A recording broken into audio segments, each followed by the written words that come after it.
There's a place I wanna go, 15 miles to the coast, where the sun always shines, right down on the borderline. Here in Barbados, Santo Domingo, Kingston, Jamaica, Trinidad and Tobago.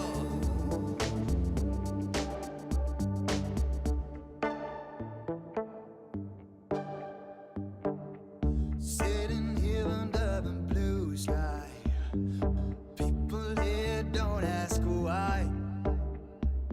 The sun comes down every evening, oh, the sun comes up, we're believing. Here in Barbados,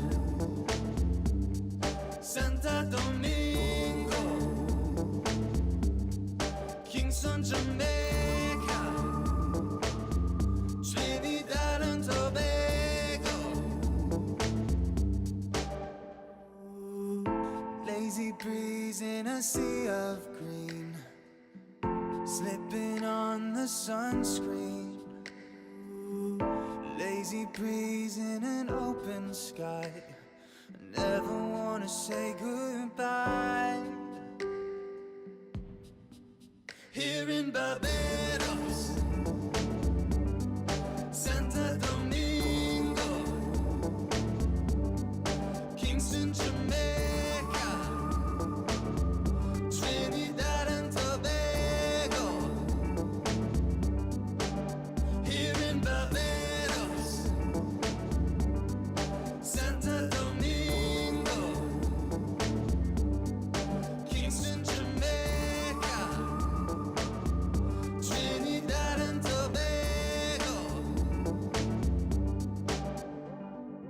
Oh, here in Barbados, oh, Santo Domingo, oh, Kingston, Jamaica, Trinidad and Tobago. Oh, oh, oh, oh.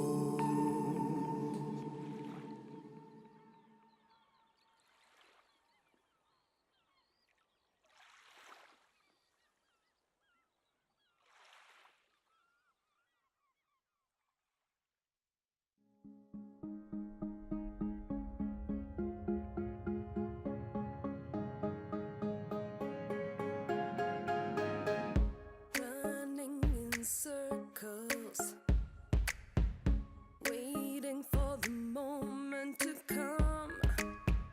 There's no rehearsal when you want to reach the stars. I lift my head up and hit resume.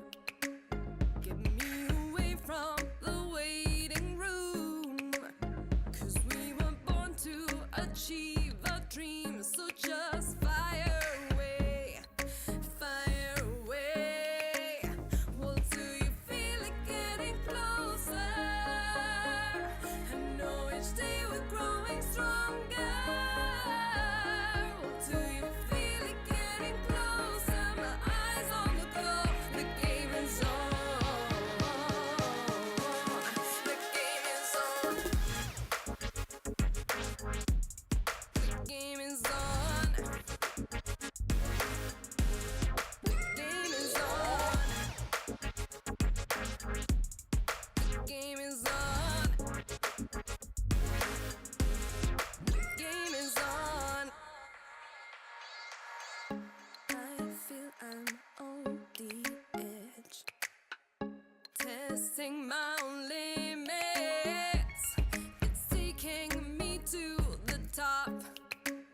I'm taking action, okay, here we go. Well, do you feel it getting closer?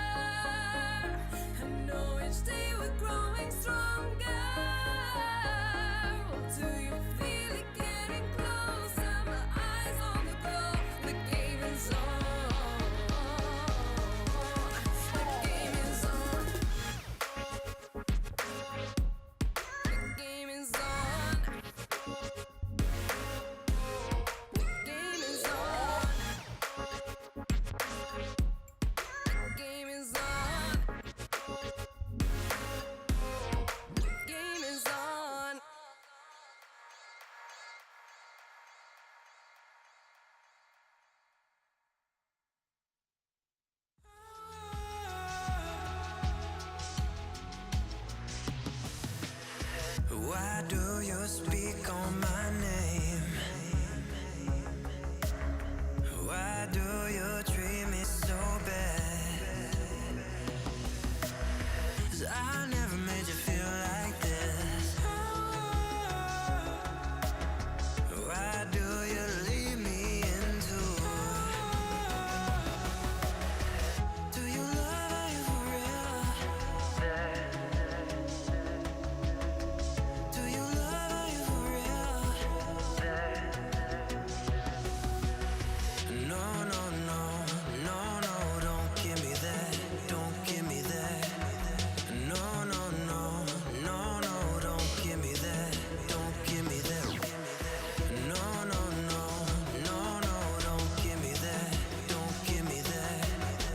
No, no, no, no, no, don't give me that, don't give me that.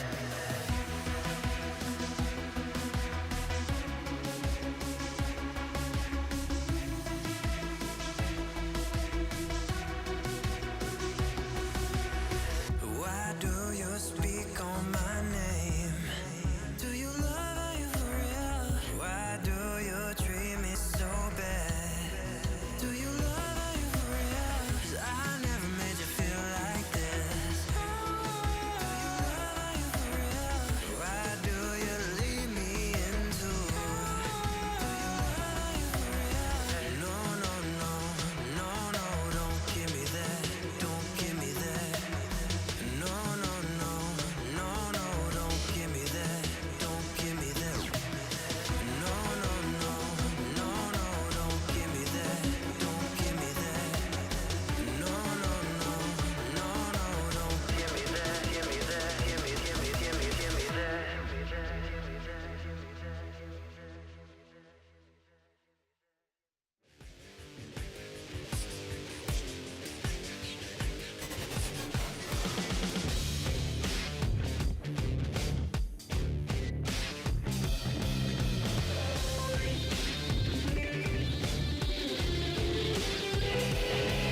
Like a siren without a warning.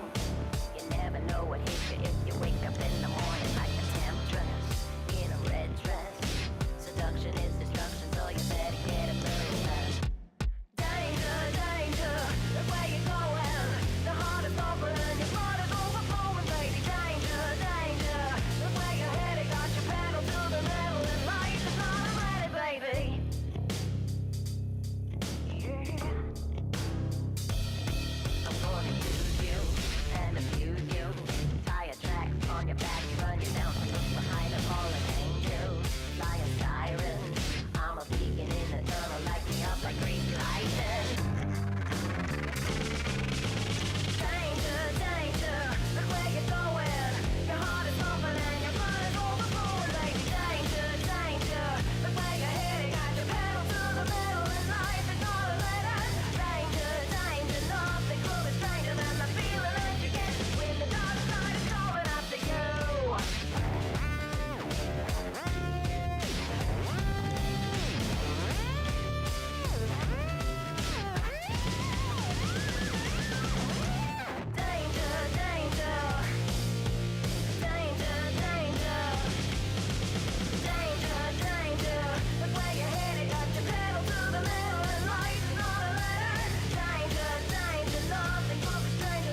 ocean. Now I've already gone to somewhere I know is waiting for me. Down I go, where the river don't flow.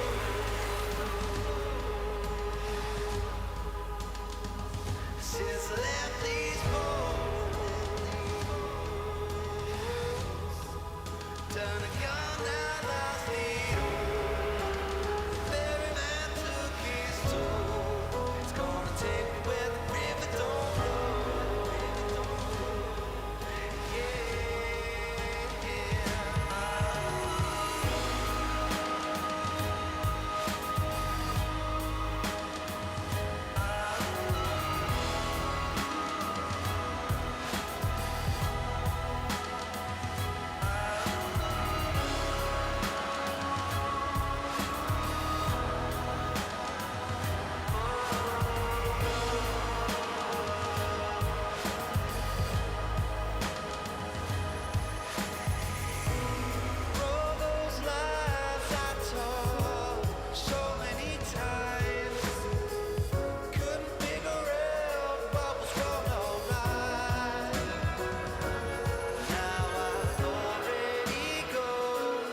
mercy on my wicked soul.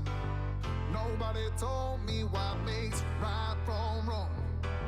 Came from the shadow with an eagle eye, leaving all my thoughts and my fears behind. Yeah, I'm gonna run from here.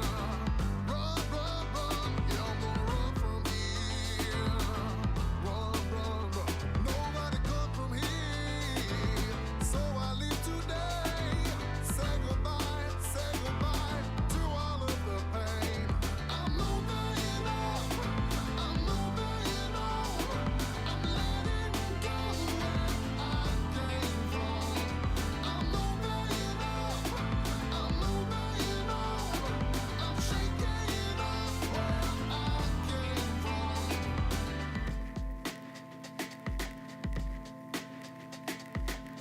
Riding with freedom and I found my way. Ain't nobody gonna lead my mind astray. I'm gonna move the ground beneath my feet. I'm gonna lose the feeling at defeat. Yeah, I'm gonna run from here. Run, run, run. Yeah, I'm gonna run from here. Run, run, run. Nobody come from here. So I leave today. Say goodbye to all of the pain. I'm moving on. I'm moving on. I'm letting go where I came from. I'm moving on. I'm moving on. I'm shaking off where I came from. I'm moving up. I'm moving on. Yeah, yeah, yeah. I'm moving up. I'm moving on. Yeah, yeah, yeah. I'm moving on. I'm moving on. I'm letting go where I came from. I'm moving on. I'm moving on. I'm shaking off where I came from. Yeah, I'm gonna run from here. Run, run, run. Yeah, I'm gonna run from here. Run, run, run. Yeah, I'm gonna run from here. Run, run, run. Yeah, I'm gonna run from here. Run, run, run.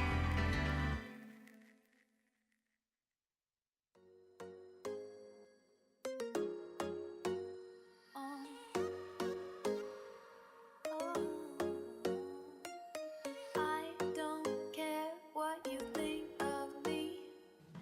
Live my life like I'm 17. Late night party lights. Oh my, I've lost my mind. Glitter eyes, watch me do my thing. And I know what you came here for. Eyes down, staring at the floor.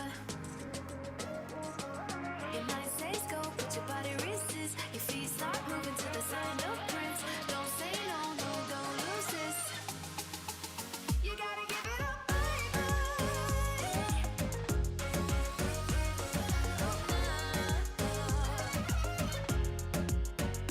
Give it up, baby.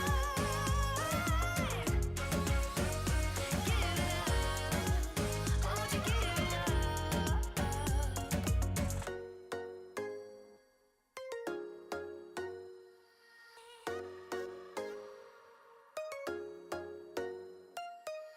Don't be shy, just let it go. Get ugly, baby, and enjoy the show. Oh, late night party lights. Oh my, we lost our minds tonight. We're getting physical, and I know what you came here for. Eyes down, staring at the floor. You might say go, but your body resists. Your feet start moving to the sound of Prince. Don't say no, no, don't lose this. You gotta give it up, baby.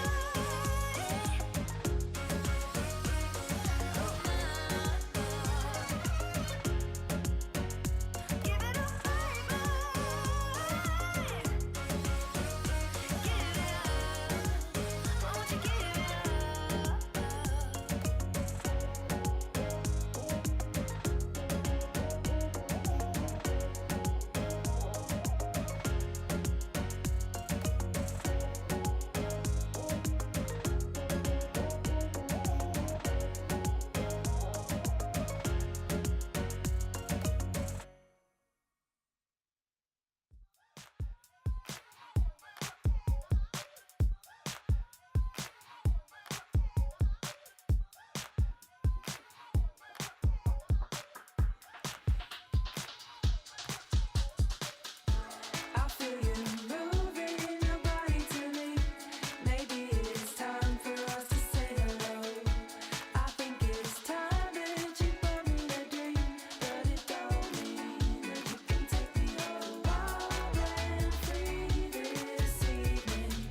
Guess who's back to blow your mind? But let me warn you one last time. Guess who's back to change your life? But it's not gonna be just fine. Whoa, I've got you under my spell tonight. Whoa, we're both heading to hell tonight. So don't ever listen to a word they say.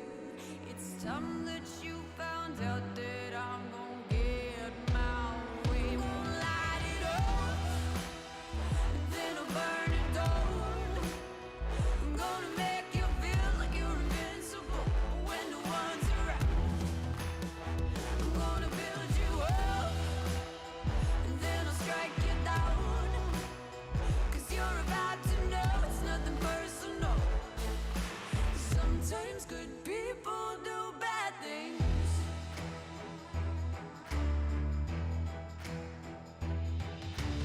I have always tried to be nice. I've sat right back, I've tried to be quiet. But I can only take so much, and then I just explode. To feel it building inside, then I just need to let go. So don't ever listen to a word they say. It's time that you found out that I'm gonna get my way. Okay, I'm gonna light it up, then I'll burn it down. I'm gonna make you feel like you're invincible when no one's around. I'm gonna build you up, and then I'll strike you down. 'Cause you're about to know it's nothing personal. Sometimes good people do bad things. Oh, oh, oh. Sometimes good people do bad things. Oh, oh, oh. Sometimes good people do bad things.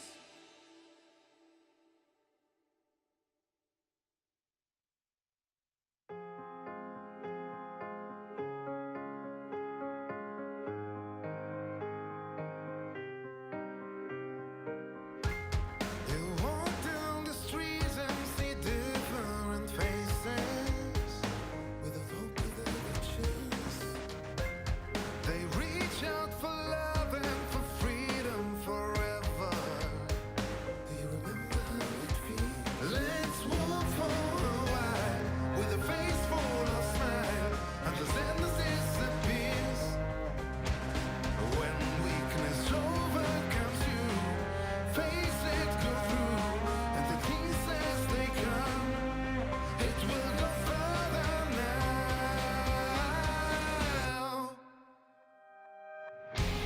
Spring arms wide apart in the middle of the storm.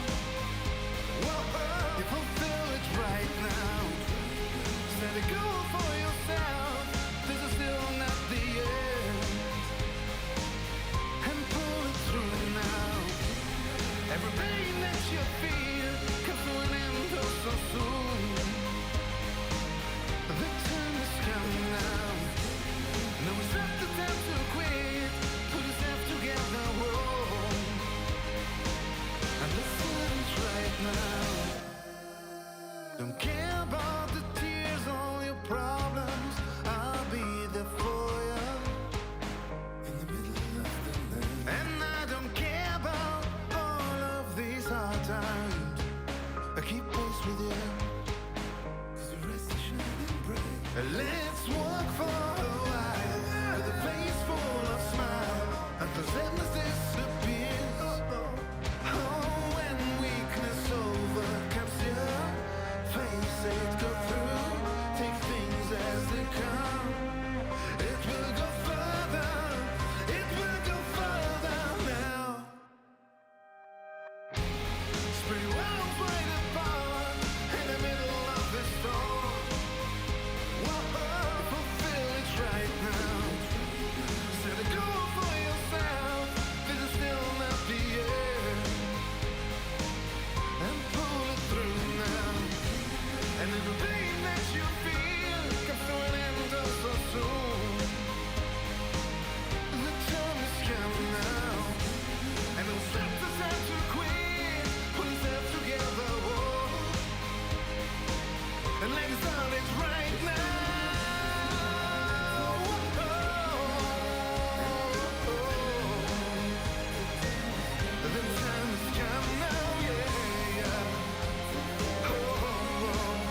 Staring out at an April snow and your taxi in the street.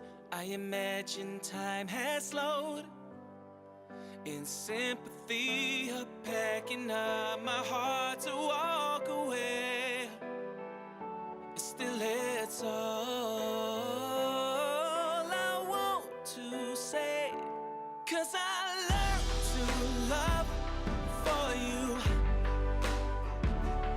I don't want somebody new.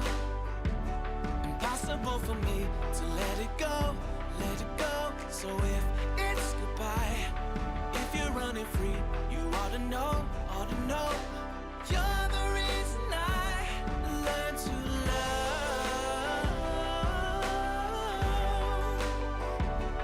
Learn to love.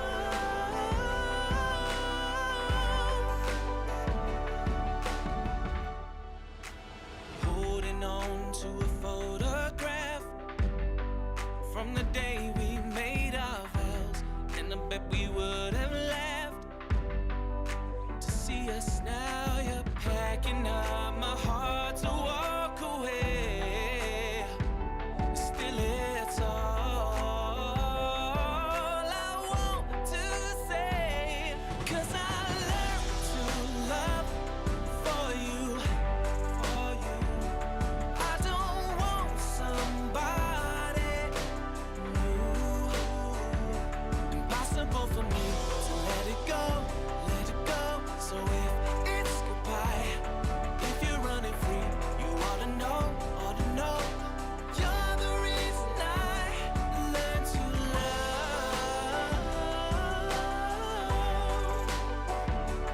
Learn to love.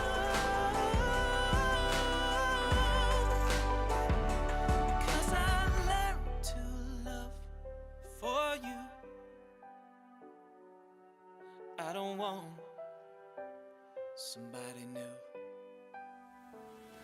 Impossible for me to let it go, let it go. So if it's goodbye, if you're running free, you ought to know, ought to know. You're the reason I learned to love. Learn to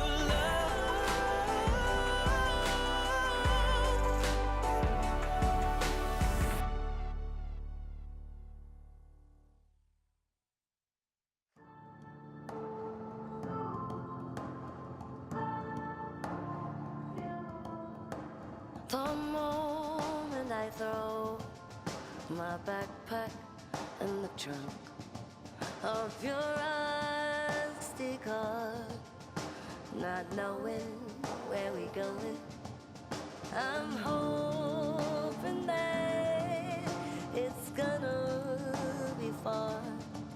Oh, I'm hoping that it's gonna be far. And all I see is a white view light through soft clouds, the sun, moon, and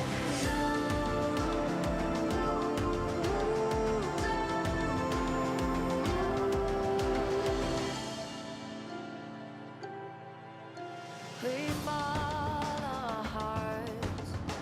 We see in the signs, led by the stars, not knowing where we're going. Yeah, I'm hoping that it's gonna be far, it's gonna be far. And all I see is a white view light through soft clouds, the sun, moon, and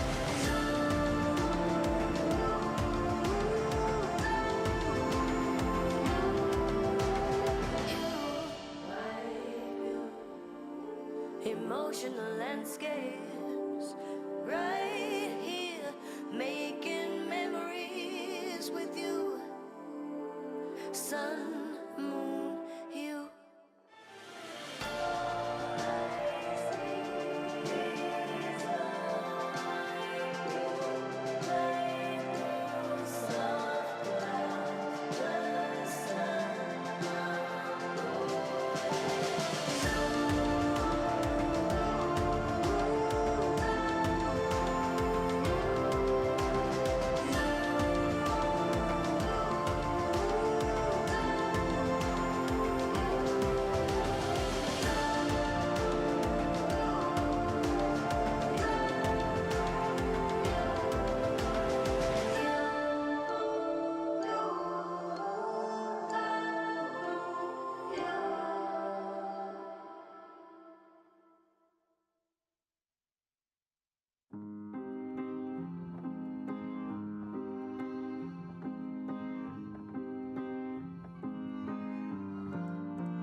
I saw you tonight, your beauty from inside, the glowing light is shine. I am with you.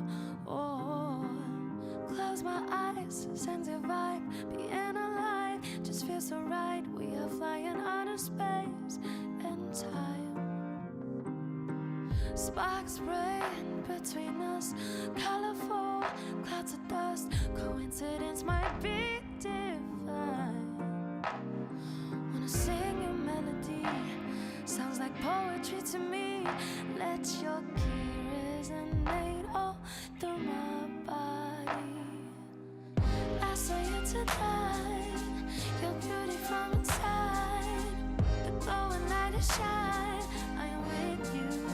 Oh, you saw me tonight, the soul of a child, the chaos of my mind. I am with you.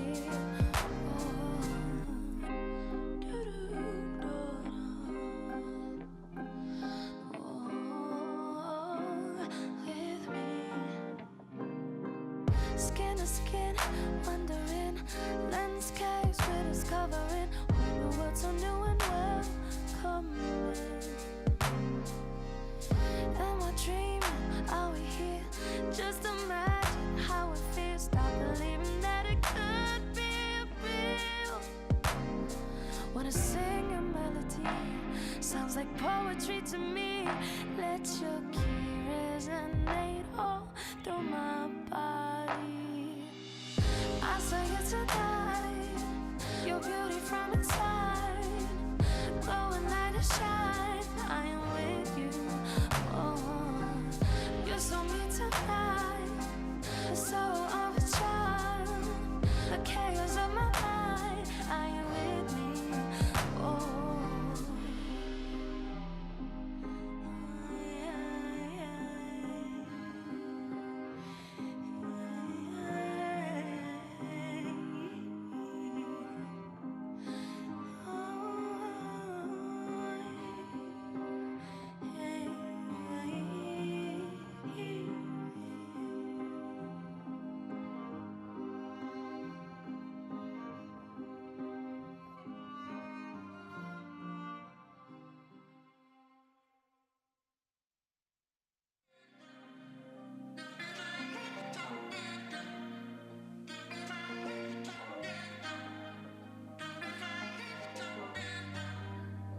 You and I don't feel the first time. There's a spoken more than love. That's why I know that this will hurt much when there's no longer us. You and me against the world. Oh, say no more words. 'Cause I've had enough and I had enough and I no more words.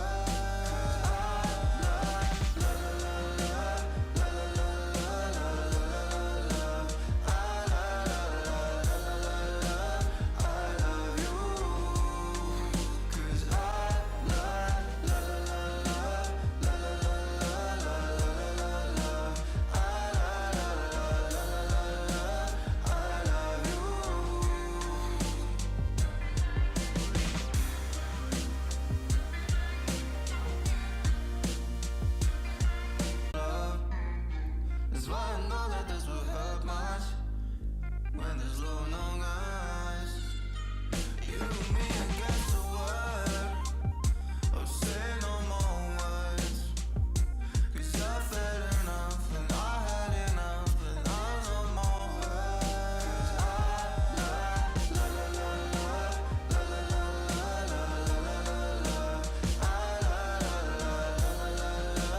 I love you. 'Cause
There's a place I wanna go, 15 miles to the coast, where the sun always shines, right down on the borderline. Here in Barbados, Santa Domingo, Kingston, Jamaica, Trinidad and Tobago.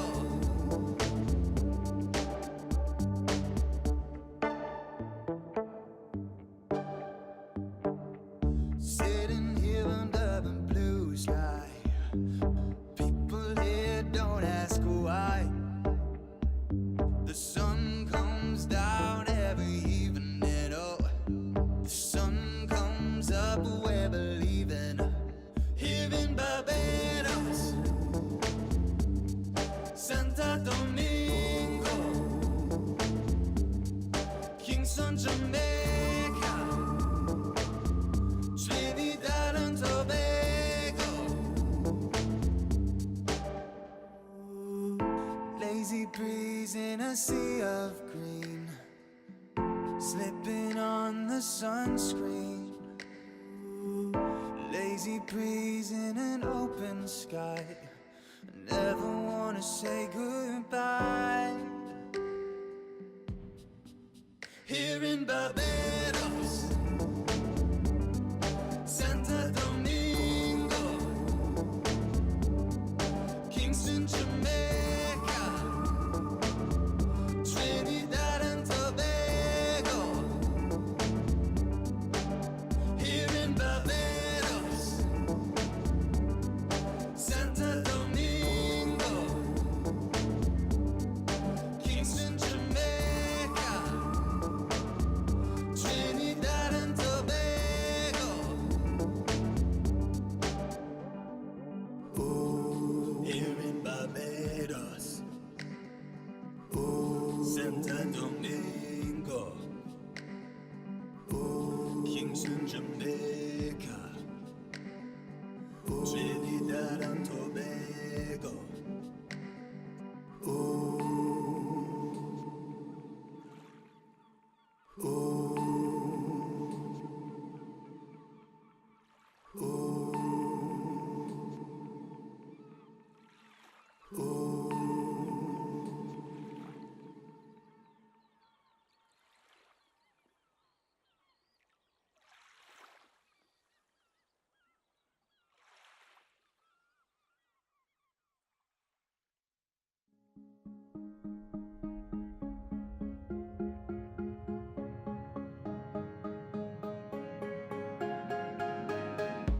Running in circles, waiting for the moment to come. There's no rehearsal when you want to reach the stars. I lift my head up and hit resume. Get me away from the waiting room, 'cause we were born to achieve a dream. So just fire away, fire away. Well, do you feel it getting closer? I know each day we're growing stronger. Well, do you feel it getting closer? My eyes on the clock, the game is on. The game is on. The game is on. The game is on. The game is on. The game is on.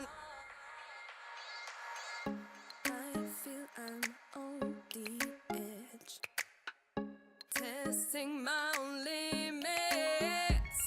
It's taking me to the top. I'm taking action, okay, here we go. Well, do you feel it getting closer?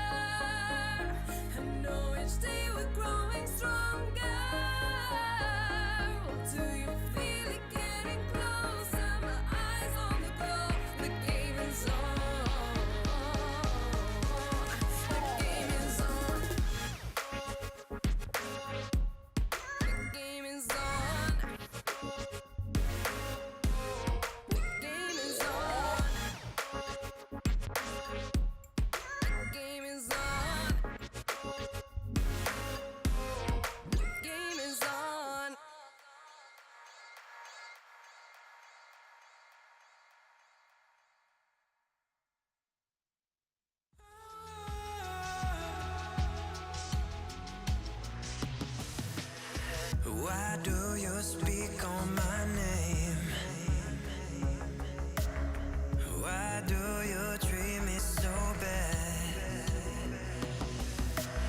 'Cause I never made you feel like this. Why do you leave me into? Do you love, are you for real? Do you love, are you for real? No, no, no, no, no, don't give me that, don't give me that. No, no, no, no, no, don't give me that, don't give me that. No, no, no, no, no, don't give me that, don't give me that. No, no, no, no, no, don't give me that, don't give me that.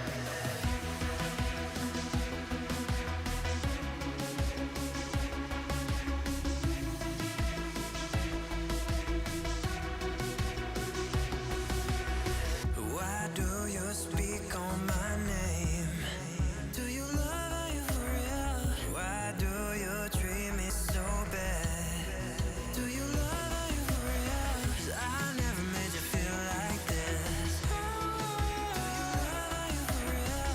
Why do you leave me into? Do you love, are you for real? No, no, no, no, no, don't give me that, don't give me that. No, no, no, no, no, don't give me that, don't give me that. No, no, no, no, no, don't give me that, don't give me that. No, no, no, no, no, don't give me that, give me that, give me that.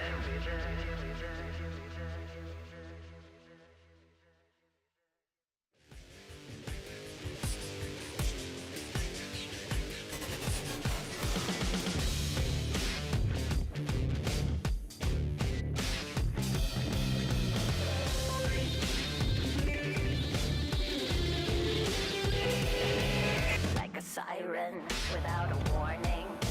You never know what hits you if you wake up in the morning like a temptress in a red dress. Seduction is destruction, so you better get a move. Danger, danger, look where you're going. The heart is open, your blood is overflowing, baby. Danger, danger, look where you're headed. Got your pedal to the metal and life is not ready, baby. Yeah. I'm gonna use you and abuse you. Tie a track on your back, run you down, look behind a fallen angel. Fly a siren, I'm a beacon in the tunnel, light me up like green lightning.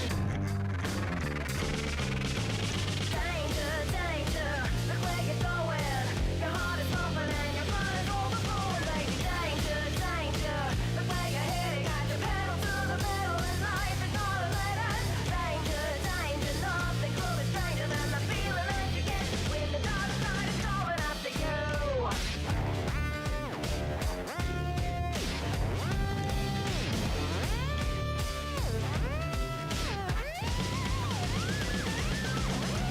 Danger, danger, danger, danger.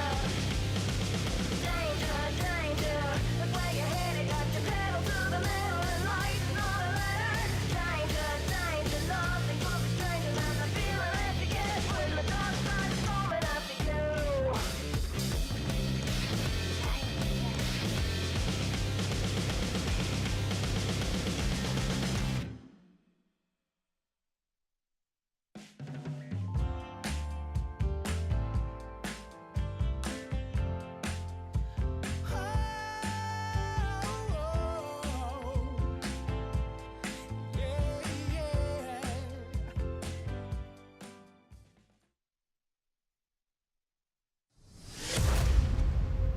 他们说要跟着那阵风去征服每一座巅峰，然后呢？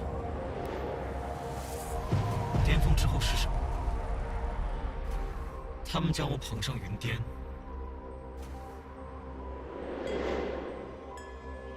也让我从头来过。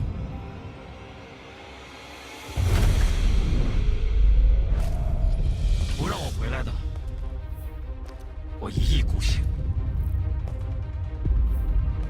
要让我折服的，我踏入光明；让我无路可走的，使我去路。反要让他们为所。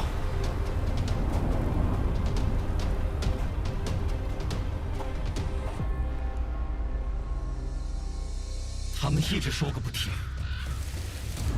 因为他们害怕洪水猛兽，那就比猛兽更凶猛，比洪水更滔天。是将到来的，终会成苦；汹涌而起的，终会证明。既然暴风将至，那就去把那些不服的、不屈的、不可磨灭的、非赢不可的，通通化成风。这里是我们，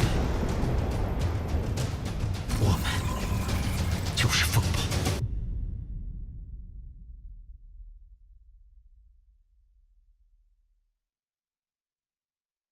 Welcome on in, everyone. We are here for the final day of week number 7. I can't believe I'm already saying that. Ox is joining me on the cast today for this first series of the night. Ox, how you feeling? I'm good. I'm hyped. I'm ready. And as you said, it's kind of mad that we're already so deep into the season, so close to the end. Honestly, it's really flown. It really has, and only 2 weeks left after tonight. We'll see, though, how that all pans out. But first of all, we got to see how yesterday went, because some interesting games for sure. We had the full 3-game series in our first one for Weibo to lock in those playoffs against LGD. Then AL taking a convincing 2-0 over IG. EDG falling to RNG in a very hotly contested best-of-3 series. And honestly, it was a bit of an interesting day, right? Because LGD even taking a game of Weibo, a bit of a surprise. AL, I expected IG to come in as favorites, and that was such an important match for either side to win. And then EDG losing to RNG. I'm gonna be honest, I feel like RNG's recent form has been really solid. Obviously, they did lose to RA, but beating Weibo 2-0, they look like they have really started to hit the momentum. You can see how things have panned out. Weibo 10-2 at the top, but a bunch of teams still on their tail. The fight for the playoff spots very deep at this point. FPX 5-7, just shy of it. Yeah, absolutely. And, you know, I'm always looking at the streaking teams, and you see Top Esports with 5 wins in a row. You also see RA with 5 wins in a row. Got to see what they can do in the final couple weeks as well. And they're both playing today, right? Exactly. So, speaking of, it works out perfectly. V5 versus Ultra Prime is going to be our first series of the night. That's one we're covering, me, Ox, as V5 try to lock in their playoff berth, since Weibo locked in the first one last night. Then we have OMG versus RA, and Top Esports trying to take down LNG. Yeah, and I think, you know, game 2, super interesting. 9th and 10th place teams in playoff contention as of now, but still very close to the edge. So every win very important, especially when it comes to the head-to-head. Top Esports on that big win streak against LNG, who have been in a bit of a rough spot recently. So a lot to be sort of laid out there. But obviously, our first series of the day, V5 against Ultra Prime, is kind of one-sided towards V5. But I feel like, you know, we've seen V5 consistently drop games in their series against some of the lower teams. They've consistently gone to 3 games. And Ultra Prime, I think, can challenge. Yeah, and I mean, speaking of V5 a little bit more, they must be reeling after that last series with JDG, because it was just an RKO out of nowhere, seemingly, that JDG take a convincing 2-0 over one of the Titans in the LPL right now, and force them, you know, to have a little bit more of a rough time. Could have had the playoffs secured already, but now they changed their addition to looking at that series. It's in particular because it was a bit of a rough one, right? Every single game, both games, V5 had a lead for a majority of the game, and it was the late game macro decisions and the minute decisions within the fights that really brought JDG to life and made us feel like the big brain JDG is back. Yeah, I mean, especially you take a look at this, so 5,000 gold ahead, pretty significant. And honestly, you know, a bit of a mistake there from Rookie getting caught out, but it just feels like hope goes so untouched, not just in this game, but in this series when it comes to later game team fights. And yeah, it's definitely scrappy. It's definitely down to the wire. And you can for sure say that, like, if things went a little bit differently, we could have seen V5 take this game and maybe the series. At the same time, when you're 9-1, it shouldn't come that close, right? It should be you decisively closing out against a team like JDG, who definitely a formidable opponent, but not exactly one of our top 5. So the fact that it ended up going this close and Hope really stepping up on this Jinx and critically managed to get the Jinx in both games was just an absolute monster on it. And this was just a snowball from hell for JDG and for V5 themselves, because this was off the back of such bouncing off plays for JDG, taking the Baron out from V5 and then taking consecutive fights, not even having to force the soul and just kind of forcing it down mid lane with a lot of quick decisions, and the TPs playing huge dividends for JDG. Yeah, and it really just felt like it came down to some critical moments in these team fights that put it heavily in the favor of JDG, but Hope honestly just felt untouchable in this series on the Jinx. And I feel like, you know, I'm going to say it, Mazel. I'm going to do it. Jinx, pretty strong. Bold statement, I know, but I'm going to lay it out there. I like it. I will say, though, for V5, looking at them specifically in that series, right, they had the bones and the structure that they typically like to go for, but it was those late game fights that really mattered, that changed the tide for JDG. So coming into today, that's why we're looking at, you know, this top of the table contender in the LPL to show some stuff here. Make sure that they can solidify that playoff berth, because tonight's all about locking it in for V5. They have been at the top of the table. They have been one of the most dominant teams in the LPL, but they had to stumble at the last moment. Yeah, I mean, they literally could have already had playoffs locked in. They have an opportunity to do it today. Again, if they get the win, they will be locked in for playoffs. So pretty big to be able to do that 2 weeks till the end of the season. I will say that obviously V5 are hoping for more. I want to contend for some of those top spots that allow you to have better seeding in the playoffs, but still a little bit of a weight off your shoulders if you can lock it in today. It's so funny because it's Weibo and V5 rookie chasing the Shy all the way to the playoffs there. But now turning our attention over to Ultra Prime. Ox, you doing some digging, and we found some interesting stuff when you're comparing Ultra Prime and maybe a little bit of fandom in Arcane, huh? Yeah, so I think Ultra Prime, you know, they had a series earlier this week, which wasn't too hot, but week 6, they had great performance. And honestly, it really came down to the Jinx. When Alk is on this champion, week 6, they didn't drop a single game with the Jinx, didn't win a single one without it. Really a big difference maker. And you kind of saw in that series, V5 against JDG, how relevant the Jinx can be in the team fights. And I feel like when we see teams maybe lower in the standings, trying to win against stronger opponents, Jinx can be such a massive factor. Just the team fighting prowess in the late stage of the game. And this is some clips from that series against GG. This is week 7, right? So those stats aren't being factored in there. But this is obviously one where even though they did lose the series, you can still see Elk able to have a pretty solid impact, kiting away, you know, to turn things around onto 369 on this Gwen. But then we have some clips from their week 6 where really it was such a massive factor. Yeah, and Jinx obviously has been such a high priority for almost every team in the LPL. You were just talking about Hope on the Jinx for the other series as well for JDG. And it has become a mainstay, right, in the LPL. And seeing our ADCs perform on this champion... In every region, honestly. It's yeah, so honestly. broken.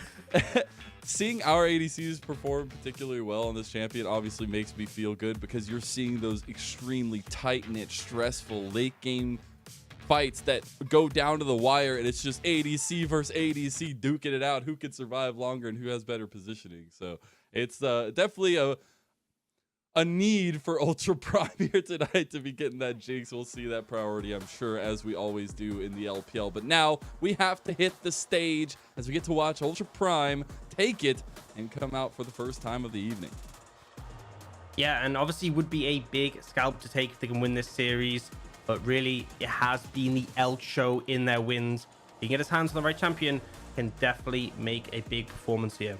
And Photic on the other side, not too slouchy, so definitely a high bar of execution needed for this roster of Ultra Prime tonight, right? Hacker is going to have to be steady in the jungle. His aggression will need to be directed, because Karsa, if he gets a hold of that jungle, will be terrifying. And I think it all comes down to Ultra Prime finding the comfort picks, obviously the Jinxes, the Corkies, things like that, the Rise coming in for Crying, and getting an aggressive, pressure-filled jungle matchup that Hacker can take advantage of.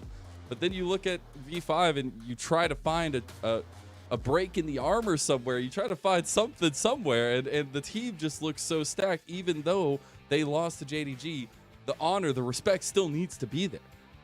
Yeah, I mean, V5, I would say, are pretty darn good. And really, I feel like Rookie is sort of revitalized, looking very solid. The bot lane has massively stepped up, which I feel like, people had sort of lower expectations for Photic in particular based on his historical performances, but both of them have been on point. And Rich, probably the biggest surprise, right? When he was coming into this Yeah. roster, people thought it wouldn't even be an upgrade. It was just a side grade, and he has really flourished, especially compared to his performances in the LCK. There he is there. And I feel like this is a roster to be excited about going into playoffs. Yes, there obviously, again, have been some moments where they've done a little bit of inting, but it's all in good fun. I feel like when this team are at their best, they definitely can perform. But on the other side of Ultra Prime, I feel like when we first saw this Ultra Prime roster, this split, they kind of had a clear win con in my mind, right? It's Cryan, who we saw being such a relevant roaming mid for RNG. His goal wasn't to win lane, it was to win Xiaohu's lane.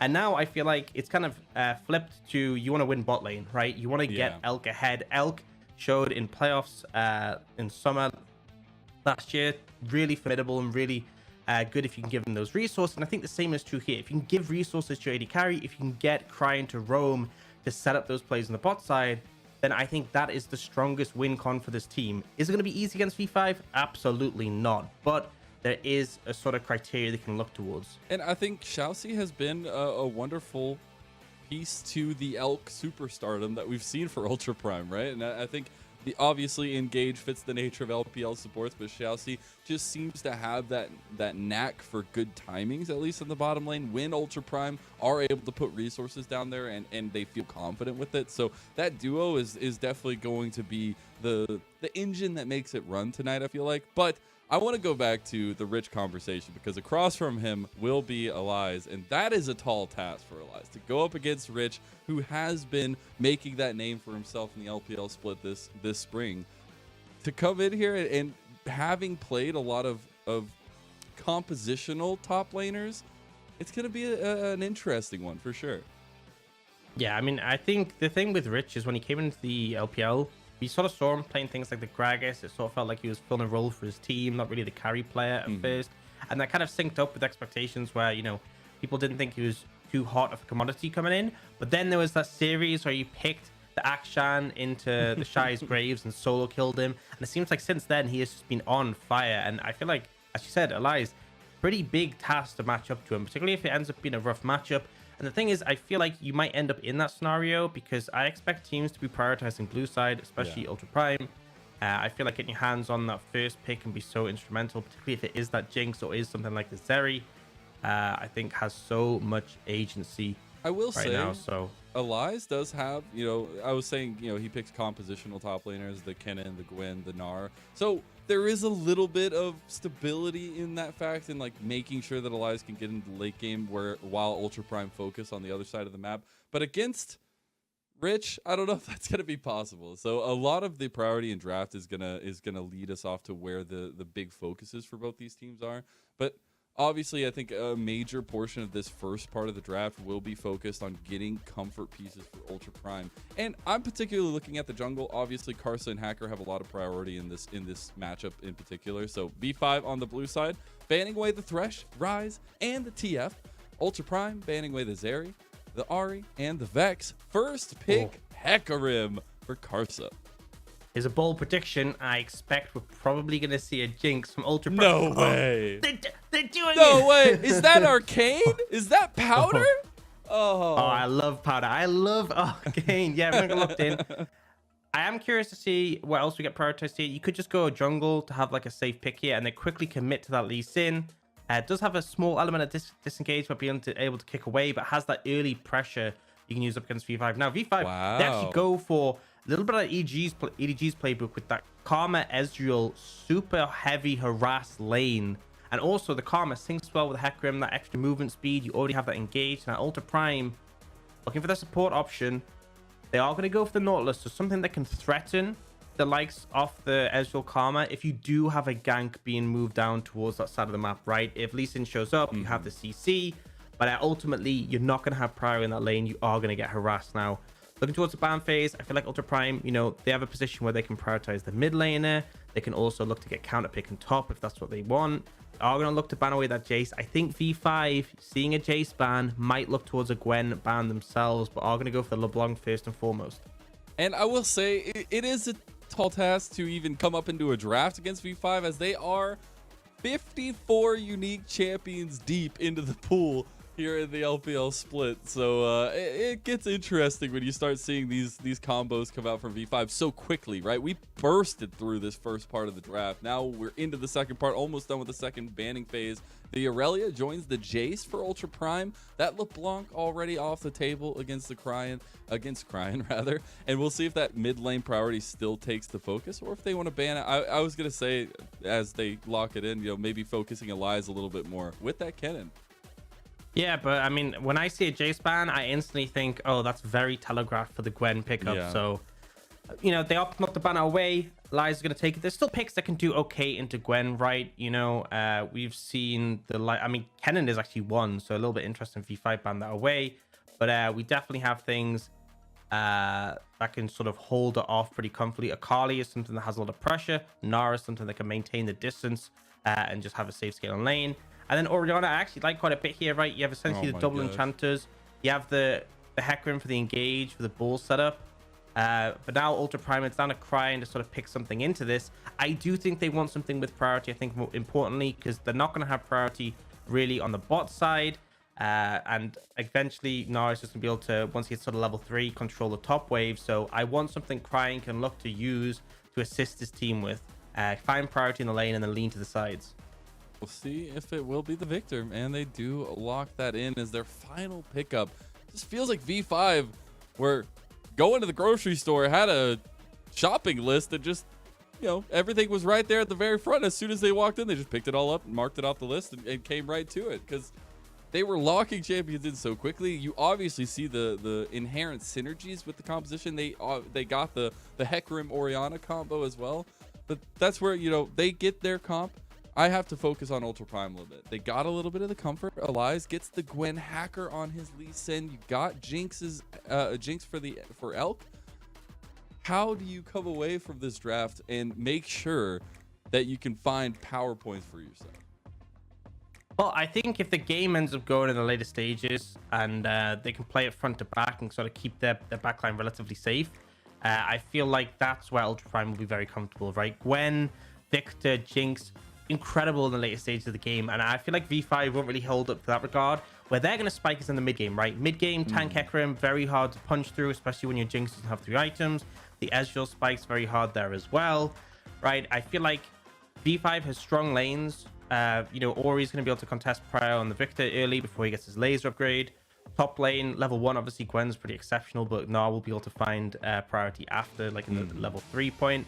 And bot lane is just going to be, unless they can find a gank, V5 are going to be able to control the wave and harass. So I really feel like V5, you have that early momentum. You kind of need to run away with it. And I need to see a strong mid game into a game being closed out. This is definitely one of those matches where I could see a team throwing, right? If V5 start making mistakes in the late stages, Jinx will get resets and she will clean up. And with recency bias, that's possible. Our first match of the night is kicking off. V5 taking on Ultra Prime, try to lock in those playoffs here and now. Summoner's Rift unfolds before us, and let's go ahead and get it kicked off. Hacker needing to find the responses to the aggression that V5 are going to be doing to stabilize and make sure the team can get to the late game position. And all eyes on Karsa, all eyes on V5 to get the ball rolling. Yeah, for sure. And I mean, we often see when the Hecarim is picked up, junglers want to invade, they want to challenge the Hecarim. We've seen that quite a bit in the LPL, quite similar to last year when we had that Hecarim Udyr meta. The Udyr would just like destroy you by taking all your jungle camps, forcing you away. And the thing is, the Hecarim is vulnerable early, right? Because you have Ghost, you don't have Flash, you can get caught out in that regard. Can't really, handle yourself as well in skirmishes pre-6. Oh, well, I'm missing that ward. Pretty unfortunate. There was a... Yeah, Go ahead. I'm not sure if I expect to see it too much in this game, simply because of the fact that you kind of need prior on lanes to make things happen. We do see Hacker starting on the top side. Oh, and PP God could be in a bit of trouble here. Yeah, they here. still didn't know that the ward was there, so nice little connection from Chelsea, but decent amount of damage returned backwards. Yeah, and I think, you know, Hacker starting top side kind of telegraphs that he wants to play towards bot, which is the expectation for this team, for this. But it does mean that, you know, if Karsa can track him, right, if it ends up being a 3v3 on the bot side, it does come down to execution, obviously. If you land the Nautilus Q and you get follow-up, you can burst the target out for sure. Yeah. But the goal of V5's bot lane is that it's not a fair fight because the enemy bot lane is already like 30% HP, right? That is kind of the game plan. Just harass, harass, harass, and make sure you have that health advantage coming into the play. And Hacker taking the quick path towards bottom lane. I was going to see if we got any unique pathing out from him this time around, but as you were kind of talking about, you know, more than fine taking an easy early game, stacking up, make sure they get to the late game for themselves. Meanwhile, nice hook connections from Shalsi, but it's going to get ever so more annoying as Photic is just able to arcane shift away every single time with the buffer. The thing is, it's so expensive in terms of mana. You can see Photic already bidding through quite a bit of the mana pool because every time Shalsi goes for the hook and you obviously arcane shift away, it's just burning so much of that resource. You have to use your Q as well to harass. So I like that Shalsi's going for these opportunities, and with his shield, with the fact that he disengages quite quickly, he isn't really losing out too much in these plays. Now we do have top lane, not level 3, has priority in the lane. Mid lane, Rookie is finding priority against the Victor. Bot lane, it's honestly been a bit more of a fight than I would have expected. Elk and Shalsi doing a good job to contest that, but Hacker, this is a bit dangerous. This is what I love to see. The 1v1 between the junglers here for the Scuttle Crab. Hacker has to ward jump away, and immediately V5 takes pole position. Yeah, I mean, you have triple prior lanes for V5. There's no way you can really contest that. And this is where I'm a little bit concerned about the composition for Ultra Prime, right? You know, if you aren't able to find ganks, if you aren't able to play around bot lane where they have the setup, then Lee Sin is essentially just going to naturally fall behind the Hecarim, as Hecarim not only can do things like here, take double scuttle, but also just beat you if he's just playing the farming game, right? Has a fast clear. Now, we've seen another hook come in from Shalsi. Photic now fully out of mana. The arcane shifts definitely cost him in the long term, but he's fine just to reset and probably pick up a tier on this base. Karsa is going to get even more ahead here as he steals away the Krug camps in the top side from Hacker. Again, you were mentioning Rich having priority in that lane easily makes this decision for Karsa. That does seem like Hacker is actually coming out to deploy onto the top side of the map, maybe help out Elias a little bit. Where I was thinking we would get the redeploy towards the bottom side, maybe still focusing and trying to get Elk ahead at any point, right? But it will be a spot out that his Krugs are gone, and unfortunately Hacker has to walk away a little bit sad. Yeah, well, this is the thing, right? Going top side so you can clear down towards bot, but his Krug's already gone. He will take the Raptors, but you can see Karsa, right? 3 camps up right now, and he has 3 camps up and available on his side of the map. So this Hecarim is going to really start pulling the head of the Lee Sin if Hacker can't make something happen. And as of yet, haven't really been able to find it. We do see Shalsi going for a roam mid. I like this play. Go for the 3-man mid.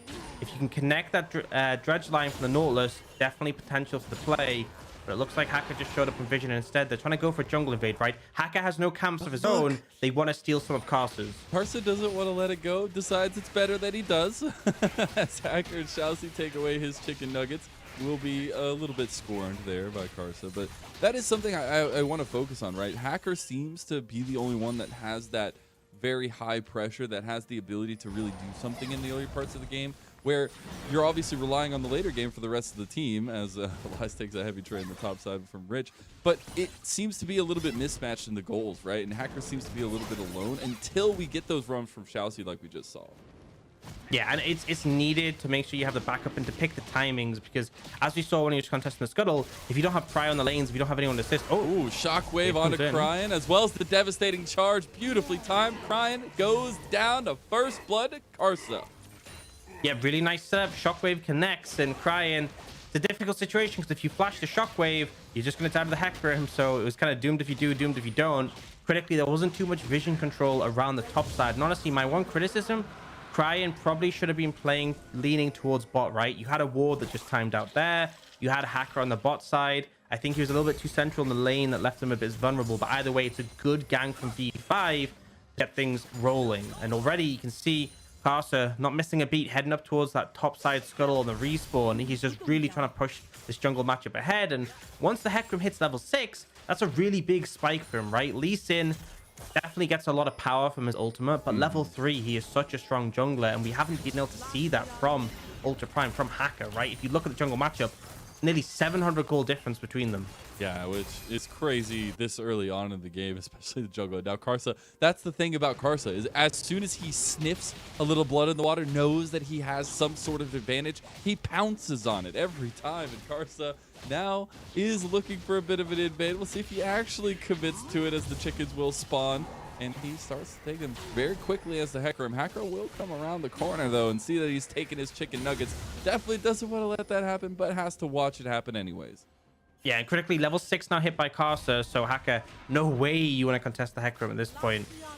Bit too strong and bit too much of a power gap. So what I will say is that on the bot side, Elk and Shouse have been doing a pretty good job in this lane, right? Yeah, they I expected the double range matchup. I was like, if you aren't finding the all-ins, you're just going to have a bad time. But they actually have a CS lead. They've been holding up pretty healthily. Now you are seeing this is a bit of a sore point, because once you have 3 points in your queue for Karma, you can put down a ton of harass, right? Those queues starting to hit.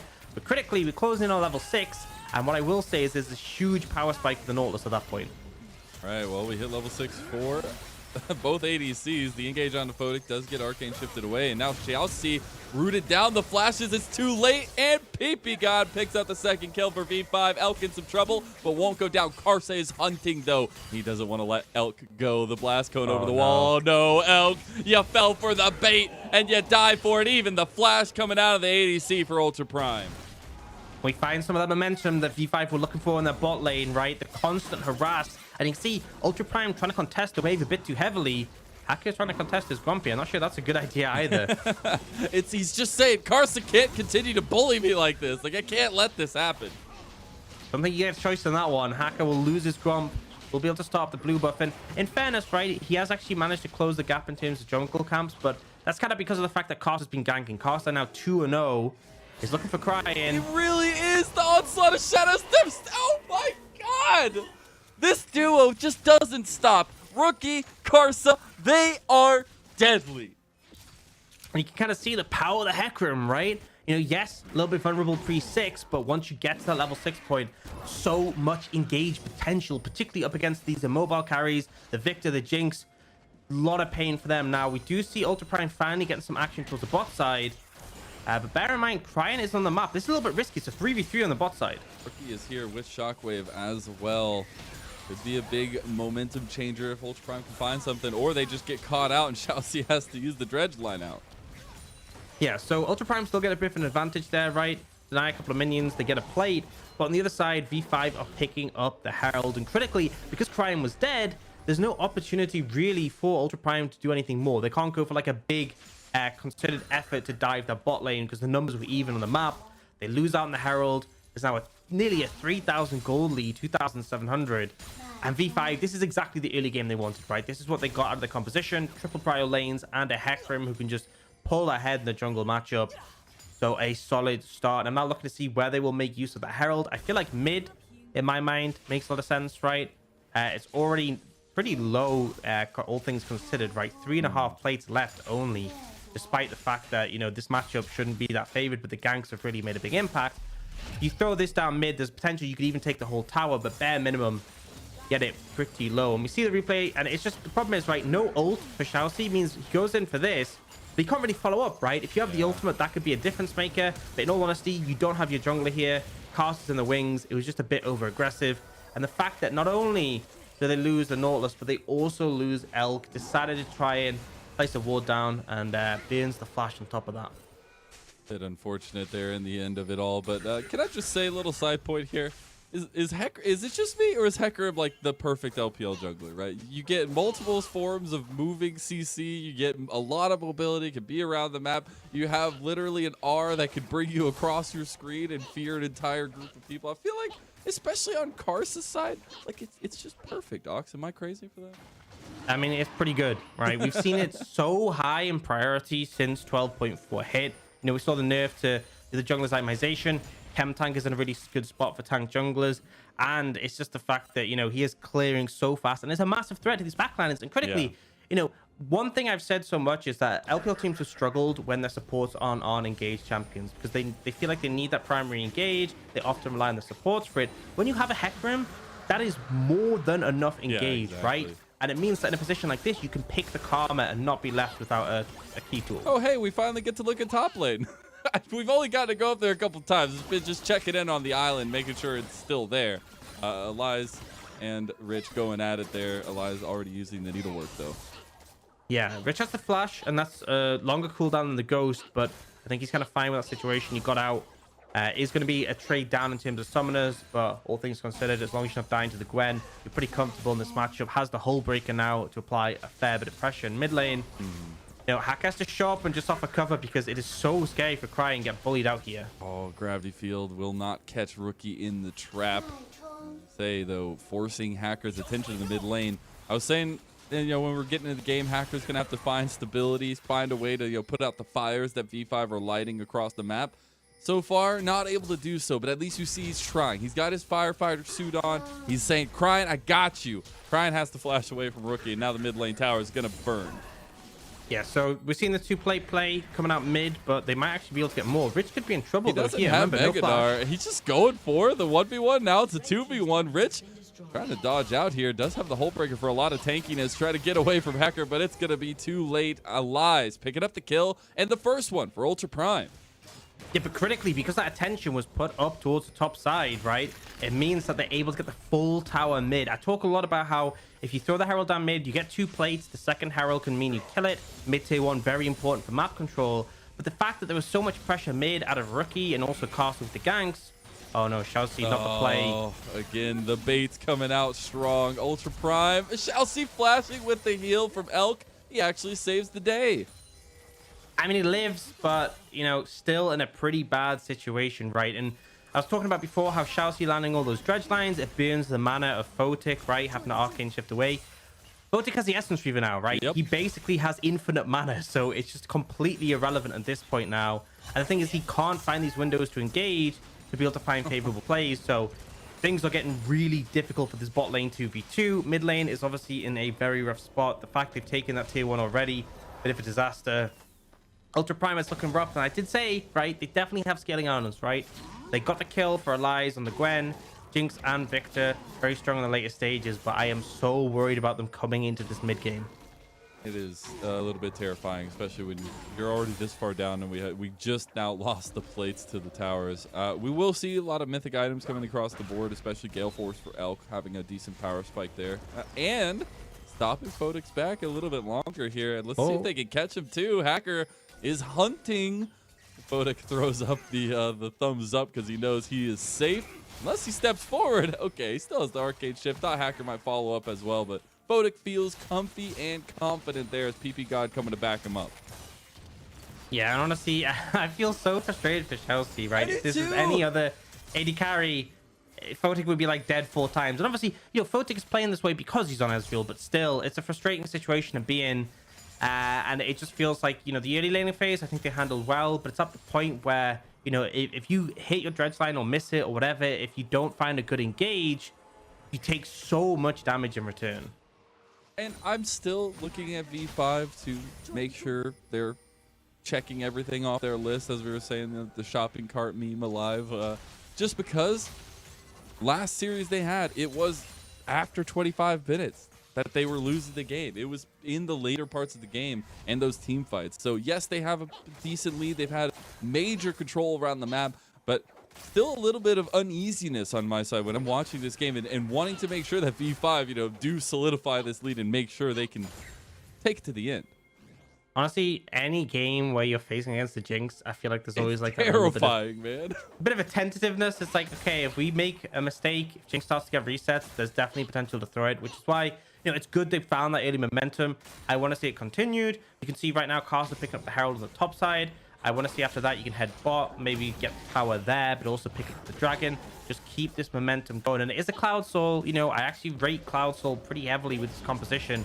Karma and Hecarim both think super well with it. But we'll see them get that top lane tower pretty much organically, right? Just from the fact that Rich having this Hull Breaker is so hard to deal with. And they will pick up the Herald now. You actually see Ultra Prime have moved down towards that dragon on the bot side. So maybe going to try and get that. Should be able to pick up this bot tower as well. So a positive cross map. But I feel like V5, you should not be letting them get this dragon. You should be contesting this. Yeah, keeping that pressure up, as you were kind of saying, is the name of the game for V5 right now. Elk himself gathering up a little bit of gold in that bottom side. It'll be a nice pickup for himself. Looks like the team is backing off from that dragon. So still V5 moving into position, doing exactly like you wanted, Ox, and taking the second dragon of the game for them. Yeah, what I will say is Ultra Prime at least have a dragon, right? It would be a little bit... Do it. Oh, he stole it. Let's go, Oh, Elk. my That's Lord. why it's arcane. Man, and yeah, I was about to say, Ultra Prime at least have one dragon. It does delay the soul. Now they get two, right? It's going to be a while before V5 can get a soul. 32 minutes would be the earliest, which by that point, either the game is probably going to be over or the Jinx should be online. They are going to continue with the plan, though. Throw the Herald down bot and apply some pressure, but it looks like Ultra Prime are looking to contest this. There's wards behind if they want to go for a TP flank. They do actually. The trigger is pulled. Rookie has been CC'd by the depth charge. Kicked back as well. The re-engage from Karsa does not save Rookie. Hacker goes down. Karsa the next one. Now Elias is on the backside and PP God is left out for dead. What a turnaround. This is exactly the fear I had looking at V5. There's the mistake, right? It's what we were waiting for. Critically, Rich doesn't end up joining the fight. It's a great flank from Elias, but even before the flank, they were winning that fight, right? They managed to find a beautiful kick on a Rookie coming out from Hacker. Rookie just gets basically taken out the fight almost instantly. And then Karsa, he wants to engage to provide some space, but you don't have the follow-up, right? You don't have the ult from Rookie to really layer. And it's just Ultra Prime finding favor. They're still behind, but this is exactly what they need. It just feels like V5 are trying not to let the script for Arcade happen. They're trying everything they can, and Elk's just like, no, I picked the main character. I'm fine. And honestly, some things even went amiss here, right? Shalsi didn't connect the dredge line there, but still goes favorably. And then Crying just deleting the Hecarim, super strong, even though he's behind. If you're getting pummeled by the Jinx and the Victor, you will go down. And look, it's still a lead for V5. They're still 3,500 gold up, but a couple of mistakes coming out definitely make me feel more positive for Ultra Prime. Rich getting out of an engage onto Shalsi, actually putting a decent amount of damage up there as well. But luckily, he was able to get away from the depth charge, or dredge line rather, because the rest of Ultra Prime were on their way there. We'll see the reset in the mid lane though for Ultra Prime, trying to defend against Photic and PP God. Trying to get this tier 2 tower working in the mid and bottom lane for V5, and this is the pressure we wanted them to keep up. Yeah, they really need to keep the momentum going, right? Because the problem is now, Soul is so far away, it's not going to give you that much of an advantage. The thing is as well is that, like, you know, movement speed definitely strong for Hecarim, don't get me wrong, but it's not like an Infernal Soul where everyone on your team is doing more damage. If you do end up, like, you know, you can overcap a movement speed. And do you see them potentially looking for something here? Takes half of his health just from a quick trade, missing the dredge line there. Really wanting to get the quick engage. Elk having used the Mega Death Rocket, get some chip damage early on in the fight. It's like V5 actually back away from this one. As I was saying, the Cloud Soul isn't just going to be an auto win if V5 get it. And again, it's so late in the game, it's not really a win con anymore. They have to keep this momentum going, and they are trying to siege mid. Chelsea just tried. Oh, look out! Elk just got all of his health bar taken out with one true shot barrage. My goodness, that's the Muramana. And now the shockwave connects onto Hacker. Hacker dies to Photic. Oh no, Karsa overextended a little bit. He's CC'd down. Elk goes forward, but can't get the damage down onto the Gale Force utilized. Rich pushing the top side this entire time, almost gets a tier 2, but V5 back off the mid lane. Now it's all about Rich at the top side against Elias. Yeah, and he's just applying so much pressure with the Hull Breaker, right? Elias wants to go for an all-in, but isn't really finding an angle, and as a result, just the constant harassment on the tower, the fact that the Hull Breaker allows him to do more damage is being such a pain. And I love that V5 playing a bit more strain now in this situation. They look for harass, they look for poke, right? God. Gets completely chunked out. That was the W from the Ezreal combined with the ult. And then they're just fishing. They're not overcommitting. They fish, they get the shockwave, no W for Hacker, so you can't get out. They take the kill, and you know what? They don't go further. Karsa is able to get out of that situation because he's quite bulky. And this is kind of the thing. This is where V5 have spiked, right? Look at the Ezreal, Essence Reaver, and that Man Immune. At this point in the game, the tank Hecarim still does a lot of damage, but isn't that easy to kill. And you look on the other side, Crying doesn't have a second item. Elk still looking to complete his third, fourth. So this is really the power point for V5. The 5,000 gold up. They need to keep the momentum going if they want to win this game. You can see they're already pinging down towards the dragon, which just spawned in 25 seconds. I want to get a reiteration on that one since the last one was stolen by Arcane. or elk rather. And the fact It's that they are powder, still pushing. Yeah, probably. hey, I mean, at this point, I feel like, you know, she is arcane. Okay. I feel like all the Victor fans out there will have something to say. Come at me, bro. Come at me. But it will be Dragon on the table here now. We'll see as actually Karsa's already there. Hacker nowhere near. So it'll be second Dragon for V5, but still Ultra Prime fine with that, right? They've already put a wrench in the works of V5 play, almost stealing another one, putting a rocket in there if they wanted to. But it is that late game scaling objective in the quick stacking that V5 were going for that they will not have. Yeah, I mean, that's the critical thing, is that it's not only the fact that the Soul is slower, Elder is also slower, right? So it's one of these situations where they'll have to wait longer to get that objective as well. But on top of that, we have a situation here where it's definitely going to contribute a lot. If you get the Baron, I can see it being a problem for Ultra Prime by all means. But their wave clear is pretty good, right? So yeah, not the worst team to deal with that. But despite that, it's still the play. V5 trying to get control of this red side jungle. And the plan here needs to be get the deep vision, force Ultra Prime to move in to contest the Baron, and then you have the Hecarim just charge at them. That's the game plan essentially in this situation. And the game plans are all for naught if the communication breaks down in the later parts of the game. V5 still up in the top side, though, communicating well in the fact that they want to keep the pressure up. Although focusing more on the top side is interesting here. They do have the split push for Rich in the bot lane now, though. Yeah, and they push this wave on top, but they don't actually have any pressure mid, right? Normally, you want to like have your mid wave crash, and then your team rotate up as a full unit to catch the top wave as it hits that tier 2. That's how you'd apply the pressure to take it. The waves are a little bit desynced there, so it wasn't really an opportunity. They are starting to do that now. You can see mid wave means Elk has to catch it. The rest of the team is moving up for this wave. This should be very hard to defend for Ultra Prime. And again, I want to go back to the point of it's just the poke, man. They can't get close to the tower. They can't do anything because Photic is just using True Shot Barrage on cooldown, and as soon as you overstep, Karsa can get behind you and take you back into the team. Yeah, it's so threatening, and I just like that they... Oh, there we recall go. Stopped again. It's so annoying. But I like that they sort of use the mid wave correctly. They force Elk to respond. Good sort of macro play to secure that top lane tier 2, and it's worth a lot of gold, right? 6,000, no, 7,000 ahead now. The extra gold you get from those side lane tier 2 is definitely valuable. Now Rich could be in trouble. Does have Mega Gnar. The kick gets on the other side, and Rich throws the thumbs up as he makes it's one of it those. alive. It's one of those situations where if you force Rich's flash to get out of that scenario, at least that's something. But doesn't even have to use the flash; just hops over you. Yeah.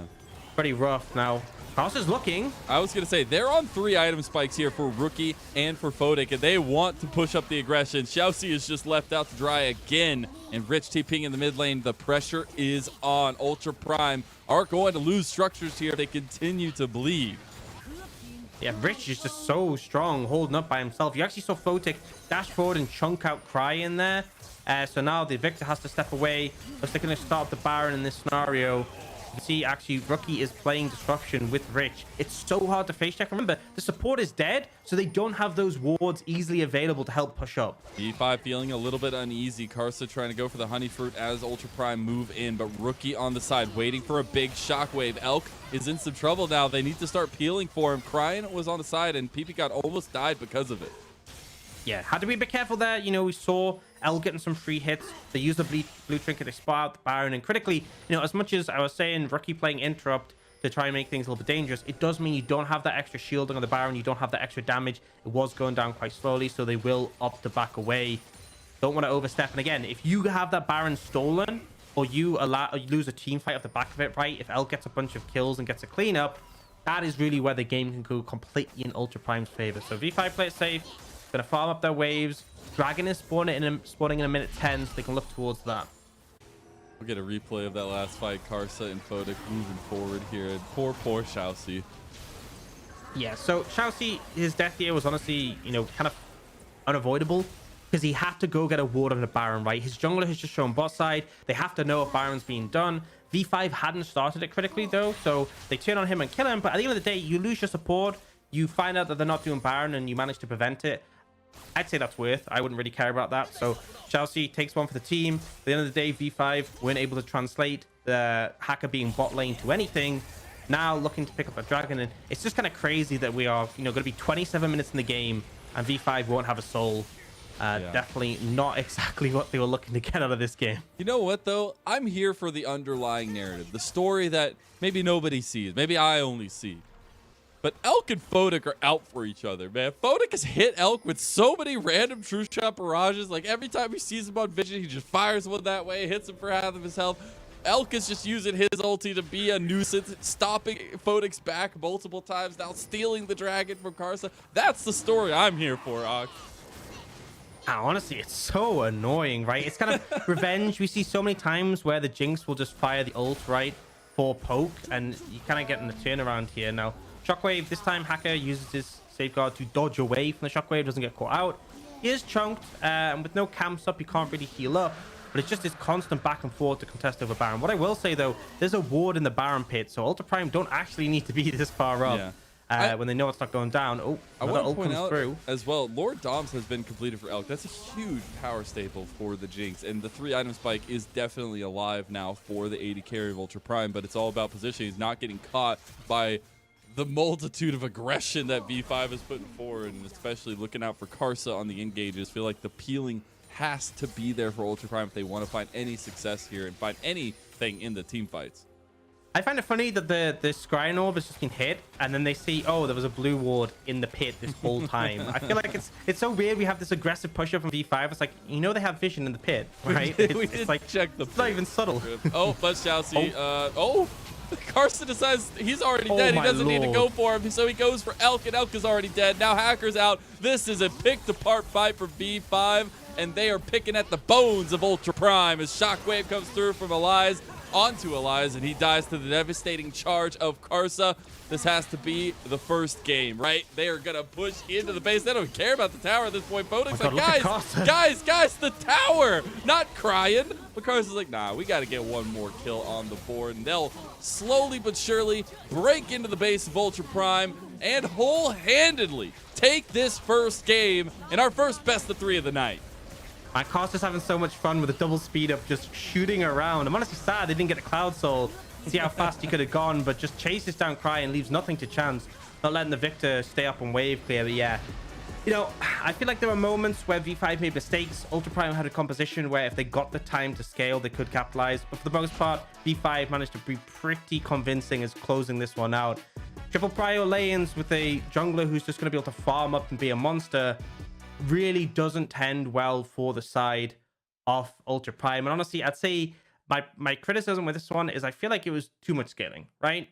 Gwen, Victor, Jinx, obviously still in the later stages, but Lee Sin didn't have a lane to play through, and I think that's kind of the problem here.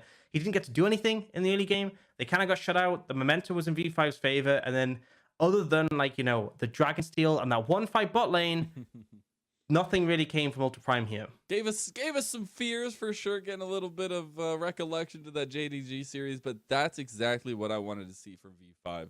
Last time when they were getting leads early, they were trying to keep the aggression up, but it wasn't on this same level. It wasn't staying in the enemy jungle for like 4 minutes and just keeping the pressure up there no matter what lane is pushing. And just to be able to see that kind of adaptation from the last time we saw V5 is so important for me because that is what works for them. Yeah, for sure. And oh man, it's just crazy the goal difference, how it just explodes towards the end. But again, there were some mistakes, and I will say it was kind of funny. I mentioned it in the game. V5 forgetting to clear out the pit, right, and make sure that they had no wards in there for the enemy team. But regardless, they do manage to close things out. And Ultra Prime, a rough start just because it felt like, at least they got that 1-5 bot. But other than that, it felt like they really just couldn't find any headway into this game. And Photic, most damage in the game. Unsurprisingly, all those true shot barrages just constantly poking out the squishier members.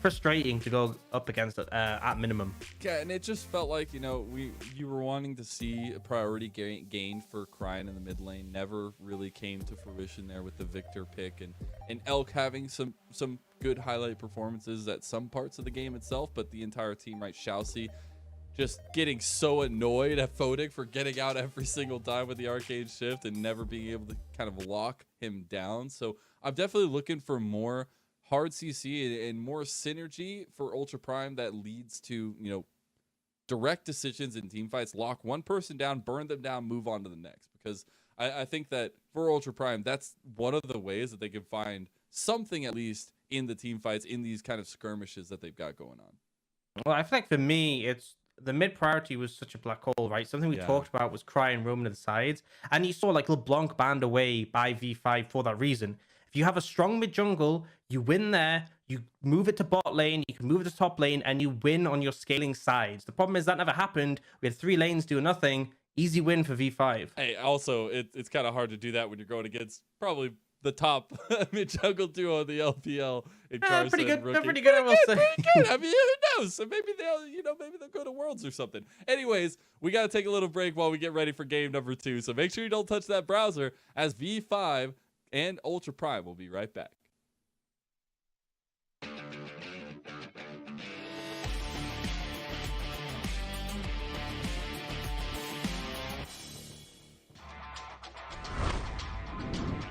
He's in early here to make sure that he's with the team. This is a team fight Fiora. Not usually ideal. There's a great bubble comes out for Scout. Actually cleansing super late on that one. Inferno! Viper is here. Kiss the ring, top esports. And now the rest of the follow-up Mako with a double play. It's too beautiful. Xiaosheng chasing them down one by one. Gets himself a double as top esports are just destroyed. Gwen is immune though, and Scout underneath the tower right now gets away on the dark passage. Oh, actually goes down. Wayward finishes that one with a turret shot. If you find momentum on this pick, you will just murder camps. And honestly, he's so focused on denying John. And this is something that we saw when Hecarim was really in the meta before, is that you can invade it. No flash. He's just very vulnerable to things like this. And, you know, shotgun historically does counter the horse. But it's going to be a blast cone, and he's jumped into the rest of the team. Can Arby spice the blue buff? Shun has been found out! Missing soloing the blue buff, and Shun just flies into his own demise. Munchables believes in Mojo, and V5 this game, look at this. Pure Mojo as Jin Jiao gets knocked up, Dredgeline. He flies through the sky, but with the movement speed, Photic in the range. Another auto attack needed. Now turning for Eric, but Shadow shows up. No one else from V5 is going to be 2v3, but it might not matter. Eric getting auto attack possessed, and Photic now launched on by Shadow. 3 talent strike with Wind becomes lightning, and Audacious charge to turn it around. They jump on Photic, but he gets the support. Eaten up by PP God. This 2v2. PP God and Photic. I see a triple P, and I absolutely love it. Top esports approach, they can look to turn. They have to be really cautious though. They lost the last 50-50 in the previous game. They lose this one, it's doomed. Nice shockwave's going to be where I'm looking. Wayward jumping in. Needleworks back up and available. Tien off the back. Don't burger flip it here. Cleared on the side. Sonic Wave hits in. Smite coming down. It's stolen. FPX 1-for-1 in the series with the Barons. They may take down 2 with them, but Baron goes over.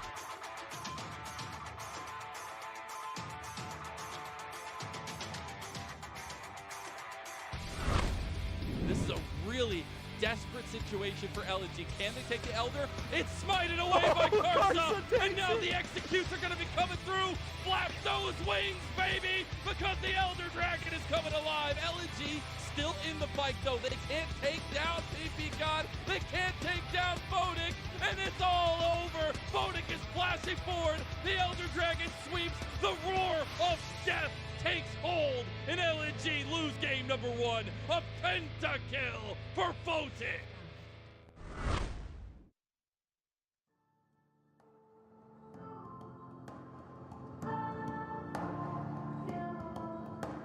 The moment I throw my backpack in the trunk of your rusty car, not knowing where we going, I'm hoping that it's gonna be far.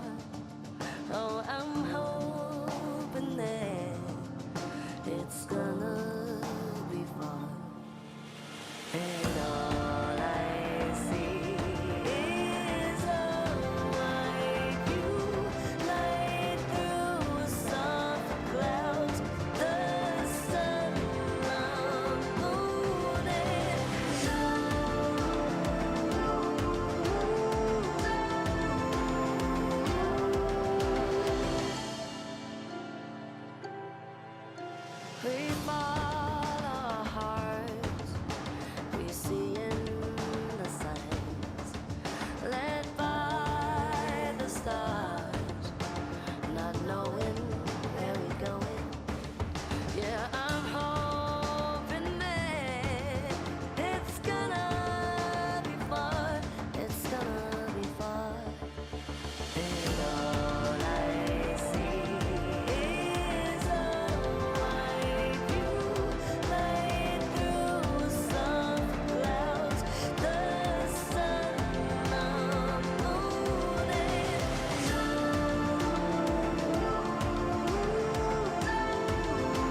emotional landscapes right here, making memories with you.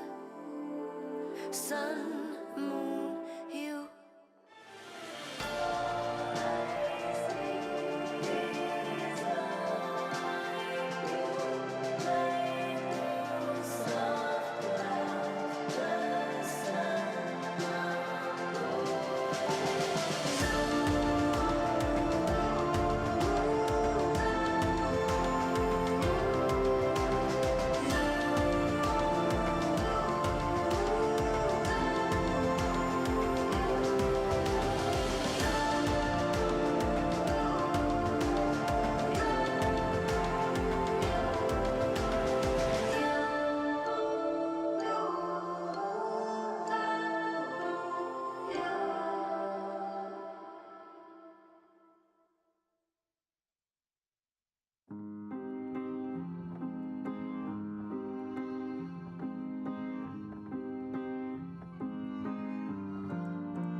I saw you tonight, your beauty from inside, the glowing light is shine. I am with you. Oh, close my eyes, sense your vibe, being alive just feels so right. We are flying out of space and time. Sparks spraying between us, colorful clouds of dust. Coincidence might be divine. Wanna sing your melody, sounds like poetry to me. Let your key resonate all through my body. I saw you tonight, your beauty from inside, the glowing light is shine. I am with you. Oh, you saw me tonight, the soul of a child, the chaos of my mind. I am with you.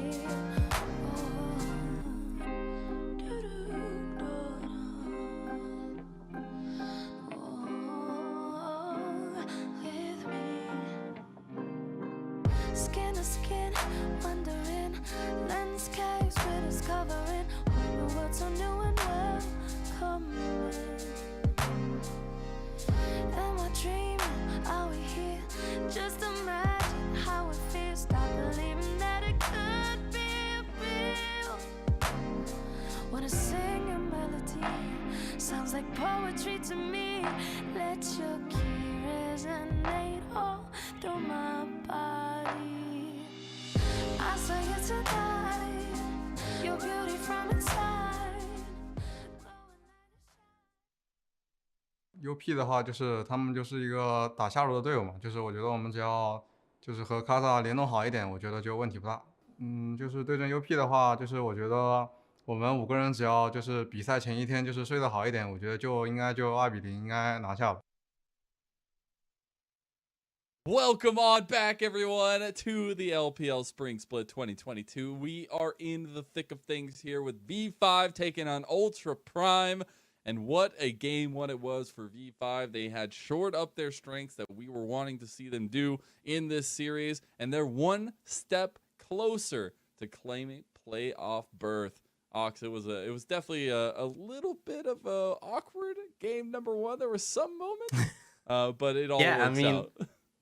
L got jinxed, but that wasn't enough. And I feel like, we did see a couple of mistakes from V5, but for the most part, it was convincing. And I feel like it was honestly off the back of Karsa on this Hecarim.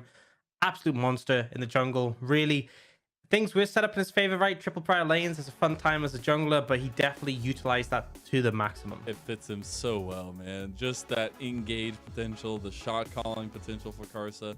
You could see the aggression was led by his sword and his 4 hooves, as taking a huge percentage of the KP, but that early aggression is what the difference maker was. Yeah, and it just felt like it was the opportunities he found ganks in the mid lane that just snowballed the matchup for Rookie so heavily, constantly finding these engages and just giving them no room to breathe. Really stellar play. And this, some of the examples were Crying didn't have a fun time. I'll just be real. Back to back clips of him just getting bullied a little bit. Yeah, the devastating charge combo with the onslaught of shadows. Rookie always there to back up Karsa as well. That is what was so scary here. Is Rookie was just like constantly with Karsa, and when we got to these parts where V5 were just running Ultra Prime down and Ultra Prime could never find solid ground, obviously you see it go very one-sided. Yeah, for sure. And it just felt like once V5 got the lead, there was that one misplay. I kept saying that, Ultra Prime had these scaling elements. They just weren't given the room. The fact that V5 didn't even need the Baron in the end to end up winning the game. And at this moment, like I said, Costa must have had so much fun. Double speeders from your team. And I said it before, I'll say it again. I am so sad they didn't get the Cloud Soul. Because think how fast that horse would have been with the extra movement speed. Would have been pretty hilarious. But, absolutely would. Maybe we get a Cloud Soul game too. Maybe he gets Hecarim again. Maybe we get to see if they let him get Hecarim again, that's a little bit terrifying in my eyes. That's on them. I do want to bring up, though, Ultra Prime will be making a change. They will be subbing out Elias and bringing in ZS in the top lane, trying to change things up to take this series to a full 3. I'd be interested to see what impact that has. I'm going to be real. I feel like if ZS was in the last game, I don't think it would have made any difference, but we'll see. That's if how we only makes saw them... top lane like 3 times the entire game. Okay, so Lies didn't have fun playing into Hullbreaker Gnar. Now you cannot have fun playing into Hullbreaker Gnar. Doesn't exactly seem like a sort of great scenario, but maybe there's some champions they potentially want to bring out, things they could potentially use to play through top or to punish some of these top lane matchups. So it could definitely be reasons for it. But either way, Ultra Prime clearly establishing that game 1 wasn't how they wanted things to go. Absolutely wasn't. I'm wondering if we still see, that pick for the top side of the map for Ultra Prime where it's more playing into the team fight potential. We said at the end of the last game we need to see more synergy throughout the team picks, right? Having a full scaling team and then having a Lee Sin randomly thrown in there. You take one or leave the other, right? You need to find something that works in holistic fashion, especially as that first game was very dominant for V5 in terms of control in the early game and Hacker not having his bread and butter of aggression being available to him. Now Ultra Prime on the blue side for that change up with ZS on the top side will be banning away the Ahri first. Thresh was the ban away by V5 on the red side. Yeah, I think a big part of the Thresh, right, is it's such a great safety net for, Elk on this Jinx. And they're actually going to ban away on the red side. So things look even worse for Ultra Prime. I kind of like this. I was thinking that Ultra Prime would want to be on blue sides. They could prioritize the Jinx. And I think V5 banning away here definitely shuts it down, especially since we could have potentially seen a Hecarim ban come out, right? And I think Hecarim was part of one of the tools they used to deal with the Jinx. Karma ban's going to come out. I'm not exactly sold on this. Yes, Ezreal Karma was pretty strong, but I feel like that was picked specifically into the Jinx. And V5 themselves are going to ban the Hecarim away. So not wanting to deal with the Hecarim, but not wanting to go up against the Jinx for the answer. Now, Zeri's open. Ultra Prime can look towards it, right? If you're not going to get one broken AD carry, why not take the other? But instantly V5, right? Nautilus. Great matchup into the Zeri because you can't outplay the ultimate. You can't use your movement speed to dodge that. And Castle will swiftly lock in that Lee Sin. So once the early pressure, wants to be able to establish control in the early levels. Feels like V5 are so quick on the draw and what they want to bring out in these kinds of situations. But I am looking holistically at Elk here on the Zeri. He has to carry on this pick. And if they are able to lock in this Alistar, a decent amount of peel and engage for Ultra Prime themselves. I feel like they were, had a little bit of with the Nautilus last time around, but it wasn't that sustained. And critically here, right? We have Ahri and Vex banned by Ultra Prime, but V5, considering they banned Ryze and TF last game, no mid lane bans coming through. So Crying gets the Ryze, definitely pick. We can see him have a lot of agency on. We're going to get Rookie on the Orianna again, so strong mid jungle for them. But the Ryze is going to be able to contest that early prio. And V5 now looking to ban away junglers. For the side of Ultra Prime, you can really thin out the AD carry pool here quite heavily, right? Jinx already gone. Zeri taken, and no AD carry picked for V5 is kind of surprising. Alternatively, you could just look towards the top lane, things you don't want Rich on. Perhaps the Gnar was a bit too annoying. But I feel like AD carry is the way I'd go. Yeah, Ezreal was very, very annoying when Kodak has his hands on that one. See if they do let that one go through, but it is the Tristana actually banned away by Ultra Prime. So another very big hyper carry, something Foda can pick up. So we often see the Tristana picked in the Zeri just because you can jump on ahead and you can basically burst her out and not give her a chance to outplay into Kite. We do see 2 early junglers banned away. I love the Volibear ban. I think it's great with the Rise for leaning to the side. Now for Ultra Prime, I feel like he could just go for the Aphelios ban here. I feel like the Ezreal's not as big of an issue now that Karma's banned, right? And also, Ezreal and Tazeri is horrific, right? Like, when she gets her ult ramped up, how are you going to hit a Mystic shot? It's just such a pain. That's where those skill shot practicing hours definitely help out a little bit more. I want to know how often players will go into a Zeri. Oh, wait, that's the answer? Damage? And I like it. Draven instantly locked in for V5. Yo, I feel like that's the sort of pick that will just crush a Zeri in the early game, right? Zeri's early laning isn't the strongest, and Alistair, you know, a pick we've seen rise in priority, but not the best early pick. Level 1 basically useless. So V5 once again really want to hammer on the bot lane pressure, and Photic with a big confidence pick. Now for Ultra Prime, I feel like you kind of need an early pressure jungler here, otherwise your bot lane is doomed. They're gonna go for the Rek'Sai, decent matchup into the Lee Sin. Now for top, obviously they brought ZS in. They have a lot of flexibility. I wouldn't mind the Jace. Wow. But they're gonna pick the Gwen. I feel like Rich now can pick the Jace into the Gwen, right? You know, they know that that's a pretty favorable matchup. Or the Gnar. Looks like he might just go for the Gnar again, because I mean it went well last game. And we were joking about this, dude. It's like, okay, Elias, you had no fun playing this matchup. That's big. He's like, guys, I can't do this again. Just take me out. Do it to him. All right. I would still love it, but it is the Gragas locked in for V5, and Rich will be piloting that one today. As I want to look back over the Rek'Sai, right? Lee Sin picked up by Karsa this time around. Hacker playing it last time didn't have that early proactivity. Now he's back on an early proactive jungler, that skirmishing heavy presence. But again, it feels like he doesn't have much to say in terms of help in the early parts of the game. Yeah, and I think the early game for these junglers is going to be so vital, like so vital in this one. I feel like top lane, the Gragas can kind of just neutralize the Gwen. But bot lane, if nothing happens, V5, I feel like we'll just crush it. I feel so bad for Elkon and Zeri. But that's the thing, right? You have Rek'Sai Rise. This should be a strong enough mid jungle. You know, if these two mid jungles were equal skill, I would give the edge to the Rise and Rek'Sai. I would say these two are going to have more agency, more ability to impact the side lanes, more gank pressure. Let's see. But I'm just going to be honest with you. I don't think this is an equal skill in terms of the players. So we're going to see what Castle Ricky can do. Take the sheet off of the nameplates there and see what happens then, all right?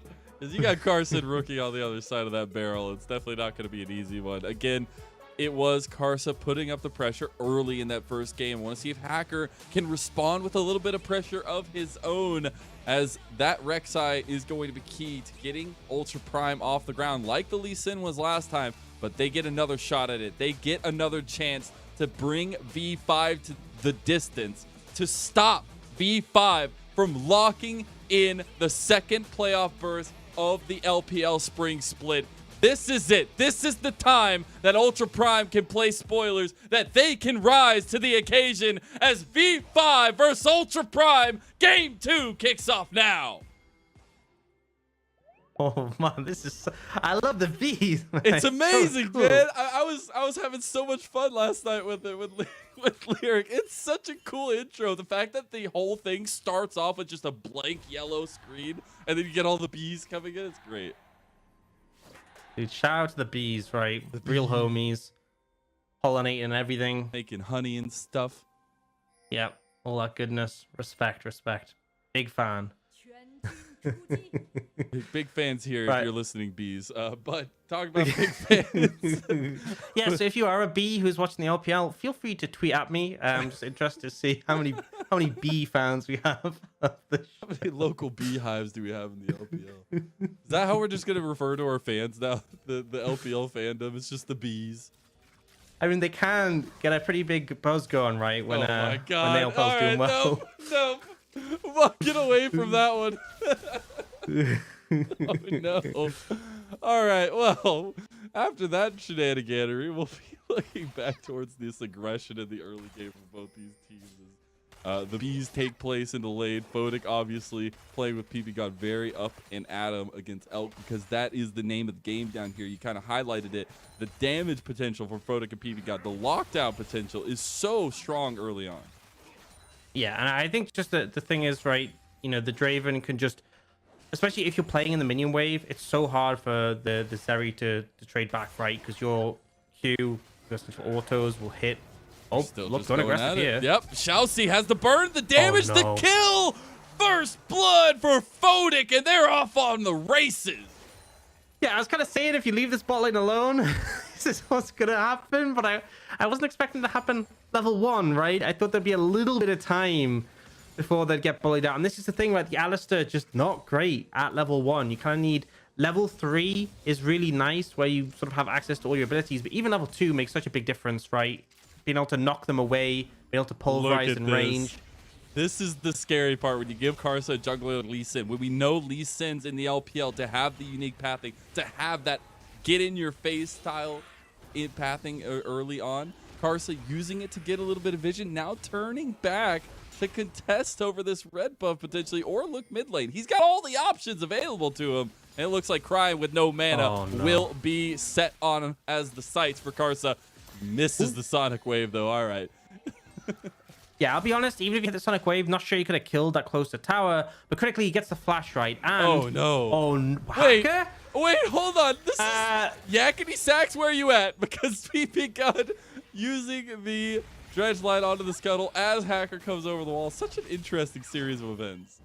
Man, that was a bold tunnel coming out, honestly, from Ultra Prime, from Hacker specifically. They are going to be able to steal with this blue buff, though, right? They have the priority now. Reset came in from Photic, and as a result, they're able to force them away. So some positivity coming out from this situation. We said the creative pathing from Karsa, creative enough to put him 12 CS down. So a little bit of a trade-off in that regard, but we got to talk about the positives of V5. Firstly, the early kill for Photic, definitely nice to see. And secondly, getting the flash of Crying. We talked about this mid-jungle being vitally important. You know, having a summoner difference really means that one side can find favor. Now, they are looking for Karsa. This is Ultra Prime looking for that early aggression. The flash onto Karsa. They can't get the damage, but now they do it. Crying gets the kill. Yeah, flash bin earlier to take Crying's flash ends up being punished, right? Good moves from Ultra Prime, and this is what we wanted to see from this mid-jungle duel. You pick the Rek'Sai Rai specifically to win out, so you can translate the pressure down to the rest of the map, right? Vitally important that you find favor, and it is a big positive. Now, I feel like top lane, not exactly the easiest to set up on, but right now Rich is overextended, so could at least lean up there to apply pressure. But bot lane is the big talking point, right? Anytime you kill Draven, not only are you rewarded by, you know, killing Draven, but also you're shutting down those stacks in the long run. And I feel like you can see already, look at the CS difference opening up bot. Elk just won't be able to walk up to Photic at any point right now. Yeah, they have complete control of the bottom lane. And for right now, at least, both junglers not pathing that way. Kind of finish out their clearing, get the resets off, and at least for Hacker, maybe make his way down that way. We do have Dragon #1 on the board available now as we have crested the 5-minute mark. It is the first Dragon being an Infernal Dragon. A little bit more priority on that singular Drake, but not so much. As we do finally see Hacker, Crying resetting at the same time, means they will redeploy at the same time. Hopefully that leads to a tempo advantage for Ultra Prime. And that's the goal for them, right? Level 6 closing in for Crying. I really want to see what value they can get out of that Realm Warp. Ultimately, I would love to see bot lane lean. You can go for a dive, kill both Photic and BP God, get some plates. It would be absolutely stellar. But it really comes down to execution of what Castle can do to disrupt. He is still down in farm. Mazilia plays, and obviously dying as well. Not ideal, so but the best start for the Lee Sin. I will say though, you know, ZS coming in here, not having the same pains as Elias just yet on the top side. And I feel like the Gwen still had a lot of things to be said in that last game, right? We were talking about they never really got to scale, and I don't get to talk about it because Karsa goes in. Now Rich is worse for wear the top side as level 6s have been achieved. We'll see Photic going in, the headbutt getting him away from Elk as the damage was raining. Yeah, and kind of out of sync there, right? Exhaust comes through from Elk, despite the fact that the knockaway comes in, so a bit wasted now. That I should just be able to dash away on this one, but both top lane is low. Won't hold too much credence, right? None of them have teleport. They're not going to join in with this play. And V5 just going to be able to pick up this dragon. But you can see how precautious Ultra Prime bot lane are playing this one, how scary it can be. Photic can get a few autos in. But but just have to play it safe. Now, Hacker could look for something here, honestly. Good. Xiaoxi is waiting in the bush. They do find PP God, and he doesn't have the tankiness just yet. The Glacial Augment will help out Photic getting some damage back, but that's already a kill over to Ultra Prime. They take advantage in that regard. Yeah, really nice play. Unfortunately, they also burned the Realm Orb from Cryin trying to get in on that play when it was a bit too late. It means that, yes, they got the kill, right? It's nice. But one, they didn't kill the Draven. And secondly, the fact that they had to burn the Realm Orb for that makes it, you know, still worth by all means, but less desirable than if they just got that kill for free. And I think you saw as well in that play how Photic nearly took down Xiaoxi and how scary things can be, considering Castle wasn't in range. If Castle wasn't in range, I mean, Xiaoxi for sure is dead, but they might even be able to go further. You can see, right? The Hex Splash. I love it. The brush. So cheeky. And then, yeah, I mean, they just lock all the CC down, but look how much damage Xiaoxi takes just from Photic in this situation. If Castle was in range, probably would have gone down. And, you know, you can definitely make the argument the Realm Orb dissuaded V5, but I really think it was a bit unnecessary. The threat of the Realm Orb should have been enough. I don't think you had to cast it. Look at this, though. Xiaoxi is on a roam towards the top side of the map, at least taking advantage of that timer. PP got on his own roam, but it's because we're at that 8-minute mark, and Rift Herald is on the table here for either team. And you actually see, if you look on the other side, V5 are fully committing to this, right? Photic coming over as well. Ox. That's what we do, okay?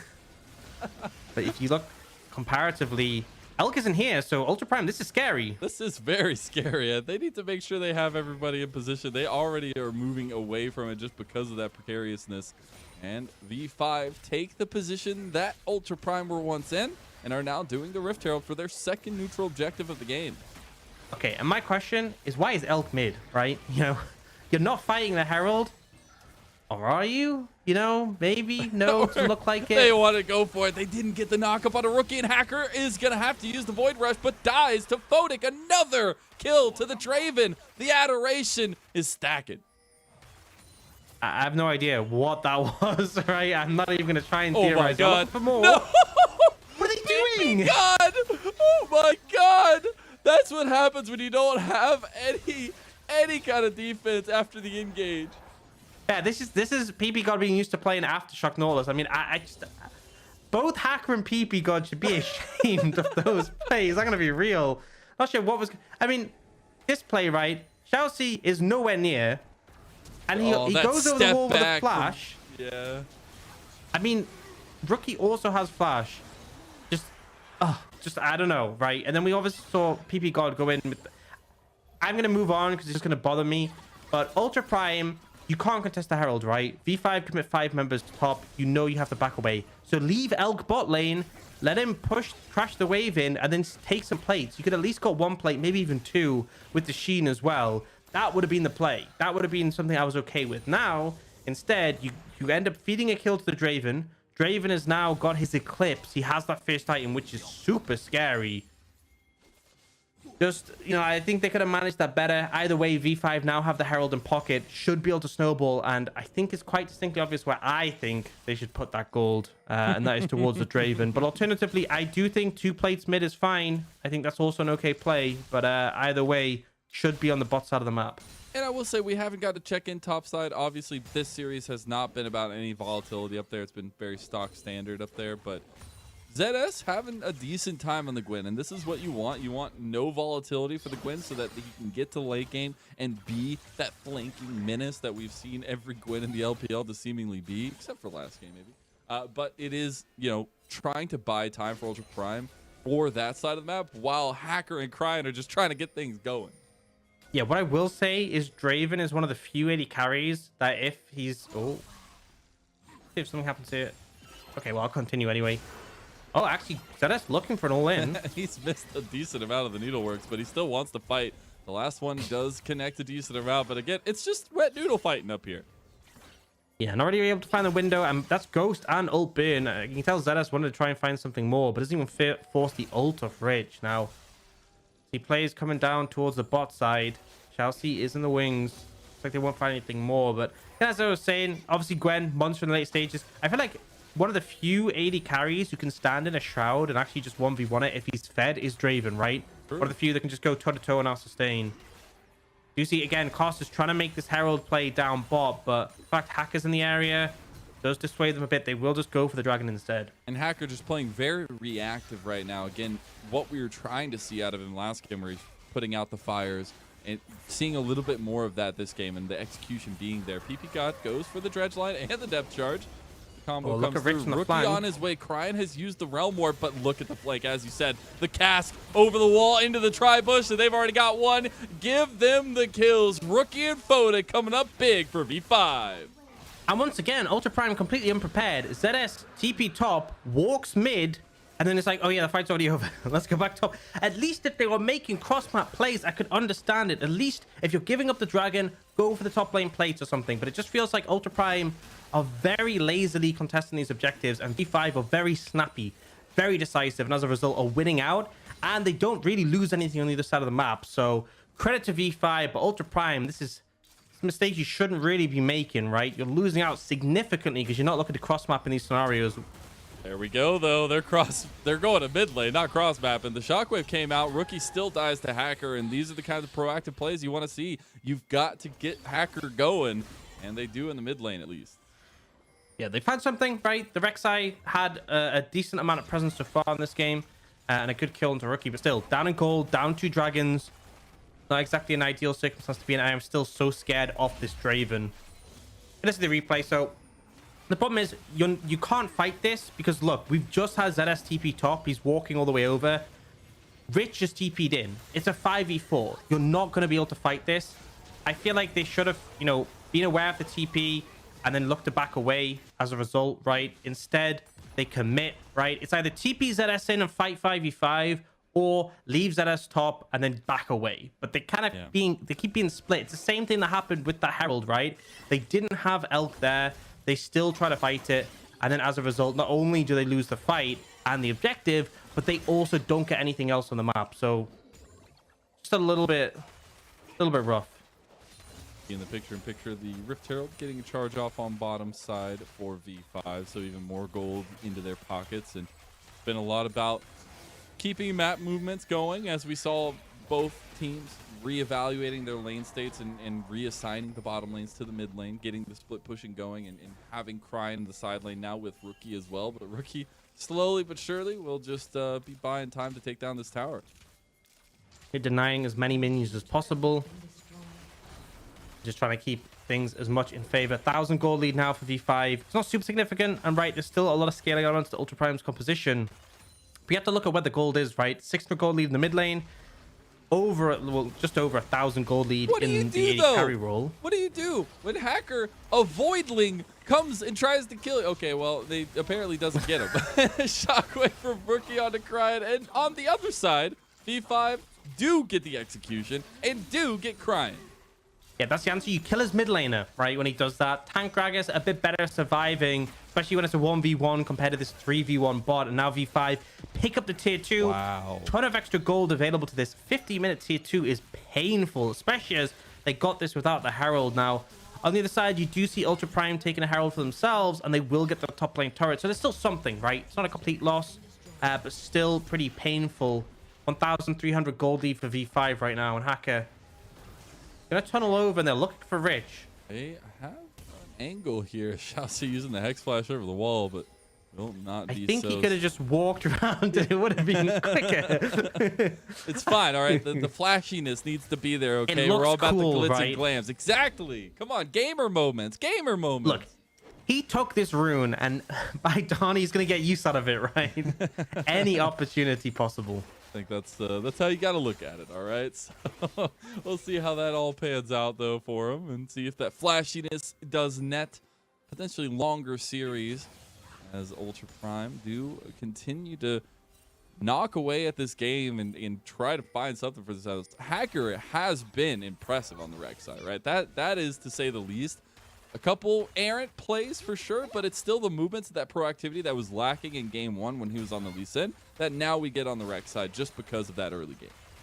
Yeah, I think as well, having Cryan on the rise definitely helped, but I still feel like the fact that, they have scaling elements, sure, definitely a positive, but they are struggling right now, and it's 40 seconds till this dragon. If they lose this, it'd be a big hit. Kelsey looking, he's just going to Hex Flash out, and Rookie out of vision, critically, does walk over into this brush. There is a control ward. he lands a big shockwave, it could be pivotal. Good. Oh, the nice headbutt pulverize, but it's on to PP God. PP God getting low. He already is surviving. How? I thought he was going to go down. The shockwave on Shousey doesn't get the kill. Now PP God finally dies, but it's still Photic who gets one of the kills. And the cast coming away to separate against Rookie. Hacker tries to go for the flash, but won't make it. Now Carson's in the fight, and now Photic is wiping house here. 2 kills, and not the third. It's or fourth, rather. He gets the triple kill. It's an ace for V5, and it's a 3rd dragon of the game. I just find it hilarious that you see Zeri like just constantly hitting, doing all this consistent damage. Photic does like 3 autos and does as much, right? This Draven just absolutely caves Ultra Prime down, and now they get the 3rd dragon, pretty significant goal lead, and Photic, I think this Draven is a little bit out of control for Ultra Prime. This is those Things like are solo looking queue rough. Dravens that you just you see him get a couple kills early, and you're like, oh goodness, this is going to be a long road. Yeah, and this fight starts very slow, right? We see the AoE come in from the Ryze and the Zeri. They can't kill PP God too quickly, but it kind of doesn't look too bad, right? Especially as ZS manages to dodge with a shockwave, but then they focus him down. Photic manages to pick up the Alistair, and all this constant damage from the Zeri you can see coming out. And then watch, when Photic goes aggressive with the team, just throws an auto, boom, boom, boom, dead. That's all it takes. A couple spinning axes and the whirling of death. Not the whirling death, but the whirling of death for Photic. And Rift Herald, a desperation drop in the mid lane for Ultra Prime. Trying to get the Is it gonna charge get it? off even. It's not even going to get the charge. Oh my It is denied lord. by V5. Absolute disaster. And the thing is, they couldn't do too much just to further encourage to get it in, because look at the items Photic has. Essence Reaver and that Eclipse and a Last Whisper and tier 2 boots now. Compare that to Elk, it's night and day. We do see ZS pick up the bot lane tower, and it's an objective bounty, which is nice, but it's kind of the point where it's like, oh man, I feel like this thing, whenever there's an objective bounty, I always feel like, well, that's nice, but I'm always like, man, we are really losing. And it's also just the fact that the tanky members of Ultra Prime will not be able to be tanky against Photic any longer. Still taking. I don't think anyone will be able to be tanky. Yeah, you know? honestly, at that point, and Everyone's paper. He's working on more armor penetration. PP God, meanwhile, trying to work on his way out of there as the dredge line gets him to safety. Yeah, and the thing is with the Essence Reaver, the ability haste. I mean, between his items in general, the ability haste means so easy just to keep axes permanently spinning. You never run out of mana as well, which can be an issue for Draven in longer fights. So just really, really scary. And the thing is, you can very easily proc the Essence Reaver, as every time you catch your axe, your W Blood Rush resets. So pretty much every auto is going to be a big Sheen empowered auto. We do see V5 able to get that top lane tier 1, just picking up a lot of the standing gold, still about 4,500 ahead. The thing I'm scared of, right, is 2 minutes 40 until that dragon. We talked about last game, right? V5 blundered a bit. Ultra Prime got 2 dragons. It delayed the soul. This is a very quick soul for V5, potentially, if we can get this next one. And I don't think Ultra Prime are in a position to fight. Yeah, I don't think so either, especially when the major carries, Rookie and Photic, are sitting at 90% KP and just having a day here in this series in particular. See Ultra Prime wanting to go for Photic. Oh, he gets denied Great the head, moves. but pulverized. Oh, no! Oh, no! You hate to see it, and it's all dusted for Ultra Prime. Shousey tried his darndest, but he came up with nothing. V5 capitalized on the mistakes of Ultra Prime. That is the sort of play that is going to rest on your mind for the rest of the split. Honestly, man, he got outplayed by Photic and then tried to make it work with the flash pulve. You hate to see it. You hate. Well, not if you're a V5 fan. Then you probably find the situation hilarious. You're bias there, Ox. I mean, I'm just saying, it's a lot more fun to watch. It was this all as a bait, Elk. You no. should have known. I'm just gonna say, Mazel, this game is a lot more fun to watch if you're a V5 fan. So if I wasn't before, I might be opting into it now. Oh yeah, rough. Baron now 4v5, Dragon in a minute 15. They should just be able to reset and head towards that. We're gonna get a replay in a second of this, and it's gonna be painful, right? I So don't want a replay of me. it. I just want to keep going. Head I don't down. think we do. I don't want it. So he just gets interrupted by this beautiful stand aside, and then he tries to go for it anyway. It's like we've committed a realm war. Oh, with the thumbs up, it's so already close. there. Oh, It's so close. painful, man.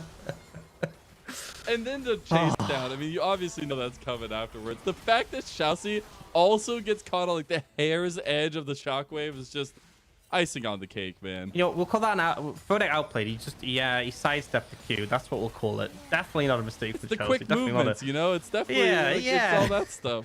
But V5 now taking down in the bot lane, trying to push in an inhib tower, because this is still something we want to see from V5 is making sure that they close out these early advantages, that they snowball, but they snowball well.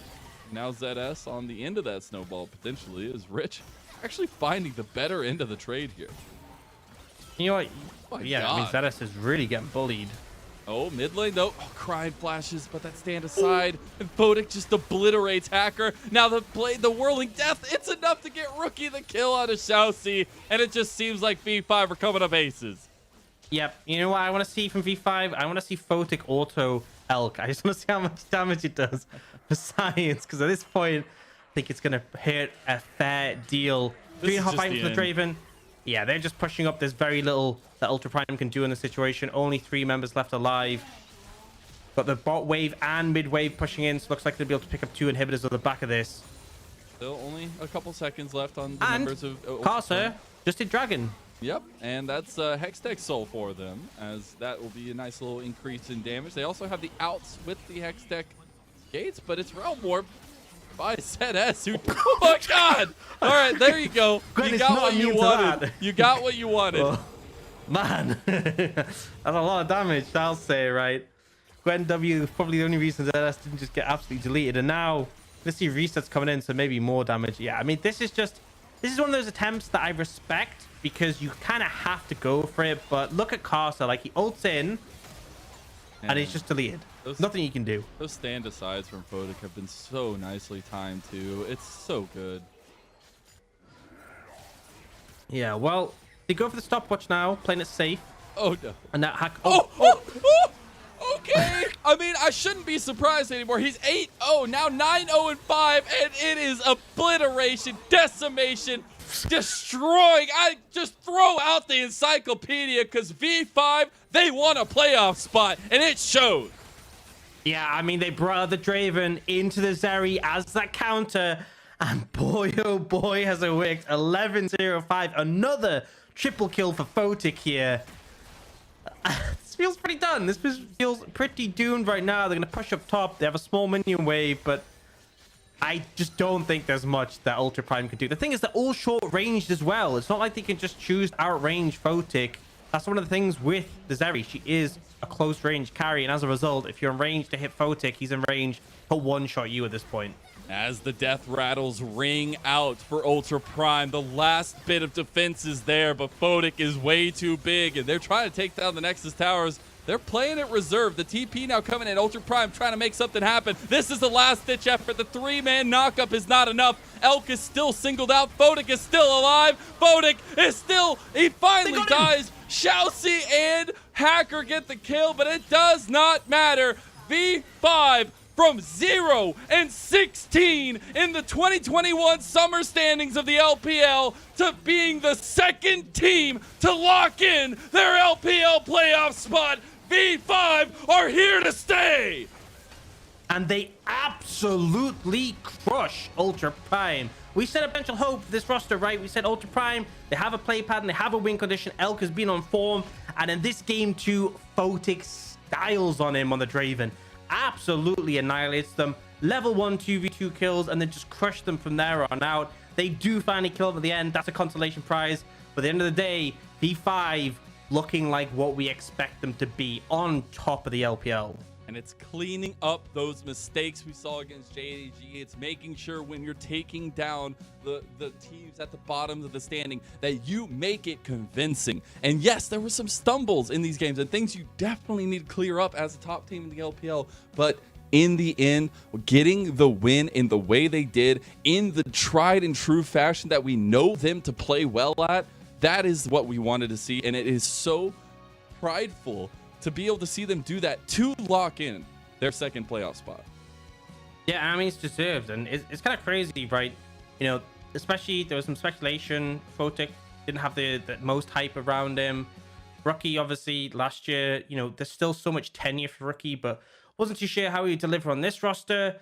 Rich as well coming in. There were question marks. I feel like this roster has really come together well, and it just looks like they sync up effectively. It's not just individually talented players. It also looks like they know how to work together as a team. And this series in particular was a convincing one. Not every series they've played has been completely convincing, but I feel like when they are all firing on this sort of same level, they just really know how to just crush a team. And for Ultra Prime, definitely disheartening. Wanted to come in here as some spoilers, making V5 work for it a little bit longer. And there were moments, glimpses, especially in the early parts of that second game, that you could see that when Hacker gets this aggressive routing, has team help in the early game, it works out to some extent.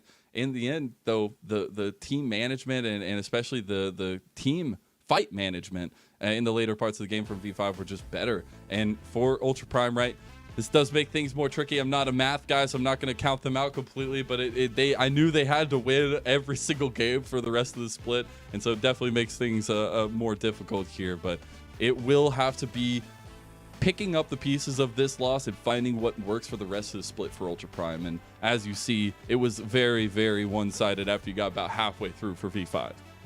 Yeah, I mean, honestly, the fact that they kept that close despite what happened in the bot lane early is kind of impressive. But the mid jungle, they found some momentum there, but this bot lane discrepancy just couldn't be overcome. And they didn't really manage to apply pressure onto Photic, who just really took over on this Draven.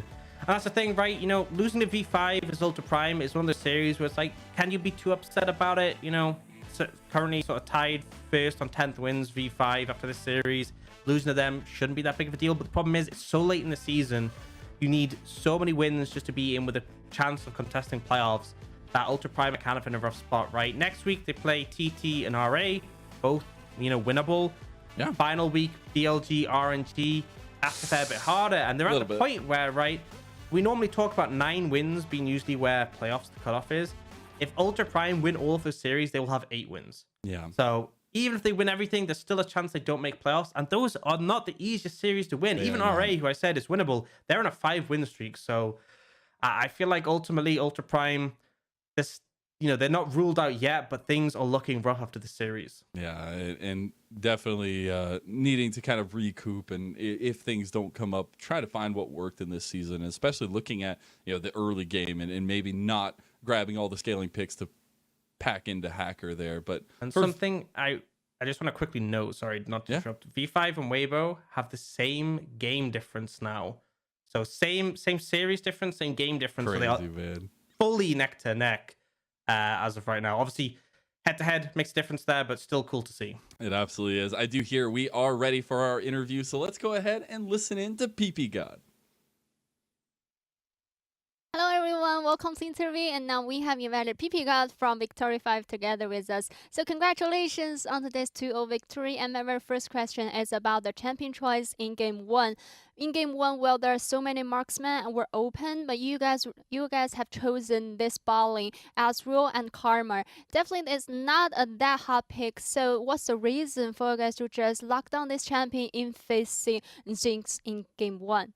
那其实说到第一局，首先恭喜你们拿下比赛的胜利。那其实说到第一局，你们是非常果断的选出了 EZ 卡尔玛的一个下路组合。其实面对金克斯的话，感觉这个组合也并没有那么的常见，而且当时还有很多的 AD 英雄都 open 在外，所以说能问一下选出这样的一个下路组的原因和契机是什么呢？选出 EZ 卡玛的话，主要就是为了前期跟金克斯抢线权吧。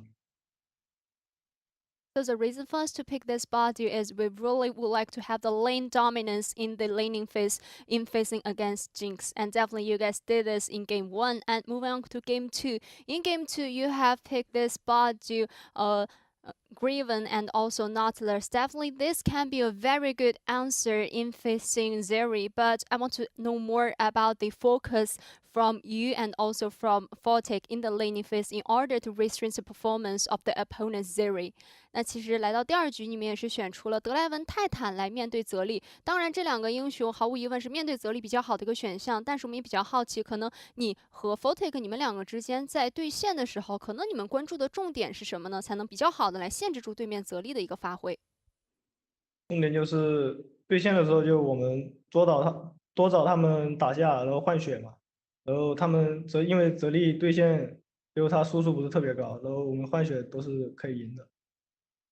So in the laning phase, we would like to have more skirmishers together with opponents balling because we feels like in the early game in the laning phase, Siri cannot do a very high amount of damage in the laning phase. So we would like to just seek more opportunities to make some skirmishers to get some leads from the early game.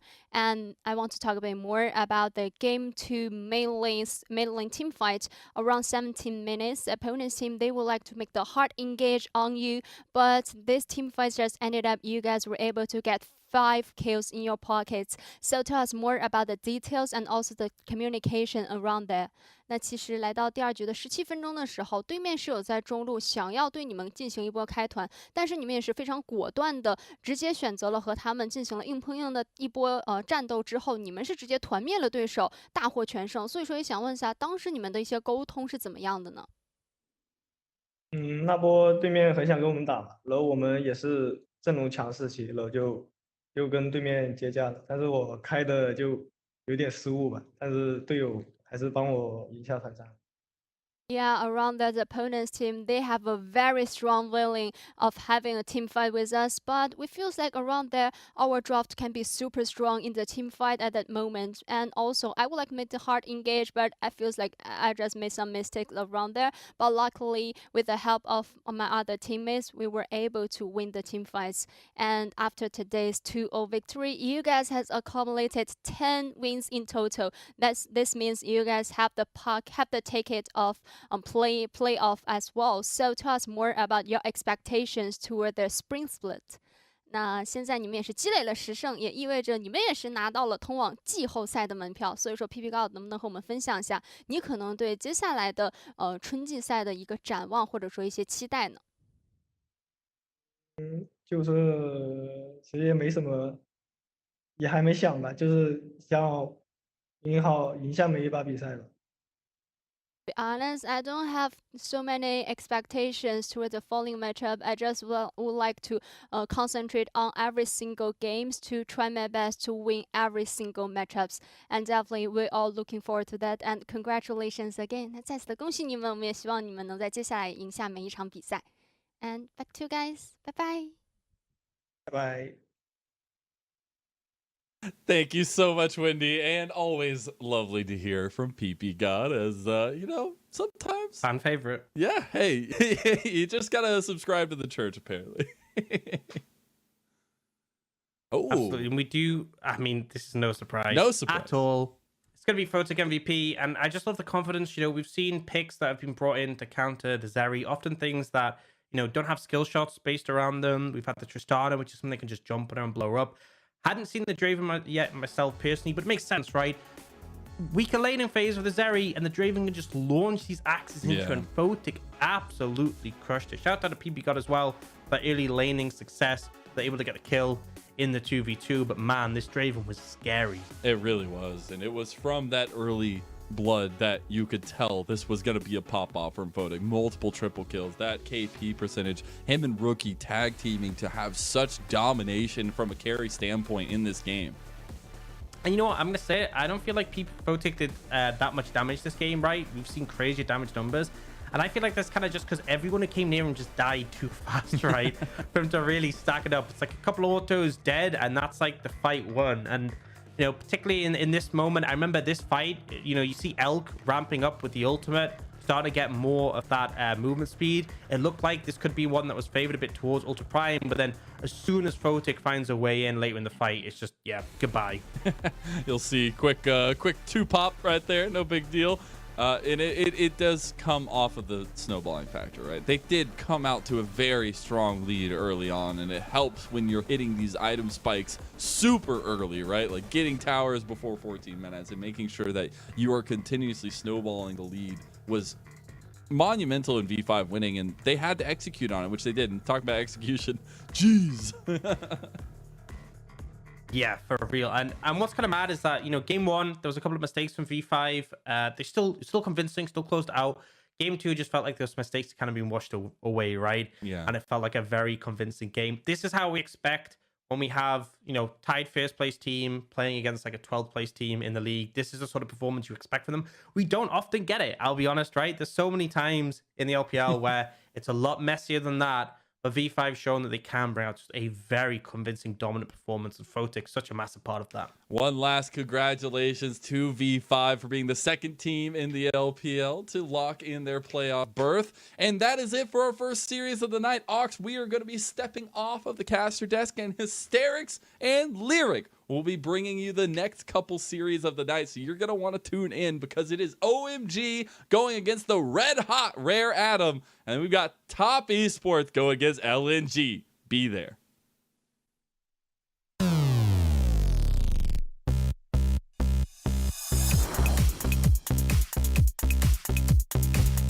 then Ultra Prime here, you can see what they're thinking. Hey, we still have a lot of follow-up damage. Sure, our Leon does need to back off, but again, Elk is flying! Elk is flying in this replay! Oh wait, Elk is flying! It's Harry Potter! Oh my god! Oh my god! Alright, forget the replay. Elk is a wizard. Like that. You're a wizard. I don't know how. Got the Shy on your roster. Guess they can move towards this bottom lane. The inhib is open. There's a minion. Nice. Man, my team is very good. My team is very good. Very good. Nice. My team is very good. Very good. Nice. Man. Stepping forward with another point. Short onto the board. They're 1-0. And now they can just look to take that wave in mid. The TP's already coming through the Shy. The masked man standing. Can he get Doggo? How is Doggo on this side of the tower? Oh my What god! happened for Doggo to be there? He's so far from home. He doesn't even have a collar. Nobody He's knows. got Battlestar, but still gets the kill. And now the chase down is on Invincible. Has to block for his team as the curtain call sends V5 away. The team. I mean, let's be honest. If you want a team with Mojo, this is your team. They know what's up. Oh, the ulti comes in. Cole's now going to be the target, but that's just the support. Southwind has been left behind. Wait, did Cole think the Jinx was on the enemy team, I wonder? And WE find a consolation prize at the end. V5 need to stop this. Dragon is in 20 seconds. V5 Wait, are what trying are to these stop them wards? from How are resetting. you missing? And wow, Super Mega Death Rocket with an absolute big one. Strive on the chase, the needlework is just a little tip. Tarzan the what? Strive is a madman. That target selection lyric, that was insane. That wave out, and it feels like they're trying to get pressure on that bottom side while they can. 2.5 minutes until that Baron comes up, so they don't need to worry about getting caught on the wrong side of the map. This is 9. He's found us. It was at this moment he knew. He f***ed up. He must have gone past that control wall to get there. Goes for the slice of Maelstrom anyway, but Viper flashes away. And 369, it was a good attempt. I like the gumption there. You're down on death row at this point. You might as well try and make something happen, but it just cannot come to fruition. Try and use their map pressure, use their mobility, look for picks, and see if they can kind of catch out Ultra Prime. Oh, they're going again. Oh, they're doing it again! They just have no chill. EDG, these guys have families. Come on. Very curious about that. So no TP available for ZDZ. Let's have a look at the inside. Oh, no! Or sorry, in the base, I should say. It's actually just been saying, look, I don't care about the 1v1. So where are we going, observers? We're looking at one, the other. RNG, take the next. No, he didn't the inhibitor. No, wait, did he? Wait, no, the inhibitor respawn. We haven't finished. Go back to the game. Go back to the game. Go back to the game. Observers, please. Go back. Thank you. Okay, they're gonna end it. They're gonna end it. They got it.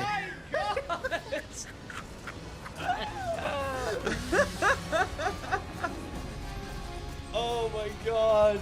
Oh my God. All right. I have one word. Fiesta.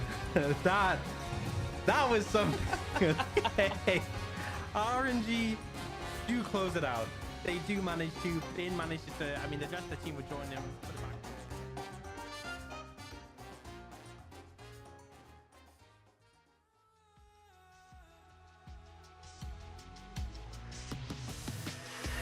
Why do you speak on my name? Why do you treat me so bad? 'Cause I never made you feel like this. Why do you leave me into? Do you love you for real? Do you love you for real? No, no, no, no, no, don't give me that, don't give me that. No, no, no, no, no, don't give me that, don't give me that. No, no, no, no, no, don't give me that, don't give me that.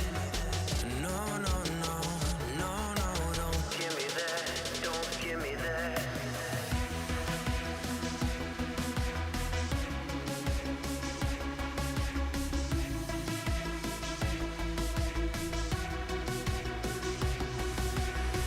Why do you speak on my name? Do you love you for real? Why do you treat me so bad? Do you love you for real? 'Cause I never made you feel like this. Do you love you for real? Why do you leave me into? Do you love you for real? No, no, no, no, no, don't give me that, don't give me that. No, no, no, no, no, don't give me that, don't give me that. No, no, no, no, no, don't give me that, don't give me that. No, no, no, no, no, don't give me that, give me that, give me, give me, give me, give me that.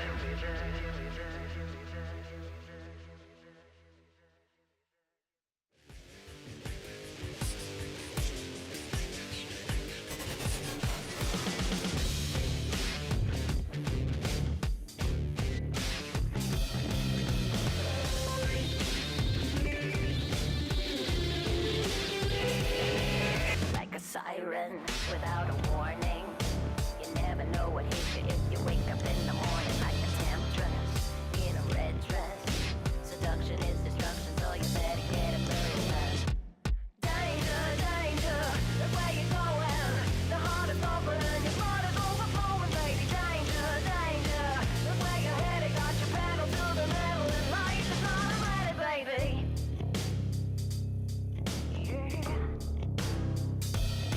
I'm gonna use you and abuse you. Tie a track on your back, run you down, look behind a fallen angel. Like a siren, I'm a beacon in the tunnel, light me up like Greek lightning. Danger, danger, look where you're going. Your heart is pumping and your blood is overflowing, baby. Danger, danger, look where you're headed. Got your pedal to the metal and life is all a letter. Danger, danger, nothing could be stranger than the feeling that you get when the dark side is going after you.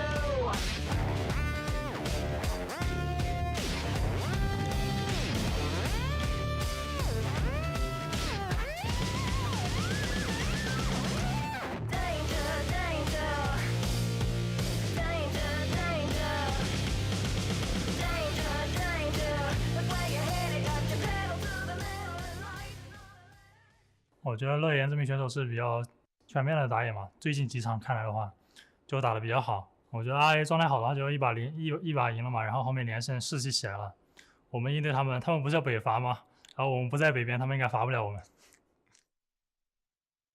All right, well, we get a bit of confidence to open us up here. Good from Arky as we welcome you to OMG versus RA. Ladies and gentlemen, I'm Mysterix. I'm joined by Lyric for the next two series. And, sir, we have a bit of housekeeping to do outside of the usual norm because there's things changing in the LPL as we start getting closer towards the end of the split. In the last matchup, we saw V5 beat Ultra Prime. They secured themselves playoffs with the second team securing RNG as well because they knocked Ultra Prime out of the potential of getting more than 9 wins, even 8 at this point, Lyric. They're in a great spot now. They're in playoffs, so we have 3 out of the 10 teams moving into 2022 spring playoffs. Yeah, and even for going to this next match, right? If OMG 2-1 RA, then TT are out. Our next series, if LNG win, they're in. So a ton of playoff implications with today's matches. I mean, the next couple of days, we're going to be saying that a lot again. 9 being the lucky number is a big deal once more. Every LPL split, it feels like we have that conversation.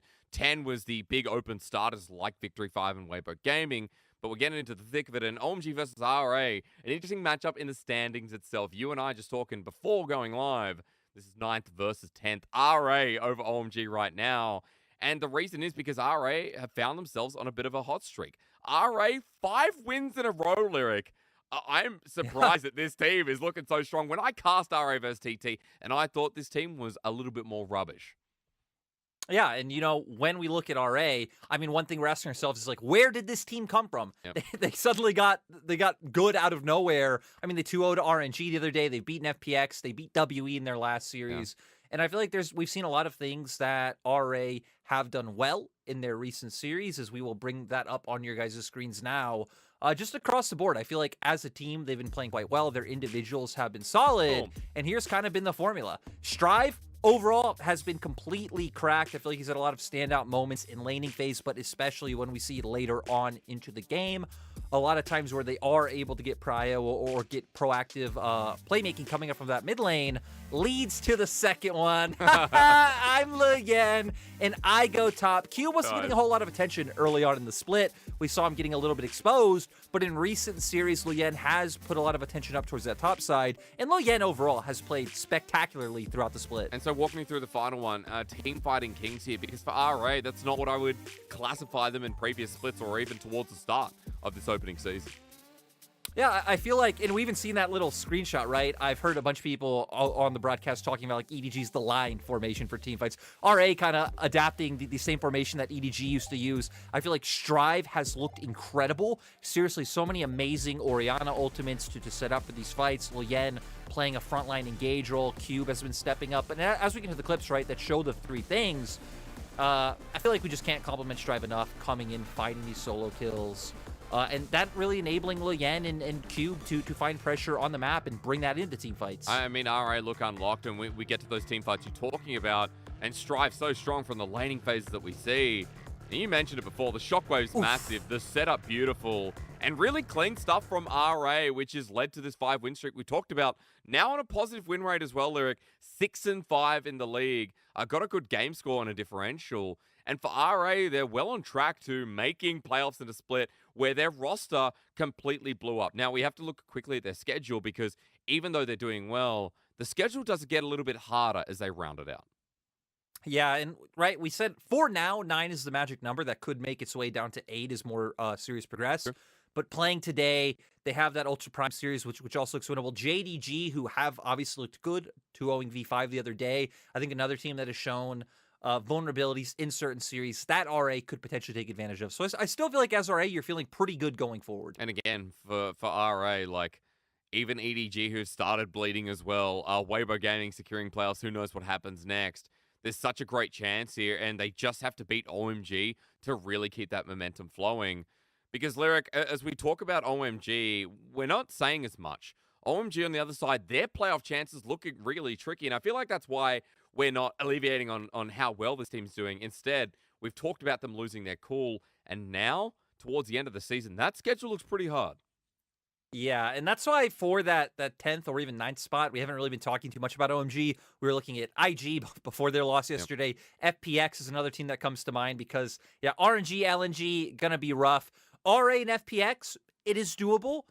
Even RNG and LNG, right? I mean, heck, every top team in the LPL drops 2 lower teams. Every series is winnable, but still, for OMG, it is going to be quite a tough one to be able to secure yourself that playoff berth. I mean, we even saw, their last series against Weibo Gaming, a bit of a struggle here as well as we look into some of the clips. And for OMG, having these great moments with their jungler, but it's been quite messy, Lyric. Yeah, and we've seen them. They're still a team that likes to play proactively, look for the aggression. Aki consistently moving around the map, as we saw in the last play. Here, moving up towards top side. But I feel like teams having a decent read on them. Weibo specifically in that series, I feel like Weibo have always had a really good vision game this split, being able to spot out when a lot of these plays are going to happen and look to counteract. And a big thing that we were hitting on earlier in the split is that for OMG, I feel like when Cream has a winning lane matchup or they have a winning mid-jungle 2v2 is when things work out for OMG, because then Aki and Cream can cover their side lanes to a great degree. But without it, we have seen both Shanji and Abel and Cold get a little bit punished from other teams and exposed in terms of their laning phases. So for OMG, still going to be looking at Cream and Aki today, hopefully get champions that do have that proactive ability to be able to help the rest of the map patch some early game holes. Again, we've seen how good Cream is. I mean, like, rookie of the split material, even though it went to Shanks last year, end of last year. Cream was on that agenda, nominated for a big reason. Still big within the laning phases. We look at the mid laners here as the focus matchup. Strive's had a bit of compliments coming throughout. Cream still, when he gets going, doesn't really slow down. And the solo kills, the thing I'm looking at here, Lyric, still top in the league. Yeah, it's really interesting, right? Because we have seen Cream fall behind a little bit in terms of his laning, but still, when it comes to forcing heavy trading, finding those solo kills, even the damage he's able to put in team fights, he is huge. Strive still finding some solo kills of his own, has been a very solid laner in terms of being able to find those CS advantages. Not playing as big of a carrier role in terms of team fights. Yep. I think Strive's impact on the game this split has been a lot more reminiscent of how Angel's been impacting Weibo, where maybe it doesn't show in the stats, but there's always these big highlight moments in the game where he's hitting a massive ability that leads to a game-winning team fight. They get the Baron, they get the Dragon, and they're able to close out. So I think two very different identities and very different roles on their teams. Again, lane versus seems like how the team fight comes together. Cream versus Strive, our mid lane matchup going to define a lot. Remember, RA and OMG fighting for a playoff spot, not to be secured today, but this matchup can be telling for a lot of things. And as we're talking about the win streak for RA, I also want to point out OMG on a 2-loss streak. Recently lost to Ultra Prime, Weibo Gaming, which took them to 3 games. Their last win was against WE. And then before that, V5 beat them down. JDG did the same. They may beat Top Esports, but they lost to LGD. It's such a shame when Shanji was hyped up and the whole OMG looked pieced together from the start. But that momentum came to a pretty rough stop. Yeah, and I feel like there's still like some decent aspects to this OMG roster. We just hit on Cream. I feel like Shanji overall especially has certain champions where he is just shown to excel. The Rumble early on in the split, I think his Aatrox has been very good. His Gwen has been a bit of a standout. And then for their bottom lane, I think in team fights, they can work very well. OMG's coordination overall in team fights, I feel like has been one of their more consistent bright spots. But in terms of early laning phase, we've seen Abel and Cold willing to flip it quite a bit. And a lot of times, that flip not ending up on their side. They'll be the bot lane duo to all in, and then they will be the bot lane duo who gets 2v2 kills. Yeah, Abel and Cold, there's so many times where, and you're not going to say throwaway games, but there's just been so many times where the bottom lane has ended into disaster because of that said flip. So I'm curious into this one because, it's iBoy and is it Zoro or is it Yuyan just starting today, Lyric? I've had a bit of a mind blank. I guess we'll find out shortly. I was going to say, it is Yuyanja, I think, coming in today for RA. They've pretty consistently stuck with him as the starter in the roster ever since he has showed up. And I feel like Yuyanja has brought more stability to this team. I do want to give him some credit considering that I feel like their macro has improved immensely after he came onto the roster. Yeah, it's surprising, right? When he received a lot of flack on the Top Esports lineup, like he was slow starting, but has definitely been more solid in the last games. I remember the Rakan from the last series was to my liking as OMG come out on stage. And remember, OMG a roster with the tallest man in the LPL. As we look past Shanji, look at him. Camera has to dip up a little bit, Lyric. There ain't enough space on stage for him. Yeah, you know what? I mean, who needs to get ahead on the Rift when you can get ahead in life, though? I feel like I just insulted a ton of short people. Maybe you included, but the rest of the team. I guess to be fair, right? They're not short. He's just, very tall. Yep. And again, he's willing to use that height to try to overlook the enemy jungle, get into their jungle, look for the aggression. As shown by the clips that you picked, doesn't always work out for him. Does get caught out quite a bit, especially going up against Lian here today. I do feel like Lian has been one of the best junglers that we've had in the LPL this split. He talked a lot in interviews about wanting to take a more aggressive role in these games. And I feel like we have seen that in the recent series coming out from RA. Kind of crazy here as we get the lineup on stage. Cube in the jungle, Luoyan, you were just mentioning. Mid lane, I mean, you can even say that for RA, like this split has been such a big surprise with their new mid laner in Strive. Losing Fofo, getting someone who's a rookie, and still getting, you know, somewhat of a similar caliber. iBoy, Yu Yanjia, of course, the bottom lane, and again, all eyes towards the mid lane is Strive versus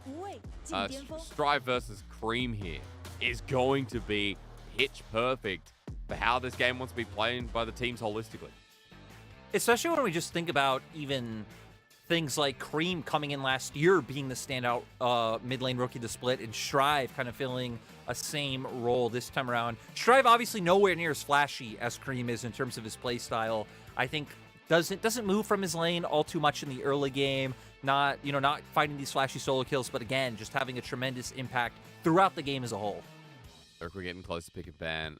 Past couple of days, we've seen things like Renata. I wanted to talk to you a little bit about, you know, the dimensions of draft and what you kind of expect from this series, because for OMG versus RA, like, our junglers are different. They're like the left wing, right wing.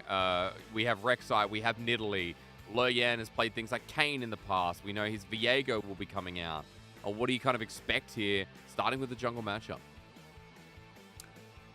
I feel like that one's going to be very hard to nail down just because, like you said, both these guys have been willing to dip into their pools to round out compositions a little bit better. Especially Aki has very much left jungle 2-4-5 in a lot of rotations. And again, brought out the Rek'Sai, the Zed, the Trundle, the Poppy, the Hecarim. I think defining picks will be a little bit of the same. Both of these AD carries have heavily preferred the Jinx to the Aphelios side of the matchup. Yep. In top lane, especially for Cube, I feel like the Gwen will be huge. I wouldn't be surprised to see if OMG do ban that one away if they are on red side.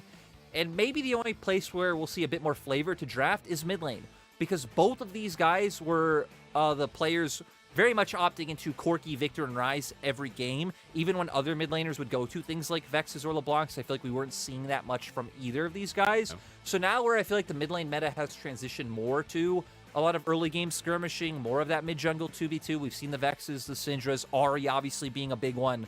I want to see how these guys adapt. You would assume Cream should come in quite happily with another mid lane assassin coming into the meta. I mean, you hope so. Again, those laning stats so high to talk about here. A big deal for OMG and RA getting a win out of this series. We're shortly about to jump into pick ban. But if you're wondering why you're here and why you should care, 6-5 for RA on a 5-win streak. This team, their roster completely collapsed. And when I say that, I mean, well, they lost Hung, they lost Fofo. Maybe it didn't completely collapse. Maybe I'm being a bit of a drama queen.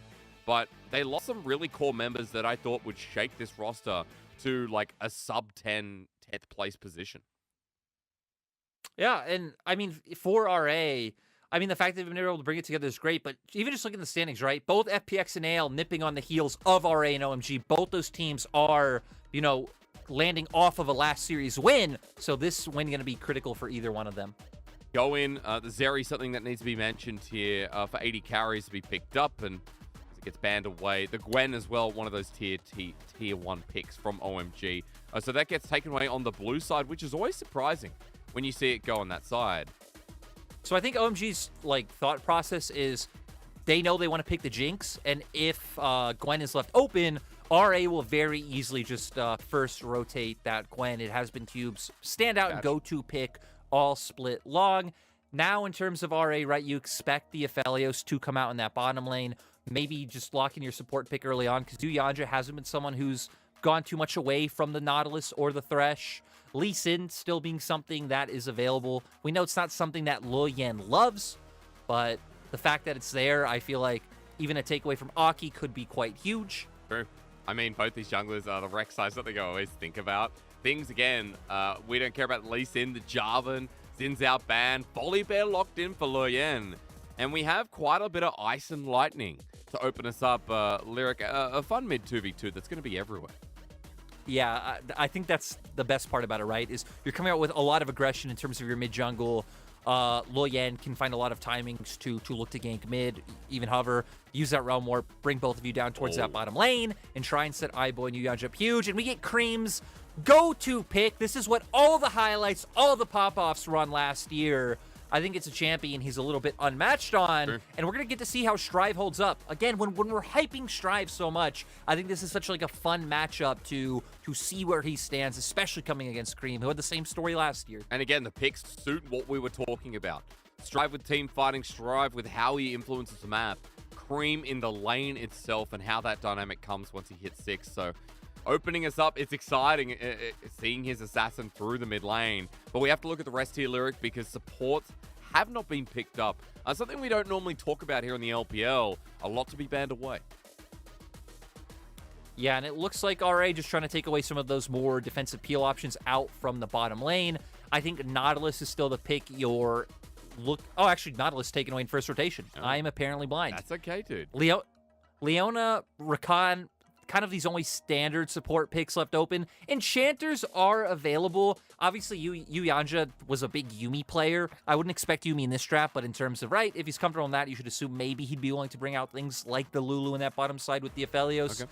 I'm more surprised that RA aren't kind of tangenting up towards a top lane pick, just for the fact that something like the Graves still left open. I feel like when Gwen's gone, that typically is your standard go-to blind pick. Gnar now also joining the equation, but Cube especially has looked a lot more comfortable and proficient when it comes to these more carry-oriented top laners. And I will also say that we've also seen the flex of his Scion come out as well. So I love, and when I say flex, I mean muscles, guys. The Scion games have been beautiful to watch. So for a top laner for Cube, he has his choice of the litter, but getting an early support when there is none as a response, seems like RA want to go first. Yeah, for RA, it sets up for you being able to pick up what is the best available in engaged support option, but then that opens up for a counter pick being able to come out from OMG. So whether they want to lock in the Alistar, which is kind of what I assume they'll do, considering they do have a lot of all-in potential, or if they want to try to bully this matchup out with an Enchanter support, that's kind of what I was expecting top lane blind pick maybe to come out from RA and just be comfortable with the limited pool to get yourself a support counter pick. But now for OMG, they've already kind of shown their hand. They go with the Kennen, so you assume they're going to want to supplement it with more team fighting, and I think you just lock in the Alistar here rather than going with an Enchanter support to just give yourself more engage options and set up for the giant slicing Maelstrom coming out from Shanji later on. I mean, Cold, a bit of a classic here. This player who's been on the OMG roster for as long as there has been dust in the human world. It feels like, it's such a stable point here. On the other side, we talked about top laners going into the Kennen. And for Cube, he still has those options available, but he knows what he's going into in the Kennen itself. Lyric, he mentioned this. This looks pretty suitable. And, he'll be able to get Prio half push just from the fact that Graves does. The AoE auto attacks coming through. Obviously, True Grit gives you a lot of value against AD champions. Not going to give as much value going against the Kennen, who will have some windows to trade. But I think for the side of RA, we're looking at some early aggression being able to come through. Again, we highlighted the Rise and the Volley Bear. Point-and-click stun on Volley, very easy to just find these ganks. You don't even really need the lane setup. You hit level 6, Realm Warp, start looking to find advantages around the map. I would expect for RA that probably will be down towards the bottom side. Once maybe Lien gives Cube a little bit of love, as we highlighted, but typically I think shutting down Able and Cold is a good strategy against OMG. But talk to me about OMG's comp, because level 6, a big point for them. And I see objectives and I see angles being played for OMG to get creative. Yeah, for OMG, I mean, with the fact that they have an Akali, you'd be like, hey, they could typically get some side lane pressure trying to run through there. But I think the rest of their comp really spells out just trying to go for those 5v5 team fights. Cream coming in on a flank, trying to just be a bit of an annoyance, throw down the Shroud, zone Eyeboy and company out. Shanji trying to find the massive slicing Maelstrom, and Cold just setting it all up. So a bit of front to back coming out from OMG with the flavors of flank coming out from the Assassin in the mid lane. I like to hear it, because for OMG, we're looking towards their mid laner. In fact, mid from both teams. It's a matchup. That's what you do. You look at both of them and you say, Cream's been great in the lane, Strive even better in the team fights. Which one do we get to here? Is OMG and RA really fighting to keep themselves above the water? RA at the moment on a hot win streak of 5 wins in a row. 6 and 5. They have risen to the surface after being 1 and 5 only weeks ago. OMG 5 and 7. At the moment, they are the benchmark to get into the top 10. And if they take a loss here, then it's going to be a really hard task for them to secure one of those final playoff positions. What the hell? Was that BMO? We just got gooed in honey. Yeah, we did. I mean, when I saw that yesterday, I couldn't stand it. And there it was again. Is apparently we're getting more bee skins. I didn't know that. Learned that yesterday. And you know, bees are adorable. The world needs bees. That is true. So nice of us, as in not us, Riot Games, to promote bees. That's true. Honey's also pretty delicious. It is, man. You know, I got someone nearby, one of my mum's friends. Shout out to her who gave us her homemade honey. She's got bees in her backyard. So now we've got a huge tub of it as Cube and Shanji just say g'day. It's actually a nice little trade from Cube. He should get a couple of shotguns off, and Electrocute comes down from Shanji. It's about a half HP trade each. So, Lyric, homemade honey, absolutely delicious, better than store-bought. And as we welcome you into the game, where would you like to start this time? Because you did talk a lot about Le Yen and how he influences this game. I think we can start on top real quick just because of that trade coming out. Go for it. For the fact that trade definitely benefiting Cube, right? Because having the fleet footwork, having a lot of sustain to be able to get that health back. You already look at Shanji's inventory. He's already blown both of his pots just to get back to full HP. So overall, level 1 trade going heavily in the favor of Cube. And with both junglers pathing towards his top side, could even look to set up a bit of a gank.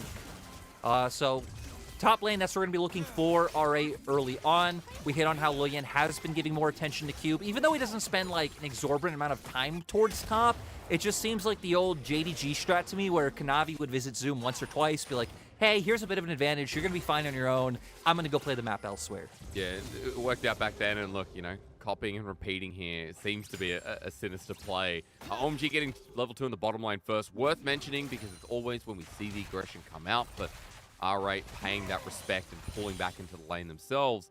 And as Le Yen goes up to this top side, for now, we're just going to keep watching with bated breath as Cube pushes in, looks to bully out Shanji, and the enemy top laner sitting nice and pretty in case anything happens.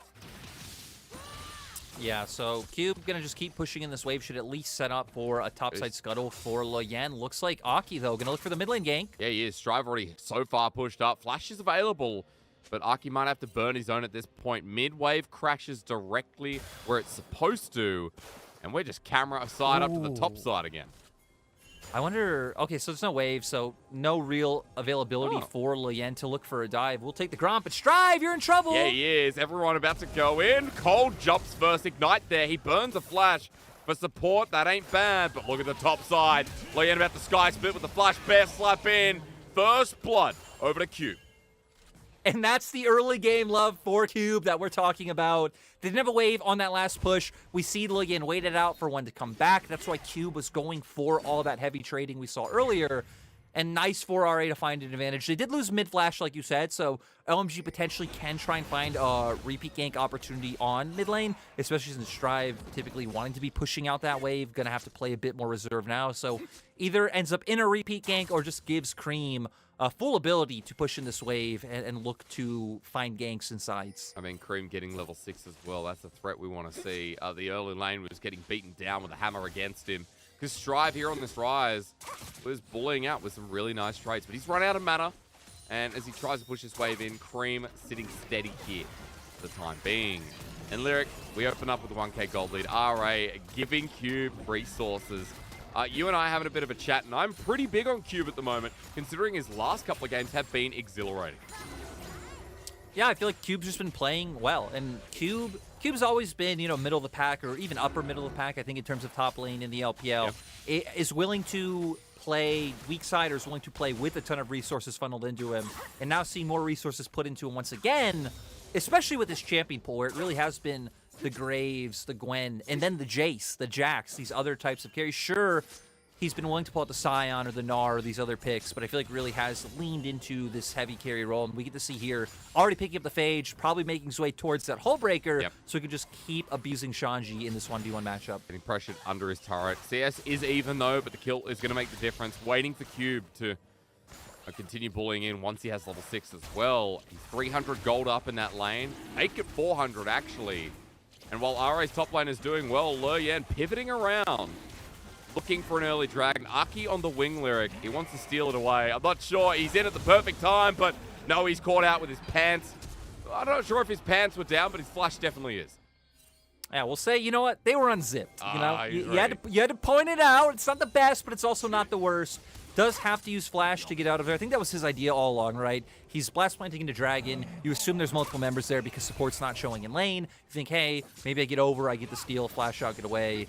In the end, not able to find it, so RA still controlling the map in the early game.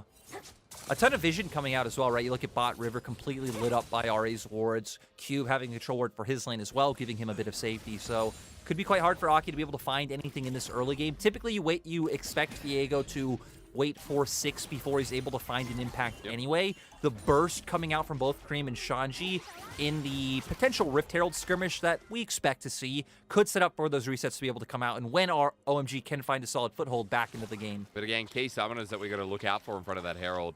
A double flash down here for Loyen. Strive on the other side. Aki with his own Cold now with Hex Flash sitting there. And I think it's going to be important to kind of knock out these items, because in a skirmish around this next Herald, I was asking you in draft what OMG looked like. You told me a bit of a front to back, and it feels like the ultimates are going to be massive that are now coming up despite not having their own flashes.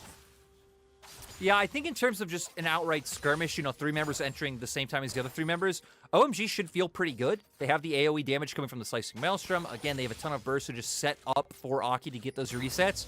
For RA, I think typically you'll want to lean to one lane first, since you have the point and clicks you see on Volibear. Try and burst out one member, and then turn to the rest of the fight. So it's going to be a little bit different in terms of how stylistically these teams want to play it out.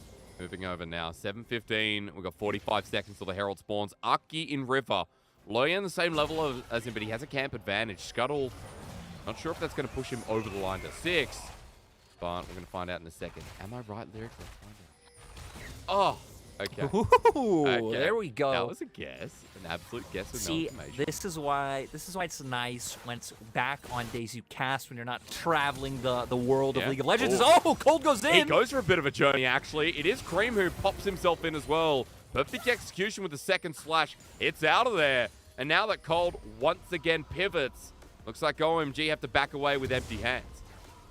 Yeah, really sad as well, because Strive's flash is just about to come up. Could have been the perfect opportunity to capitalize on that summoner that you'd blown earlier. Still nice by OMG to utilize the window, knowing it's still down to try to find the kill. But now, again, I think we're going to be looking up towards this top side with the fact that Rift Herald is back up. Cube is the one that has pressure, so RA theoretically should be the ones in control over what happens with that Herald. Right now, it looks like RA's bot lane is playing quite aggressively, though, and just committing down to this bot side 2v2. I mean, it's aggressive top, it's aggressive bot. There's control of vision in the bot side as well through River.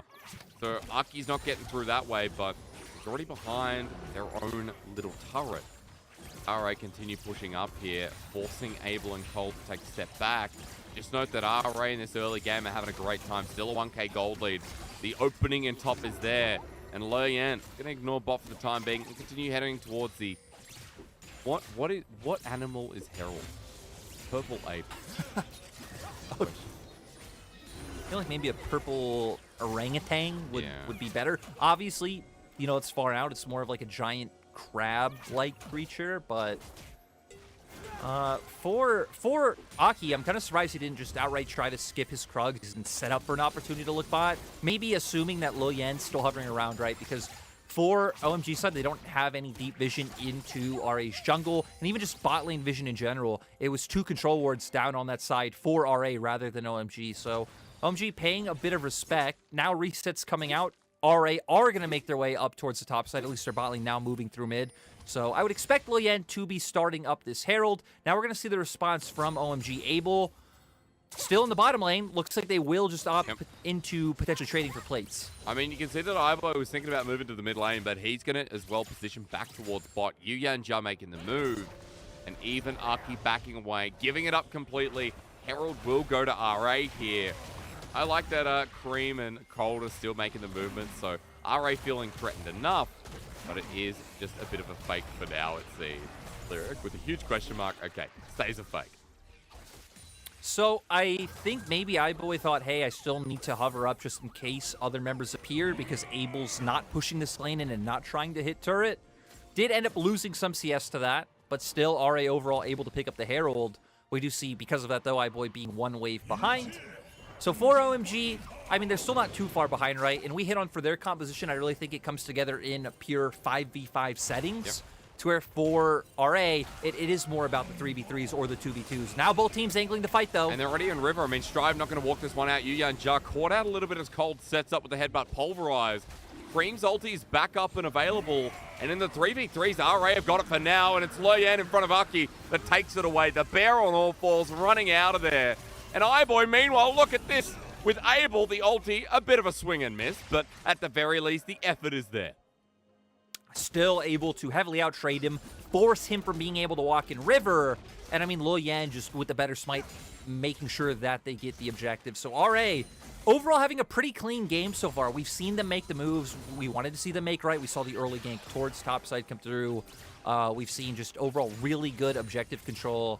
And a lot of it stemming from those strong laners that you're hitting on, right? We've seen control on topside, we've seen control bot. Sure, they haven't really amounted to CS advantages, but it's just been like, hey, we're able to get pressure in these lanes. Let's turn into River, keep up this vision control, and then just waiting for the timers of a Dragon or a Rift Herald to look to go in and use the pressure that you've been guaranteed, rather than trying to flip for any kind of 2v2 kills or 1v1s. It's kind of showing cleanliness from RA. You and I talking in an opening segment about, well, how great Strive's looking for RA, like Loyan liking to gank top. We'll tick that one off as Yanja almost stops back from Cream.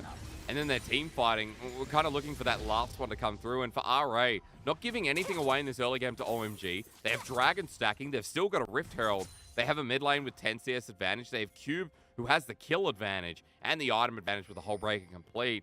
This is a team that has shaped up really nicely and kind of returned to that RA form we've known in the past as Lyric. Are you ready? Hockey's here. This is a 2v2. Okay, Celeste Maelstrom is the flash, and I was just talking about the cleanliness. Loyan is going to get out of there. Herald still drops down, but it's in swiping mode. The mini wave stops it, and Aki with a really big brain play.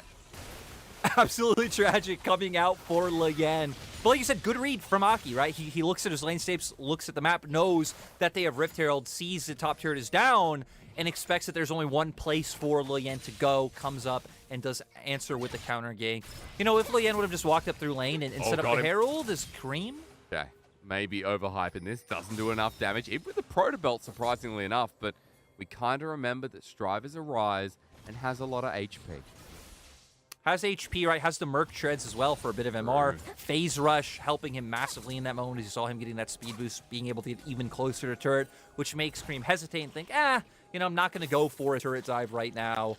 Loyan also very close by. He at least would know Loyan should be coming back out either from base or at least making his way down from topside. So overall, I think the controlled decision-making from Cream to not follow that through was good. Yep. And now we just default back to standard laning, which is where it has been a strong point for RA. I feel like especially in the top side is where we're going to see this advantage come to fruition.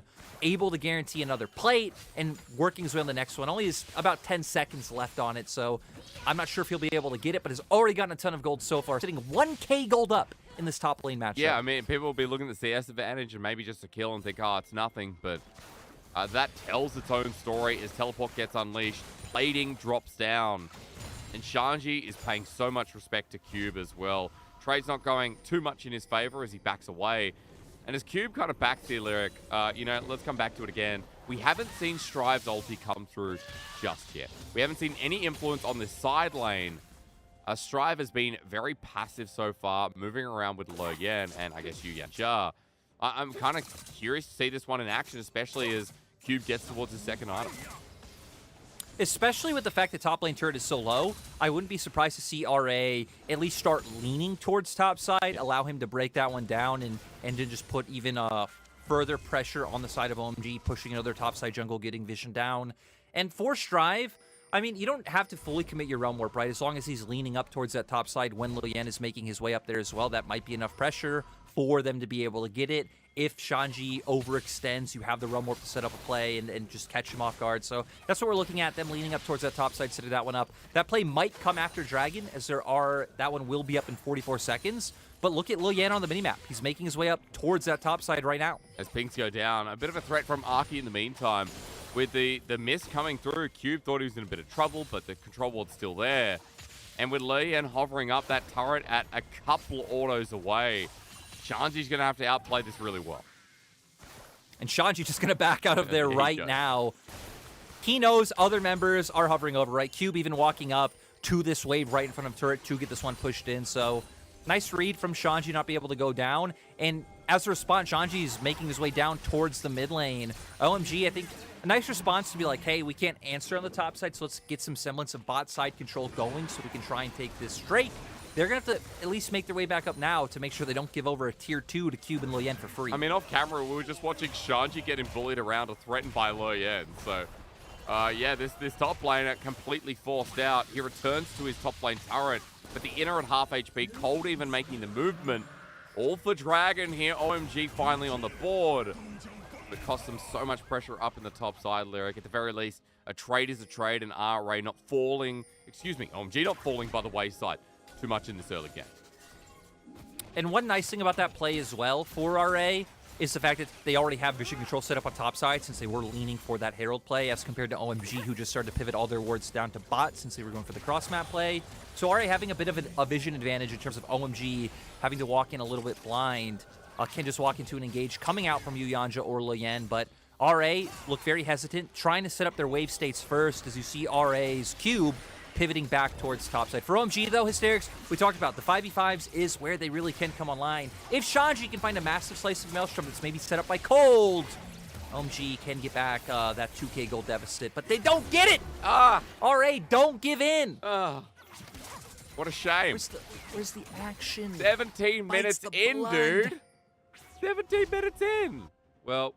And you know, I gotta say, it is a good call by RA, right? Because they feel that same pressure coming out. They're like, hey, we already have a gold advantage. We can just keep this going on the opposite side of the map, get some damage done on this turret.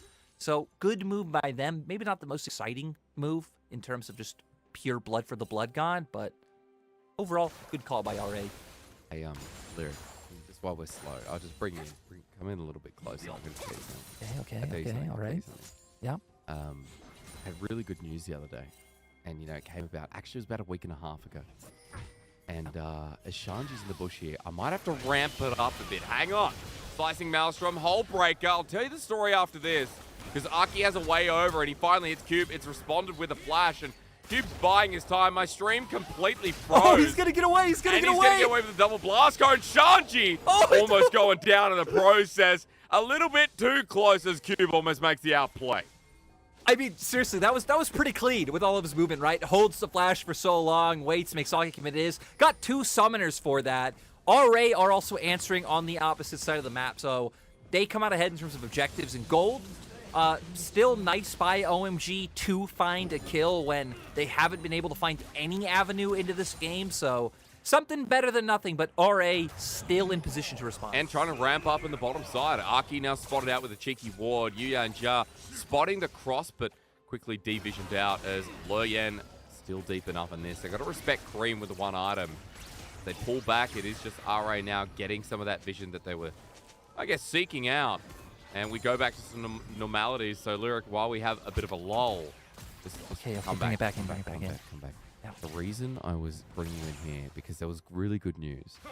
And, you know, it might not be important for other people, but maybe there's other Aussies in the chat. And I got this really good news that not only am I allowed to leave my country again and go traveling, but also we can have tourists back in. So, I just want to say, you know, life's feeling pretty good again. I'm traveling. Imagine traveling. 2022. Hey, it's been a year since I've seen you in person, so now the dynamic duo. We should can do finally something. Come back together. We should do something, dude. I don't know. Let's talk about that afterwards. We'll see how we go. Being down here, you know, in the boonies, I'm gonna call Australia the boonies. We're literally, we may as well be on Mars sometimes. Honestly, to fly anywhere takes at least 10 hours. I mean, right, there is that whole theory that your country doesn't even exist. There's a book out about it. I think it's a bit of a meme, but that you just like kind of fly around like the UK for a few hours, bring you to some random obscure island, and it's just a prison. That theory does exist. That's a real thing. That's I'm not too surprised, honestly. People don't believe in Australia because it takes so long to get here, so they're like, it's baloney. And I honestly, if I didn't live here, maybe I would believe it because this place. It's hard to believe. Australia's great in its own way. I'm going to get off to the biggest tangent of my life, but I was gonna say we're like we did just see RA, nicely again keeping up the aggression, stealing away Raptors from the side of OMG, and even now let's kind fight, of angling to see if they can find a bit of an engage. Let's beef it up because I'm ready because you already talked about RA in specific numbers, but also seeing what this Graves can do at a side lane while they keep OMG at bay. I want to see this front to back, where Cream gets in, Shanji as well leaves that lane that has now lost another turret. Dragon's going to spawn and lead up to Salt Point as we take you out of the Whispering mode. Keep in mind that Shanji's TP flank could be everything. We get one beginning. Yeah, they don't have any good... Actually, they do have that one ward right next to Gromp. Even Cream angling around there now. They can set up for a really good flank coming up from the cannon. But it might be a little bit late. Loya needs to get the smite down. He does, but Cold! A three-man pulverize while Cream goes right into the middle, but he's being blasted out. Cube's damage immense. Boy out with the spacing, and RA, I guess their front to back just works out nicer in the end. Abel blasted down, and Lyric, it's an absolute wash against OMG. Yeah, and that fight was going on a bit on two fronts, right? I think we saw Strive zoning out Shanji's TP on the opposite side, so he couldn't get in there and find that slicing Maelstrom. And then Cold finding a huge engage, but it still wasn't enough. I believe Yuyanja and Loyen able to turn, lock down the other members. A pretty good Moonlight Vigil from iBoy. And now it's Baron time for Rare Adam. Okay, well, this is definitely a fall from 0 to 100. Strive will also open up the mid lane turret. Cube is stuck on bottom. That's 300 gold plus the Baron plus the potential of that bottom lane turret. About 8,000 gold suddenly at 22 minutes in the game. Lyric, replay time, you're up. Yeah, so we're going to see Strive playing off to the side. Again, Kennen coming on the TP flank. Strive locks him down. So this is effectively a 4v4 on the opposite side, but you don't have that massive AoE coming through. iBoy, crucially, not getting CC down when the Alistar engaged. So massive Moonlight Vigil hitting onto, I believe it was 3 members. And then RA's comp having a very easy time to turn. But again, Loyan just having that point-and-click stun, pretty much blowing up the side of OMG. And for RA, right? I mean, just keeping up the momentum that we've seen in their past few series. Heck, they're on a 5-series win streak. That's right. They're 1-5. Only a couple of weeks ago. RA in such a great position. Not only in the LPL right now, but in this game. It's a must-win against OMG for the series. And even setting it up with a 2-0 or 2-1 gives them many ample opportunities to look towards securing a playoff spot. Lyric, also, what do you see? I just noticed that Loyan went for Divine Sunder this game, right? Typically, we do see Turbo Chemtang come out on Volibear in the jungle, but Loyan opting to be the carry, opting to have more damage against the opposing side. I don't think it's too surprising knowing Loyan's playstyle. Heck, I think that was one of the reasons why Loyan struggled with so many rosters was, he did play for himself to find an advantage to get ahead. Has swapped it up on RA. I think he is a lot more versatile. And honestly, probably the best, most consistent player on RA this year. Seriously, watching Loyan pretty much gap so many other junglers in the LPL has just been a treat to watch. Yeah, especially when, there was some time on RA where he was so middling. I feel like his time on IG as well was very developmental. So this is a split where he's coming to his own. And remember that this is a jungler that went to Worlds covered for Ning as Realm Warp used aggressively through the mid lane. Loyan, the devil we're speaking about, with 2 items running people down. OMG paying the respect here.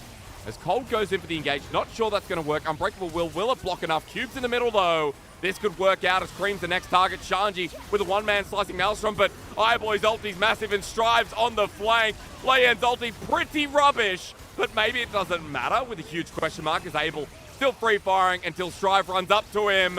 They need Yuyanja's help, and as messy as it was, Rare Adam still conquer.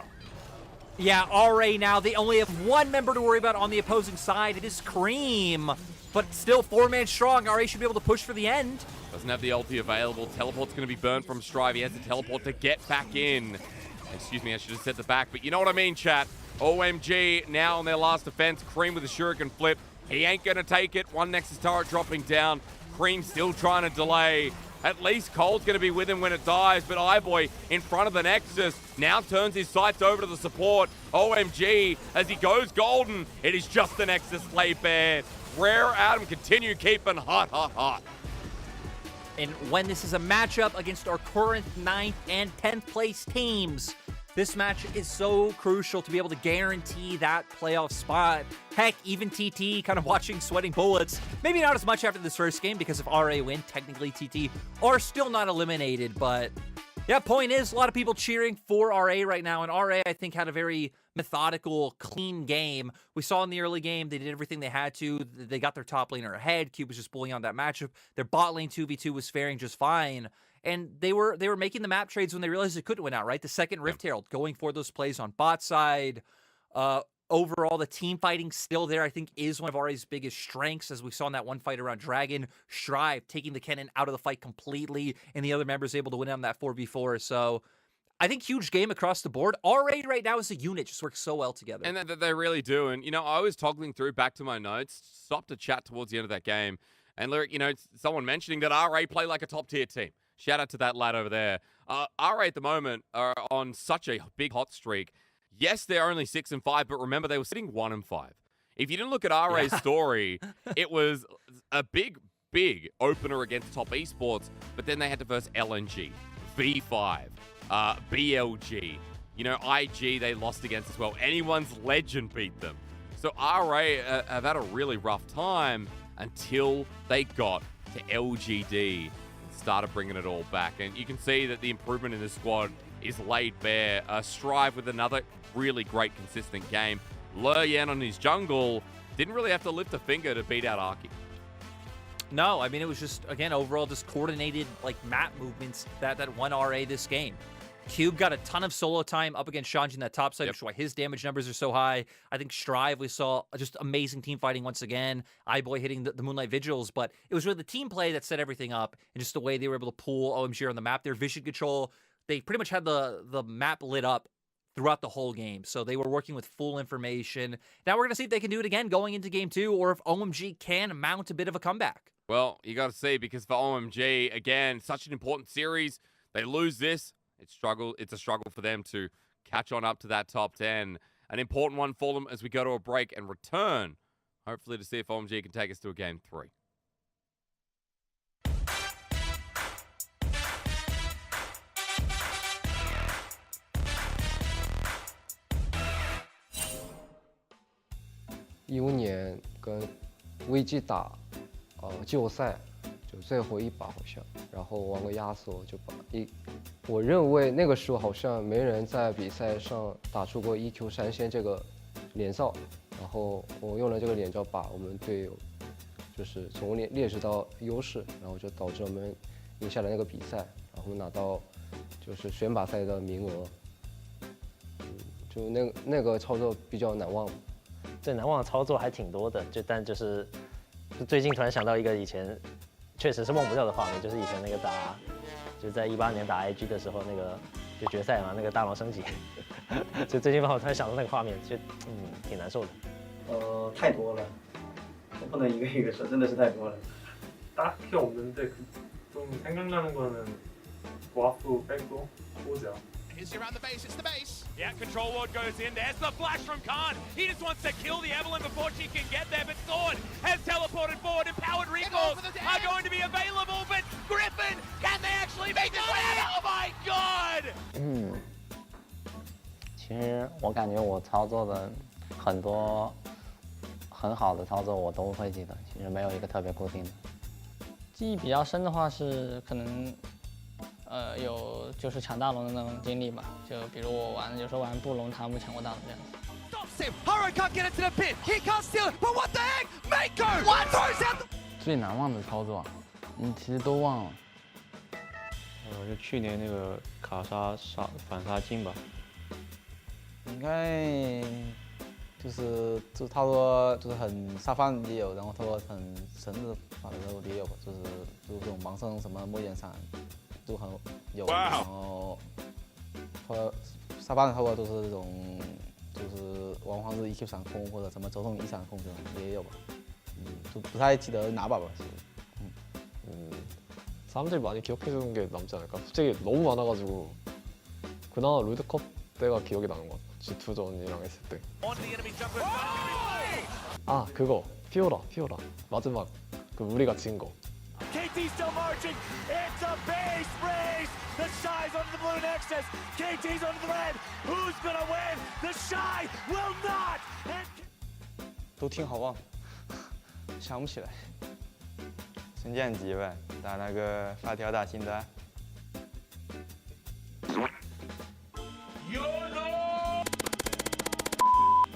还是偷家吧，因为我给他们当眼了。那可能就是去年偷拆主堡的那一场，对，打到苏宁吗？有点忘了，就是玩金克斯拆主堡那场，对。没有吧？感觉每一波操作都挺正常，就没有什么令人难忘。就那个 TP。 The TP's already coming through the Shy. The masked man standing. Can he get Doggo? Oh no! How is Doggo on this side of the tower? 很恶心。S 几来着 ？S10决赛晋级5杀吧。 The Quadra looking for it. Bin will pick it up. Get the pentakill for Bin and Suning Gaming. 其实这个问题之前采访过我，我也说了，就是可能是2018年夏季赛闪现秒那个泥王的岩雀嘛。但其实去年一整年对我来说也是，我打了1年上单嘛，对我来说也是一段非常那个丰富的职业生涯吧。然后特别是奈尔这个英雄，我感觉还是对有很多局拍的挺爽的，对。 就是可能红 buff 拍了1DG 4个人那一波，就感觉蛮帅的。And now we're back. We're doing this again. It's Shower. Oh my god! 打 LPL 的时候吧，就是有一次侵略抢龙吧。暂时还没有最难忘的操作。去年打那个 OnePlus 的时候，就是在下路我们高地那边玩蓝仗，应该1个人打4个吧，那个操作是不能忘记。 Kanavi, you absolute madman! He's 1v5 in the whole team. 就挺多的吧，像就硬要说一个，就20年季后赛打 FAMAS 那把LG，就操作一下。 Yagao jumps back in and ignites. What a big ballsy play! I think was in LC when I played against G2. I mean, I had so many good moments against G2, but the best probably was when I kicked Willie Sin Perks into our team and we won the game. Oh, early ignite on top of Rookie. Rookie alert. Gotta wait for your flash. He's still gonna die. 正常操作就是打安基，他那个阿卡丽把那个加料单杀。 In the mid lane is Kareem. 去年打 NG 那把齐亚娜吧。 On Kareem, but Kiana in a dragon fight. You can get a big ult. There it is. Immediate supreme display of talent. What a way to burn open. 没有吧？没有什么操作，都差不多。目前还没有。令我难忘的操作一般都是别人的，我觉得别人都好帅。印象比较深刻，基本都是在锤石吧，因为可能我从开始打职业的时候就是一直玩锤石，玩到现在，然后有各种，假如什么闪现预判钩啊，那时候就会自己做出来之后就会觉得啊，肯定很多人能为我欢呼，觉得这个很帅，所以说这些场景都会记着。没有，就可能好像先打 LDL 就那个睿智开车到人家脸上，直接全崩了，好像。可能是就是我们春季赛刚打的那波飞机首加吧，如果导弹中1个的话就好了，就收下来。 Absolutely incredible! Somebody hit him. Forget the Nexus. Forget the Nexus lyric. Ace needs to kill him. He goes into GA. Yeah, Nexus boy. exposed. The Shy taking down View. get out. Finally, are we there? We're there.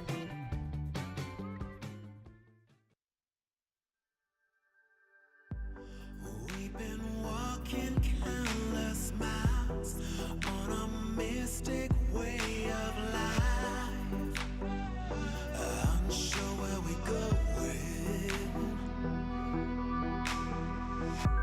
Where's the rooftop of our life so we can lay down side by side?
下场对战 OMG 的中单的话，感觉他们中单挺厉害的，感觉跟他对线的话会比较精彩吧。我感觉接下来的比赛，如果我们发挥的好的话，我们会一场不败。All of them. What a baller. What an absolute baller. Because by my calculations, Weibo's next, then JDG, then EDG.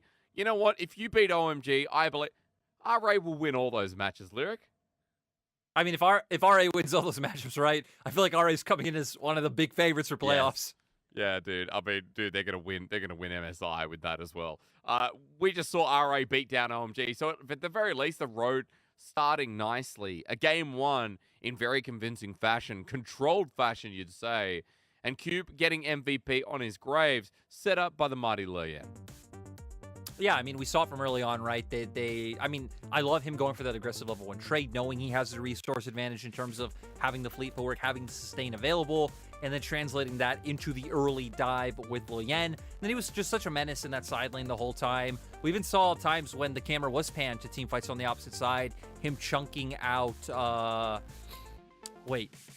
chunking out Shanji. There we go. Chunking out Shanji under the tier 2 turret many times. It was a force in the team fights as well later on. So Cube overall, again, you've been very high on this player. I feel like having a very strong second half of the split. Yeah, again, like the Gwen games have been huge. Another Graves game, the Sion games as well. You already talked about the Jace. Like, Cube has been a menace in the top lane. And we remember when this guy came in 2019, he joined the Vici Gaming squad. He's kind of the leftover result as, you know, we know Vici turned into RA here, Lyric, and he stuck with the team. And it's been a couple of years since then. And he's really ramping up to be, as you were saying, like that consistent above average top laner. And I feel like that average keeps on rising. Yeah, I mean, he's not going to be one of these players that we see maybe like come out and just solo kill every game or play super egregiously in your face, maybe like the Shy does. But he's going to do his job if he does get that attention put towards him. As we've seen every game, Luyan playing towards that top side, he can't take over. So we're going to go to Picks and Bans for Game 2. RA have elected to stay on red side. Picks and Bans already changing as OMG saying, hey, we don't want to deal with that Graves. Taking away another of the blind pick top laners. Rise off the board as well. So champions left open that weren't in Game 1 are Xin Zhao and Nidalee. Luyan hasn't found a win yet on his Nidalee, but it has been pretty respected in bans. Hasn't been able to get it all too much. I mean, to me, even though Gwen is a standard ban, I still see that as a Cube target as they once again elect to open the Jinx for Abel. On the other side of RA, which direction do you go now? Because that Rise was red side first pick. I actually wonder if RA will opt into an early Jace or something along those lines, just for the fact that the top lane blind pick pool is getting quite pinched. Nidalee was a pick that we highlighted, was left open, that wasn't there in Game 1. It's obviously, it's Luyan's signature pick, right? When you think of Luyan, you think of the Nidalee. Yep. But so far, just kind of flashing it, showing the enemy that the possibilities are there, instead of going to go back towards the Aphelios and lock in the Volley Bear once again. I think it's great, especially up against a team like OMG, who we said have really found a lot of their success when they have winning mid and jungle matchups. Because Volley Bear, level 1 through 5, I feel like is just such an insanely strong skirmisher. Agreed. From the CC, you have the two most important things in like 2v2s or early skirmishes, right, are burst and CC. You have both of them. You have AoE damage as well coming out from the Sky Splitter. So Volley Bear just having a ton to offer in terms of those first 5 levels. Unfair AP damage, I might add. And I'm glad you brought up the first 5 levels. Doesn't feel like we talk about it that much, but it is obscene. So even going up against Aki here, who is a great challenger to the early levels of the game. And Lyric, I wanted to come back and, you know, kind of highlight what we're seeing here outside of the standard realms of picks. We do have ourselves a priority on Cream once again, and I wanted to pull out, even though we get a support, that this time around, we're not getting his Akali early on. We aren't getting a Cream getting highlighted. Instead, we get a strong 2v2. Yeah, so bringing the safety this time around for Abel in those team fights later on could work quite nicely for RA, though, if they decide to just opt into, heavy team fighting, lots of AoE damage, might be able to circumvent that. But no, instead of the Jace that I was kind of forecasting earlier to be able to come on through, we are going to see Cube go towards that Gnar instead. I like Jace quite a bit, especially when you are playing against things like the Tahm Kench, because Accelerated Shock Blast, just Tahm Kench really having no way to answer other than just take the poke himself. But at least Gnar, I think, offers more flexibility in terms of, right, being able to play out through those side lanes, but also being able to turn mega, enable your team fighting. You already showed last game you like that you had the ability to have this all in.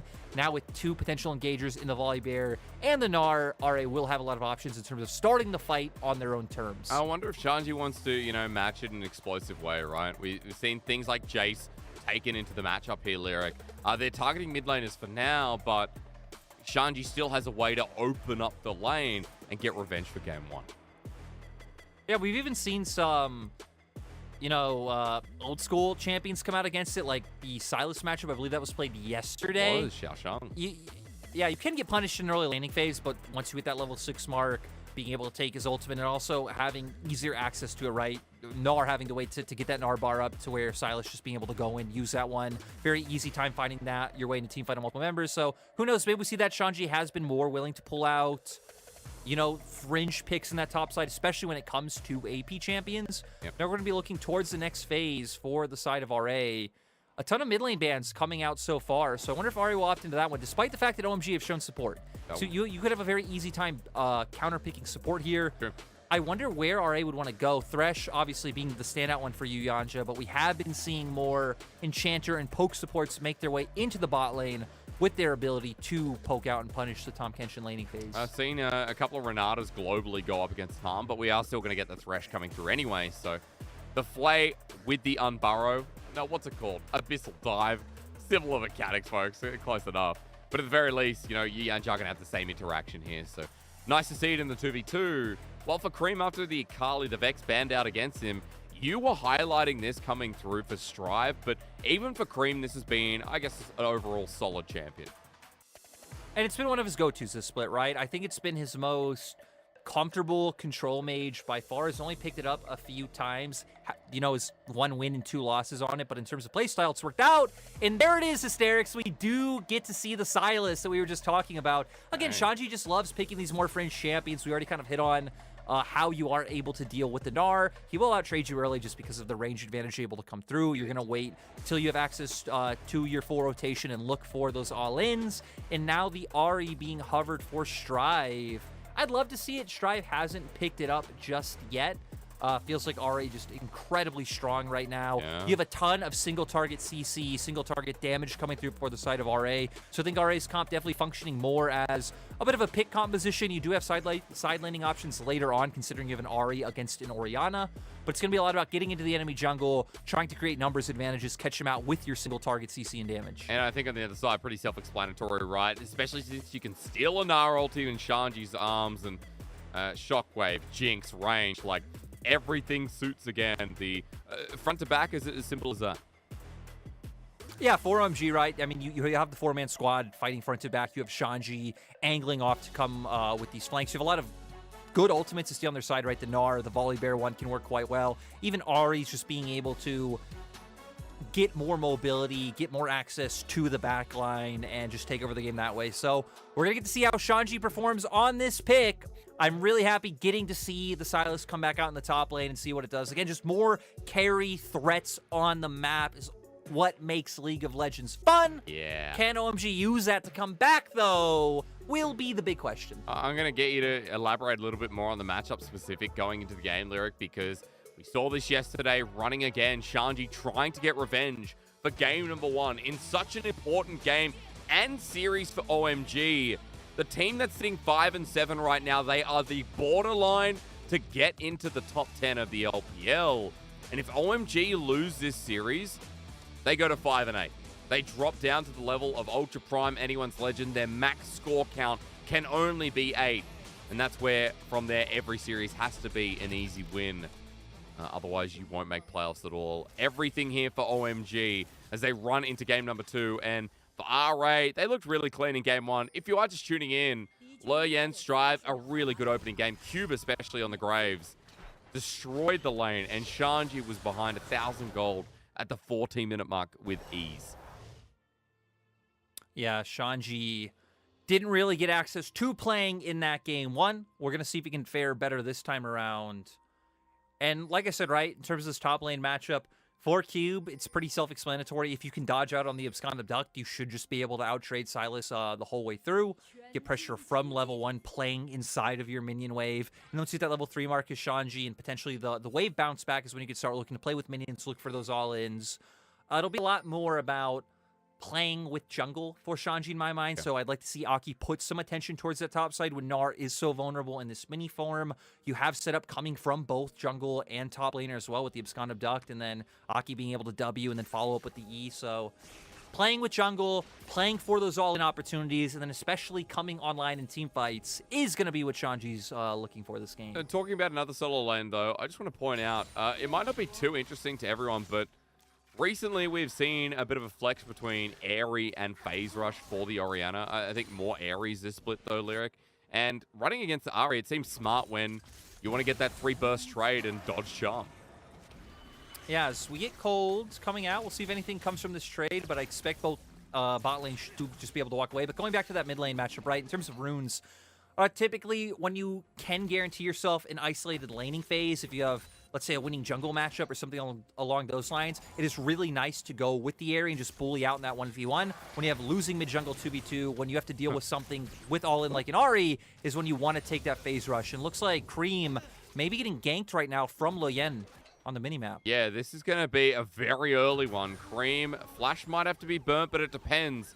Strive's not going to overcommit. He just walks back and Loyen keeps heading towards the top side, so putting a bit of pressure here on the OMG mid laner, and we've seen Strive hovered around quite consistently here, Lyric, alongside his other solo laners. So, but Loyen keeping the cards in the same place as we expect, as Cube, wait, it's a Gnar. It's a Gnar, and as Shanji tries to dodge away, waiting for the Q, I'm so surprised Shanji just got battered.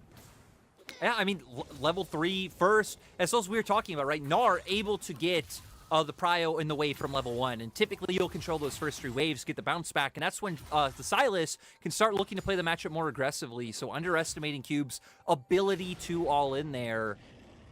Now, no potions for either top laner, but Cube having the push should open up Loyen to take this objective. Looks like Strive as well was able to get his wave in, though. We'll go for a reset. As Loyen moves up to the top side, immediately spotted out an award here, though, and Aki well aware as he takes away his Gromp. So Shanji's going to play close to the chest with his jungler nearby. Now, note that for RA, with that Silas losing Flash on the top side, he still has Abscond Abduct, but Loyen with the CC to chain up is a fun 2v1 I'm all about. Aki hovering behind to make it a 2v2 Lyric, but I feel like this is just going to be a lot of wasted time staring at each other. I actually wouldn't be surprised if Shanji just looks for the all-in, right? Because, heck, I even like the way that OMG are playing it in terms of now that they have the wave bounce back, they know Cube's mini looking for the all-in, but Loyen flashes. Yeah, it's gone to Duck. They're going to turn it around. There's still a lot of damage here from RA, but it doesn't matter. OMG with the burst 2v2 combo as Cube's about to go Mega, but I don't think he'll evolve. And Aki picks up the second. It's OMG who outplay. Really good read coming out from OMG. I mean, knowing that they have that power spike on that timer, we hit on 4 OMG, right? It's a lot about the top jungle 2v2 coming through when you do draft a Silas into the Gnar matchup. And for Loyen, I mean, I think they were just looking for a bit of a cheeky gank on the bounce back. Maybe not expecting for Aki to be here or hoping they could burst him out beforehand. But don't really see that panning out in any way. They're able to find the 1 kill. Sure, Cube's able to answer, but 2 members can end up going down for the side of OMG. I wonder if Aki was able to get the wave, and it looks like he didn't, so Cube at least not going to miss out in terms of CS. I mean, I just look on the other side, though, and I say that there's a 2-0 Xin Zhao, and an early game for OMG. It's going to be much more dangerous than what we saw in game number 1. We're opening up with Aki now with an Iron Spike whip, and really good when this guy has control in the games. It feels like OMG, a little bit more of that sense of direction. You know, whether it's him or Cream, we do have a much better start here to talk about, Jordan. Oh, yeah. For OMG now, we can even see them angling to use the prio from Shanji. Just made his way down, was hovering around mid lane, which pushed pressure on Strive, has to play back, has to play further under turret. So if OMG can keep making moves like this, it will be quite nice. Want to keep an eye on where Aki's pathing now, as it looks like he's heading towards his bot side. Does still have Krugs up and really nothing else available. iBoy playing decently close to his turret, so I don't think should open up any potential ganks coming through. And it looks like for OMG it will just be a Dragon start, and there's nowhere on the map for RA to answer. Yeah. always looking pretty decent right now. Bottom side as well, going to get the help of that pressure. Lyric, I have completely frozen. I don't know about you, brother, but yeah, my Vuv has gone down here. What about you? No, I can still see, so I can take over right Please now. do. It's cold. Just looked for the abyssal dive onto iBoy, but guess what? Yuyanja's Thresh, he has a lantern. Get wrecked, Cold. Not going to be able to find that one today. Hopefully good. you can find it next time because am back, buddy. honestly, I don't want you to get wrecked. Would be quite fun if you guys are able to pick up this and bring us to a game 3. Yeah, I don't know what happened, but apparently I'm back. Unfortunately, one of the many network issues that we go through, but doesn't matter. As we come back, though, or rather I do, Abel and Cold close to getting a turret plate in the bottom lane, and it is worth mentioning that there is a 15 CS lead down bot. So not only are RA losing up in that top side now, and especially in jungle, but Abel and Cold are threatening this laning phase with Absolution. Yeah, and I wonder when iBoy fell so far behind. We saw times when Yuyanja was covering for Strive in the mid lane. Potentially could be when iBoy was maybe getting zoned off and lost so much CS because, right, basically shouldn't be falling behind this much in this matchup. All of our action as Yuyanja might have to flash. Yeah, he does. The Ignite does go down again from Cole. The second one here in this game. Been using it off cooldown at this point, honestly. And OMG just keep getting little wins on the board. Yeah, so now, I mean, it could be even harder for RA to make any proactive moves around this bottom lane. Now, though, Strive's level 7, Luyen's level 6. Last game we were hitting on how we didn't see too much movement in terms of the Realm Warp, but I feel like this is really where Luyen and Strive are going to be proactive in this early game to start bringing some of their side laners back into it. Sure, Cube's still doing fine up in that top side matchup, right, but trying to find an advantage anywhere. Looks like Luyen's still going to path towards top side as that's where his camps are, so if they can find an angle to punish Shanji, who, again, 2-win trades, is looking for all-ins, could be an avenue to at least give you a strong side somewhere on the map. Especially in front of the Rift Herald as well, right? That's just spawned up. So towards the top side, the natural pathing.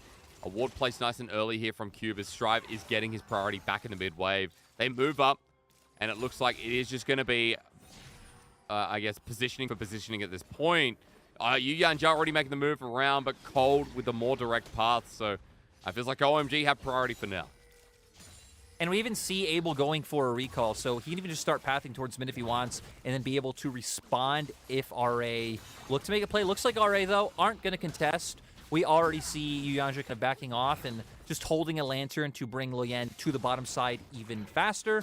So for RA, they already have some vision control down, but if they can get more vision down, maybe try and steal away enemy Raptors right now for Luyen, they're at least answering back something, even if it is only a small price.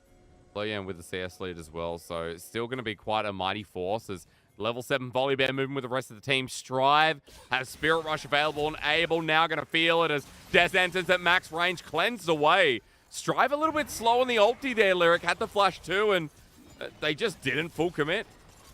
No, RA didn't full commit, and on top side, Cube had to blow his ultimate and his flash. Wow.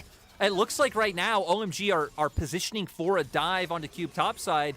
RA still keeping up pressure bot, though. They're zoning Cold and Abel out from any CS.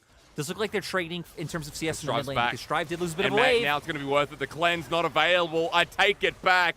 Strive playing the long con as RA get the kill, but Cube's going to die on the top side. And now with 2 Spirit Rush available, actually, Strive only 1.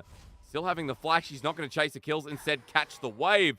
And that means for RA, that kill trade, Lyric, that's going to end with a bit more turret plating on their side.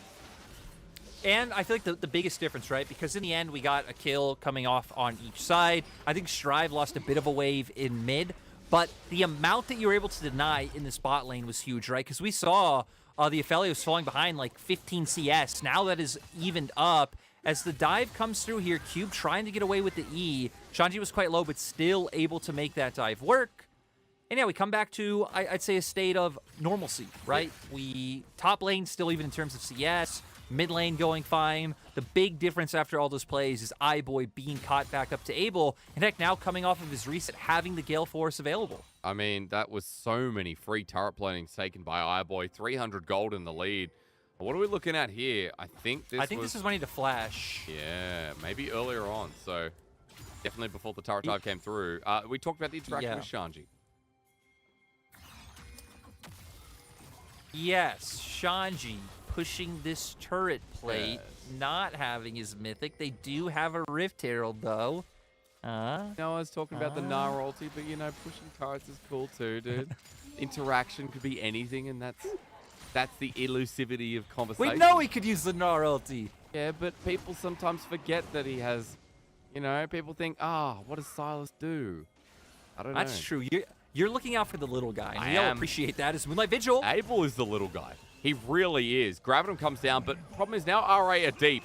And Cream is here for a shockwave. They walk into it, Stormbringer bring it back, and Cole now joins in. Luyan taking one for the team, but Strive is finding his own resets. Yuyanjar left behind is over the wall to Aki. A charm to connect. Yuyanjar get out the box down, but he's still slowed with dissonance, and Aki once wind becomes lightning. Strive with another orb of deception, but that doesn't connect. And OMG with the bigger trade and forcing RA from going deep. And also denying them elsewhere on the map. We saw Shanji move down to mid, pushes in that wave, so they're losing some CS. He's able to make his way back up towards top. So overall, covering all 3 lanes, winning out on bottom side, picking up this dragon. Last time around was RA making the big map moves, but this time, ult. Yeah, ult for ult Ult again? Fun interaction. Kingslayer means that Shanji now winning the trade. That's how Silas works. And as Chainlash slows him down, Shanji might have enough mana in the tank to follow through, but chooses to go back to the lane. A 1v1's looking a little bit more deadly now as Strive might be caught out. Again, the charm to follow Sync as Death Sentence is there. Flay with the Stormbringer, not available. It's only a Sky Splitter. And Loyan returns to his jungle. So we are getting some posturing, but unfortunately, no one really following the death. No follow through coming out from the side of RA. Now OMG going to get a nice bit of turret plating in this mid lane. Abel right now just hovering around, but not today. Abel is for RA. Now we kind of think about the next steps to what they're able to look for, right? They've pivoted very hard to trying to shut down OMG's bottom lane. Only 2 plates on that turret, so I think you can keep angling to set up that one. As we come back to the play, we saw this, right? Moonlight Vigil coming out onto Abel. He gets chunked quite low, but Aki and Cold making their way down. And I mean, since we are on OMG's side of the map, Cream, of course, does get here first. Really nice dodge on the ultimate coming out from Luyan with his, but still no flash means he will go down in the end. And Abel trying to join up on the action just ends up walking right into Strive and Uyanja, making it so RA are able to get one in return. But we did see after that Aki able to pick off Uyanja as well. So ultimately it was just a net positive for the side of OMG. It was, even though Abel, you know, falling into trends of what we've talked about many games. But OMG going to reverse the dive this time. Now onto RA's bottom lane. A knock up into iBoy. Gale falls to the left. Out with the Dark Passage. Blocked by Uyanja. This is the stability we're highlighting from the ex-IG support, ex-Top Esports supporters. I'm going to interrupt myself, Lyric, and I don't know how that feels. Ultimate's going to come through from Cube shortly. Luyan on the way, and this volley bear flashes in for the instant kill. RA across the board, looking pretty nice. I mean, for Shanji, feeling like he found an isolated time where he could look for the all-in on Cube. Sadly for him, though, Luyan being up on his Krugs, very quickly able to respond to get here. Cube now going to pick up the first turret for the side of RA. Of course, OMG did just get the first turret in general, but Gold still being incredibly close. I feel like the one thing we haven't really hit on is the fact that OMG are sitting on 2 dragons right now. So for OMG, when we hit on that their comp, I feel like is more about, again, fighting as a group as compared to RA, where I think it's more about numbers advantage, more about trying to find those individual pickoffs and then be able to turn the rest of the fight. OMG should feel pretty good with next dragon coming up in about 2 minutes. But it's Rift Herald time, Asterix. The Rift Herald dance is here. Yuyanjar not going to get the death sentence. Instead, his own shockwave may loom to it. Flashes away to get out of there, and you can see RA now in no position to take this one out. In fact, Shanji and Strive having it out in the side lane. Shanji doesn't have TP. Strive does, and even in this 1v1, he's looking too good to join the rest of the fight. Yeah, Strive completely shutting him out. Look, the rest of RA is there. He has to completely back off. They are going to give up Herald for this, but still able to respond with the bottom lane turret. They'll be able to push in another wave as well. For the side of OMG, you're looking up towards that top lane with the Herald, trying to get more money onto Abel and setting him up to be the big carry, right? I mean, heck, you have the Orianna, you pick the Tahm Kench for Abel, pretty much putting all of your eggs into the Abel basket this game, which we did kind of, you know, disable a little bit in terms of his laning phase, but Abel has shown games where he can pop off and he can take over, right?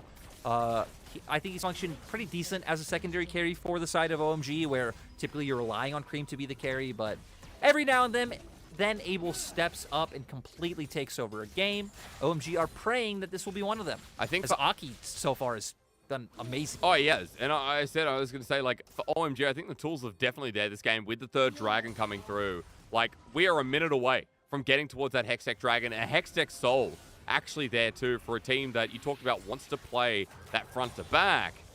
And the chase down potential is going to be that much more dangerous. So, kind of excited to see this next dragon fight as Strive in the side lane going to make sure that RA have priority through that bottom. Yeah, which I think does hurt OMG a little bit. Ideally, you'd hope that Shanji would have been able to get ahead and be able to guarantee that side lane prio for himself. And again, be able to threaten the flank, be able to get behind, take Cube's ultimate.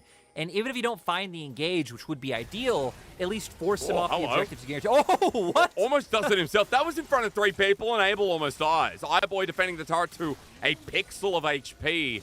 OMG, they're in the river now with their own sort of priority.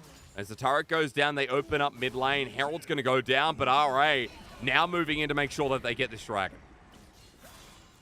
OMG, we see Abel already going to back. So for RA, if they can be decisive, start this one right away, at the very least, they have a team fight that they can get with numbers advantage. Drive, though, is going to be on a ward, but the biggest thing is his angle adds in the pressure as Cube now the target. Shanji stealing away the ulti. Dragon's already gone down. The fight moot as looks like Cube will just respond to mid. Turret's going to stay standing there after the Herald got a second charge, but Lyric, RA at least slowing down the game from OMG, forcing them into the next dragon. Yeah, now OMG, though, going to be able to turn towards mid and take this turret. Shouldn't be able to get too much more off this. And surprisingly, looking at the minimap, iBoy is still in bot, in the enemy jungle. So for the side of RA, oh, okay, I think you're he's dead. Yeah, You're Flash, dead. don't burn it. Don't burn it. That's easy. Shanji going to pick up what is practically a solo kill with Cream, adding a little bit of flavor. And in the side lane, you know, iBoy getting caught out. The first death, hopefully not of many. And for RA, you're not even able to respond with anything on top side for that plays. We have a replay of something happening here. What happened here? Okay. Forces Flash out from Aki. So they were able to get something, but not able to, you know, really take away too many jungle camps, get any deep vision down as we see now. Heck, even the top wave is still pushed into their side of the map unanswered. So gonna want to send someone up there to be able to collect all that CS. And I expect, you know, the next minute, 2 minutes, be a bit of a lull point for OMG and RA. People have been lulling in certain parts of this game, and game 1 was huge lull, a mega lull. It was slow, steady, but that's because RA had lane advantages. This time around, we have a lot of good scaling elements on OMG. We know how their comp operates, trying to get the perfect condition.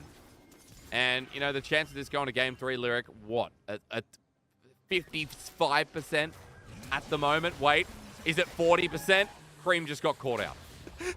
I was going to say, I'm feeling pretty good for OMG. Again, with how their composition pans out, going longer in this game, already having a bit of an advantage. But that takeoff is massive. Is iBoy going to be fine? Does have Yanja waiting with the lantern and the wings, but I don't know. I can't put a percentage on this game when we see, you know, both sides making mistakes, being able to be caught out. We saw iBoy getting caught out on bot side Cream that time in top lane Trybrush.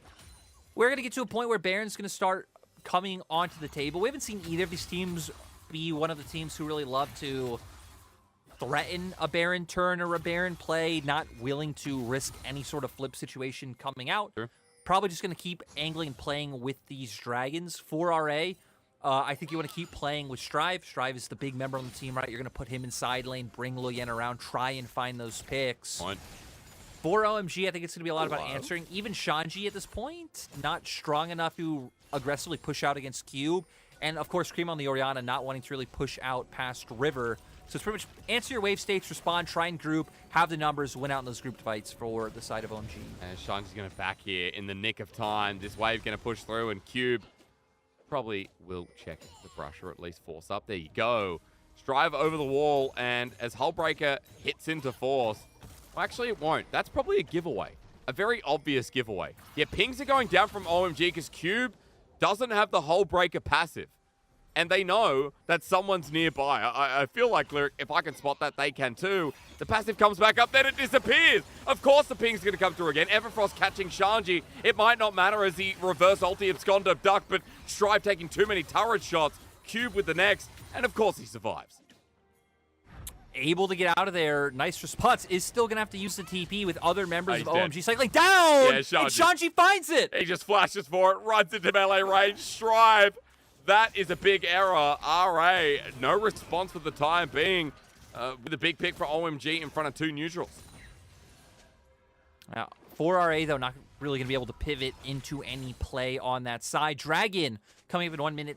It still feels like the big talking point, especially for the side of OMG, who, with one more Dragon, gets the soul point. But OMG, no. OMG are going to go for a Baron. Let's go. Cream now going to meet with iBoy, who is going very close to an Orianna. Ulti comes through as well. But over the wall with the tongue lash and Shanji on the wing. iBoy playing with fire, the chain lash, not doing enough to dissuade him as Yuganjar flashes in, but Shanji with a great stopwatch timer. Loyan on the chase as well, and that scares off OMG. iBoy actually played that so well on a knife's edge. Great to see from iBoy. The Gale Force was huge. Cube not even have to commit TP up to join the fight. Is going to be able to get this turret. Should be able to get away as the hop comes through and he will be totally fine. And this is all with Dragon coming up in 15 seconds. RA are on the map first. They have control over that bottom side. So we're going to get a replay of what we saw happen before. Strive trying to come in, doesn't find the charm. Don't have enough damage to get down with Shanji Singh with that ultimate, but hey, there's a team fight going on. There is indeed. It's a hurricane of a spin here from Aki as Cube on the wing with no Mega Narbar, but Strive runs forward the charm. Short and in between the Gold Coast is Shanji. He wants an Everfrost to angle down Strive, but that's no bueno. This is going to be the third Dragon if OMG can get it, and they're right in front of where they want to be. Yeah, and Cube's coming off on the side. Cube having to find a massive ultimate in this one. Good charm, though. Cream has to flash away from it as well. Smite isn't secured. It is the Jinx. The Shanji in the 1v1. Cube about to go Meganar. OMG taking the fight in the back end. Is Everfrost for the disengage. Abel running forward. Golden to buy time while Cube hasn't achieved what he wanted on the other side. Abel with the reset. OMG with the easy fight. RA absolutely unheroic. OMG, though, able to find the critical team fight win. They secure themselves the Dragon, and this time should have a much more successful time at this Baron. Varric, we're going to look at a replay. We don't know if Baron's going to get contested. We'll have to wait for that.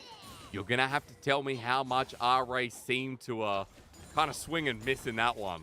As they walk towards it, iBoy has ulti. Gale Force there too. iBoy, I want to see it. Strive over the wall. He's actually going to Everfrost with a charm too and a Spirit Rush.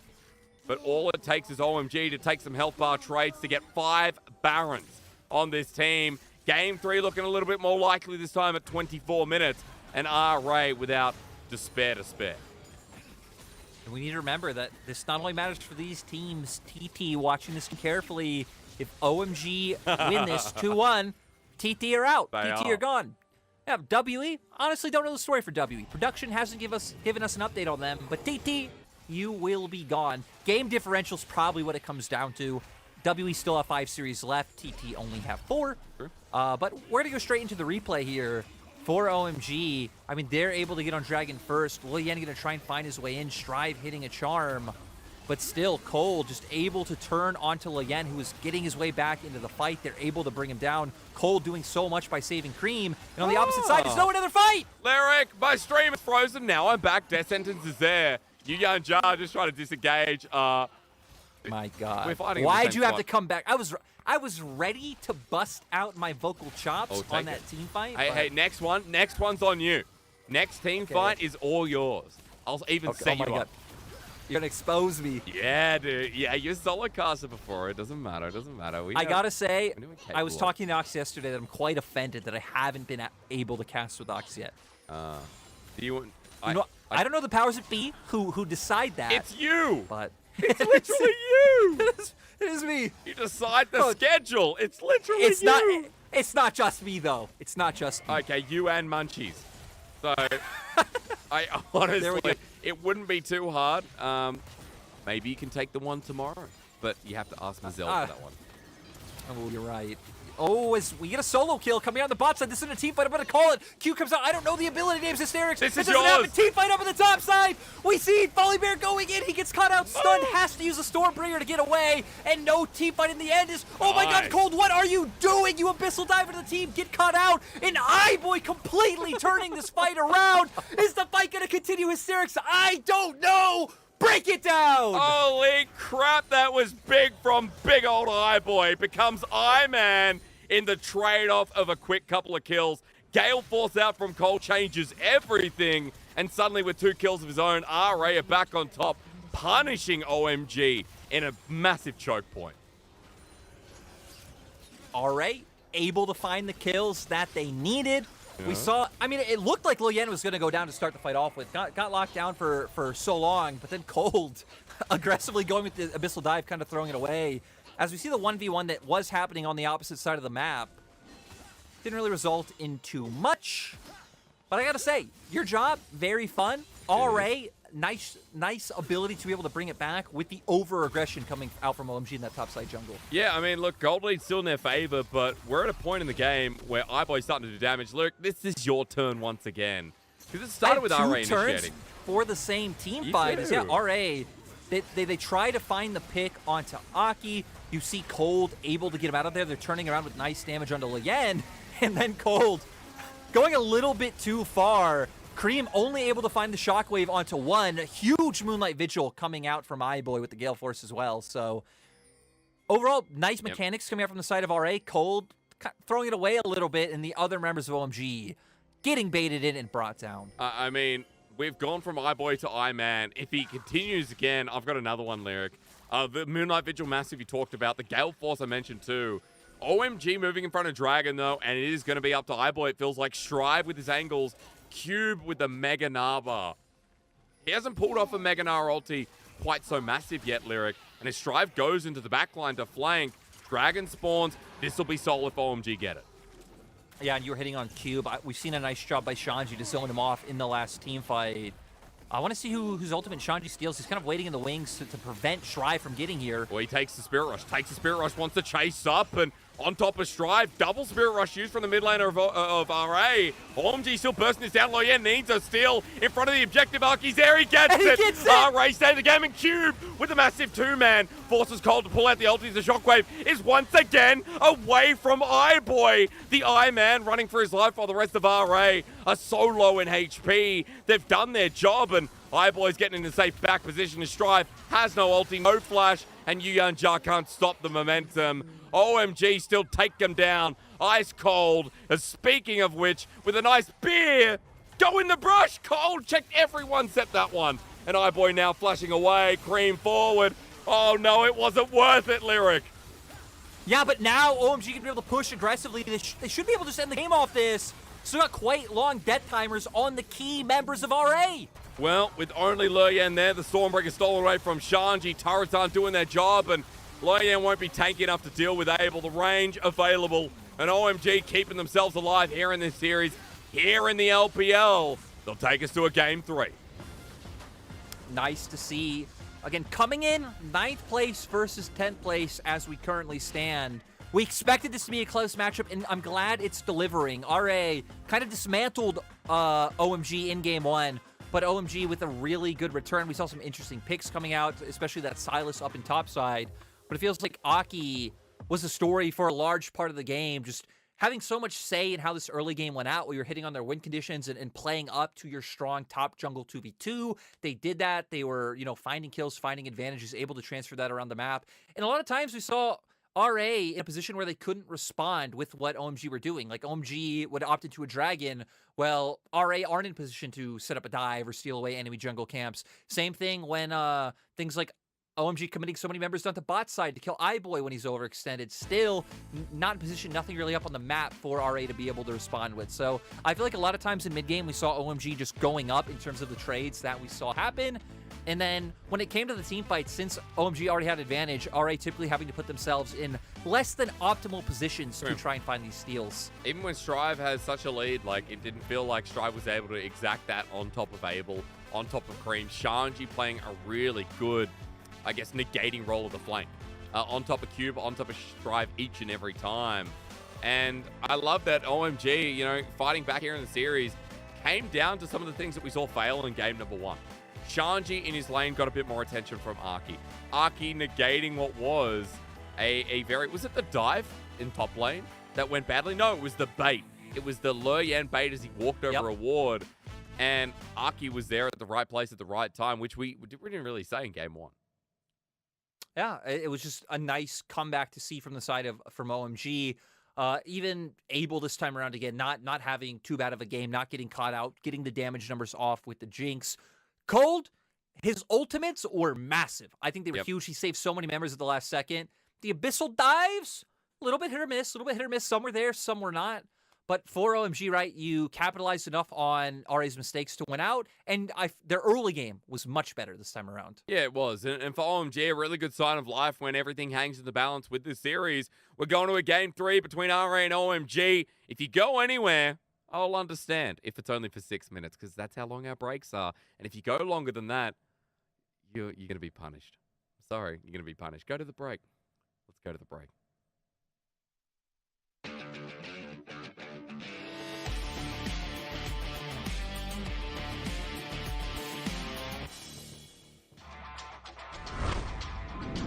TP's in early here to make sure that he's with the team. This is a team fight Fiora. Not usually ideal. There's a great bubble comes out from the scout. Actually cleansing super late on that one. Viper is here. Kiss the ring, top esports. And now the rest of the follow-up Mako with a double play. It's too beautiful. Xiaosheng chasing them down one by one. Gets himself a double as top esports are just destroyed. Gwen is immune though, and Scout underneath the tower right now gets away on the dark passage. Oh, actually goes down. Wayward finishes that one with a turret shot.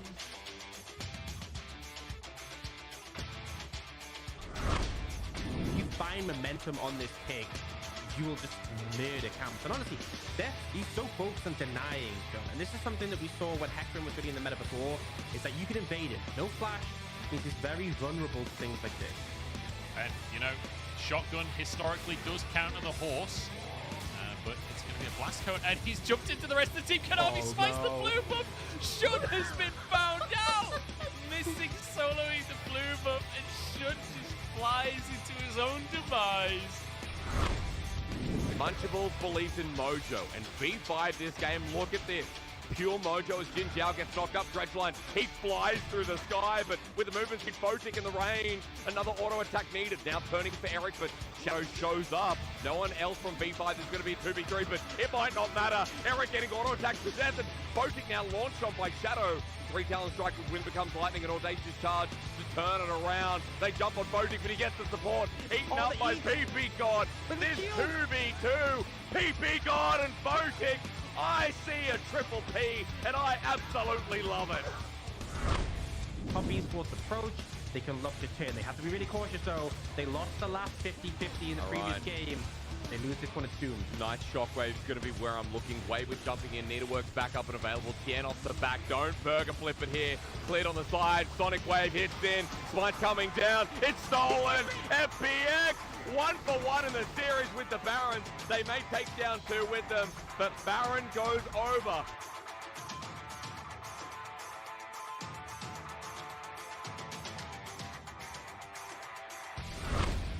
This is a really desperate situation for LNG. Can they take the Elder? It's smited away by Karsa, and now the Executes are going to be coming through. Flap those wings, baby, because the Elder Dragon is coming alive. LNG still in the fight, though. They can't take down PP God. They can't take down Photic, and it's all over. Photic is flashing forward. The Elder Dragon sweeps. The roar of death takes hold, and LNG lose game number 1. A pentakill for Photic.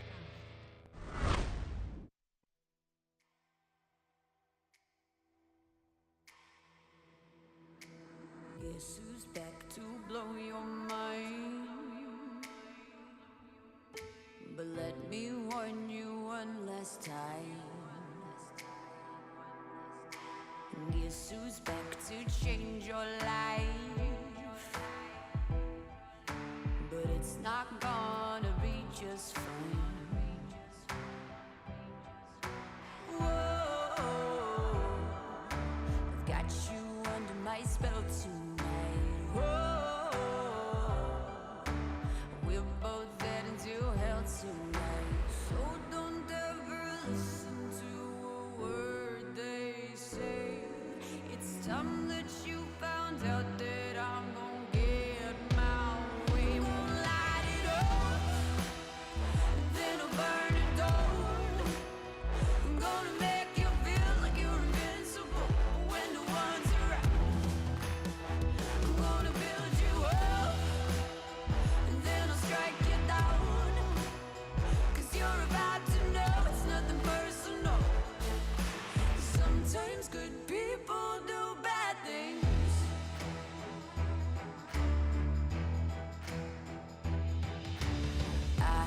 Always tried to be nice. I've said it right back. I've tried to be quiet, but I can only take so much, and then I just explode. To feel it building inside, then I just need to let it go. So don't ever listen to a word they say. It's time that you found out that I'm gonna get my way. Okay, I'm gonna light it up, and then I'll burn it down. I'm gonna make you feel like you're invincible when no one's around. I'm gonna build you up, and then I'll strike you down. 'Cause you're about to know it's nothing personal. Sometimes good people do bad things.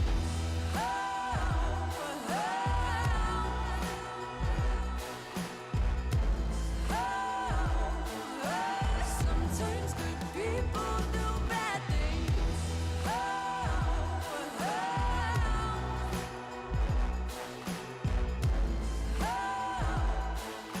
Sometimes good people do bad things.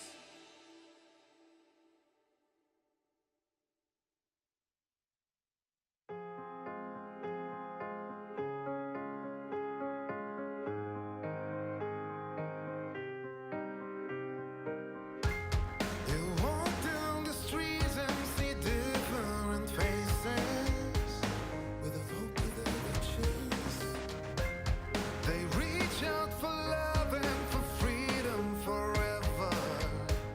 Do you remember how it feels? Let's walk for a while with a face full of smile until sadness disappears.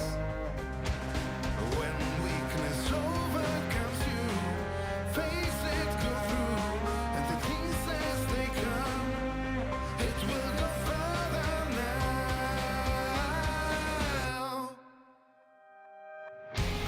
Spring arms wide apart in the middle of the storm. Whoa, you fulfill it right now. Set a goal for yourself. This is still not the end. And pull it through now. Every pain that you feel comes to an end oh so soon. The time has come now. No, it's not the time to quit. Put yourself together, whoa. And listen it right now. Don't care about the tears, all your problems. I'll be there for you in the middle of the night. And I don't care about all of these hard times. I keep pace with you, 'cause the rest is shining bright. Let's walk for a while with a face full of smile until sadness disappears. Oh, when weakness over. 库珀也算上游选手吧，然后最近状态也比较火热，然后打他的话可能尽量看上野配合吧。接下来目标肯定先去季后赛，然后就把状态调整一下，然后如果可以的话，肯定想走得更远。Go far away. Go where, Lyric? Where is far away? It's a good question. Honestly, Go to where far away to wherever MSI is being held. Eh? That's true, dude. That makes a lot of sense here. OMG getting their last win in the game. If you're just joining us, folks, welcome back. My name is Derek. I'm joined by Lyric. Game number 2. I didn't hear MVP Lyric. I'll be honest. I came in, pretty late because Aki. I have an ulcer, and so I put some Vegemite on it, which is a thing. So congrats to Aki. Hopefully, with it, Aki's gameplay continues to rise opposite to my Also, ulcer. with this MVP award, in correlation to your story, next time you see Aki, you owe him some Vegemite. Okay. As Aki having a pretty standout game. We saw him didn't even die that game. Started from very early on, him able to enable, especially his top laner, right? We saw him go for the early counter gank up in top side. He's able to walk away with 2 kills. And we're like, my God, what are they gonna do against this Xin Zhao? He's just so strong. And we saw RA respecting that. After that, they pretty much let Aki just controlled the pace of the game, was picking up Dragons, was picking up Heralds, and OMG able to take a decently stable snowball, barring some few mistakes we saw after this. I mean, it was that one play that really needs to be looked at. Everything else is a bit of a runaway. RA running out of options and continuously countered by Aki. And this feels very deserved because Lillian in Game 1 was getting a lot of praise and has been getting a lot of praise from you, the whole community, throughout these win streaks that RA have been building up. And in Game number 2, it's nice to see Aki have a bit of a reprieve when he looked a little bit down in the dumps in the first game. Yeah, and Aki's been one of those players as well where, right, we haven't hit on too much because a lot of his games are hit or miss. We've highlighted him for his crucial role in OMG's wins in terms of, again, how a lot of it does stem from him and Cream usually. But I feel like, as well, Aki does have a lot of just not necessarily invisible, but low impact games where he isn't able to find those early ganks. And then once he does, it just seems like Aki isn't able to figure out what to do next. Yeah. Still, though, we saw last game he was able to read Lillian quite well, again, especially in terms to that top side. Teams are going to stay on the same sides going into game 3.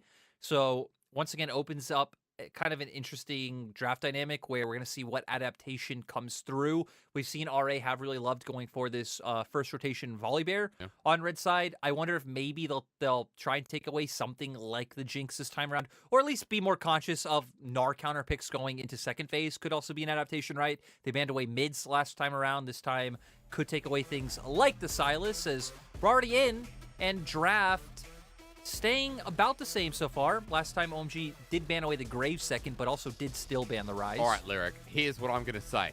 This is what I want. I reckon we're going to have a brand new champion in this draft, and I'm going to guess that this time around, we're going to get a Renata for game 3. There you go.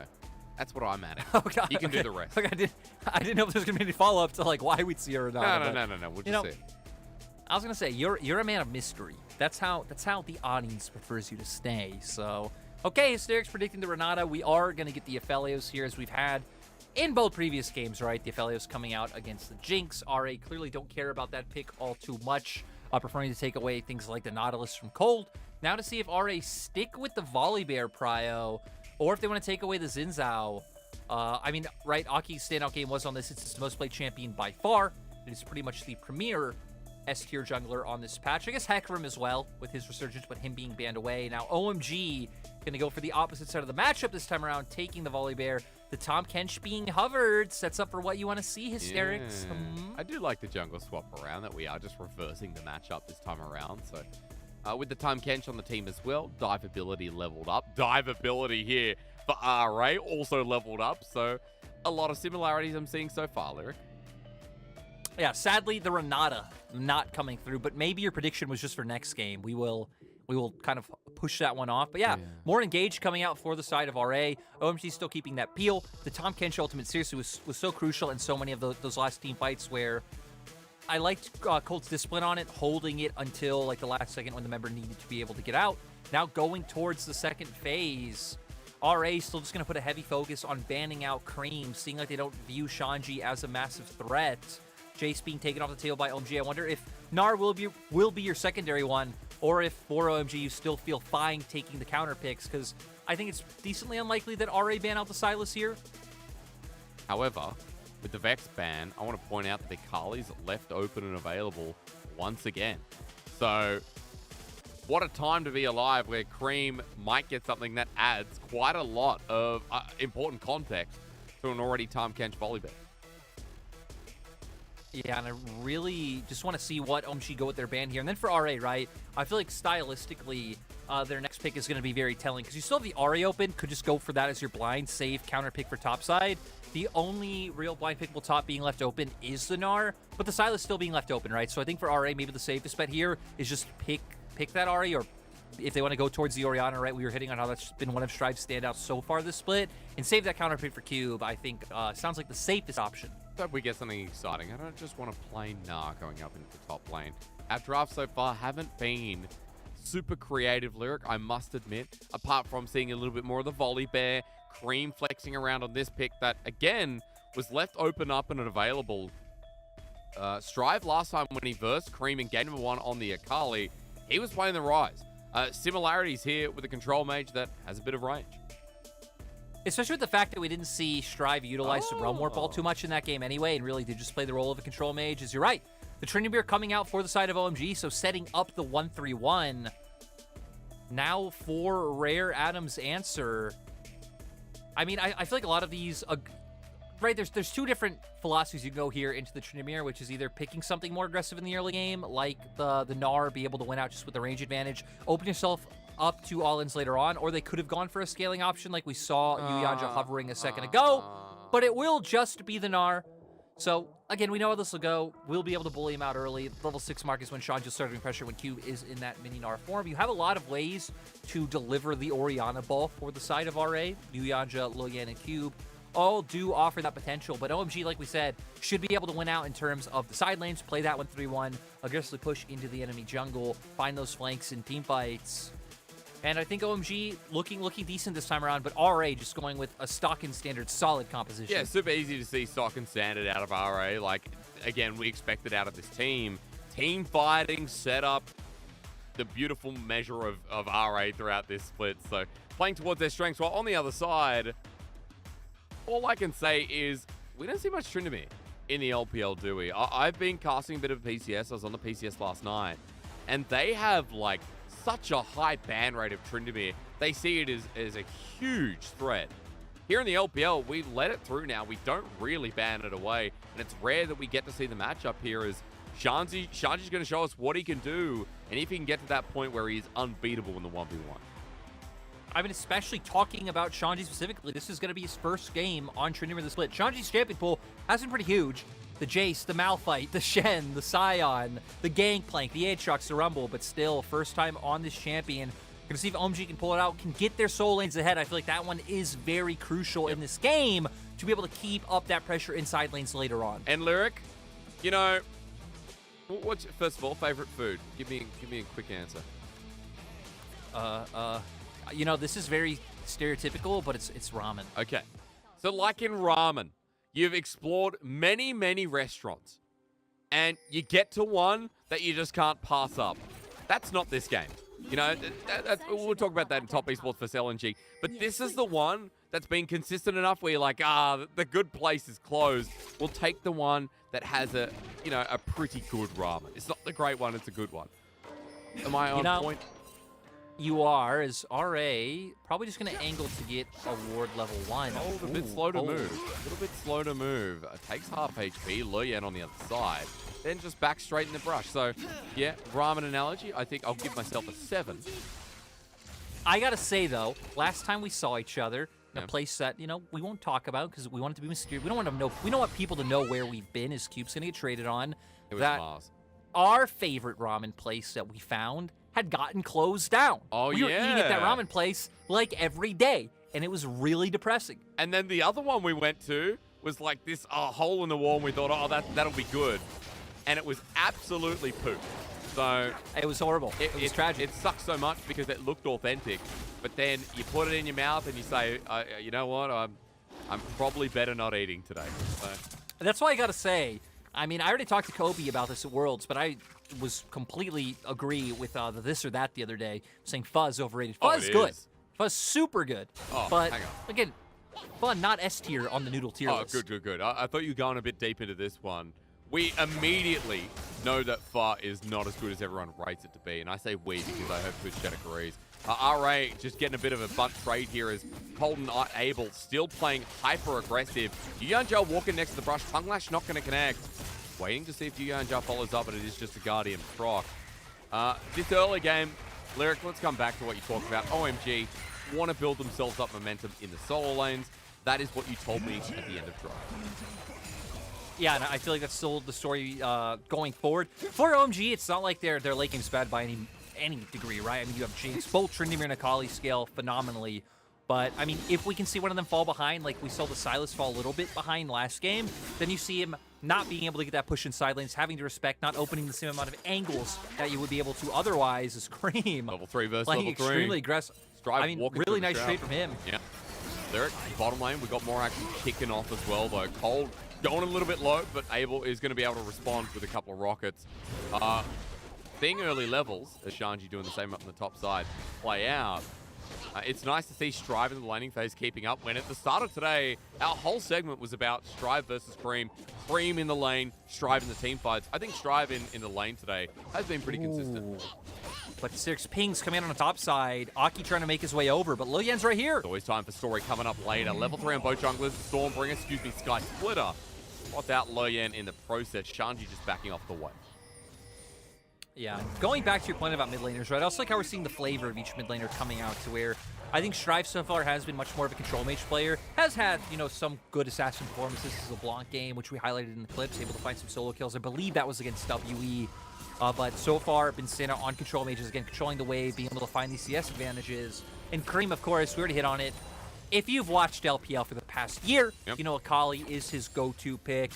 In this matchup, we see he's doing fine early on, and especially at the level 6 mark. With Strive not having any great ways of locking him down. I mean, you have the shockwave, but just Akali having so many ways to outplay that between his E and his ultimate. Cream will be able to guarantee some pressure. There's now Colt helping him here. Maybe just wanting to find a bit of a reset. But look where Lo Yan is on the minimap. He's spotted out, though, I believe. There's a ward on the side brush that gets Leon's pathing. He's gone pretty deep into the enemy jungle in the meantime as well, as Aki's made his appearance up on the top side. Now known to Cube, 1 versus 2. Hop away, but as the flash comes through with the Sky Splitter damage not connecting, it's up to Shanji, and he crits for the first blood, surviving himself. And OMG, once again, following the conditions set out for themselves, getting Shanji ahead as well. For OMG, it's great to see. I mean, they've been a team we've been questioning heavily. Again, this is a team that I'll say, at least among the casting team, that kind of lost faith in. We thought, hey, this probably wouldn't be one of the teams who makes playoffs, despite the fact that right now they are currently holding that 10th spot. That they are up above the teams under them, like the FPXs, the IGs, the Anyone's Legends, but they've been in such a fall of form lately, it was just really hard to imagine them coming back. But now, OMG kind of pivoting, because OMG were playing super hard around their bot side early in the split, because their bot lane loves to play aggressively. It's nice to see them find a bit of rejuvenation playing with this top side, but we might get a bot lane team fight. We might, because Aki's keen to go in. Cold with the tongue lash to slow down. They're in a choke, and the flash forward with Sky Splitter. A knock-up from Cold as well. A 3-man that's massive as Lo Yan's burning down outside the Dragon. Tongue lash to death, the Dragon free. And OMG, I don't know what they had between games 1 and 2, but it's built them up. Yeah, and like you said, Cold, so massive with that 3-man knockoff. It cuts Lo Yan off from the rest of the crowd. They're able to get Dragon. They're able to get that kill. And for OMG, just a huge amount of momentum. About a 1.5k gold lead coming out in the first 6 minutes of the game. Huge for the Tryndamere. Huge for OMG.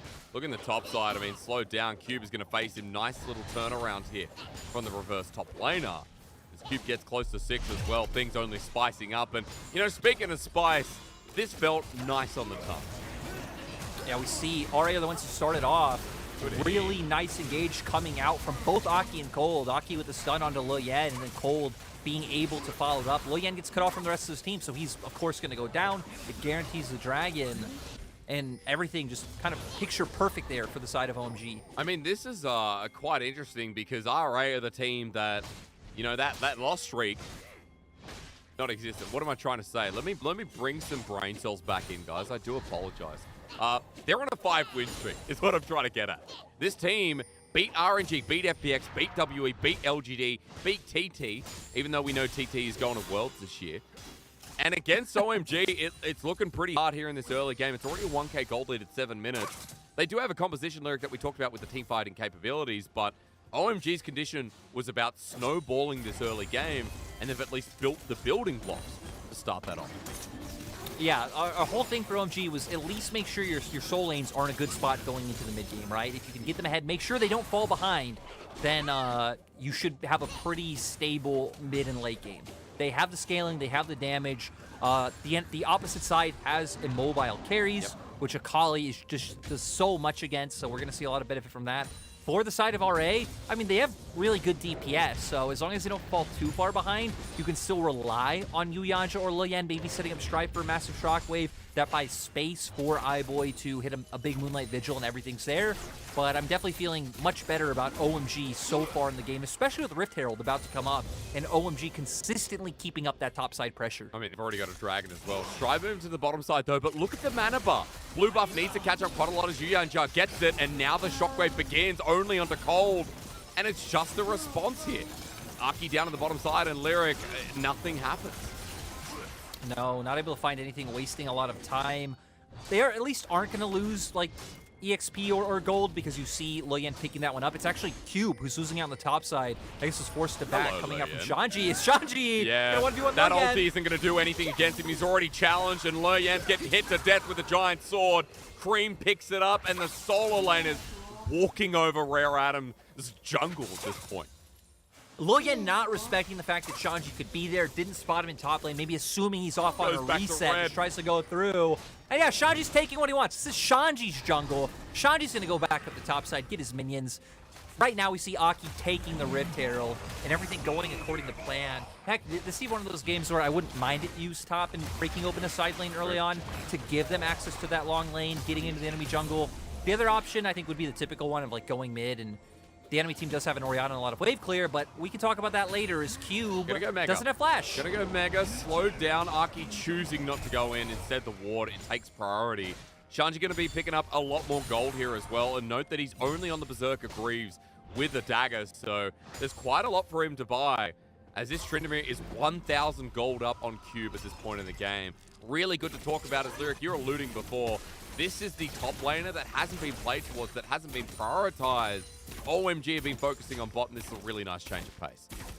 No, if you look at the jungle proximity stats for OMG, Abel and Cold, you know, among like top 5, top 6, 480 carries in support, and Shanji pretty much at the bottom for top laners. So again, this is a different look for OMG, playing up towards their top laner, trying to get him on champions he feels comfortable and just pouring a ton of resources into him.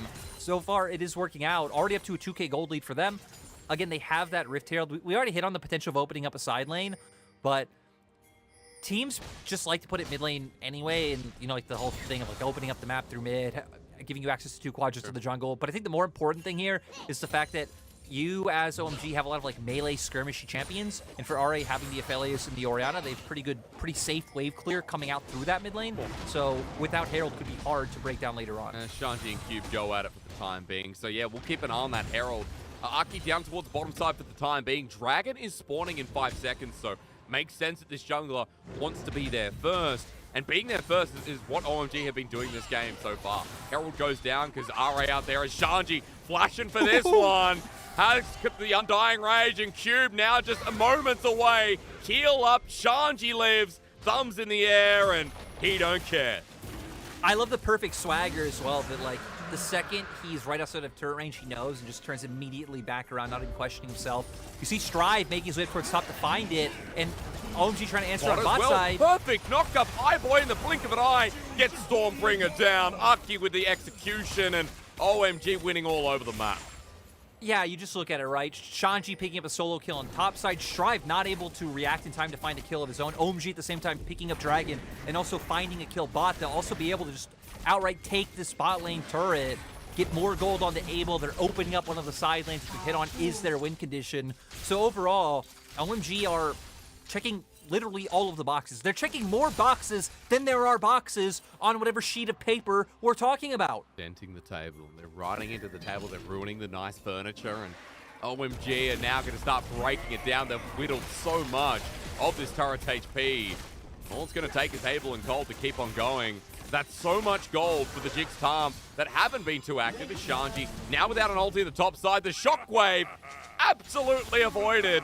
Shanji lives out, sits here, laughs again. The ghost popped, and RA's side of the map response lyric is unsuccessful again.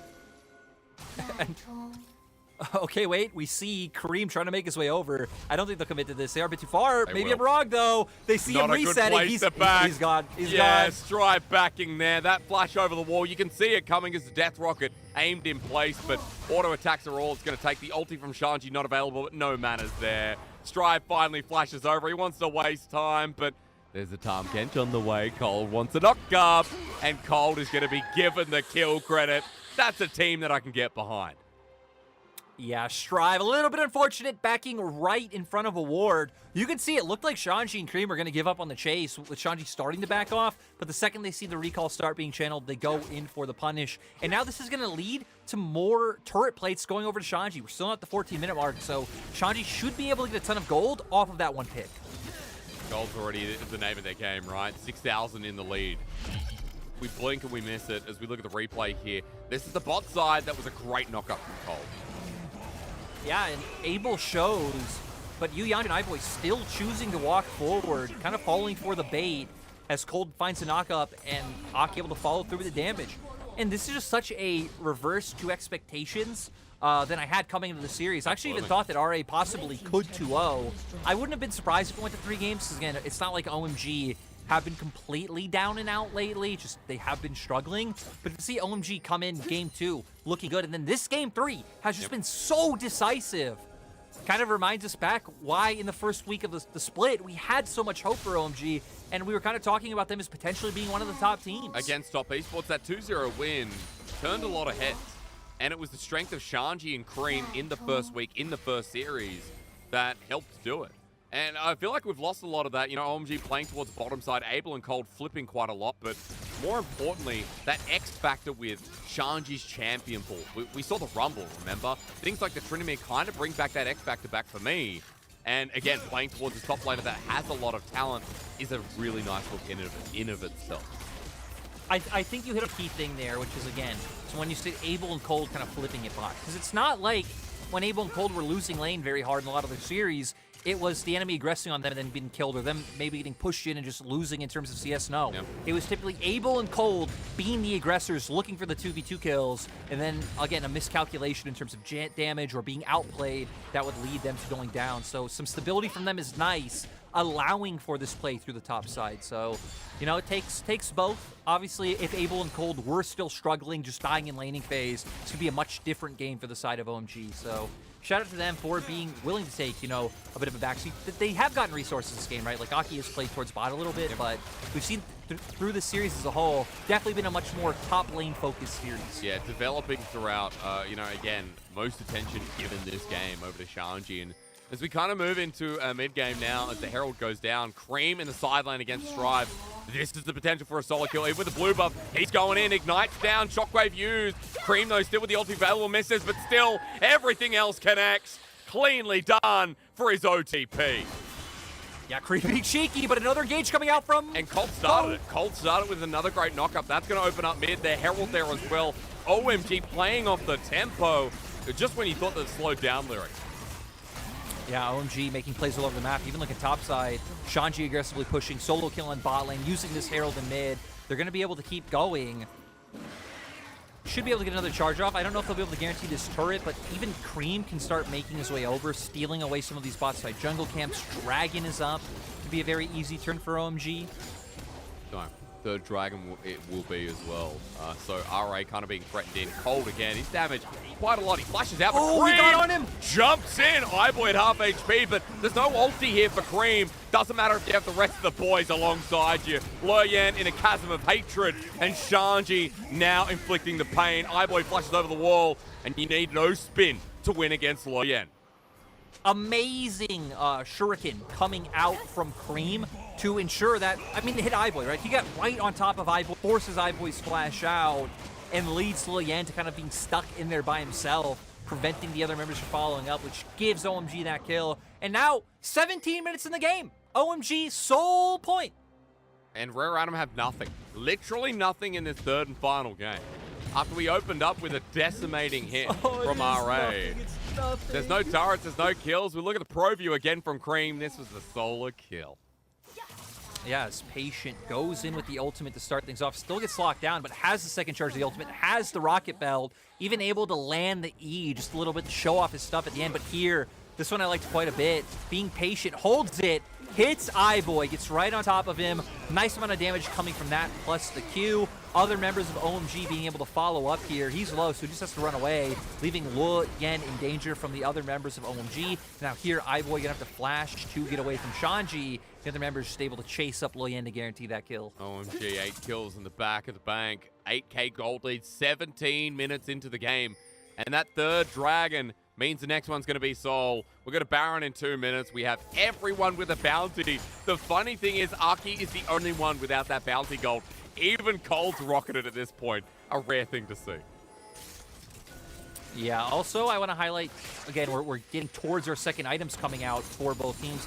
Aki going with a much more standard Volibear build, going towards the Turbo Chem tank, as compared to Luyen the previous 2 games going with the Divine Sunder. So playing much more for that all-in, playing much more to be that front line. I'm not going to take the Shuriken flick there. Yeah, you know, that Chem take to run him down, and already the Warden's Mail means that he's a beefy boy. Lyric, I'm going to wait for the next objective, or at least the next Ida turret to be threatened away, because OMG gripping up towards the top side, and what made me think is that Shanji is so far pushed up, there's tempo that's still to be played.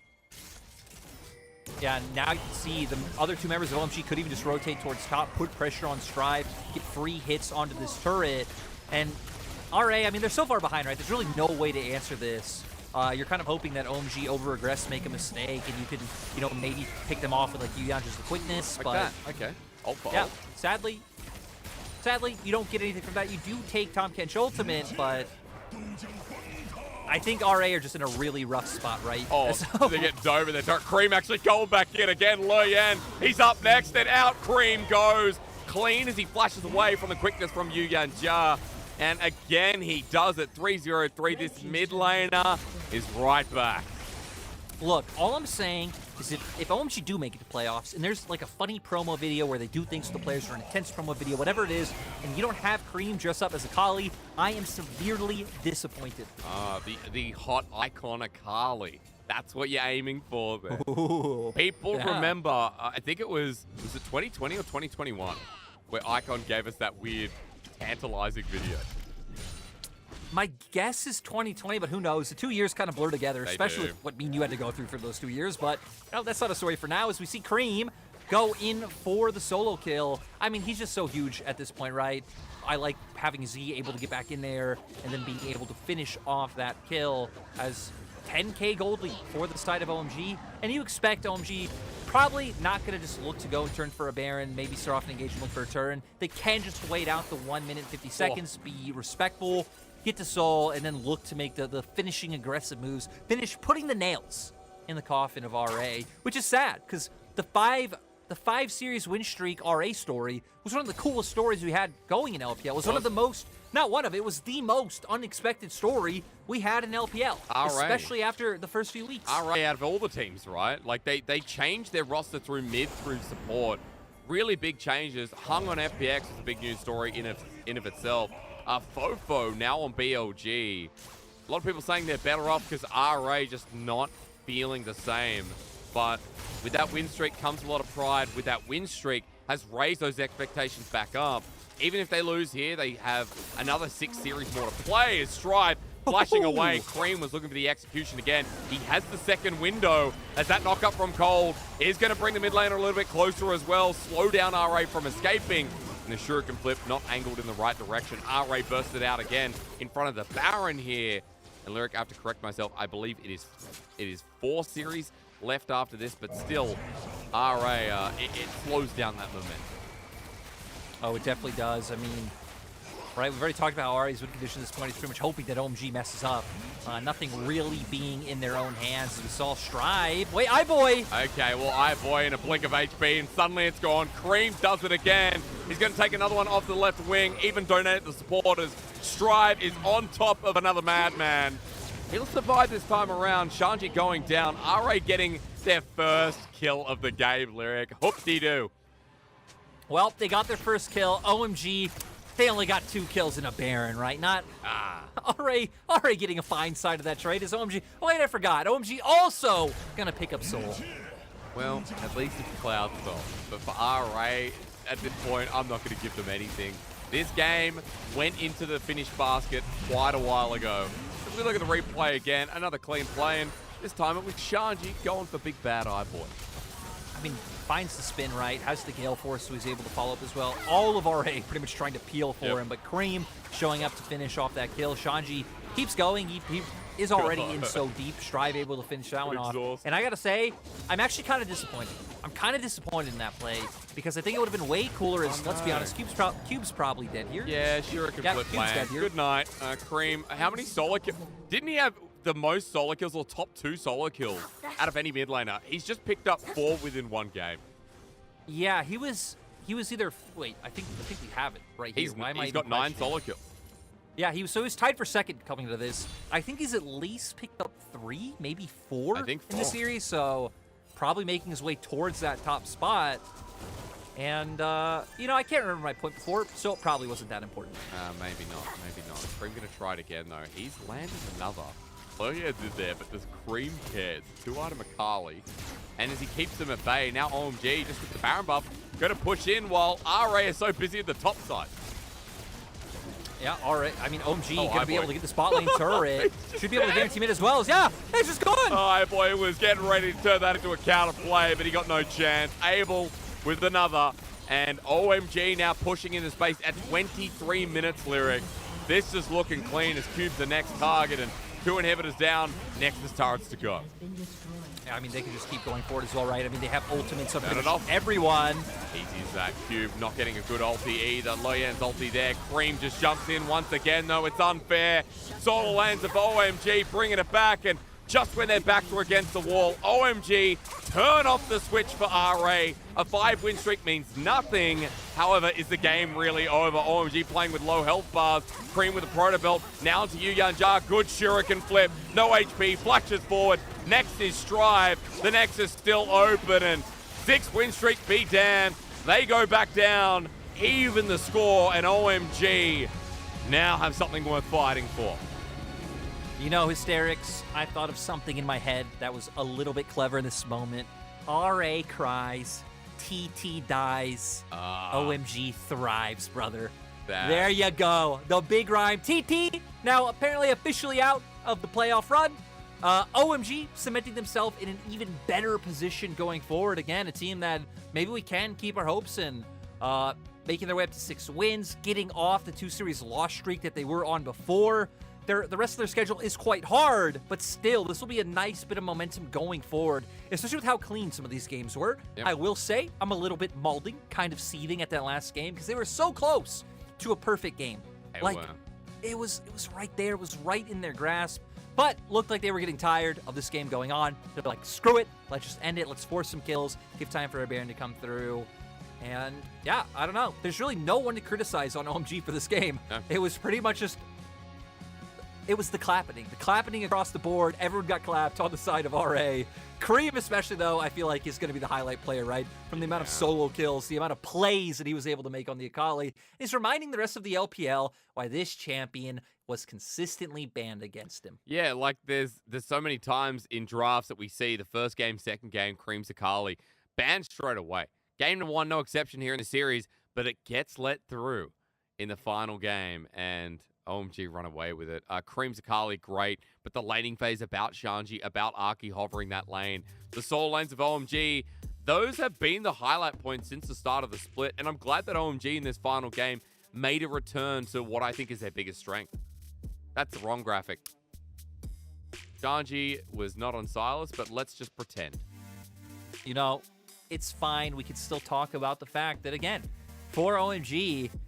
Actually, it's kind of hard to talk about, right? Because, again, OMG across the board, we're just solid. We've seen the same amount of attention put towards top lane this game as we did in game number 2. They were able to start finding Shanji the early lead with the Tryndamere, which, again, in lane matchups like this, where you do want a heavy trade, you do want to all-in, you do want more volatility, it is very important to be able to play with your jungle like this. Their bot lane was able to stay even and do fine in the early phases. And then once Aki had already found the advantage up towards top side, we saw him start pivoting, playing around that bot lane. He gave them the Rift Herald. Cold was able to find a really nice engage onto iBoy and catch him out.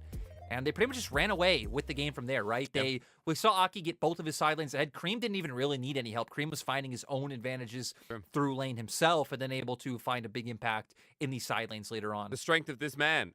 Laning stats were always about Cream and how he's going to play the first 15 minutes. Really nice to see there that Cream, it's how he wins out in that third and final game. And let's be real, it was a group effort from OMG and made it easier for him. But still, that's the cream that we highlighted last split as being a bit of an upstart, the cream we hope to see consistently this split. It's been a rocky road for OMG. And just talking about what this win means for them, if you're tuning in and saying, okay, why does OMG winning here, even though they're 6 and 7, matter? Well, because for OMG, they have to verse FPX, they then verse RNG, LNG. If they can get 2 more wins, 8 is kind of that safety net to get into the top 10 most splits. And it will give them an opportunity to clench out what seemed impossible when we were running into this matchup. Yeah, and I don't want to get too down on OMG since they did just win, but for the past 4 splits, 8 or 9 series has decided what's the cutoff for playoffs. Yep. So for OMG, it is looking rough going forward. But again, at least you can kind of take a breath after today. You were coming off of a loss streak. I believe they're on a 2-series loss streak. They even lost to a team under them like Ultra Prime the other week. So again, getting a bit of a reprieve, being able to go forward. You found some drafts that worked for you. Again, you found a bit of a play style shift that works for you as well, putting more resources into the top lane. And we're going to see how it fares against better competition. And, better competition is coming their way again, schedule hard. But Shanji's on the line, and I have to scroll down. Who we got today? It's Wendy. He's going to roll us through that interview today.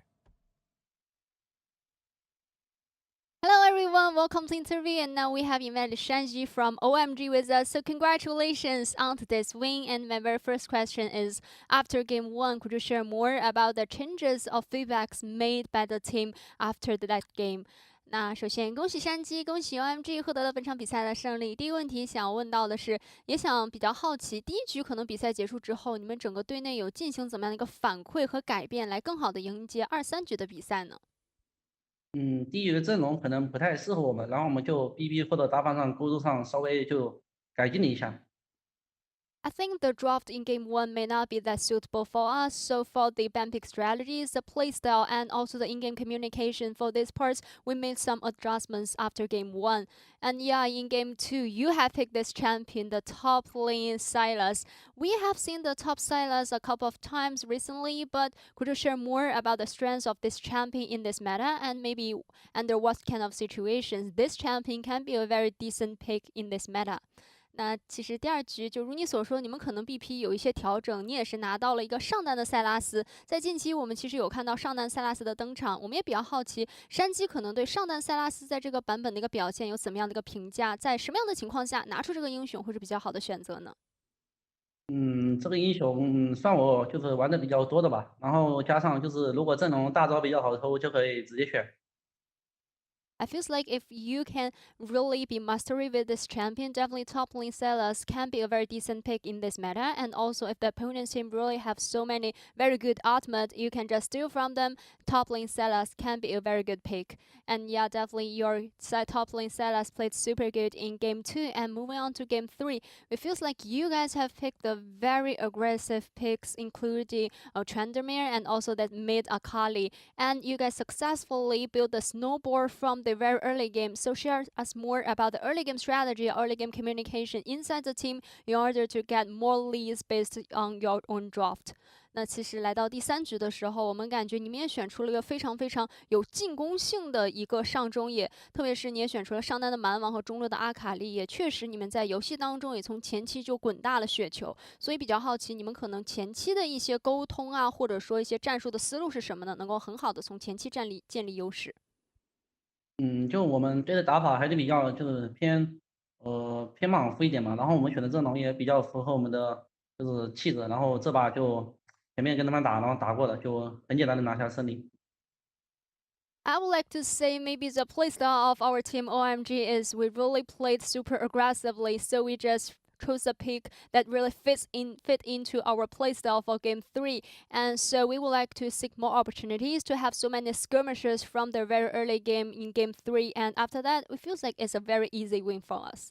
Yeah, definitely. I agree with you. And my very last question is, and now we feels like every single game is super crucial in order to get the ticket for the playoffs. And next matchup, you are going to face against FunPlus Phoenix. And definitely, this is a very important matchup because the standings from OMG and FPX are very similar on our LPL standings. So tell us more about your expectations towards the matchup. Do you have enough confidence to get that win? 那其实现在也是来到了季后赛的一个争夺的区间嘛，可能每一场比赛都非常重要。下一场你们要面对的是 FPX， 那其实面对 FunPlus 的话，你们两个在目前的一个积分排名也是比较靠近的，所以说你觉得下场比赛有没有信心能够拿下？对下场比赛有怎样的期待呢？因为接下来这分对 FunPlus 还有我们都是必争的一分，然后我们的话就会拼尽全力拿下这一分的，因为毕竟季后赛名额只有一个。就我们争这一个，然后大家各凭本事。Definitely, I must say the next matchup is super crucial for us and also for FPX. So I believe the two teams, we are going to just try our best in order to get the win because there is maybe only one of us can have this opportunity to get into the playoff. So definitely we are going to try our best to just try our best in the next matchup. And definitely we are looking forward to that. And congratulations again. 那再次恭喜你们，也希望下场比赛能加油。And back to you guys. Bye. Thank you to Wendy. Thank you to Shanji. It is good to hear from, the top laner who just had such an incredible series. Importantly enough, they know the fact that against FPX, that is going to be the groundbreaking matchup that probably does lead one of them into playoffs. Pretty much do or die. Yeah, knocks out the other, right? So good little awareness. It's a big matchup coming up for OMG. FPX at the end of week number 8. I am believing it was Cream as MVP. Yep. Needs to be. Cream will be our MVP. As, again, it's no surprise, right? He was on making all the stylish highlight parts, the 45% damage. It's like, it is surprising and isn't surprising at the same time, right? The fact that he's on Akali and doing it, surprising as hell. After seeing that game, it's like, my God, he was doing so much. He found so many solo kills again. I'm guessing he probably did cement himself in first, at least for mid laners, in terms of solo kills. Not sure what stacks up compared to other roles, maybe top a bit higher. That doesn't matter. This guy's Akali is something to be feared. It is. Nice to see him get his hands on it because it has been banned against them so much. Even the times he has found games on it, like in game 1, typically not working. Not because of how he plays on the champion, right? But just because of how the map of OMG is being exploited. But not this time around. No, this time around, perfect conditions. And Cream was so great in what has been one solo kill lyric. Here's the second one coming through. You're asking me to count in the game. And then third one top. So you're right, I think it was 3. I think I overstepped the mark saying 4. But I can't remember what happened in game 1 and game 2, whether there was one there. So at the very least, Cream cements himself in mid laners, and we start asking questions about him again, especially ahead of this FPX matchup where he's going to go up against Gory. Well, if it is Gory. Or Care, right? Yeah. Gory or Care, gonna go up against one of them. You'd assume maybe Care after the last series. But yeah, point is, OMG, an exciting team to watch going forward. But speaking of exciting teams, Top Esports versus LNG, that's what I'm waiting up for. To finish off your week 7, the third last week of the LPL, you have Titans versus Titans. And I hope this one's a bit of a bloodbath. Coming up for you right after the break. And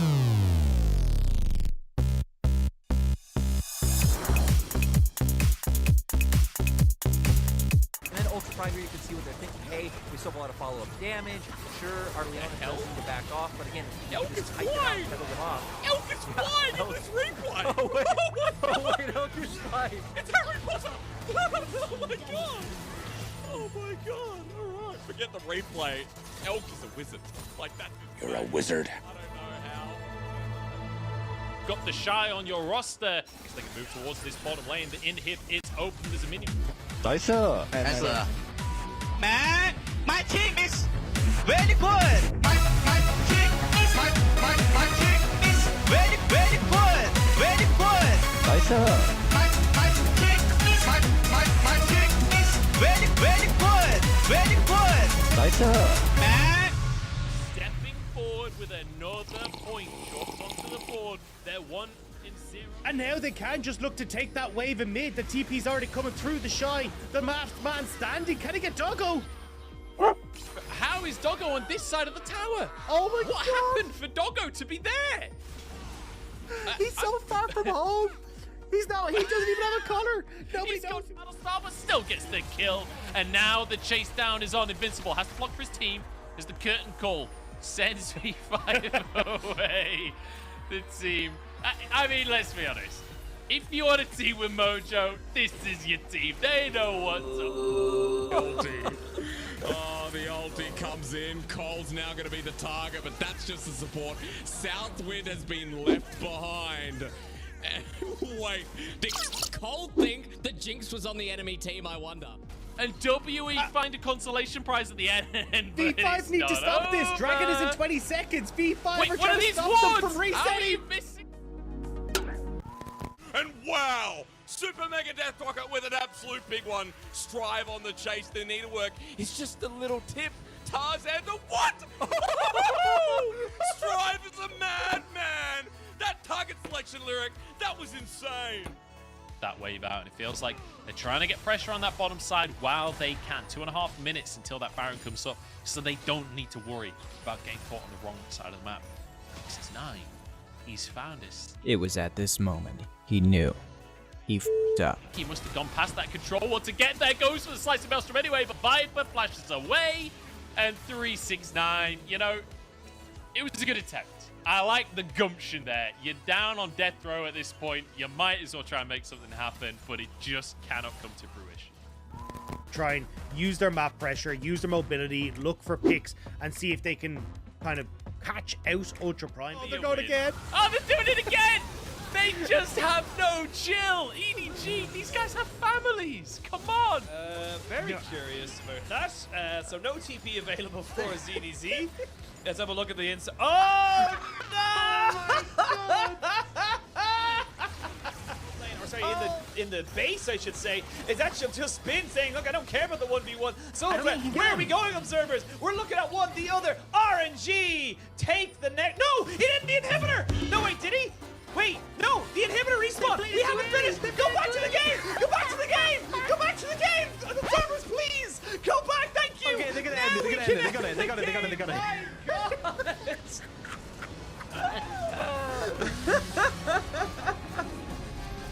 Oh my god. Oh my god. All right. I have one word. Fiesta. that was some. Okay. RNG do close it out. They do manage to. They manage to. I mean, the rest of the team would join them.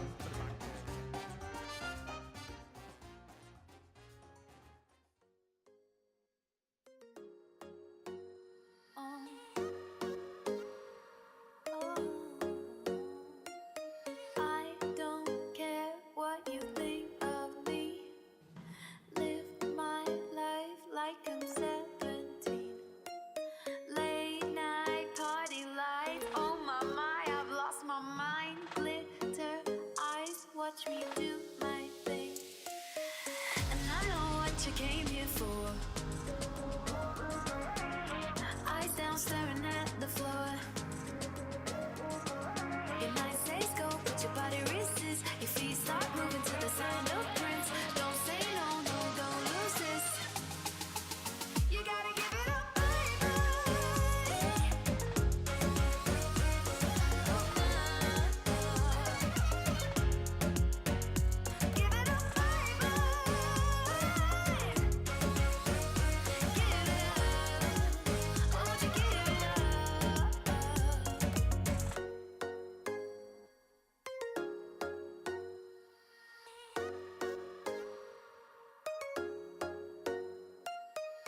don't be shy, just let it go.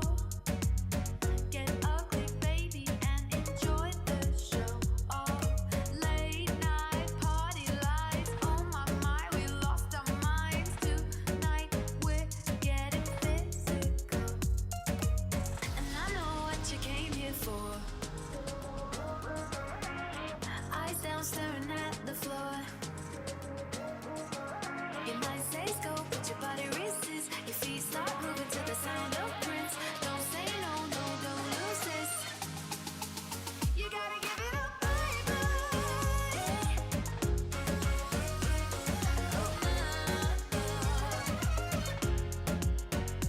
Give it up,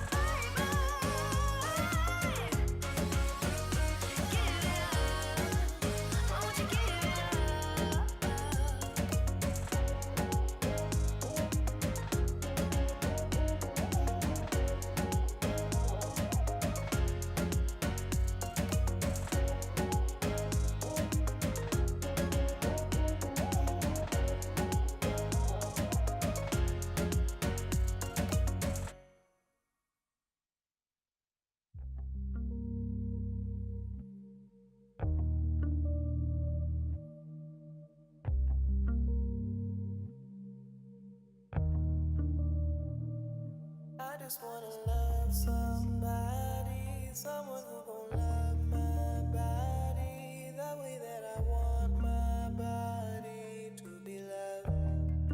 Give me love, love, love when I need it. I'll be right here to receive it. Only kind of love is the one you give and I mean it. Need it, need the kind of love you give, I mean it. Need it, I just really wanna know if you want.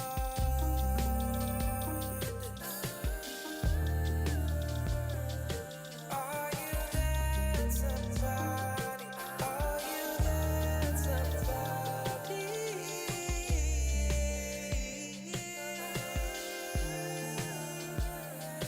Are you that somebody? Are you that somebody? Think about my body like the ocean. I know that the deeper that we go, the more I open. Emotional motion on the roller coaster. Round and round we go till we find the resolution. Some people need diamonds, some people need gold. I'm not materialistic, I just need your life. I don't wanna wait to figure out if you're the one. While you're on my mind, I think I'll call, I got a question. Tell me, are you that somebody? Tell me, are you that somebody? Tell me, are you that somebody?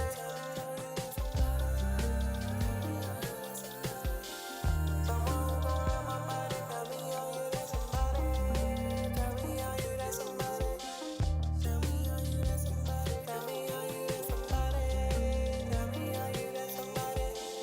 Tell me, are you that somebody? Baby, love me, love me, love me, love me, love me, love me, love me, love me, love me, love me, love me, love me, love me, love me, love me, love me,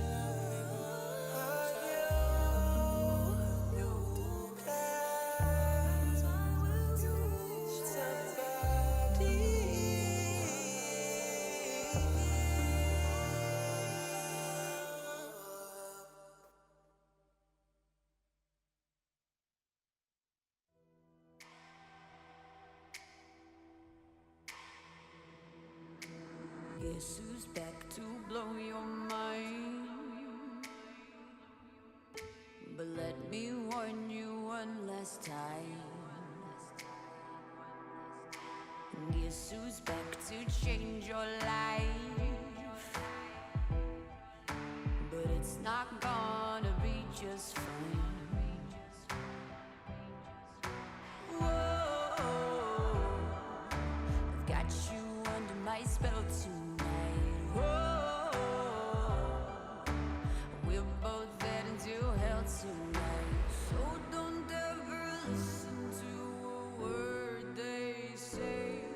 It's time that you found out that I'm gonna get my way. 中单阿里的话，我觉得是真的要看 ID 吧，因为有些选手选到真的是很玩的特别好，就以前那种老玩家嘛，喜欢玩阿里的人，rookie 选手也好，这种都是LCK 的话，可能 faker 选手也好，然后可能是那些新人，这没打多久的，选阿里的话可能没内位，我觉得玩的不是特别好，也有可能是因为狐狸这个英雄他们不太了解，刚加强了之后他们就是刚开始练嘛，我觉得是这样，要看 ID。我觉得小天的话，其实比较适合 TES 现在这个队伍吧，因为 TES 的打法现在是3路都比较喜欢打架嘛，然后小天这个时候是非常强的，因为他可以决定去哪条线去帮助队友，然后去跟另一边的，比如说他去抓下路的话，他会跟上路说上路要小心，他做这件事情做得非常好，我见过的是打野里面可能这方面可能做得最好的选手吧，所以我觉得他很适合 TES。Player interviews in the LPL, you feel like you get a little bit, but not much. But from Doomby, that was a hell of a lot of insight into his old jungler who he's going up against in our final matchup of week number 7. Top Esports versus LNG. You've all been waiting for this one. And over in Suzhou Arena, don't worry, you haven't missed a thing. Remembering that Top Esports still have to play in Shanghai. So as we come through and hit this one with you right in the face, ladies and gentlemen, Doomby versus Tien Lyric, a nice little narrative to kick us off into what should be a banger series. Yeah, you're right. Just great interview coming out again, showing how much he knows and how much he respects Tien for the amount of time they played together. Obviously winning a Worlds, but Yeah, I think that is going to be a lot of the focus of this game, right? Mids and junglers coming through for both sides. Tien, for a lot, has been the decider, the difference maker for top esports, good or bad. And then Doinb and Tarzan, the same on the opposite side. As we kick things off, let's go through a couple of the key stories in this one, right? For top esports, they're kind of like RA that we saw in the last series. Top esports have really been building up momentum, and it's not been against middling teams. They started against TT, sure, but then they beat JDG when JDG were on the height of their win streak. FPX as well, they crushed them down. EDG, they took down the Titans, and against BLG, another 2-1. This team is heating up, and that's why I feel like at the moment, Lyric, you'd kind of call them untestable, pun intended, because against LNG, it doesn't feel like they've had that true test of the blood that rains through their veins. It's really been weird too, because when you look at TS's games, like they've been crazy, they've been back and forth. I mean, heck, I just think to EDG Game 3, where you're just like, my God, they should not have won this game after Viper hit that amazing Aphelios ultimate. But they came in strong up against BLG. They showed a level of aggression that was respectable, right? Going for things like those mid lane dives, setting up skirmishes quite well. And it was a better side to top esports, a better look. And I feel like we saw members stepping up and having standout games that maybe weren't doing so consistently before. Jackie Love, I think this was one of his better series. Wayward on the Gwen having one amazing pop-off moment in a team fight. Actually, it's right here. Completely carrying TES to this teamfight victory and then leading to the game win. So nice to see Wayward and Jackie Liv stepping up when Knight has already been playing phenomenally for quite a while. And I feel like Doinb hit the nail on the head, right? All three lanes, liking to play aggressive, liking to push, look for these heavy trades, and play right up in your face. Wayward feels like a really nice fit into the team because of that as well, right? We've got Zoom, Ching Tian on the roster. I say this every time I cast top esports. It is a surprise, but also is delivering in the same sense that Wayward stays up in the top lane and we continue to see this man. Feels like a really nice fit, and I'm glad to see the progress of this guy play out on stage. Now, let's look at the other side, because while Doinb knows how Tien plays, do we really know how Doinb's playing at the moment? Because for LNG, there was some cause for concern when they lost to RNG, Weibo Gaming V5, showing they might not be one of those top 3 teams, but we still expect Li Ning to be near the top here, Lyric. And we know that's also a pun, because playing towards the top side into Ala is also this style of choosing. Yeah, and we've seen that more in their recent series, specifically in their last series up against TT, where I feel like Ala has had a very abysmal split compared to his standards, right? Compared to what we expect from him. But up against TT, he was the defining carrier. I feel like him and Doinb doing a lot in that series. Ala stepping up, finding the solo kills once again, having such consistent pressure in the side lanes on the Akali, and I believe he had another game in the series on the Fiora. Yep. And again, just phenomenal to see. We saw Doinb as well, not only in this game on the Victor, but when he got his hands on the TF, enabling the team with those destinies. And for LNG, it's not too strange of a playstyle, right? When you have Ala and Doinb on your roster, you expect them to play up to the top side. And they've been doing that pretty much all split long, but it has been meshing, especially with the form that Ala's coming up in. It's nice to see against CT, even though they were pushed to a game 3, that they were able to make it work, and some of the players' individual forms were able to show up.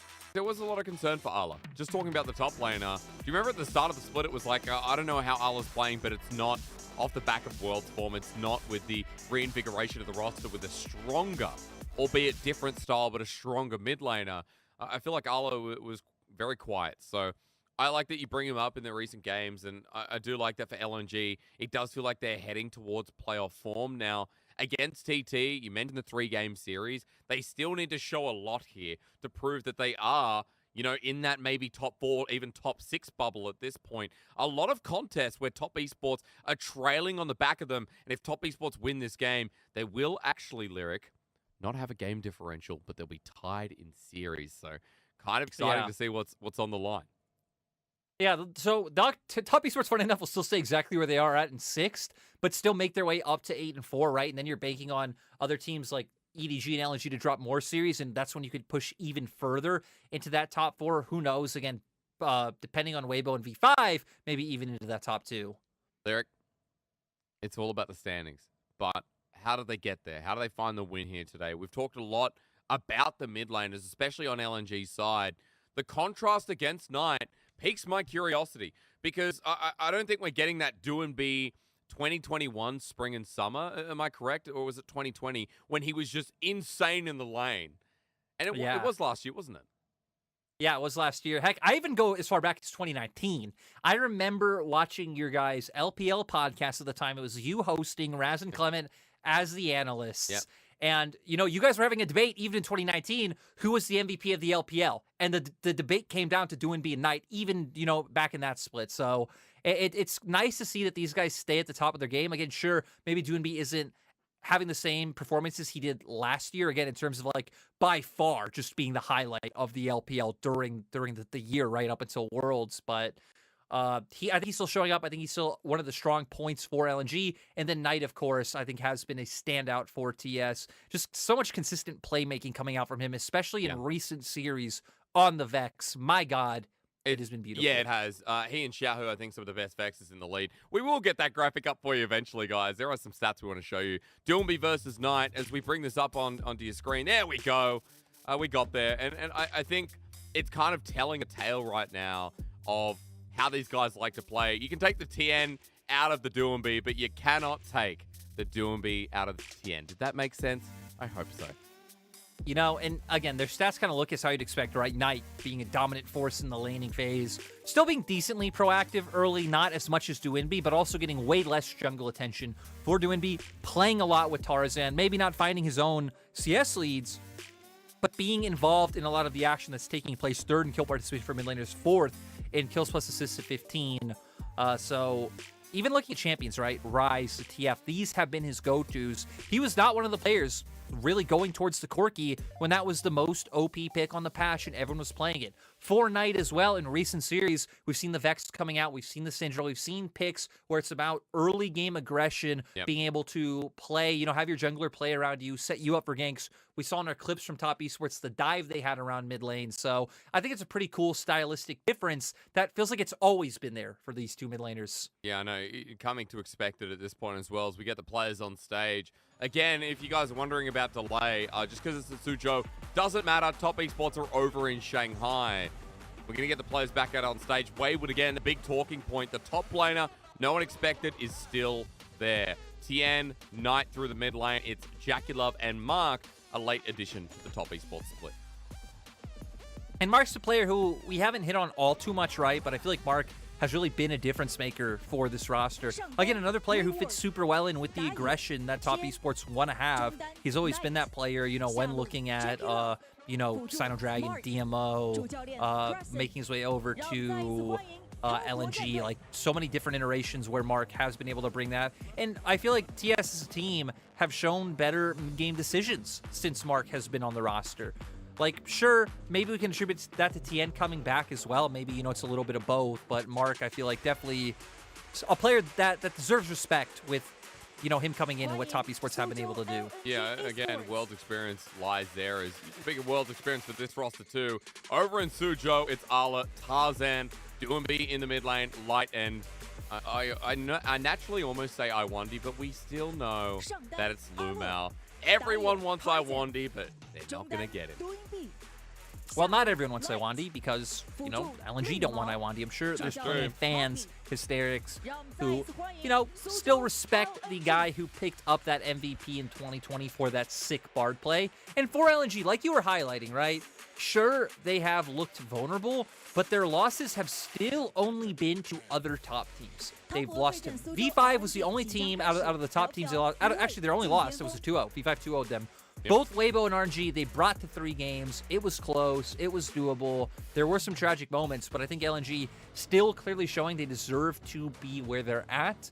The question for LNG, right, is just what heights are they able to reach with this roster? Because on paper, the ceiling should be incredibly high, but not being able to reach that just yet. Yeah, that's why I got so many questions. But real quick, I'm sorry, I got to pivot, because my God, the past 5 minutes we've seen TS on our cameras, they are laughing, they're happy, and everything is just sunshine and rainbows. Yeah. What is going on? But it's been like that before. I think Mark coming into the roster, I mean, Jackie-Love is always the stone cold face killer, but the rest of the roster have been pretty jovial as of late. The attitude there has changed completely.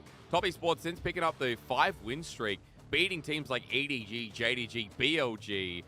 I don't know, it just feels like momentum is a very serious factor, and while over-talked in a lot of broadcasts, I think fairly enough here, it definitely applies to this team. Yeah, I mean, right, I feel like TS, are just with the way that they've always played, right? I think it is going to depend heavily on your confidence or your mindset going into the game, since a lot of it over the years has been about individual skill and outplays and things along these lines. I feel like it's not as much there for this iteration of TES, but again, still in terms of the lanes kind of playing more by themselves, wanting those winning matchups. Still not as aggressive as they were in previous splits. They still do set up a lot of proactive plays, but I feel like they've been very much struggling to be able to find those early kills. Very much coming online once we get to the mid game with the skirmishes coming through. I feel like their top side specifically has been skirmishing quite well in their past 5 series and have been working quite well together. And then we see, right, Mark and Jackie have been pretty self-sufficient, have been able to find their own 2v2 kills in their own leads. I'm specifically thinking about EDG. I believe it was game 1 against the Ezreal Karma. Mark able to hit that hook, pull Mako under turret, and then just start the snowball from there for Jackie Love and Mark. I've been really impressed. Again, a great Nautilus player, and it feels like Mark on this team is playing him better than he did with Kramer in LGD. Like, 2020 Mark caught out quite a lot, kind of had the same feeling to 2020 Sword Art, where these supports were great engagers for the team, and we're constantly caught out or between one place or another. Mark this time around, it's a lot cleaner Lyric, and we still have that sense of aggression from the new support. Yeah, I mean, and right, we hit on that. Mark was always the kind of player who's one to go in. For Mark, I just really think of tanks. I think of things like the Alistar coming through very early on when he first got into the LPL. Now, obviously, like the Nautilus, the Leona, these are go-to champions for Mark. I mean, heck, even looking at his games right now. 9 games on Nautilus, 3 on Leona, 1 on Tom, 1 on Lulu, 1 on Rakan. So we know Mark's preferences quite well. And looking at draft, right, I think this could be one of the more exciting drafts in terms of, especially mid lane picks. Knight being willing to go towards, like we said, highlighting his preference for the Vex lately. The Syndra, also another one he's gone to. He's pulled out the Zoe in recent games. And then we know Doonby, even though I think he's stuck on more of a concentrated champion pool to split, I mean, they flexed the Zarya to mid lane. We've seen him bring out the Irelia, which is one of his best champions last split. And the Galio and TF, 2 picks they still prize quite heavily. So at the very least, I think we'll get a different mid matchup than what we usually see in our games. I hope so, because if we just get Victor and Orianna, I'm going to be really annoyed, Lyric. I'm going to be really peed off, because this is Knight versus Doomby we're talking about. This is the creme de la creme. Again, no pun intended, between mid lane matchups. And as we go into pick ban, let's see where it lands. As Top Esports on blue, LNG red, 12.4. Note that Senna Tahm Kench is still banned globally, folks, due to the bug. And as we go through, we have some interesting bans from Top Esports, making sure that it's not going to be a Tryndamere mid or in the top lane, and that Mark is not going to be getting his Nautilus once again. Yeah, you'd expect the Jinx to go over for the side of Top Esports. The other thing that stands out to me is Hecarim being left open. Hecarim is something that is quite heavily banned out these days. Tarzan has played it 3 times so far. Hasn't, like, leaned towards it too heavily. For Tarzan specifically, he has still really loved the Lee Sin. But LNG just going to pick up their bot lane, first rotation, get the mobility coming from the Lantern with the Thresh. Quick pick ban as well, already hovering over the graves of Top Esports. Been one of Wayward's best champions, and I'd say the same about Tien here. Viego, Hecarim, like, champions I can get excited on from the ex-FPX jungler that come into mind. Yeah, and so far they're hovering this, but I would be really surprised if TS don't pick up jungle in first phase of picks and bans. Tien, I don't think, has looked like one of the standouts in terms of, like, moving off meta picks. Viego obviously been his, like, go-to. Yep. He is someone as well who has gotten a lot of value with bringing out the Hecarim. I think for Top Esports, it also, like, fits their play style quite well. And especially having Tien as another, like, follow-up engage or someone who's able to start the fight could work out quite well for TS. But looks like they might go towards support, which could potentially lead to jungle getting pinched if LNG do decide to go with jungle on 3. Give Mark that time, Ken. Second time we'll be playing it now. Importantly enough, takes away from Lumao. But to be fair, Lumao's already got the Thresh, so that point's moot. And on the other side, we get an early jungle here from Tarzan. The Volley Bear, which he has been favoring as of recently. And I'm a little bit surprised, right? Because now, I mean, the Hecarim's still left open, the Viego. I guess those would be the 2 standouts if for LNG you want to ban jungle. I think those have been his go-to picks. The Xin Zhao would then still be left open, so there are definitely more meta junglers than not, as they actually do ban out a jungler, but to my surprise, they take away the Trundle. Okay, well, that's at least He did play it in their last series, 2 games, but still wouldn't expect that to be quite a high priority for TS. TS could play a style of comp where they play from range and kite back, right? They have double marksman so far in the Tahm Kench, but TN probably wouldn't be able to have the same impact early game with that pick because TS going to focus mid laners. So if you kite back, are you looking at things like the Vex that we were highlighting for Knight? Because that's definitely something that wants to re-engage or set up the fights. So we've seen with Knight that even when they were going for this composition, now taken away, that even when the rest of their comp was a lot about kiting back, playing from range, the Knight was still the one who was on more aggressive picks that did want to go in. So I'm not too surprised, right? I feel like TS a lot of times do pick for their lane matchups. Even them drafting Graves in first rotation, I think, is to make sure they get a comfortable blind pick top with the Gwen already taken off the board. Okay, well, that Camille's going to go through it with it as well. So I like that they're targeting Arla here just that little bit. Remember, he still has things like the Fiora that we've seen recently. Lyric, there's so much in this guy's champion pool. It is always hard to ban him out, but for now, Viego solo lane or Volibear solo lane, which one do you favor? I have no idea. We're going to see how this goes. Okay. Viego's, like, for Viego solo lane, it's been, my God, it's been so long. I mean, obviously took a ton of nerfs at the time after coming out and being such a dominant force in both mid and top lane. Heck, Volibear feels like it's been even longer since we've seen him as a solo laner. True. But now we're going to go to the side of TS. We highlighted that there were still a lot of jungle picks left open. Obviously, the Viego serves as a bit of a takeaway from TN as well, him not being able to go towards that for the jungle. Technically, Graves is a flex, but I wouldn't be too surprised if they still just end up locking in the Hecarim, which they're showing now. Again, I feel like that fits TN's playstyle quite well. For the side of TS, they have a lot of ability to all in if they do draft the Hecarim along with the Ahri. No, don't do it. Don't go to standard. Give us Hecarim. TN, yeah, Hecarim, even though it's only 40% win rate, we love watching you on it. Xin Zhao is sleeper. Sleeper OP, some people will say, but still, bedtime has been acquired. At the very least, we get Knight on the Ahri, and we get Wayward on one of his strongest champions. Now for the side of LNG, I just want to find out how this rounds out, because I need to know who the jungler is and who's going into the solo lane. We're getting a Carly here. Lyric, I guess now we just have to wait for that swap to answer the question. Yeah, you know what'd be the funny, like, if one of these bruisers swaps over to the mid lane for doing B. But I'm actually quite surprised going back to TS that they pick up the Xin Zhao, because they've been one of the teams that have really steered clear from this pick. Like, no matter when it's open, TN has only played it once so far. It does set up them much better in terms of, like, things like mid-jungle 2v2s, right? And overall, just Xin Zhao's ultimate being so obnoxious in a lot of these team fights.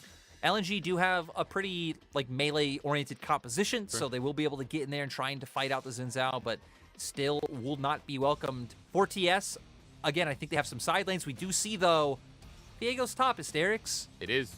Apparently something Arla has played in previous splits, but remember, we've not seen a solo lane Viego for quite a while, so it'll be exciting to see, because at the very least, you talked about the melee range of this team. At least the top side early are going to have to get down and dirty, and I'm kind of interested to see where Tarzan focuses here, because he's got a couple of lanes that will require his agency to build that bridge in the first 15 minutes.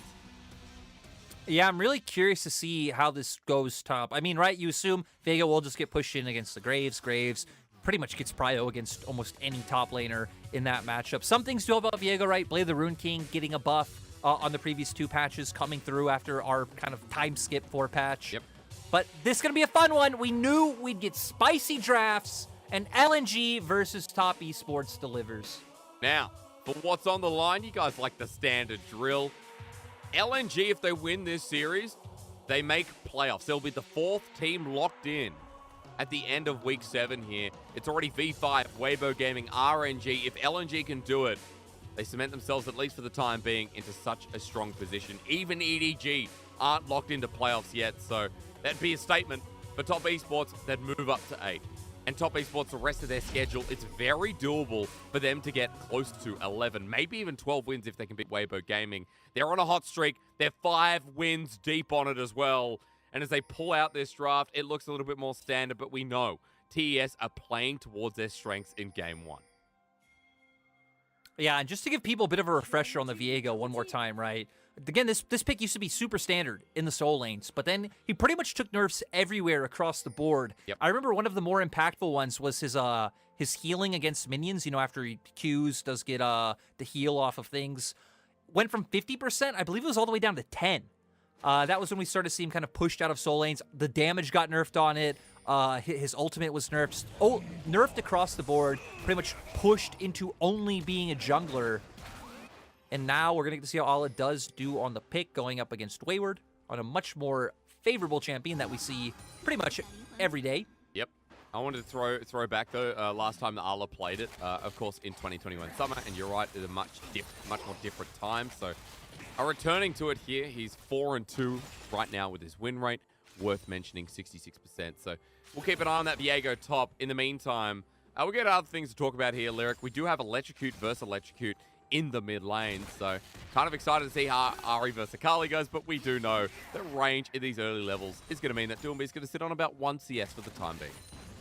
Yeah, Doomby, right, early game, going to be quite rough. Has the ability to outplay once we do have those ultimates coming online, especially if you're able to hit your E onto the RA, because then it doesn't even really matter about the Spirit Rush being able to come out, being able to follow through with that, you know, maybe hit either the first or second part of your R, throw out the Q. A lot of options there for him if he does make it through this early laning phase. Tien, though, having a ton of options. Heck, we saw Doomby say in the early game, right? For Tien, it's about getting winning lane matchups. So look across the minimap right now. All 3 of top esports lanes having push, enabling Tien to play however he wants. Even hovers mid to get level 3, so now he can steal away these Raptors. I mean, Tarzan here in full vision, still going to take away that 50-50, but for Tarzan, he has Smite Tien the same as well. A lot of burst damage too, and you can see that Ala's moving down, but Tarzan and Doomby just force them off.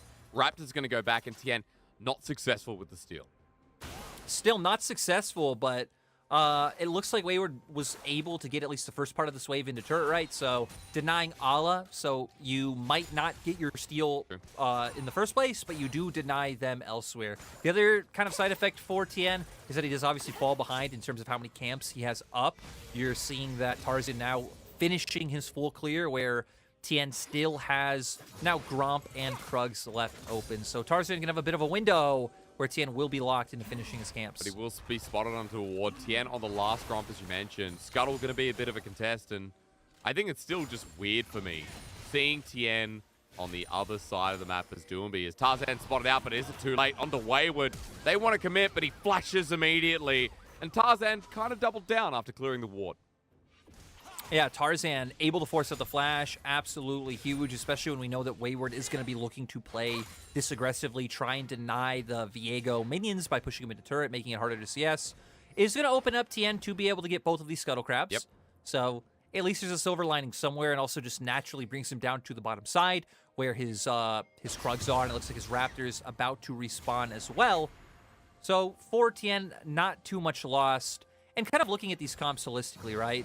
It's pretty interesting when, I mean, both have the ability to go toe-to-toe in the side lanes, right? You have double assassin mid laner, 2 champions that do want to go for split push later on in top side as well. I expect Doomby to have pressure later on in the game. Top lane matchup, who knows? I'll be honest, I'll be frank, haven't really seen this one all too much. If Ala could get ahead, again, start picking up some of those items early on, you know, maybe things like Divine Sunder, we hit on Blade of the Rune King, getting the buff as well. Yeah. Controlling that will be pretty huge for the side of LNG, and then hopefully being able to get on Jackie Love, which could be quite hard since he does have a Tom Kench right alongside him. That's true, a lot of defensive options. Talking about side lane threat, though, that's a nice touch, especially with Blade of the Rune King that you've also touched on. So I'm interested to see here for LNG. Also feel like, Lyric, you know, we've got resets here from Ala on the Viego. Doomby has an angle for positioning as well. Tarzan has a lot of dive ability. I think this comp dives very well now having looked at it. Oh, of course, right? And a ton of burst damage coming out on their side as well to set up for those resets to come through for Ala up in top side. You know, Moonlight Vigil, Doomby jumping in, everything that Tarzan's able to do. I definitely think for the side of LNG that it'd be nice to see them put, you know, a repeat gank into this top lane. Looks like the wave is pushing it back into Wayward if I saw it on the minimap correctly, so could be an angle there. Still no Rift Herald for the next 2 minutes, so at least not going to see any like grouped coordinated team play coming out for a little bit. They spotted them for wards for the time being with both junglers. Not sure about Tarzan up the top side being spotted out, but at the very least, things are coming down, and Tien are well aware that he's now on vision in this bot side, but that is the third Scuttle Crab. Tien set up to take all 3 of them, but Tarzan now, his response on Wayward's big, considering that the flash was burned from the Graves. Collateral damage is available, but Wayward's playing it very safe. And it's going to set up, though, for Top Esports to go for this Dragon. So we'll be able to secure the first one of the game. Tarzan will get a bit of counter jungling done on the opposite side of the map, being able to take away that Gromp. Wayward's still decently healthy, so I don't know if this sets up a sort of dive angle. I feel like you'd probably need to at least build up a nice size wave, or if Tarzan's able to hit 6 off this, which it doesn't look like he will. Ooh, but with Doinby, definitely possible. There we go. The dive we talk about starts getting acted out. Now, Tarzan, you mentioned with the 6, that's crucial, but Heartbreaker, perfect execution. It seems like LNG not confident in health bar of Ala and Tarzan not having that tool, so they back Also, away. no wave. But Top Esports, they're making the response play on the bottom side. Yeah, Top Esports going for the aggression with the fact that they saw Doinby move up. Okay, Goes well, for that's the perfect ultimate. execution, and Knight's already pulled out the Spirit Rush, wants to turn it around. Doinby's out of there, but Ala now making himself known. Knight's used everything, and it looks like he will be able to escape for now. Just walks it down, no summoners burn. We are getting some aggressive posturing, but yet to see any blood. Yeah, for Top Esports, it feels like they were the ones who were able to come out ahead in terms of what we saw over the past minute, right? You see Tian has found himself a sizable lead in the jungle with some of the invades he has been able to pull off. Also, obviously picking up the Dragon. Still has all of his camps to clear to where for LNG, not really able to get anything from that topside play, especially because, I mean, Wayward able to clear out the wave. Jackie Hook Love comes through. Yeah, he was kind of face first into that one, relying on Mark with the Guardian, but that's so easy from the 2v2. Blumau straight ahead with the hook and the flame not in time onto Mark. That goes to light, and that is a disaster. And what an unfortunate time to make a mistake as well, right? Because as we see now with Light hitting level 6, both bot lanes should be pretty close. Had they been able to hold out on a mistake for another 30 seconds, Mark would have that Devour available to save him from the play. As we're going to see here, Jackie Love walking forward to hit with these rockets. Mark walking away from him as he's going to clear. That was a light cleanse. I mean, yeah, very late cleanse coming out from Jackie Love. Again, not on the same page as Mark. Pretty much just delivering that one to Lumao on a silver platter. That's very classic Jackie Love, though. We know the dichotomy of this man, great in teamfights sometimes, can lose it all within a single moment. So a big win here for LNG. Their bottom lane evens up the gold. But Top Esports, as we come back, are straight on top of the Herald. They'll pick up that early objective. LNG not fighting for it. They all grouped up, so this is a good response considering that LNG have none. And we can see the difference coming back out from the replay was the fact that Top Esports bot lane got here much sooner. Looks like Light and Lumao were still making their way over when we were coming out of that replay. So nice by TS to keep up the momentum, especially if we can see Wayward keeping this pressure up on top side, maybe be able to take a few turret plates and use that one where you could outright break down a turret would be quite nice. Now though, Tien gonna be pathing towards his bottom side. Yep. There's no flash on Lumao now, so there's some ability to punish, and they kind of have to be careful for Jackie Love, who now has no summoners available, and he could be a very easy target for the side of LNG. And we've already talked about the dive, the flexibility that can come through. Doinby, Tarzan can go top, they can go bot. For now, it looks like Tarzan's returning to the scene of the first crime. Wayward has his flash up and again and available, but Tarzan, as he clears the ward, might just have to back away. Wayward, this time, he's not going to double down for staying in lane. Pulls out the crying Amumu and accepts his fate that he has to be zoned out. And let's remember that it goes back to, again, the pregame interview of Doinby saying, Tien's very good about when he wants to make a play on bot, calling up to his top laner and saying, hey, play safe, I'm going to look for this play. Sure. So Wayward respecting the potential aggression, able to come out. TS tried to set up a play on this bottom lane, but not going to be able to find anything. The state of the wave still on LNG's side of the map, and no real answers. Doinby going in. On top of Knight, he wants to take it. Perfect execution out. Ignite's there. Spirit Rush has one charge available, and these mid laners keep fighting each other for it. But this time around, Top Esports have something to commit further to the play. Herald won't be placed as Tarzan moves into vision. He'll just help make sure that Doinby stays alive.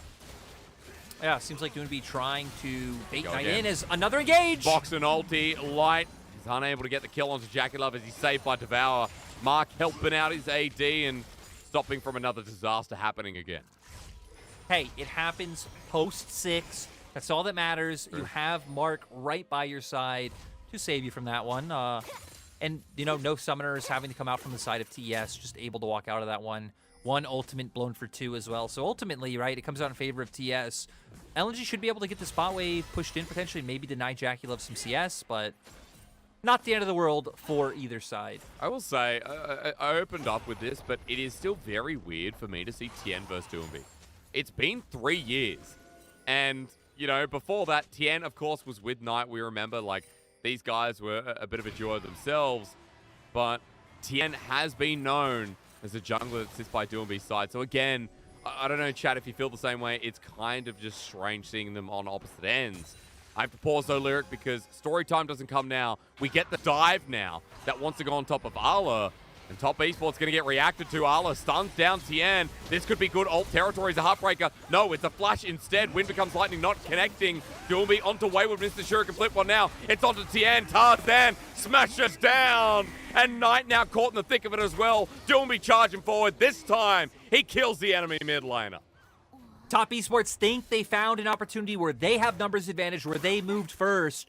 But Doombe and Tarzan able to rotate so quickly, able to answer up on those kills. Looks like on the minimap, Wayward gonna look to duel Tarzan. Yeah, Tarzan he's does gonna do a lot of flash damage. Got to do a lot of damage, but burns the flash crucially after staying around trying to steal jungle camps.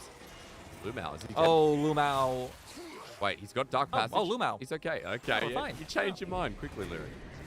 Change from Lumao to Lumao. Nice. Yeah, Lumao. Ooh. When you say a word long enough or that much, it becomes really weird. We won't talk about Lumao here. We'll talk about Ala to kick it off. Yeah, we saw TS kind of posturing topside to look for this play. They had the Rift Herald, of course, so maybe trying to set up for the dive and then break the turret down. But the response coming from Doombe and Tarzan so fast. Tarzan able to get the clutch done, following it up with the ult. And a nice flash by Doombe to make sure he finishes that off. And hey, Tarzan, Tien maybe was running out of time on the Rift Herald. Still able to guarantee the charge, though, is the critical thing. And now Wayward easily going to be able to break this turret down. And let's have a quick flashback for maybe people tuning in for the first time. Wayward, this top laner you might not know. Not important right now. Dark Passage taken. Tien on the chase, but you can see he's not in the lane in time. Knight moving down as well. I was going to say, Wayward, someone they don't know, who's been playing well in this Graves. Now with the lead is huge. As Knight setting up Doombe to run in with a beautiful kiss. If I had that many tails, I guess I could charm people into me as well. Yeah, you know, I find one thing very curious. Well, interesting. I guess curious and interesting are like the same thing. No. I mean, oh, wait, Ala? You got time, Luke. You got time. Yeah. We see Wayward not going towards Hullbreaker, which is, it's kind of strange how Hullbreaker is so hit or miss here in the LPL. I think I was talking to Dagged about that. He was so surprised, right, because he's over there, you know, guesting on LEC some weeks. And just talking about how much more you're seeing Hullbreaker in other regions as compared to an LPL where... Right, we see it sometimes on, obviously, the Nars, the Graves. You know, we saw it in Tryndamere last game, but Wayward just going straight for the Immortal Shield Bow. Maybe looking to be more proactive in terms of grouping with the team. And, I mean, the rest of the team coming to him. Look at this. He can probably do it by himself, but Knight's going to help out. Electrocute to seal the deal. And Wayward, even collateral damage is an overkill. Top Esports trying to bring blood into this game where LNG have already started it off. And we already see TS shifting all of their resources up towards topside with Rift Herald going to come up soon. Yep. Their bot lane here in mid lane right now, just leaving Light and Lumao alone in the bottom side. They have an opportunity to get some vision down, steal away some jungle camps, and set themselves up for Tien to pick up the second Herald in a row. So I need you to revisit win cons with me because we talked a little bit about how the game needs to go, like side lane pressure here from LNG, Viego, Akali snowballing. Run me through with this even gold lead. What changes now with the second Herald and the position of both Top Esports and LNG?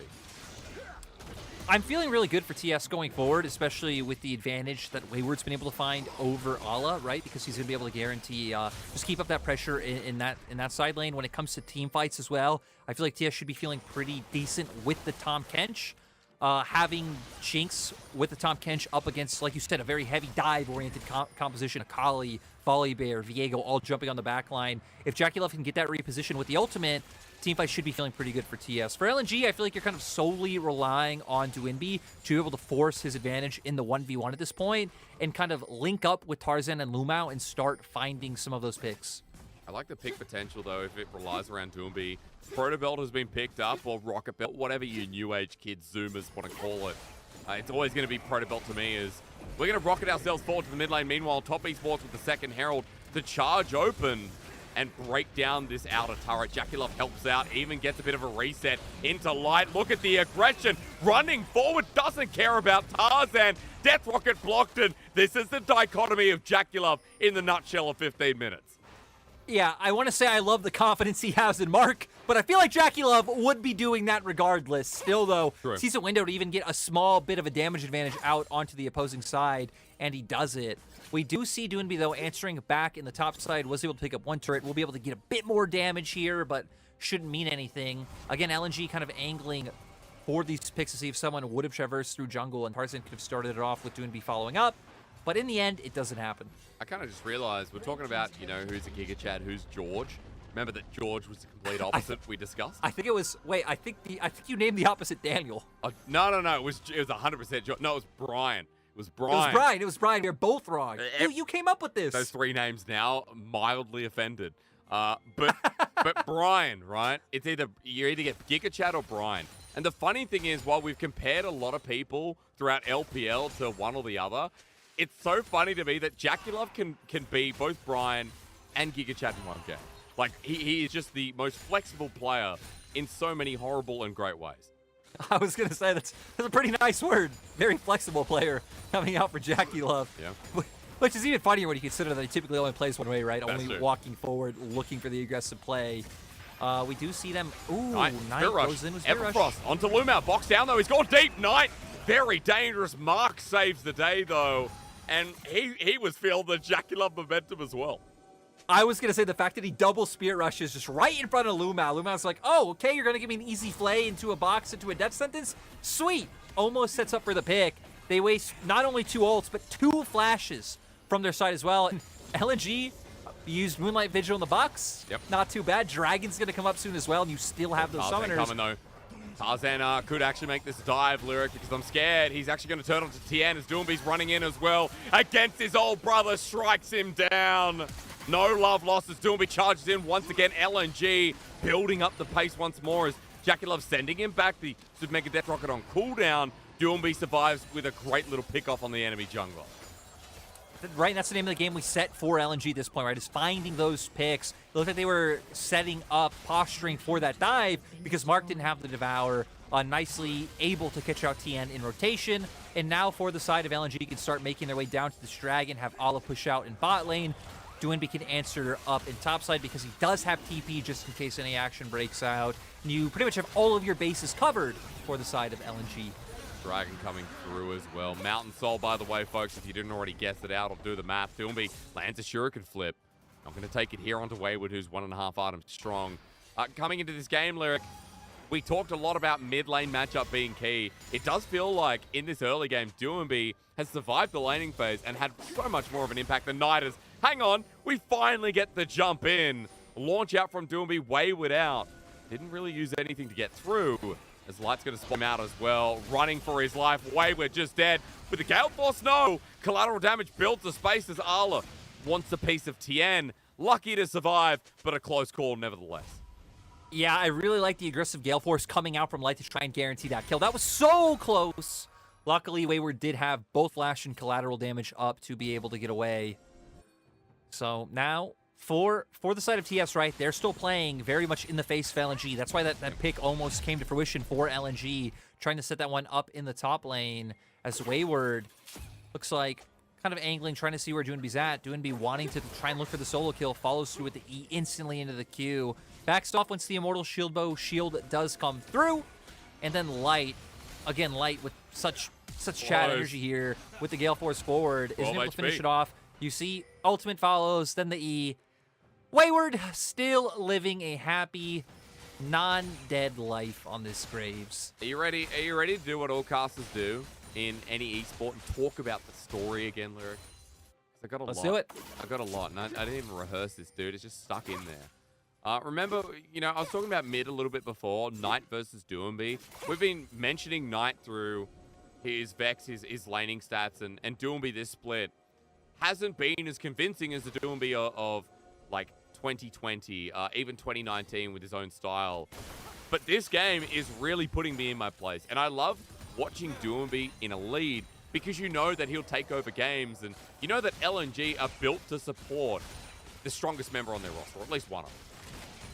Yeah, and right, I feel like it's one of those things of, it's not like Doonby's really having a bad split by any regards. He's, again, I think overall been one of the best performers on LNG. Overall, still top tier mid laner. you just still have 2021 summer in the back of your head with how much he was popping off. So doing me this game, though, really signaling that. I mean, his Akali has always been insane. We have so many outplays, solo kills, dives in the mid lane of Doonby on the Akalis. He's trying to find it here, but Wayward isn't going to fall for it. Or at least suspects it. Yeah, they were already pinging it out. They already had an idea of what was going on. Heck, they even see light on some vision in around Raptors. So it seems like they have a pretty good idea that some members of LNG should be around the bottom side if they're willing to walk in so aggressively. Len's going to spot out that ward, giving full information to top esports. Lyric, the ulti comes through. Mark actually devouring up. My stream froze again, so I'm kind of expecting that one to be a saving grace, and was. This Knight on top of Arla. A Spirit Rush available. Still only one. He used it to get out. And we're getting these low health bars. No one's dying, though. We have 5 kills in 22 minutes, and I'm getting cramps. Well, thanks for the information.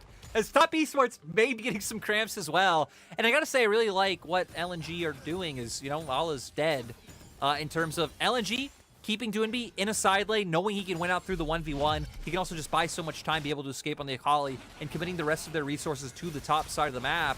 As we, you know, get the replay here of what happens, Ala trying to follow up with the 1v1. Tarzan being there to support him, but we're gonna see here. Where is it, Jackie Love? Where is it, Jackie? Oh, yeah. The Super Mega Death Rocket comes through on top of Ala. And I think that top esports ward that was just outside the brush that, of course, Ala saw, bites him in the bum. So nice little kill here for Jackie Love. And now we have to remake Lyric. That ward wasn't showing up. No, in all seriousness, we'll find out. I was gonna say, please don't make that joke. No. I don't want that joke. The teams don't want that joke. The fans don't want that joke. No one wants that here. No one wants remakes. Yep. We are gonna be waiting to hear what the pause is for. Everyone of the world who is watching the LPL should have that in a few minutes. As you know, Hysterics, it is now your time to shine. It is. You mean come out with an official statement, meaning that joke did not have any seriousness to it. I apologize to the fans. I apologize to Lyric, Lyric's extended family, Lyric's grandparents. I was just about to go on Twitter and cancel you, but you know what? Save me. I can be a little bit forgiving right now. Oh, good. Oh, good. I apologize to all the Reddit fans who are all Challenger, everyone in Twitch chat as well, my mother, my father, my dog, who's 11 years old, a Labrador. You should apologize to Hung because you made him that video of you writing that love letter. I never, and I gotta be honest, I never sent the love letter. I never ever sent the love letter to my, well, hang on. It wasn't a love letter. It was a letter to my mother for my love for Hung. And I'll be honest, I'm a bit of a fraud. I never sent it because I was worried that, you know, Hung might see it or know, and he might get me in trouble, unfortunately. Oh, the LPL logo's back. That means we're in. You know, Lyric, hey, you're a real one when you know that you see the Mercedes logo and you're like, dude, we're returning to game. That's how every fan out there, that's how we know we're going back into game. Now, speaking of which, let's set this up because as TP comes through, 35 seconds until the Mountain Dragon. This will lead to Soul Point for LNG. Lyric, they're in a great position. I see a Zhonya's for Doonby as well, as he's also teleported in. This is going to be a big one, a big setup to try and take over the game. This feels important. Yeah, I feel like the Zhonya's is also so crucial, right? Being able to get into the back line, kind of start off and engage, put top esports in an awkward position, pop the Zhonya's, and then be able to get out of there. TES, though, have control of River so far, have some nice range advantage on their side coming out from the Jinx and the Ahri. Yeah. But LNG have a very easy way of closing the this. distance. He goes Golden, buys time. Tien with the early ulti, though. Look at Doonby in the back line. Jumps right in, goes Golden. Now for LNG, they need to bring support. He flashes on out. And all of a sudden, one player changes the face of a great pick as Tarzan running for his life. Wayward on the chase. Dragon started, but we ain't over yet. Yeah, I still feel like for top esports, you got to be extremely careful now. No Devour up for Mark. Good dodge here from Wayward. Lumao not getting the death sentence. Arla ulting out of there. Again, Knight gets a great charm. Arla getting hit away. The collateral damage bursting in, but LNG are not winning this fight. Top esports aggressing their way in. Tien solo, ready for the steal that heals him up. That 1 HP Xin Zhao needs to pick his window. Yeah, and Ala goes for the back. He's going to recall in now. Doesn't have the ultimate. Stormbringer still available for Tarzan, and Dude's going to have his ultimate back up soon, They too. force them out. They force them out. Again, the TP play. They buy their time, and LNG move to Soul Point. Top esports throwing so much to the wall, and nothing seemed to stick. No, I mean, right, some really nice charms coming out from Knight in that exchange, being able to catch members off, but still not having the damage to follow up. And seriously, once Mark's ultimate's down, once the team doesn't have ultimate as well, I think it's very hard for them to walk into the composition that LNG have put together. We're going to see here kind of the back half of the skirmish. Wayward and Knight trying to walk in, the damage coming out from Light. Knight gonna hit the charm here, but still not able to follow through with any damage because, look, Jacula, Tien, and others aren't able to walk in. Light is doing so much to be able to zone them out from being able to walk through Tribrush. And then at this point, I like that LNG realized, play it slow, we can have Ala back, TP in, and I mean, Tien's pretty much out of the fight, right? Tien might as well be dead at this point because he will not be able to join the fray once again. I hate it, Felios. I've just come to the conclusion where this champion, always fun to watch, but always ridiculous in the same sense. You can see why that damage hurts, though, as the poke from Light on a 310 CS of Felios at 25 minutes in the game. Jaculov's ahead of the clock, but he's 50 CS down. I don't even know how that's possible from Light. I guess he's playing with Doomby, and this is the 300 CS at 26 minutes Light of Felios hack, I guess. Yeah, Light. Well, I mean, and heck, like we just saw, right? Doing so much in that skirmish, Light being set up to be a big carry.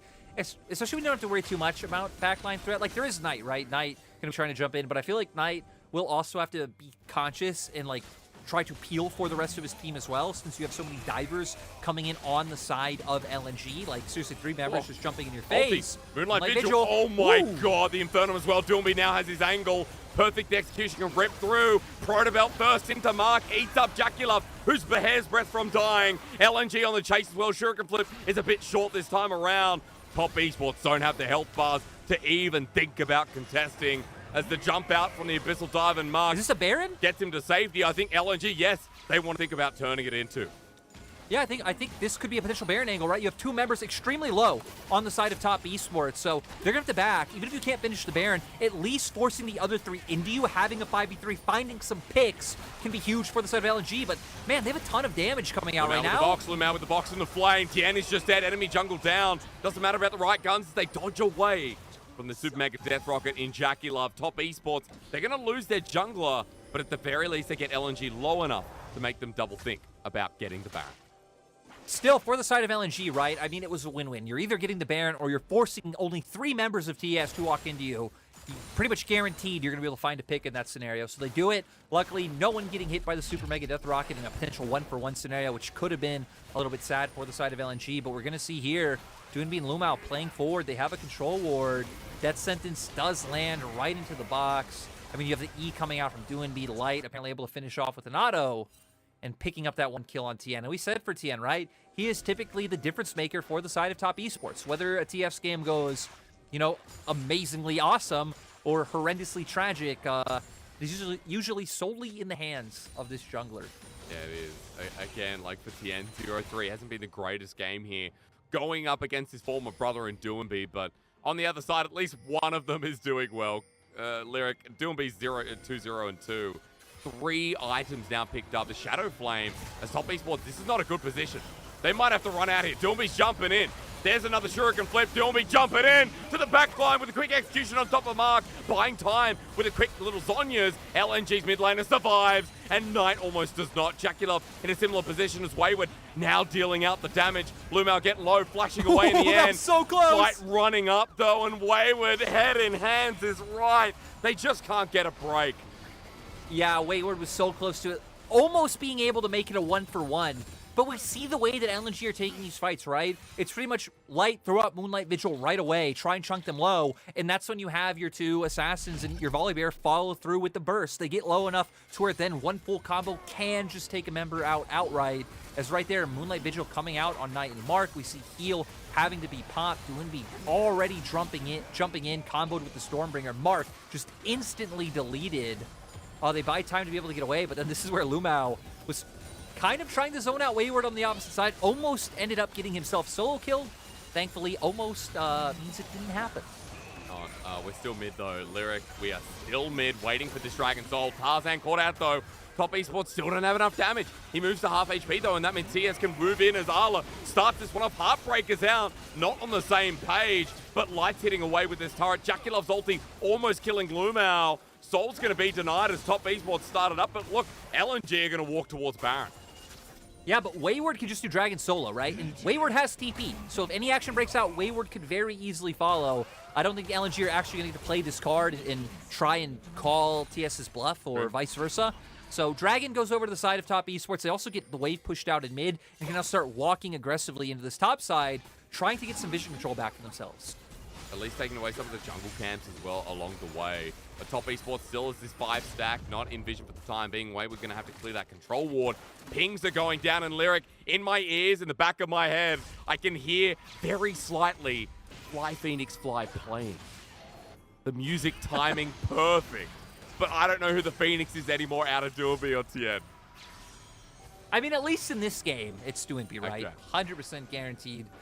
We were kind of hitting on, in terms of win cons for LNG, is are LNG doing Baron? LNG are doing Baron! Okay, Never mind about win cons. And it's quick. I mean, Duinby Light trying has to find got the the right flank. guns, and Lumao gets a hook once again on top of Tien. Grafton is there to root him in place. Box down as well. Tarzan stuck in the pit.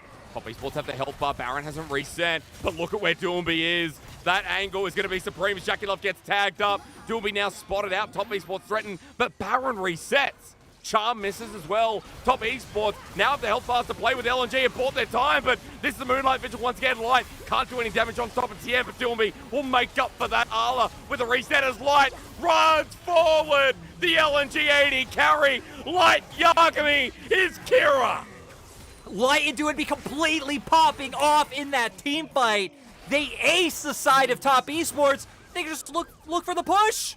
Run it down, man. 11-2. LNG, they make it look like a stomp, but this has been back and forth. Tension rising in this first game as LNG step into the base. Lyric, death time is a massive. Yeah, for LNG right there. They have inhibitor. They have a wave. They have like 10 seconds left on Tien. I mean, LNG got this. Lyric, when playoffs is on the line, it looks like LNG are going to take it up to another notch. As Duinby's Akali is all we're going to talk about in post, because 6-0-4, almost 100% kill participation. Duinby showing us who one of the best mid laners in the world still is. Yep, and like you just hit on, right? We said it earlier in the day. If LNG win this series, LNG have confirmed their ticket to playoffs. So we see with that on the line, with that at stake, LNG massively showing up. I think great game coming out from Duinby, like we highlighted in the end as well. Just a lot of aggression across the board. Light, I mean, my God, so many phenomenal like Gale Forces into Moonlight Vigils coming out from him, making sure the enemy team is already low to set up for the assassination to come out from Duinby. And we saw, as long as they were able to go with like the initial engage and then typically top esports would kite it out, the problem then for top esports is you're missing a lot of the tools needed to peel off the engage, right? The Devour's now down. Your Spirit Rush and Ari's already gone. Potentially your Zinzao ultimate not there anymore. It's like, okay, well now what do you do once Duinby waits for his cooldowns to come back up? Once Allah finds a way into the fight? And we saw the answer was not really there. I mean, there's a lot to break down where I think Knight, his angling in this fight, these fights are really important, but yeah, where's the damage? Where's the follow-up coming through from top esports? Jackie Love always being threatened out. I love it because in this game, we saw some pretty aggressive moments from him, but he never got the space required. He never got that fight that we were kind of setting up for top esports with a comp that, you know, we said was pretty straightforward, as that dip down is a nice way to sell the story. I also just love how we were questioning in draft, like, what are we going to see out from top lane Viego? What's it going to be able to do? Like, how's it going to hold up? And yeah, it really didn't do too much. It still won. So, you know, on the scorecards, that means it's good. It looks like exactly an overwhelming W, insane champion, can be picked every game. But, I mean, we've already hit on the two key members, I feel like, for the side of LNG. And they, you know, even shows in the damage numbers coming out from them. It was a very close game for a majority of the series. Did feel like once we got into the mid game, though, just the amount of a lead that Duinby was able to find really cemented LNG's map control, because there was no one able to match him in sides, and he was like pulling two members down so often, and then LNG were able to get control on the opposite side of the map as well. Again, a stunning victory, and it's only game one. Coming into today, like, we were talking a lot about how top esports were on their hot streak, but LNG obviously have brought something else into this. Game one belongs to them, and as we go to a break, hopefully, this goes the distances. That was exciting. I want more blood, Lyric. Let's hit that break.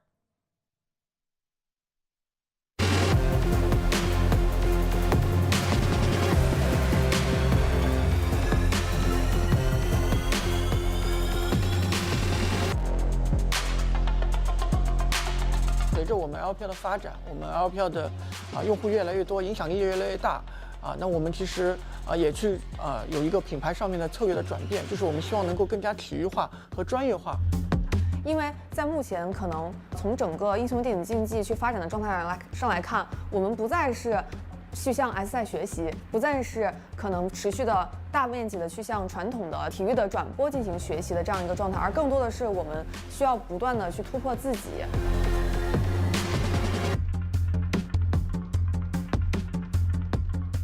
With the LPL, we knew that we were going to have to dig really deep and find what made this league really different. And so to do that, we started immersing ourselves really deeply from a distance into their world, into their community, their culture, spending a lot of time with different team members, players, fans, shoutcasters, both present and past.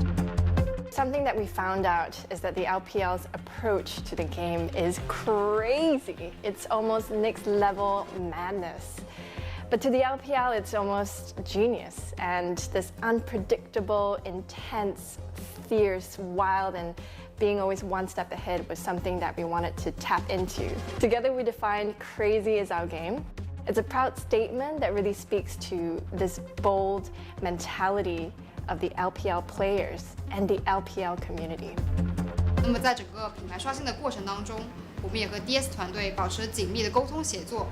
每一个设计元素都经过我们仔细的考量和精心的设计，希望能够将更好的体验带给玩家。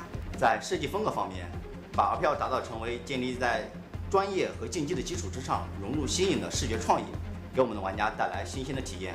同时呢，也融入了中国的传统文化元素，创造属于 LPL 的全新视觉风格。We then began to think LPL's crazy energy as this dragon mode. But this dragon mode had two key behaviors, tension and eruption, an ability to flex between calm and controlled to hyper-energetic and loud. Every one of our elements is designed to supercharge our visual system. They become expressions of the crazy energy that the LPL unleashes on the Rift. And this gives us this great opportunity with our colours. They're both inspired by fire and water. We created a custom headline typeface in both English and Mandarin, with every detail designed to reflect the veracity of how the LPL moves on the Rift. 我们这次品牌刷新也以中国古典哲学当中的五行概念和 LPL 赛场上不同的战况进行了结合，去体现 LPL 竞技为上、无畏拼搏的精神。Each of these elements were a dynamic manifestation of the crazy energy that exists from within the LPL. Flow, frenzy, focus, explode, and regenerate. Every element of the brand had to be designed taking motion into account. We needed a system that allowed us to dial up and down the amount of movement. So when the fans need to read the stats or they're waiting for the match to start, for example, the gradients can function as a living hold. But on the other hand, when something extraordinary happens during the game, the visuals can explode and take over the screen in the most powerful way possible. 所以我们还是希望通过这样品牌刷新以后，给我们更大的压力和动力，去给行业和用户创造更好的一个价值，去传递具有中国传统文化特色的 LPL 的体育竞技精神和品牌形象。而到今天，我们在制定我们今天的整个从我们的品牌的核心理念到我们最后呈现出来的视觉风格和我们的 slogan， 其实体现到了我们现在整体的一个新的风格，也就是 Crazy is our game， 无畏进巅峰。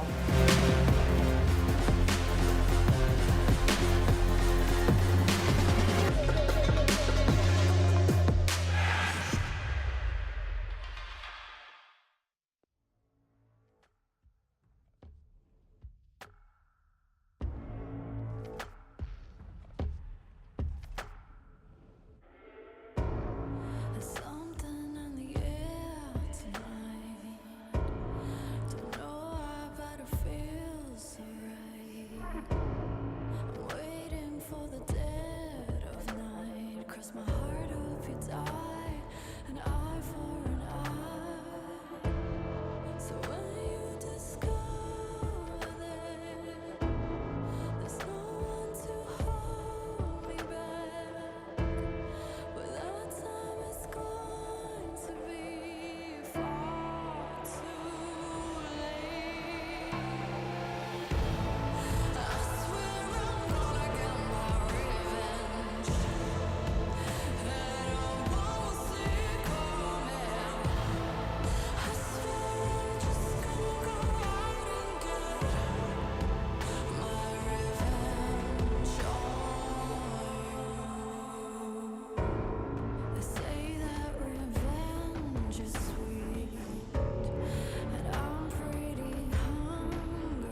Staring out at an April snow, and your taxi in the street. I imagine time has slowed. In sympathy, of packing up my heart to walk away. Still, it's all I want to say. 'Cause I learned to love for you. I don't want somebody new. Impossible for me to let it go, let it go. So if it's goodbye, if you're running free, you ought to know, ought to know. You're the reason I learned to love.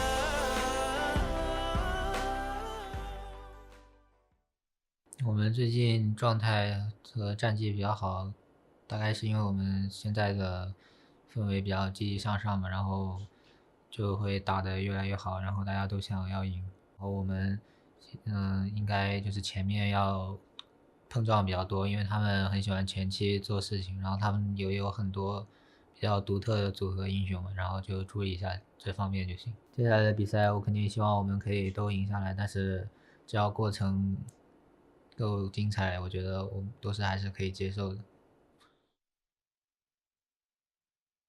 I mean, Tien in the first game, his actions were not presentable. I will say that he was not representable, I think was the word there, Lyric. Getting a little bit confused. But at the very least for Top Esports, it was a struggle of a first game with LNG holding very many cards. Duumbi's Akali. I didn't hear MVP there, Lyric. But I would assume it's the man in the middle. I was going to say, come on. You know, you don't need to hear who MVP is from producer to know who it was for that game. Duumbi popping off. Didn't even die. Again, I feel like he really was the sole difference maker for the side of LNG. Not to like undo especially what Light did as well, because I feel like Light did have a pretty significantly great game that time around. But Duumbi making a lot of this happen. Again, the pressure he was able to generate, his ability to find his way onto the backline targets, consistently linking up. Moonlight Vigil comes out from the Aphelios. He follows through. He instantly bursts someone out.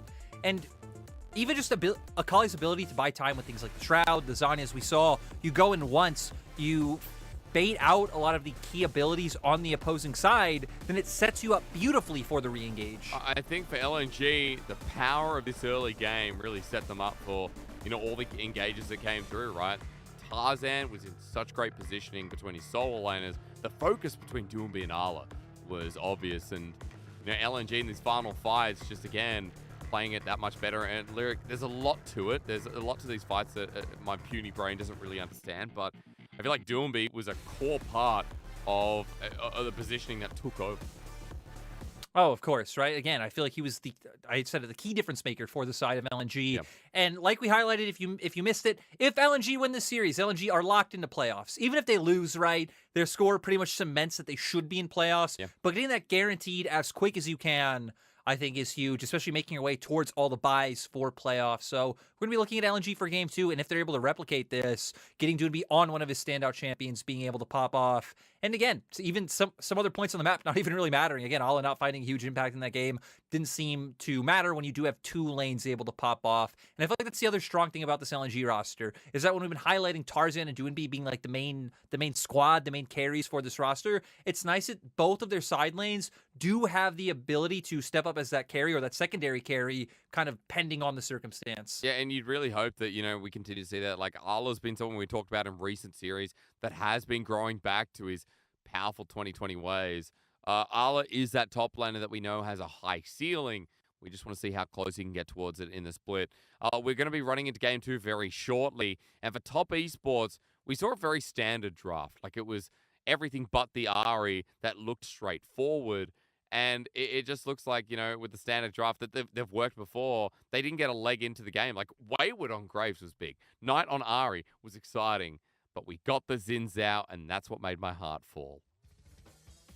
And we're going to see teams stick to the same sides as Game 1. LNG coming out on red. We do see similar bans to Game 1, but we already see one difference, right? Top Esports taking away the Akali, leaving open the Caitlyn instead.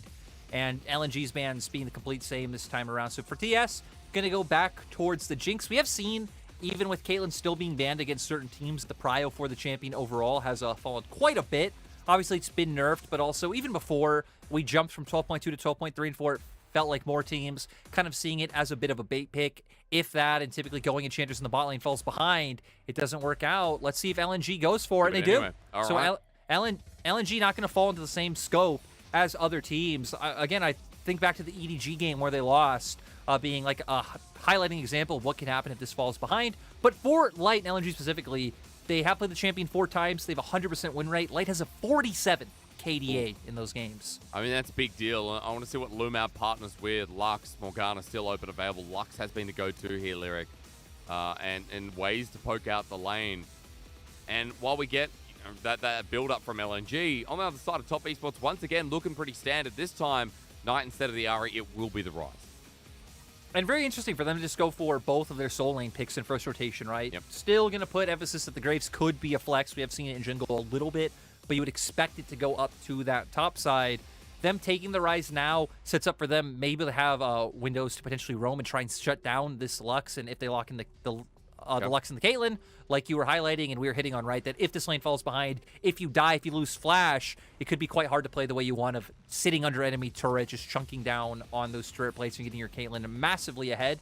Pretty much warps the game to be around Caitlyn, in my opinion, when she is on the Rift. And if the laning phase doesn't go too well, I mean, we kind of see it fall flat, right? So we know that the attention down the bottom lane matters. Off of Jack Love continuing on here on the Jinx, it'll be about what he gets as his support, because Mark's already lost the Nautilus. They've also lost a couple of the jungle pool. Lee Sin taken away by Top Esports. Now the Jarvan from LNG. And TN last game, it was the Xin Zhao. But, you know, again, we've seen things like the Hecarim come through. And especially with the Rise, Lyric, that feels like a perfect partnership. Yeah, but still, I feel like it's going to depend a lot on what LNG get into the mid lane, right? Because if LNG can find something that does give them pressure, obviously you always could default back to something like an Orianna, but then sure you win in the isolated 1v1, but still could set up for the mid-jungle duo of Knight and TN to be able to get pressure together and walk towards that bottom lane. So far, it seems like for TS, they're wanting to take away global picks. Galio now taken off the board. Obviously, TF being the other thing that is open. Usually Rise, a pretty decent pick into the Twisted Fate, though, so I wonder if TS will actually ban that one out, and they do. Making sure that they can't just double down into the bottom lane. So now Doomby, the question is there. I will say, if we're talking about mids that can move, like, this is the perfect game for Kled, but we get the Karma solo lane anyway. And I guess I'll take it, Lyric. I guess I'll take it. Yeah, so far, right, their composition all about Siege, all about being able to kite back the engage coming out from TS. The setup there, I think, going to be extremely crucial, being able to get on objectives first, put the Caitlyn traps down, then Lux, Caitlyn, Karma, all just bombarding you with spells. For TS, I feel like you either have one of two ways to pivot, either, like, take it into the side lanes or try and get more all-in on your side. Because, right, if you're not able to close that gap, LNG will just be able to win. And they are going to get a little bit of both, right? They bring out the Viego for jungle. They do have a side lane set up with both the Rise and the Graves, and now cementing the all-in coming in the support role. Not sure why I'm getting mad deja vu here for Top Esports, but it just feels kind of uncanny seeing this comp here again. Mark back on the Leona, that's probably what does it. Tien this time running the Viego in the jungle, and we find out what goes towards the top lane. They've got a Kate Lux, and they want to run Aurelia topside into the Graves here, Lyric. Yeah, I'm a little bit curious on this one, right? So they're clearly going to be running like a 1-4 composition. Foreman just clearing waves. You have a ton of wave clear on the side of LNG, and then Ala just kind of outputting his will onto Wayward in that side. We'll see if LNG can execute. I think this is a harder composition to be able to pull off. We've seen time and time again, right? Again, Caitlyn falls behind, or if the Aurelia gets massively focused by Knight and Tien, can be quite useless later on. But point is, Top Esports now have a choice. Are they going to try and shut Ala down, or are they just going to look for these all-ins on bot side and just try to steamroll ahead and take Caitlyn Lux out of the game? We'll see where Tien and Knight want to go when we hit the Rift, but two very different win conditions, two very different styles coming through with these drafts. Fun to see. Ala on the Aurelia as well fits into his condition. Remember, this top laner is all about champions that can bridge the gap to that high ceiling of his. Aurelia, Fiora, Camille. Ala is the type of player that takes margins, and against Wayward in that first game, Wayward had his way to a small degree in the lane. He gets his Graves again, but it's going to be a very different lane as LNG lead into this one with momentum. Lyric, remember, you talked about it opening up into our little segment here. It's LNG who can secure their playoff hopes here. for 2022 spring. All they need is a game win now, or even if it goes to a third. And LNG will be alongside V5 Weber Gaming and RNG, who at the week 7 end will lock in their playoff opportunity. It's exciting. We only have 2 weeks to go after this one. And the fact that we're rounding out playoffs already and we're getting our strong teams with early security is kind of showing the power that they bring into the league. Yeah, and for LNG, I think you do have a lot of power, especially early game and laning power with the draft that they have picked up, right? I think the idea, have Doumbé push in this mid lane, make sure that Ryze isn't able to move, put him under a lot of pressure, Light and Lumao, pressuring those turret plates like we hit on down in bot side, get some visioning, covering your bot half of the map. That goes unpunished, and then we can start making our way to, since they have the push their objectives first, they get the Caitlyn traps down, they outpoke you, you aren't able to walk in, and everything is golden. The one question mark I feel like for LNG is that you have 2 side lanes who both kind of want attention. Again, Light and Luma not really wanting ganks, just needing cover, needing vision, needing information so they don't get caught enough to blow the summoners. And Irelia, once she does, hit the level 3 mark, and level 6, even more so, having that ability to all-in Wayward in that top lane matchup. And since a lot of your trade patterns are heavily on all-inning, stacking up your passive, going for these heavy trades, you typically do want your jungle around since it leaves you vulnerable to be ganked as well. So we're going to see how Tarzan kind of balances the dynamic of his top and bot lane. Lyric, I want to point out, level 6, point in the back of my mind. I want to point out that junglers are starting on opposite sides of the map. Level 6, I'm pointing out here for Knight. Doomby's not going to be too much different. And I'm kind of interested to see how this mid lane starts off, because we know Karma's a bit of a lane bully. Early burst damage here, Eri's going to help achieve that. Definitely not going to hit the mark down in the bottom lane, but Doomby, access to the wave pushing here. I want you to run me through it a little bit deeper. I mean, right, Karma's just one of those mindless, I can spam my abilities on the wave type champion and just neutralize. You have, potential to find good trades and set up for, a jungle gank to come and find the kill, right? But I wouldn't expect to see any type of solo kills happening in this mid lane matchup. Just be keeping the wave under turret for Knight and not giving him access to those roam timers that he would have later on.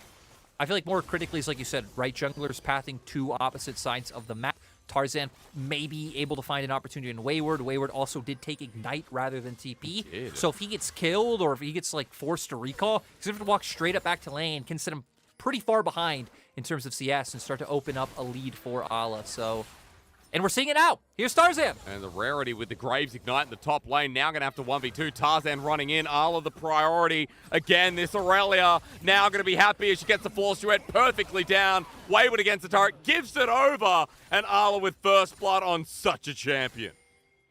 And you can see now Ala and Tarzan are going to go push this one in to deny, so many minions from the side of Wayward, even the cannon already being a bit low, so should be able to lose at least a couple minions off of this push. Ala going to get a fantastic reset. The wave's going to bounce back into him, just opening up a lot of opportunities for the side of LNG. Wayward didn't blow any of his summoners, so at least we'll still have those to rely on as TN. Being cheeky. Sky Split going to come down, though, and the early damage from that does enough, but maybe I'm wrong. TN's going to take away the scuttle, and Tarzan just backs off, so at the very least here for Top Esports, getting some of that vision up in the top side after what was a very explosive start.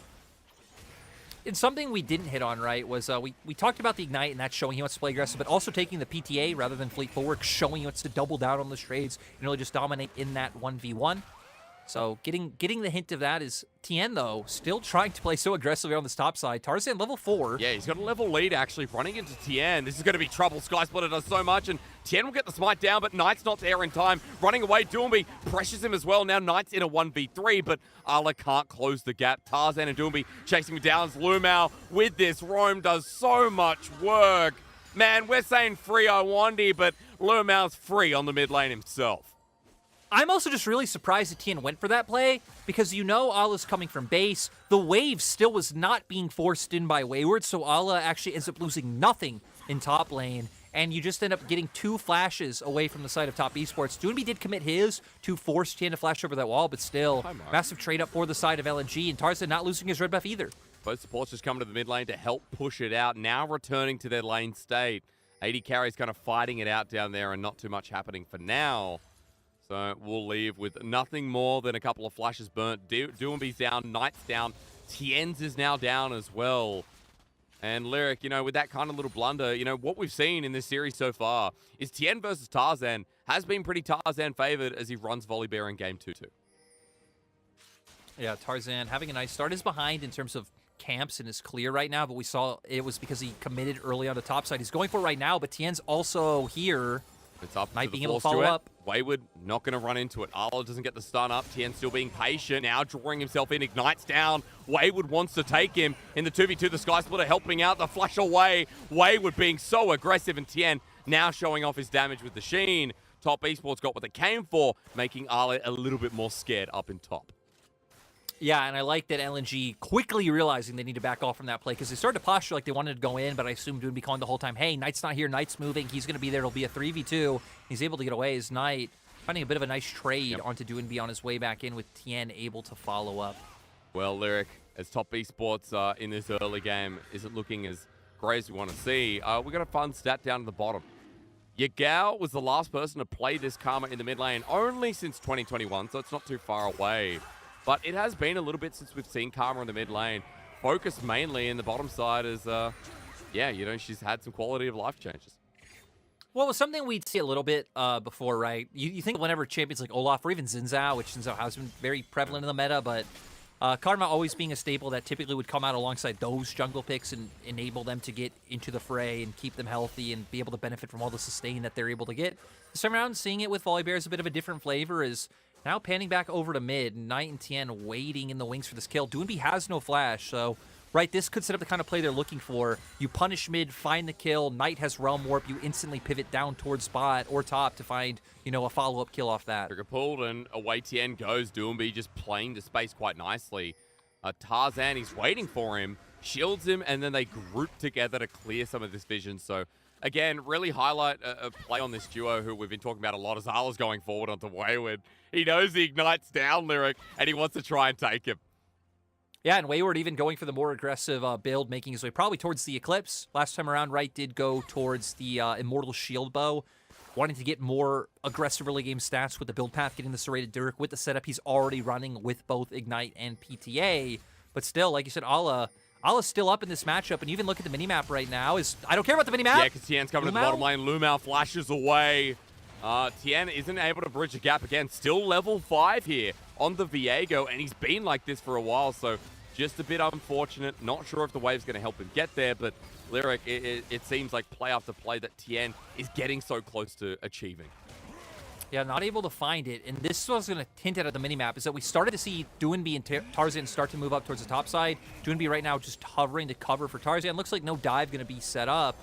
Lumao not going to find it. Worth an attempt, was pretty close. Right, I mean, lost to cooldown, a little bit of mana for LNG's bot lane, maybe even looking for the reset after this as well. The key thing from the bot lane play is Lumao now having no flash, and despite picking the Caitlyn Lux bot lane, they haven't been able to, chunk out JackeyLove and Mark enough in terms of these trades to be able to push the wave in and hit turret freely. I was going to ask you about how that changes the game state, because for Top Esports, it feels like now they're definitely coasting through with Knight having his ultimate available, JackeyLove having a great laning phase. For LNG, did it all just come down to this bottom lane finding a lead in the early game, and then that's how LNG continues to snowball?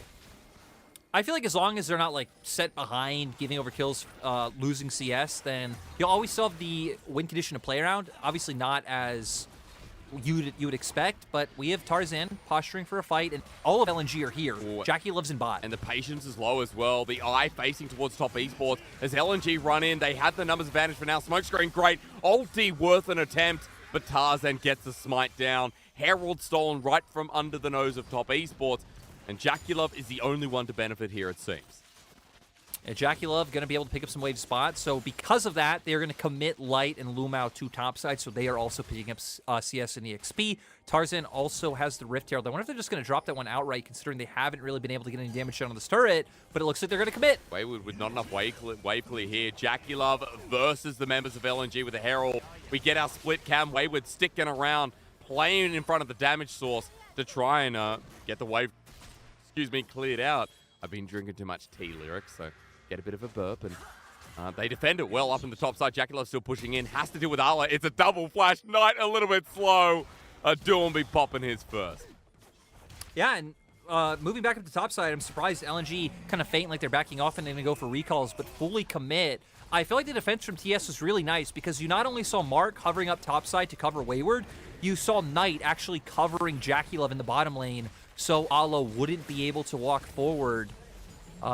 In the end, though, LNG are going to be able to benefit from their patience. They come back in, they drop the Herald, they're able to pick up that one. TS answering on the bottom side, though, do get themselves a Dragon. Herald pushing down the turret and looking for a second charge on the top side, though. Way we're going to stop this in its tracks. So, Dragon for the 1k gold lead for LNG. And I don't know what stat we just saw, but LNG have 68% of it, Lyric. If that is a can of energy drink, then they've got 68% of the energy drink in Stockade. That's true. We don't know the caffeine content of that energy drink either, so we don't know how aggressive they're feeling in this fight, or in potential future fights. But looking at items, right? We have 2 mythics already coming out for the side of LNG. Turbo Chem Tank coming out for Tarzan, and of course the Gale Force being here for Light. Oh, peekaboo though. Lumel now going deep at the turret. The Solar Flare perfect on target. Give it over to JackeyLove. Mark unfortunately takes it though, after giving the space to his AD carry. Yeah, Mark walking forward so aggressively, looking like to get a bit of vision down before they're going to push out the next wave. Does open up now for Top Esports to be able to take this turret. You even see LNG having to commit Doinby down to this bottom side to help cover. Mark on for the Zenith play once again. The Realm Warp you mentioned, not taken here by Knight. Now in a 2v2 without the Rise in the middle of it. Mark has to dodge away from the Ace in the hole. Light coming through, but the Death Rocket bigger. JackeyLove opens up, getting excited. And Tarzan runs away with the Stormbringer. Lumao now joining in after dying, but this is a really good sign of life from Top Esports in this second game. And Top Esports committed 5 members to this play. Look at Wayward. Wayward made his way all the way down to bot side to be able to follow through as well. TS even started off with numbers advantage with Knight being able to follow up. So they find a kill. They aren't going to be able to translate that into a bot lane turret, but still, gold pretty much even. We're going to go straight into the replay of that. You see Mark, wanting to posture aggressively. He knows that Tien is right behind him. Knight not following through with that to cut off Doinby's escape route. They get some nice damage on, and Tien dodges. But look, 5 members strong here for TS. Super Mega Death Rocket comes out. They're able to keep pushing forward aggressively, but that 1 kill was all they got. But it might not end. It might not end because Lumao over the wall wants a little bit more. Doinby's moving down here. Poke comes through just to give Light a bit more value on the turret plating. More shed over. That's 2 pieces taken.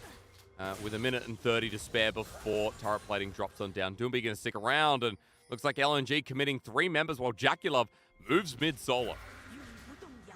Yeah, JackeyLove going to be able to get, potentially some more plates. We do see Tarzan covering right now. For LNG, it's still all about opening up the spot side there.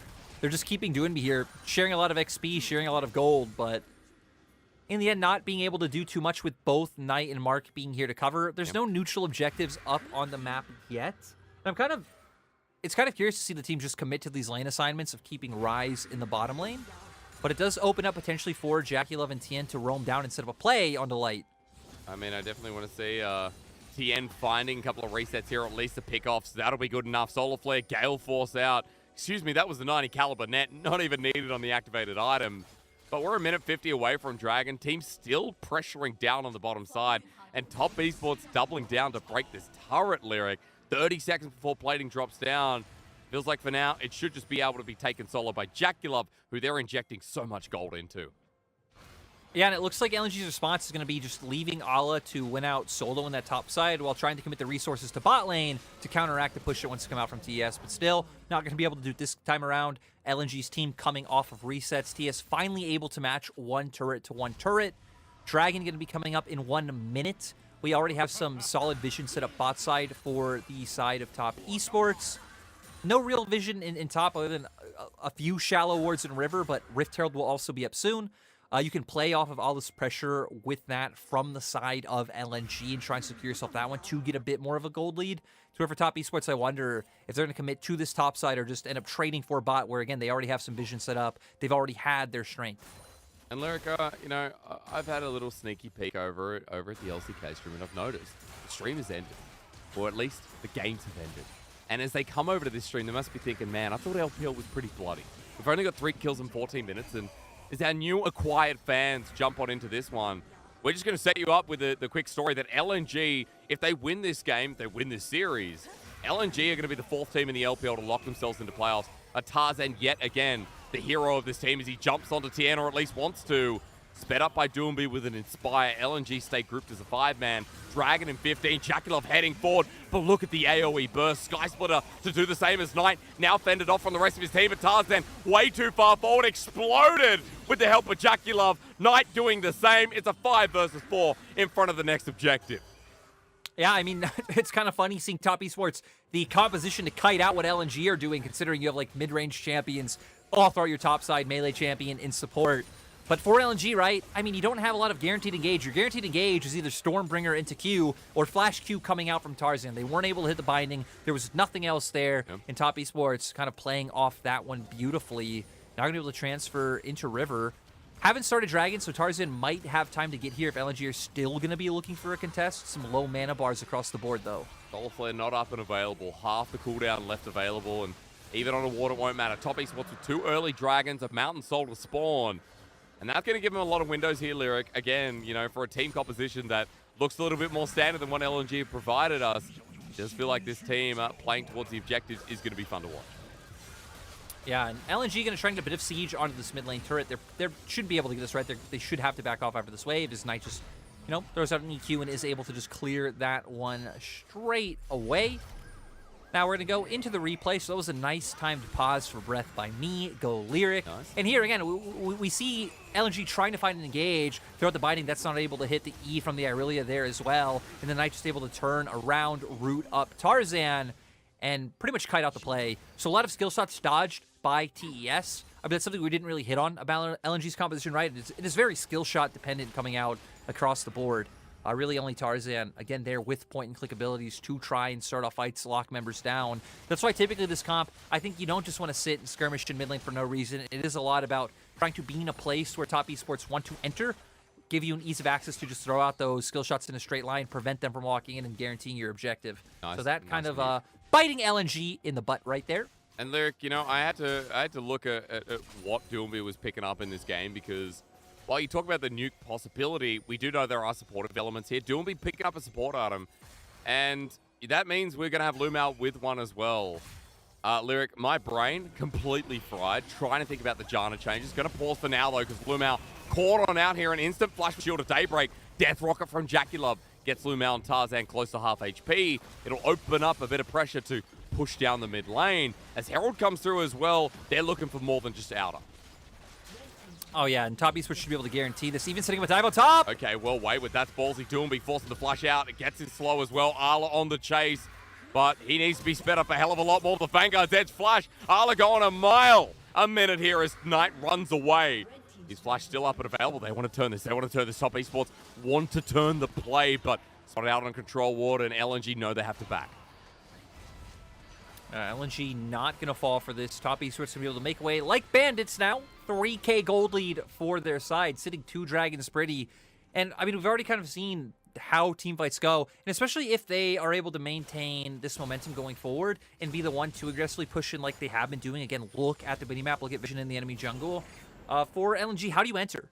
You're pretty much just forced for Tarzan to brute force his way in, which opens him up to being picked off because the other members of LNG, I mean, Karma, Caitlyn, Lux, not going to feel too safe following. Very squishy, very fragile. They will just get bursted out. So I think this is a rough one for LNG. Your game plan pretty much is try to force mid with your 4-man core, you know, while all is off on the side. Hope you win that contest and hope you can then transfer that into river pressure first. But now having to respect so much the potential engages coming out from the side of TES. I mean, Jackilov has rapid fire cannon, and that comp that wants to poke him down, it's going to be harder to get closer as Tarzan once again locked for a small period. Light Binding comes through, but Light and Lumao aren't going to commit forward. Knight being very aggressive through mid. Gets the route down the Everfrost as well. I like that Light has 2 shielders with him and just runs at a rise because of course he can. Yeah, and we're going to see a bit of trading coming out on opposite sides of the map, though, with Ala pushing in bot. We see Wayward in top side, and TS looking for the engage. The End's one running in as well, while Ala continues. Look, LNG just moving down to the bottom side, and Wayward still has an outer to deal with, while Ala has no one contesting on this inner. The wave's going to be thinned out, though, which slows down the play, and at least for now, inner's going to stay standing up. Wayward continues his onslaught. And both these sideliners not even dealing with each other, just going to play PvE for a bit. Still, though, I mean, we saw the side laning coming through. Top Esports is still the team that has 4 turrets to 2 on the opposite side, so not too much able to be found for the side of LNG. Doinby and Lumao were getting some nice poke onto Knight in the previous exchange in mid, which is why TS weren't able to just fully commit to the engage like they had wanted to. They are having some members come out onto the map first, as we can see right now. Jackie Love, Mark, and Tien all just forcing their way into River. So again, this brings us back to the conundrum of, as LNG, how do you really force your way into this composition? Who face checks? You know it's going to be Tarzan, but are the other members going to be able to follow up before he is just bursted out? Good question, because for Tarzan, you know, 1.5 items here. Doomby has his Moonstone picked up, and second support item is well and truly on the way. Teleport being burned here from LNG 10 seconds before the soul point to be achieved by TES. LNG, that 5-man unit, Lyric, they're not getting their wish. Top Esports aren't walking at them in a choke. They have to go to them. Yeah, LNG going to try and force their way in now. Tarzan wants to steal. Tarzan still wants to steal, and he's been pretty aggressive. Ult not going to come through. He stands on the trap, and that's the third dragon here for Top Esports, turning for the fight, the Heartbreaker route, the ultimate, the final spark, the Sulfur in the back line. Everything being used. Tarzan flushing away from the Death Rocket, and Jaculov ain't going to get his reset. The binding on top of Mark. It's high and bye to old Mark. Light picks up the kill, but the dragon may be worth as we look towards late. And now I want to see, do LNG just turn to the Baron here? You see Top Esports, they're the ones pinging the Baron, kind of expecting it to happen. LNG going to push in this wave. We'll have numbers advantage to force this fight. 2 ultimates down on their side. You still have key summoners on your AD carry. Has both cleanse and flash up to keep light safe, to try to outplay in these fights. Things are now coming down. LNG going to do this real quick. It's a Blade of the Rune King Aurelia. Light as well, popping down the damage, but not going to be quick enough where Top Esports are too far away. Tien over the wall. He got caught out here in game number 1 in the exact same position. He's walking in once again over the Vanguard's edge. Tien does not learn from his mistakes. As Way with the same LNG with an easy turn. The final spark, and Arla for his final kill of the fight. LNG back on board despite not even getting the Baron. Yeah, and it was a great decision coming from LNG, because we saw they actually weren't burning the Baron all that fast. Members of Top Esports able to get there. They have some AoE damage coming out from the Rise and the Jinx, and they're like, hey, let's commit to the turn, pick up a kill for that. They're going to get more gold.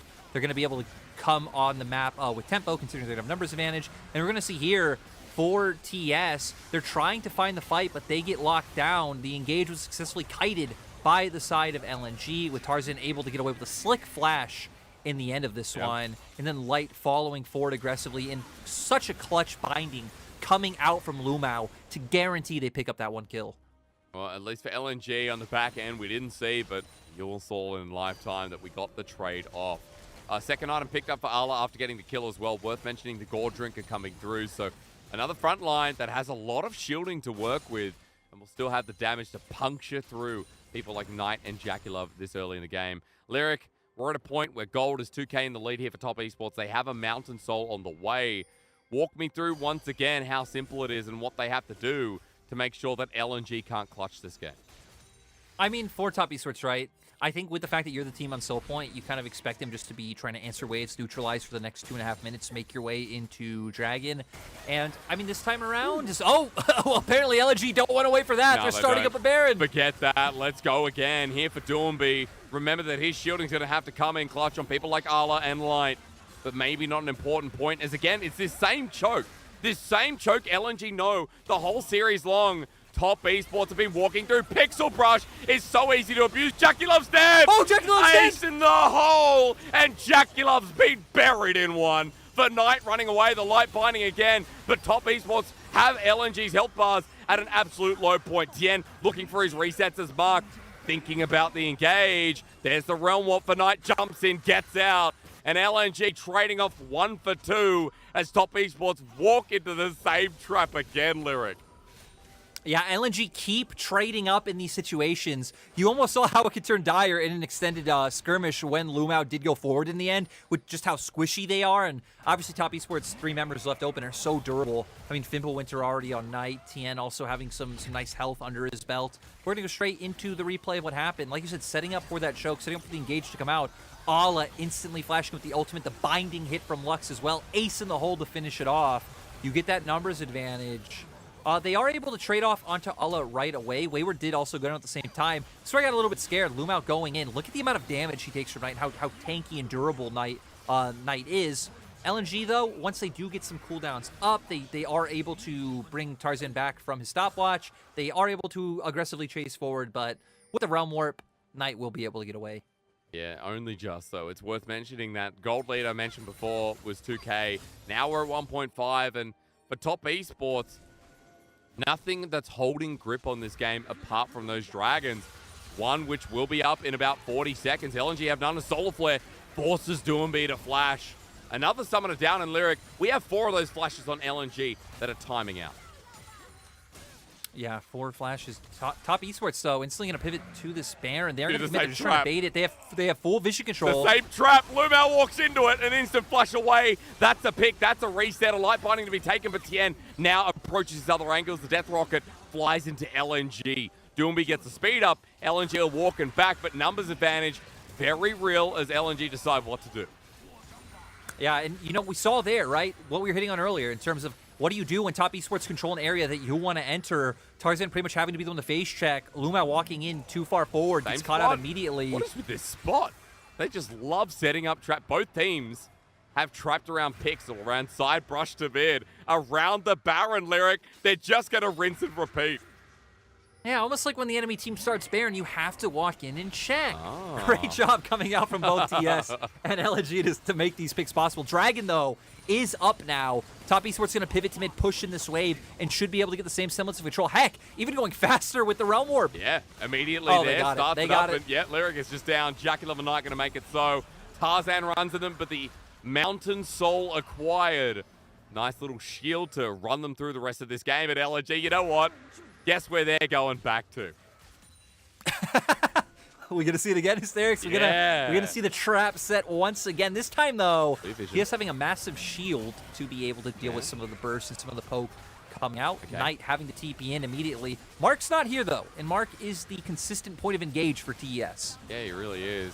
Mark off the left wing, you can see coming up blue buff wall. Collateral damage comes through. They're still trying to burst it out. Binding connects, but the Soul Flare on the back end from Mark as Tien's in once again. It's going to give a reset. Heartbreaker enables Harley to go down, and 5 versus 4 with Tien ready to chase it forward. Doomby and Light, they're at the front lines for now, but they're not going to do enough. Top esports say forget the Baron. Let's keep fighting.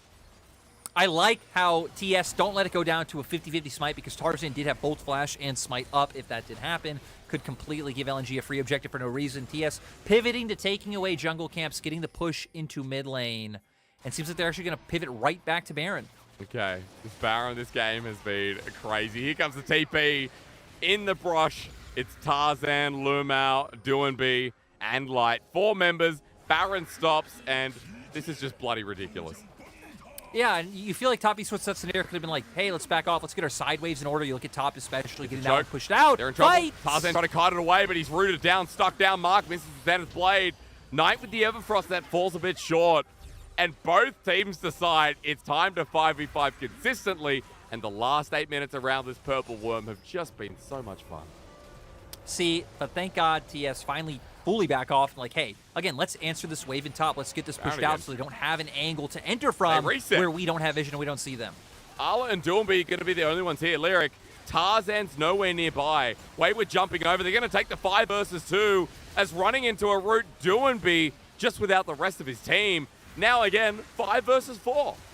Let's go. 3 minutes of Baron baits in the LPL, like baby. 5. TS going for it again. Oh, Tarzan's going to steal it as well. Wait for it. They're going to flip it over, but Wayward stops him against the wall, rooted up. Never mind about the steal, but Light steals it. The bounty, the Baron, everything in between. LNG had no business stealing that Baron from Tien. I just can't believe the Light pulled it through. Was it with the Q? I believe it was with the Q. I mean, top esports, they get 3 kills off of it. I don't think LNG should be able to do too much with this Baron, but that is absolutely crazy. I mean, for top esports, they did right. They were zoning out the jungler. The root came out. They bursted him off.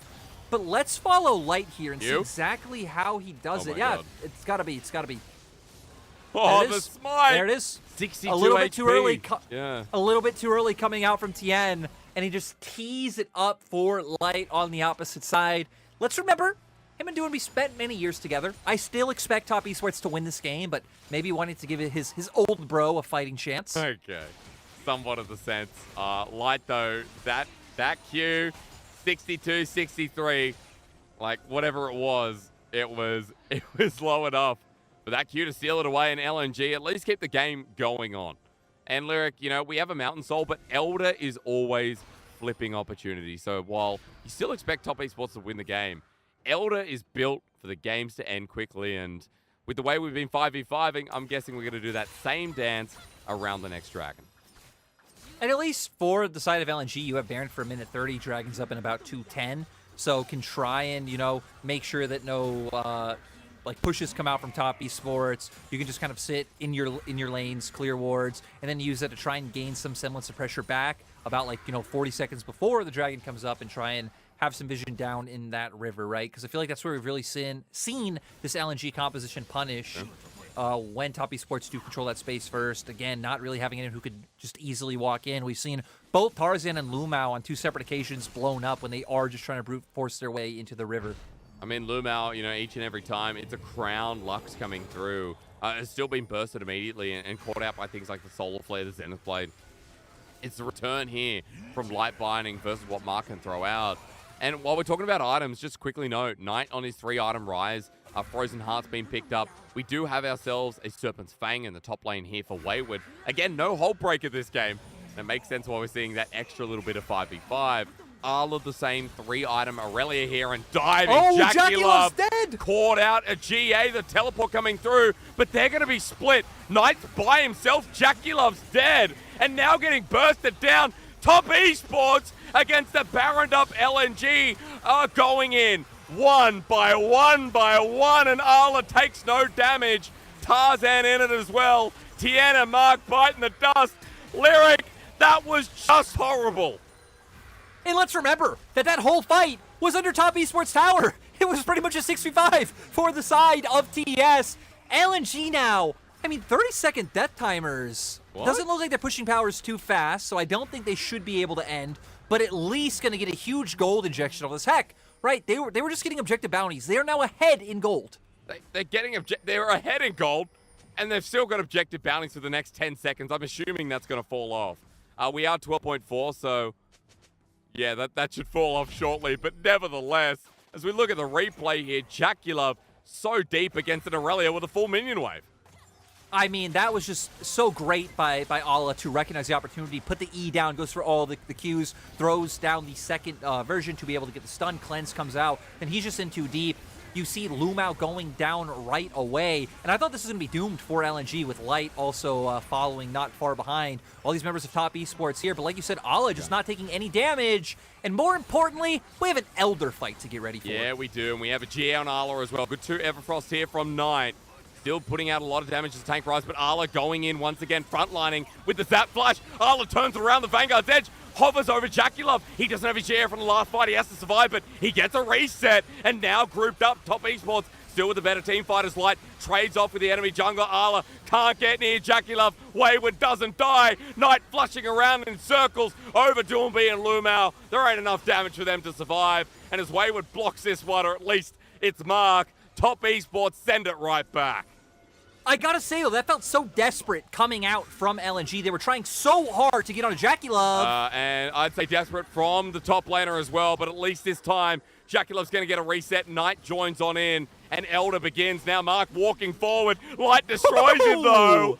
And the support not expecting it. Top Esports only have Knight and Jackulov versus Light. Let's see if we get Kira again. Jackulov walking forward. We need to see more damage come through. Knight's next, but Light needs to run into this one. Again, Cleanse comes through. He tries. Jackulov gets the movement speed. Rocket for the auto. And in the end, it's Top Esports who are all about this game too. Man, you got to commend Light for the effort, though, right? He was trying so hard to make that work. And we're going to see in this replay, right? LNG, again, this engage just feels so desperate. Sees an angle to try to get back there, but instantly just gets rooted down, tries to flash to follow up with the damage, but never able to close the distance. The peel always there for the side of Top Esports. And you look at Knight on the opposite side of the fight. He's untouched. He's on the back line of LNG. They're all ignoring him, just trying to kill the front-facing members for Top Esports. Get so much damage off, and they're able to wipe the rest of these members. Again, it is doing me in Light who get away. Light almost turning it around. but in the end, it is all for naught. Now with Elder on the side of top esports. And this Elder's going to do so much. Like, Knight, you can see, finding a quick pick here onto Arla, but still enough damage. And he's so tanky, because when you look at the damage profile on the side of LNG, right, you're pretty much relying all on AD, because Caitlyn and Irelia are your big damage dealers. So such easy itemization coming through for the side of TS, right? That's why Winter straight into the Frozen Heart for Knight, and how little damage he really is taking from these members. They're going to keep charging in. Knight is going to be getting towards that 4th item very shortly. 4th item coming up for Wayward, but I'm not sure if it happens before the game's end. As Realm Warp in, where do we go? Towards mid. They brought the minion wave with them as well. It's Baroned up, and top esports just taking a different route to start blasting open the base. You know, there was no way this was going to be a 2-0, right? We both looked at the series. We knew it couldn't be a 2-0. Can LNG prove us wrong? Can LNG somehow find a way? Does someone from TS make a mistake? Look for the engage. You find the pick. You can guarantee your playoff spot here and now. I don't think so. Top esports being pretty methodical with the end here. Staying grouped up. Knight split pushing in mid to try to draw some attention. JackieLove has the range now as well. One auto doing quite a bit of work in the backside. The burn down for another 2 minutes. They have to deal with this Elder, or at least the Baron buff, excuse me. It's 20 seconds on the Elder buff here, Lyric. So for top esports, this could be the last play where they abuse the advantage of this Dragon, and LNG paying the respect themselves, pulling away. They're still going to keep... Top esports still going to keep going, though. Again, Knight pushing in that wave in mid. They still have Baroned up minions. They do it. And, oh, JackieLove just doing so much. Solar Flare come through. That's beautiful. Light's just dead. Immediately dead. A quick reset here as well, as Tien doesn't care about losing his life because JackieLove getting excited again. Jinx late game, an easy story to sell. As for top esports, it was a bit cut and dry at points. It was a bit back and forth, but we still go to a game number 3 as we realm warp into the base. Top esports won it all, and they'll take us to a beautiful game number 3. Yeah, top esports able to bring it back. We kind of hit on some of the difficulties with LNG's composition. We saw them in that game, again, not being able to just blindly walk in, not really having a ton of engage there. You're pretty much relying on the flash stun coming out from Tarzan. Hell, typically this comp not even wanting to engage, right? You're wanting to be places first. You're wanting to have your trap set up, make the enemy walk into them.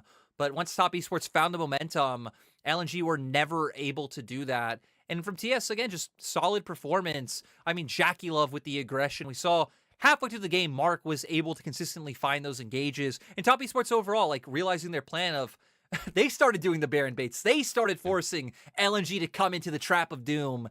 And there was no way for LNG not really to fall for that bait. But the 6-7 minutes of the game just playing around that pixel brush, or at least a side brush, I mean, hilarious to watch when top esports started learning themselves that it was easy to pull off, and LNG had no choice.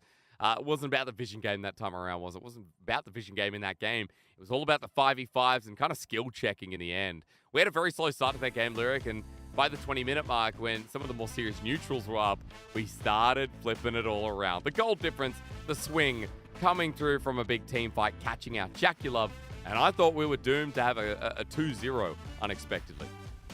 Yeah, and I think it was even possible, honestly, if LNG didn't try to commit so hard for JackieLove in that one fight, be a bit more patient, again, try to find a better angle, but no, they thought that was the only moment. Allah committed the flash, and, I mean, heck, JackieLove just able to back off, didn't really even need to commit any resources to kiting out the Irelia, and from there was a done deal. Light also almost able to bring back, but in the end, JackieLove, such a huge force in this game, 30,000 damage. It's a big deal. Again, what do you expect from JackieLove here on the Jinx? 2 games running, top esports have prioritized this pick, whereas for LNG, they've been looking more about the jungle top, jungle mid, even jungle support, I think is the right answer there. So Tarzan getting the priority in draft, but this game around, you know, we did see things went a lot better for top esports in the early game. There was a response, and Tien on this Viego actually got to play the game, Lyric, so that was nice. Yeah, it was nice to see Tien able to find an impact, especially later on in the game, right? Able to find that ultimate onto some key targets, be able to automatically get those resets and keep the fight going forward. But now I'm just curious to see what we get in Game 3, right? We've had, I'd say, a rather dominant, decisive Game 1 from LNG, and now this more messy, top esports style win here. See what Game 3 delivers. Ladies and gentlemen, we're going to go to a break. Then when we return, we're taking you through the final esports game of the night.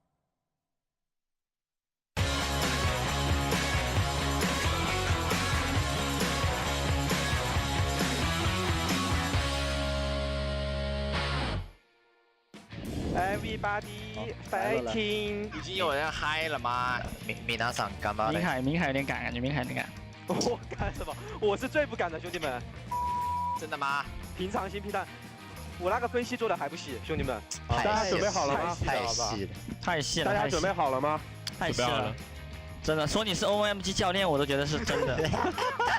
确实，你太了解他们了，太细了，太细了。感觉分析完都知道他们接下来要怎么调整了。哦，分析完了，直接就有思路是不是？他这个意思就是，有思路了。他意思就是我们这把必赢，我们必赢。他们可能想打的，你这也放眼吧，啊，你放眼吧，我在这。雷克赛，慢点。哦，好像，哎，看把雷克赛杀了吧，我一下，他一下，走就行，没事。泰坦没闪。雷克赛，保一下，他们要硬杀，哎，哦，可以，这一定没闪现。OK，很赚，可以慢一点的，其实。不是，我想去放眼的。哦 ，OK，然后打起来了，没事。中路开，维克托没闪，哎，别个闪，OK，再看，啊，这样就死了。哎，你中了，有点不行，赵姐，慢点，捡个灯。我顶，没事。雷克赛，雷克赛，慢点，我死了，可以打，叔叔，慢一点，你没闪了，没闪了，慢点。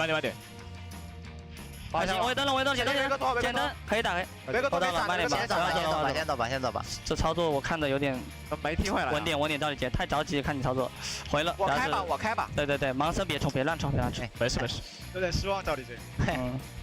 看一下这不 ，OK， 准备好看，可以，先看泰坦呗。慢点，没事，我死不了。哎，你死了。OK，慢点。我们冲吧，我们先绕龙，慢点，我们先绕龙。那你们打吧，来个赛不在。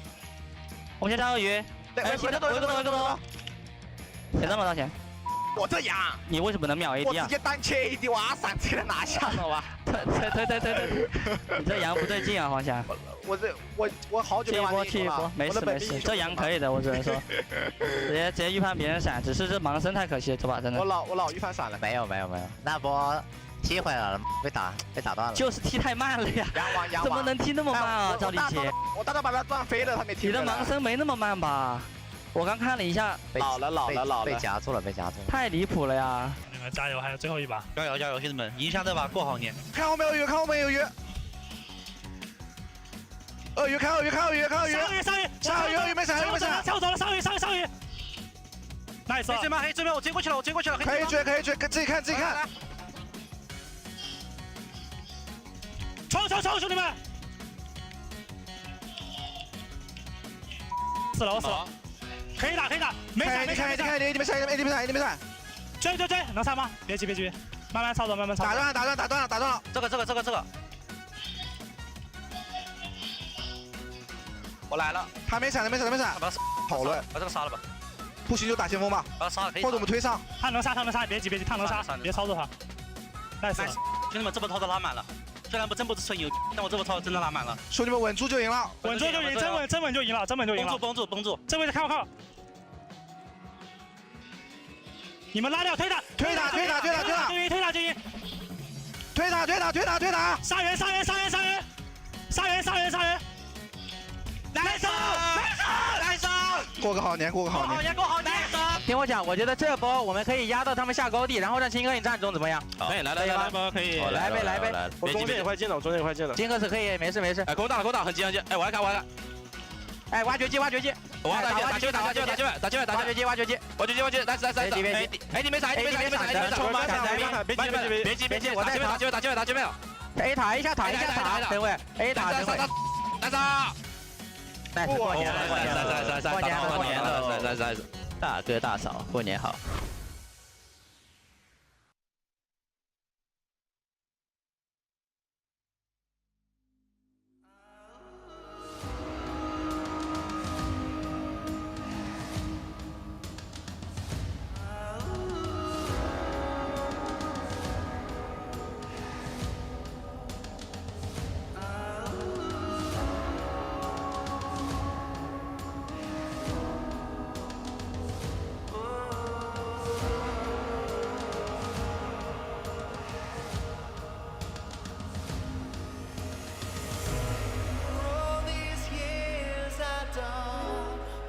where to begin.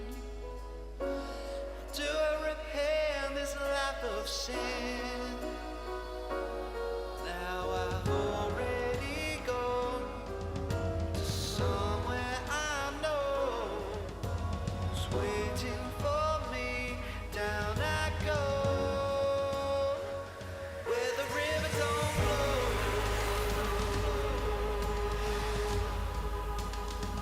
Since I left these bones, done a gun now lost me all. Ferry man took his toll. It's gonna take me where the river don't flow.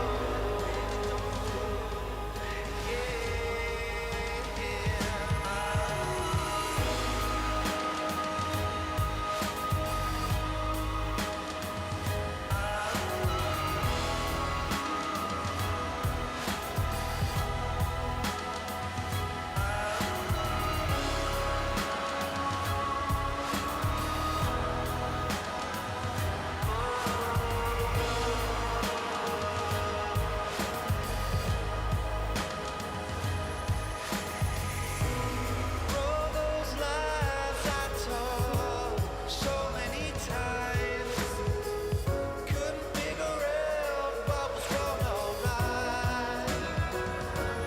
Now I've already gone to the heavens below. I don't hold my head, just let go. Where the river don't flow.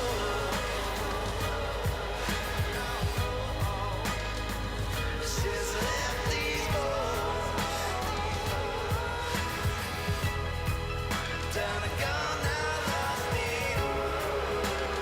Ferry man took his toll.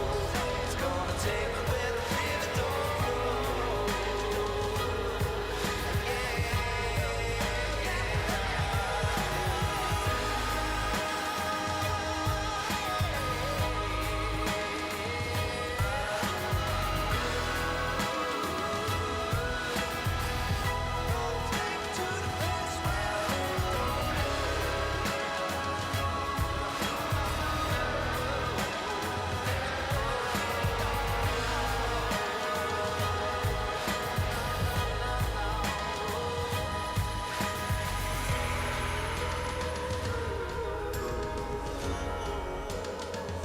Heading to the place now. Take me to that place now. Where the river don't flow.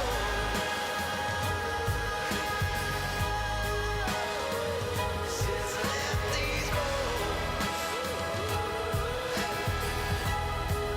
done a gun now lost me all. Ferry man took his toll. It's gonna take me where the river don't flow. 接下来的比赛，我觉得我们就是努力的把自己做好就行了。面对杰克拉武和 Mark 的话，我和绿毛其实也没有什么特别需要做的吧，就是看当时谁队伍的状态好，谁的团队配合好吧。 Prepare anything with Lumao, says Light. Okay, fair enough. That's a cold status, but coming into this game number 3, I feel like Light was a key linchpin that never really got off the ground for LNG in game number 2. Ladies and gentlemen, welcome back. My name is Hysterix. I am joined by Jordan Lyric Corby, also known as Bear Milk Tea. In game number 2, Top Esports came back, and came back in a very big way. I think Jackie Love got MVP of that one, but, you know, it was very gung-ho at strange points in the game. Lyric? Yeah, I mean, that game was super weird, right? With like all the contests we saw. Again, the amount of emphasis put on Baron. We saw extended mid lane contests as well when there were no real objectives up. In the end, though, for Top Esports, they were able to, again, take control of where they needed to, kind of force LNG to come into them. Though I don't think LNG had to, if I'm being honest. I think that was LNG's choice.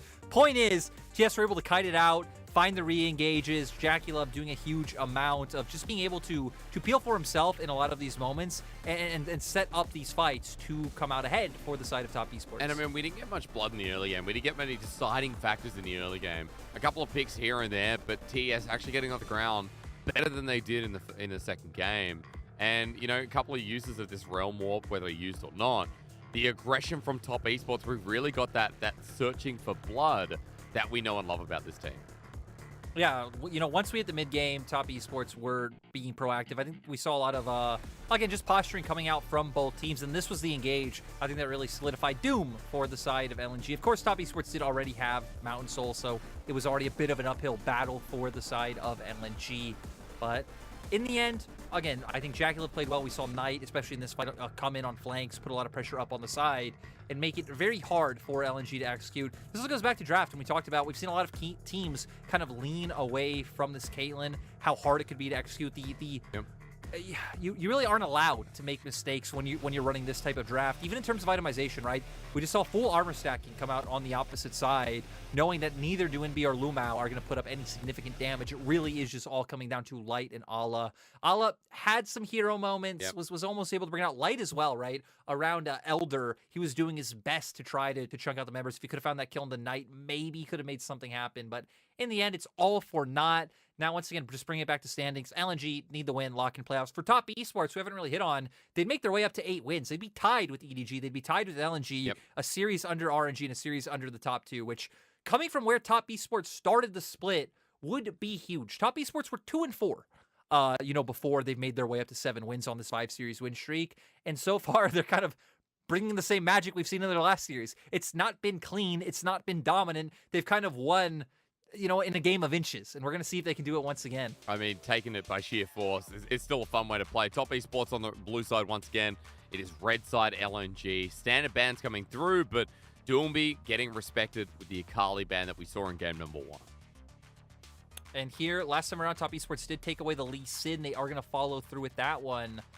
For LNG, they've kept up this Nautilus ban in the bot lane. They still want to go to it. You know Top Esports are going to go for the Jinx here. I guess the question is, how will LNG pivot? After failing with the Caitlyn, do they just go towards the Thresh of Felios? Looks like they will. Okay, well, simply done. We rinse and repeat. Jackula, Jinx first pick every single game. And, you know, Tarzan's Volibear, that's what he's loved to play, and he's going to pull it 3 games in a row. We're getting the same drafts. Yeah, I would expect Top Esports to go for the Graves here. Now, LNG, I think you have to respond with the Felios. You know, considering you've already picked the Thresh in first rotation. Now, going into second phase of bans, I guess we're going to see a lot of character come out, especially for the side of LNG, right? Because Top Esports already have picked their solo lanes, have already kind of given an inkling of how they want to play the game, though I think both Graves and Rise decently flexible in terms of how they can play, whether team fights or in sides. So again, sides definitely being the dominating factor. For LNG, I think just all-inning in terms of like more all-in champions, more engaged coming through would be where I want to see them go. Again, the question always is, I think the champion pool and what you're willing to bring out against the Rise. We hit on potentially the Orianna last time around. This time, Top Esports are leaving up those globals to be able to follow suit. So both Galio and Twisted Fate actually open this time around. Well, let's see if it gets picked up. At least on the side of Top Esports, still banning away Ala, going against the Aurelia from last game. Not going to let him have it again while we get a Viego solo lane once again. I mean, Ala pulled this out in game number 1, but you and I were saying it wasn't the reason they won. No, it really didn't do much at all. We saw it was one of the lowest damage champions in that game. Wasn't able to keep up pressure inside, so actually saw him continuously forced in. But hey, we'll see how it works out this time around as Top Esports right now hovering over the Rakan. I mean, both Nautilus and Leona taken away, so you're kind of moving down to that tier 2 of engaged supports, which typically has been the Alistar and the Rakan coming through. Now for TS, jungle still left open. There's the Xin Zhao. We hit on it earlier how Tien hasn't gone too much towards this pick this split, but obviously was willing to bring it out earlier in the day. I mean, it's sad to see it because game number 1, he pulled it out, and that was a game where he really failed to do anything. And it was against his same Volibear, so you're going to have to try and get some retribution here if you're Tien in the jungle. A Nocturne was a bit of a throwback towards the good old days with Duinbi, and I know that going up against his old brother, you know, it must have some pretty cool vibes. So we're now going to find out what Duinbi plays, actually, and that's a good question. You were talking about the global mid laners. This Galio, something that's been left open available, he's going to try and test his luck. And the smiles coming out from him, right? There's just too many champions you associate with Duinbi, so saying, you know, an iconic champion for Duinbi just feels pretty pointless at this stage in his career with how much he has, like, innovated or gone towards certain picks. So now for LNG, again, my question is, since we didn't really get to see how it pans out, of what this Viego is really supposed to do. Because, I mean, for LNG, are you going to be looking to put pressure up towards your top side, enable the Viego, get him ahead? He's going to be like this massive skirmish threat later on, maybe have a bit of silent pressure, look to move first and impact these team fights. It's kind of my thought process so far for what LNG want to go for. You have a ton of engage this time around. Looking over at the side of TES, though, I think Knight looking a lot more formidable on the rise than the Ahri. Potentially could set up some plays for TN to be able to follow up on. And you have that prio and top side that Graves will give you, like we saw in Game 1 to play around. I mean, just exciting to see Rise versus Galio. Who makes the biggest movement first? Junglers still coming to the equation, though, as we know Tarzan versus TN has been dictating a lot of these early games. What we've seen here from LNG versus Top Esports, as we're about to head into game number 3, a big reminder that LNG secured playoffs with this win. Top Esports moved to 8. Lyric already set it out for you before. And if you're tuning in for the first time, a quick reminder that Light and Jackie-Love have had pop-off moments in this series both. I'll say that Light has definitely been the better so far. Caitlyn in game number 2 had some pretty big moments. Game number 1, his Aphelios was sick. And it is kind of fun to see him go up against Jackie-Love when everyone will know Jackie-Love, but kind of forget that Light exists from that 4th seed from Worlds 2020. Especially when Light, I feel like overall throughout the series has played well in both games, right? We saw in Game 1, the Aphelios. Game 2, we didn't really spend too much time on bot lane in terms of where the observers had cameras because of the action happening elsewhere. They did not really fall behind, but they weren't able to pressure out in laning phase, but still massive performance later on. This time around, can Light do it again? Looks like we have a bit of standard runes coming out across the board. This time, Wayward not opting into the Ignite and press the attack. Or we saw last time around, is going to go towards the standard setup of taking TP and the fleet footwork to just be able to keep up sustained in this laning phase. Yeah, it was very aggressive last time around, but we never saw anything come of it as the Ignite was only used one time with the jungler coming topside. LNG going to spot out this ward in River now. I want to bring us back to kind of how these comps operate. You talked about how Arla can skirmish and how this top laner is going to be pretty big for LNG. Nice little trade here from both mid laners. But, you know, this time around, going up against the Graves is going to be interesting to see how he fares in this lane. Considering that, you know, Arla in Game 1, we're talking about in draft, didn't do much on this Viego, and it wasn't like he had an amazing laning phase either. No, so kind of hitting on drafts, right? I expect we're going to see a lot of team fights coming out from both sides, right? For LNG, it's very obvious. I mean, they want to force fights. They have the Galio, get Tarzan in on the back line, follow up with the ultimate. You have a lot of low-range champions on the side of Top Esports as well, kind of barring the Jinx, so hopefully find a massive taunt and then just set up for the Moonlight Vigil to come out from Light. This is some trading coming down in bot side. Level 1. Both teams. And Severin's going to be there. They don't want to stop, though. They don't, but Lyric, they stop.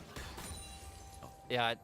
And now looking at Top Esports, I think it's a little bit more of the same. I think they gonna want to try and, you know, find opportunities around this top lane like we hit on, but TN right now pathing down towards his bottom side. It's gonna be hard for TS, right? Because I think typically you see the Rise, you see the Graves, you think side lanes, but Galio gonna have those globals to be able to follow up to enable Ala. So I expect this just to get to a point where it's going to be a lot about Jackie-Love having that range advantage, trying to peel for him with both Mark and TN to set up the teamfight wins. I mean, Tien and Mark have been pretty on point in that second game. I think Mark especially, setting up with Leona was really good. Now back on the Rakan. Rakan's something that Mark historically, when he was alongside Kramer on the LGD roster, I got my years wrong, you know, LNG, remember 2021. We are talking about LGD in 2020, Lyric. They were the 4th seed. It was Kramer and Mark as the bottom lane. And Mark got a lot of flack at Worlds, I think as well, because he was a support that constantly got caught out. And a lot of people thought that this guy wasn't great at League of Legends. But I'm glad we finally see him back in a roster. And for Top Esports, it was a mid-split decision and one that I would not look back on. Of course, with Dwarf stepping back, but still, Mark's really worked into the role. Yeah, and Mark, again, just brings his experience, his knowledge to this. Looking for the heavy trades now. Choppers go down. Okay, and the Ignite as well. Lumao flashes away and tries to get something off it. Heal 2 versus one summoner from Mark. And just as we're talking him up, Top Esports 2v2 in a great position. Yeah, setting up for TN to just easily pivot towards the scuttle. Already going to head down towards the bottom side. Is going to be spotted out, but for TS, generating this pressure so far. Still no attempts made on the opposite side of the map. We do see Wayward respecting the potential gank from Tarzan, knowing that his jungle path towards bottom side of the map, so not going to open up those gank opportunities that we have seen in the previous 2 games, right? Wayward has been playing quite aggressively in this game so far. I think in the series so far. I mean, yeah, I was going to say, I think he's been aggressive the whole series long. It has been, you know, a great top laner here for Top Esports, and you know, maybe it's in the name, that's why. Lyric, getting close to level 6. That's all I care about. Knight and Doomby's level 6. What lane do they hit first? Yeah. I mean, now you have Summoners Blown in bot side for TS, right? I think you can very easily look towards that lane. I wonder if Tien going to try and find an opportunity why he is pathing topside right now for his drop. Maybe you try to set Wayward up for success here. Leave him on his own, you know, on his island, start moving down player on bot, utilize the Realm Warp. But obviously, again, any global play that comes out from either mid laner will be able to be answered. I think for LNG, it'd be nice if they could try and find a pick in mid, but Knight not giving any opportunities. You have the setup there from Doinby, and it looks like they're just going to move down towards this bottom side first. Nice and quickly does it, that Predator. I want to see it activated here on the tier 2 boots. Lumao walking down as well, but they just walk over a ward. Pings are going down. I believe the control ward's spotted out, but yeah, for Top Esports, well aware to the play at hand, and it's just passivity here from Jackulov and Mark. And both teams have clearly shown they actually don't care about topside at all. Tien not even going to try and waste time angling for a gank up in this top lane, going to immediately move back down to bot. Is Ala finding a really nice trade. He's actually pretty close to level 6, so Wayward going to have to be extremely careful. But yeah, Wayward with no mana as well, so makes the point even worse. 48 to 43 CS. It looks like a 5 CS lead up in the top side. Tien with one in the jungle too. And that's about it for now. So for Top Esports, a small gold lead here at the 5-minute mark, but had no action. We have no plays until now. Death Sentence comes through. Mark just playing defensively here alongside his AD carry. And we did talk about this here with Tien now getting close towards 6. Knight is actually at 6 now too. And both these mid laners trying to move around, set up for these early neutrals. Yeah, and we saw Knight having pressure in that mid lane matchup with Tien hovering. LNG, though, posturing for the fight. Doomby's already Doomby has Predator. ultimate as well. And yeah, where does he jump into? The answer for now is nowhere. LNG moving into Fog of War, and we just scurry off. So we continue this dance with some kind of pants. And we've seen this pretty regularly from Top Esports series in terms of that they'll have one game where they are willing to push the pace a little bit forward. They typically have one game where they just get completely shut out, and then third game, again, thinking back to like EDG, BLG, where the pace does slow down quite a bit. Try to be a bit more respectful of the enemy. And again, I really do think this one is much harder, because if you make the first move, you can just be countered out so heavily by the enemy mid laner Knight. I think doing a good job to just keep Doinby locked into this lane for now, endlessly pushing him in. Yeah. Smart's here to follow up. I mean, this is going to be a nice little trade. Flash immediately burnt. Tarzan, as he walks through, he's a bit late to the show, and you'll take that summoner trade, especially when all the attention continues playing on mid. And now, I think pretty crucial summoner for the side of LNG, right? We've seen a lot of times Galio starting up engages, Predatoring in, flashing for the taunt. Top Esports trying to close the distance to prevent this dragon. Okay, Tien wants to run in for the steal, immediately jumps on in. Tarzan, no, not going to get the steal away. Nice little touch up here. Top Esports with the first dragon, and a beautiful knock up from Mark. LNG, though, there ain't enough damage against them with Light now having the perfect guns. He wants it on Jackulov. That flash to be burnt. It's a double. And for Top Esports, the spoils of their reward end up in the form of the dragon. Yeah, nice steal coming out for Tien. And, you know, this has been a bit of a problem for Tarzan in recent series. I believe it was, like, both V5 and Weibo series where he was just getting smited. Yeah. Both series in a row. Outsmote? Yeah, well, it's outsmited apparently is a word. I've looked this up. Smited and smote. Oh, it is a word? I think outsmited is a word? Smited and smote are both words. Smote is pretty sure it's American, and smited is English. Like dived and dove. You know, us in the good old USA, not liking how other people use. I guess I shouldn't say this to you, because you guys are the same in Australia. Hang on. You guys didn't like how other people Englished either. No, you decided to use your own words. We made up our own words. I mean, bogan is now a word, and we use the word sausage more than any other country out there. So we've literally created words, adapted others, and then built a new language. Like, I'm still saying my two favorites are Berry Floss and then Dick Togs, which is apparently a Speedo. yeah, except that we just use Speedos. I've never heard of that word. I'm not even sure you could say that, but you just did, so I guess it doesn't matter. I just put it all out there.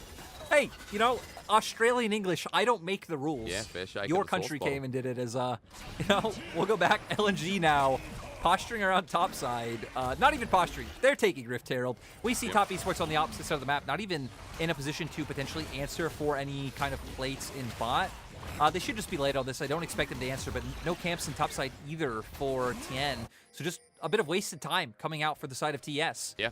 Nice little touch up here from LNG. Herald going to go over that gold gap, sure to be bridged. Even with the vision from Top Esports as well. I have to apologize. Sausage is not overused. It's Sanger that is created and overused in Australia. So definitely feels like the word I should have gone with. I want to point out, though, is we're into this game number 3 with so much onto the line that even though the Herald's taken away, Tien with a CS gap. Mid with a CS gap. Bottom lane, it's about even here with Light and a couple of CS ahead, it feels like. And so for Top Esports, their lanes right now in decent enough positions where I'm feeling pretty confident here moving into the next couple of objectives, Lyric, with a standardized composition that is going to be looking towards Knight. Yeah, we've seen Knight, right, pretty much just endlessly pushing in this mid wave. Even when Doonby was trying to hover over to his bottom side jungle earlier, Knight forcing in a wave, denying some CS onto Doonby. And again, this just makes his role to try and move, to try and set up a play much harder to enact. If he does, he will just outright lose waves, which Doonby's always been willing to do, right? So it wouldn't be too detrimental. Seems like LNG, since they have been the ones typically getting pushed in on this mid lane and then heading towards bot, have been waiting to save Doonby's ultimate maybe a little bit more reactively, as Tarzan now probably going to look to drop this Herald on bot side. But Tien waiting in the wings. Yeah, he is. A nice little timing here, even though Tarzan has the ultimate to turn off turrets. Hanging around for a bit. Tien has the level lead, though. 10 CS making a benefit here for the jungler's EXP bar. And as Herald's not placed for now, it is just going to be a redistribution, it feels like. Move to another lane, look for the focus, and drop it down. And for Knight, it seems like that lane's going to be him, but Tarzan's still pivoting between and trying to make his mind up. Oh, Ala potentially looking for the 1v1, but we're going to bot. It's bot as well. Good play here. Mark as well. Going to get death sentences after the quickness. Goes in for the engagement. Ignite down. First blood with Hero's entrance from Doonby. Joining in. This is going to turn into a dive. Turret gets switch off. The shield of Duran. Two beautiful taunts here as Jaculov up against the jungler. Gets the ulti off before dying. It's a turnaround as Lumau's going to be next. And Tien coming in for the counterplay. Knight joining in. Top Esports equalize. Yeah, Top Esports with the counter punch and bot side. I also want to highlight, I think Wayward's winning the 1v1. He eventually turned it around to where Ala had to back off and now having to go for the reset. So Top Esports winning out on both sides of the map with those plays. Teleport going to get burned up here into the top side, and both flashes go down on the top lane. It's too worth mentioning. So we're seeing in the bottom right-hand corner of our screen what happened. Because, yeah, this turned into a 1v1. Everything burned. And, Ala flash. Oh, no. Yeah, looked for it over. Then we see Wayward trying to follow it up. Isn't able to. Ala did close enough distance, but still forcing him on the retreat, being able to get that wave in and get more damage on the turret, I think was pretty nice from the side for Wayward. Heck, and Ala even preferring those types of extended skirmishes, right? Having the Conquer compared to the Fleet Bulwark on the opposite side, getting all that bonus damage coming through. But in the end, it wasn't enough. Right now, though, we see again another split map scenario coming through. Tarzan going to play up towards his top side. Maybe hoping he can get some kind of dive off. Right now, Wayward going for the reset. Top Esports on the opposite side of the map, though, will be able to answer back with the Dragon. Potentially set themselves up for an early soul point if they're able to guarantee the next one. Like they did in the last game at the very least. Came to a condition as Hex Gates are going to be spawning here while Tarzan just sits in front of the turret with Ala. This is going to get a huge charge. Ala going to share in the spoils. And we did talk about LNG positioning this top laner in a very successful position as Teleport going to be burned, Herald going to be left to die, and Wayward still able to defend. First turret not going down, but the distribution still goes out with LNG, now equal in the gold score. Yeah, and we saw just nice rotation now, though. TS trying to make a play in mid, weren't able to find it, thinking they were hoping to catch Doonby back because both Knight and Doonby started to rotate towards top lane. Top Esports bring Mark and Tien there, but Doonby not being caught out, not falling for it. I also like how TS realized that they couldn't make a play on the opposite side of the map. They didn't have a wave at that point in time, and Doonby also able to follow up and try and cover for his bot side. So TS instantly react to going top, try to stop the push, and we're in a place where gold is even and mythics starting to come out on both sides. True. I mean, those big mythics coming through. 4 on the side of Top Esports, 2 for LNG. As Ala's just playing footsies with Wayward. I mean, what is this? Against the turret, Wayward buying his time. He gets a hit in, no autos from the turret. And we kind of just did a nice little romantic dance around the rock face. Yeah, not able to do anything. Ala also realizing he can't follow up looking for the all-in. Wayward also level 11, so having that second point into his ultimate compared to Ala, who is only going to be hitting level 11 right now. I think LNG's plan going forward is quite simple for the next few minutes, right? I think hover up towards topside, try and just put enough pressure to being able to top lane turret. So top esports right now just trying to counteract and respond. You can see where Tien is right now on the mini-map. Not going to allow that to happen. Worth mentioning that Herald's coming up in about a minute here, and for top esports, securing this top side. Going to open up a couple of possibilities for them as well, as Knight getting a trade-off to Doomby. Lumao moving towards mid. Mid turret continues to get pummeled. Now that Jackie Love's here, it gets a little bit more serious with the next wave. While top esports, 2 waves right now under pressure. Topside will be taken down, absolutely. And Lyric, the deep vision already beginning in LNG's topside jungle. Yeah, and LNG no way can respond, right? We saw Doinb taking blue buff with Tarzan right there. They are going to be able to funnel a bunch of gold onto lane bot side, but Ala, you're getting dove. You have no flash. Yeah, and Knight's going to start it off. I mean, backing away from the turret, just opening up for Tien. Look at the bot side. LNG are going to bring Light straight to the tier 1 turret, but this tier 2, this will drop with Wayward being the AD source. And that's so much gold shared over where top esports just continued the momentum of the play. Yeah, really nice trade coming by them. And again, a very inopportune time for LNG where Doinb's answer, getting handed the blue buff is, kind of potential aggression coming out. Knight. Oh, flashback in. That was cheeky, but he needed to do it. The root from Ala with, looks like Doomby was shortly behind him. So, yeah, he gets out, but that's someone now down the Realm Warp down as well. They're going to start up the Herald here. And Lyric at 16 minutes into the game for top esports. Not 100%. Yeah, and we're going to see, can Tarzan find the engage set up for Doinb to be able to come in? Yeah. Mark kind of being zoned out right now, but might just have easier access to the backline for the quickness. Gets hooked. Yeah, he gets hooked in, grabbing him down. He's just down as entirely. The Herald was taken away as LNG forced them off top esports. They've taken the objective, but they won't be able to pick it up. No, not going to be able to get that. So overall, just in favor of LNG. Mark trying to find an angle where he can sit on the flank, right? Come in behind with the quickness, lock down numerous members, and then set up for the big team fight win for the side of TES. Just getting caught out by Lumao. Nice presence of mind, right? Knowing that if someone's going to be looking for a flank, they should be in that position, throwing out the death sentence. Not going to be able to respond in terms of an objective, but Dragon coming up in 58 seconds. I think most summoners were up. We're just going to get a replay of Mark kind of getting spotted out, right? We saw the ward just drop there. Lumao throwing out the death sentence. Looks like it's about a max range one, so maybe Mark was a little bit further back, right? All goes differently, but it didn't. They find it. Top esports not able to pick up the Herald, like you said. Lyric, I just want more kills, man. You know, there's things in life that I look forward to, and one of them sometimes is League of Legends. And in it, blood for the blood god needs to be given. The respect I have when top esports go all out in LNG in the game 2 fights that came through. Sure, it was a massacre of ambushing brushes, but at least it was good gameplay. Good in the sense of entertaining. Now, in front of Dragon, I hope we get something similar. Ala actually going to not set up for the hook. Tien pretty close to that. It was Lumao who throws it out. Top esports moving into River. This will be third Dragon. Yeah, and we see them already getting the silence in order with Doomby pushing out in bot side, Light making his way around. For LNG, they're the ones in front of Dragon right now, so top esports will be forced to come into them. Wayward on a flank. Smith is Lyric, and Light has the perfect gun to the objective, taking it down fast. Tien looking for the steal, but he gets hooked on in. Knife from Lumao. Secured by Tarzan. He ults into the backline, goes golden, but top esports have health bars out the wazoo. The ulti from Doinb, though, might turn it around. The mid laner from LNG, though, his team doesn't have their health bars once again to play with it. Doinb doing everything, flushes away. Justice punch, get in the Realm Warp. Mark trying to get his helping hand as Ala runs for the hills. Knight gets it, but Doinb somehow lives. I respect that.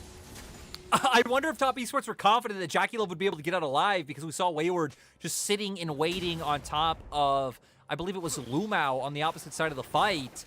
Top Esports come out with more kills, but they lose the Dragon, so overall could have been a more overwhelming win for their side. They're going to be able to pick up mid lane turret on top of this, so at least increasing their gold lead continuously. I want to watch Doomby. Even though LNG lost the fight, like Doomby's ulti and the value of his little assassination was gorgeous. I also want to highlight how much damage Wayward got onto Tarzan while, trying to compete with him for that Dragon. That's what opens up the initial pick, but Doomby with the massive knock-up coming through, 4 members strong.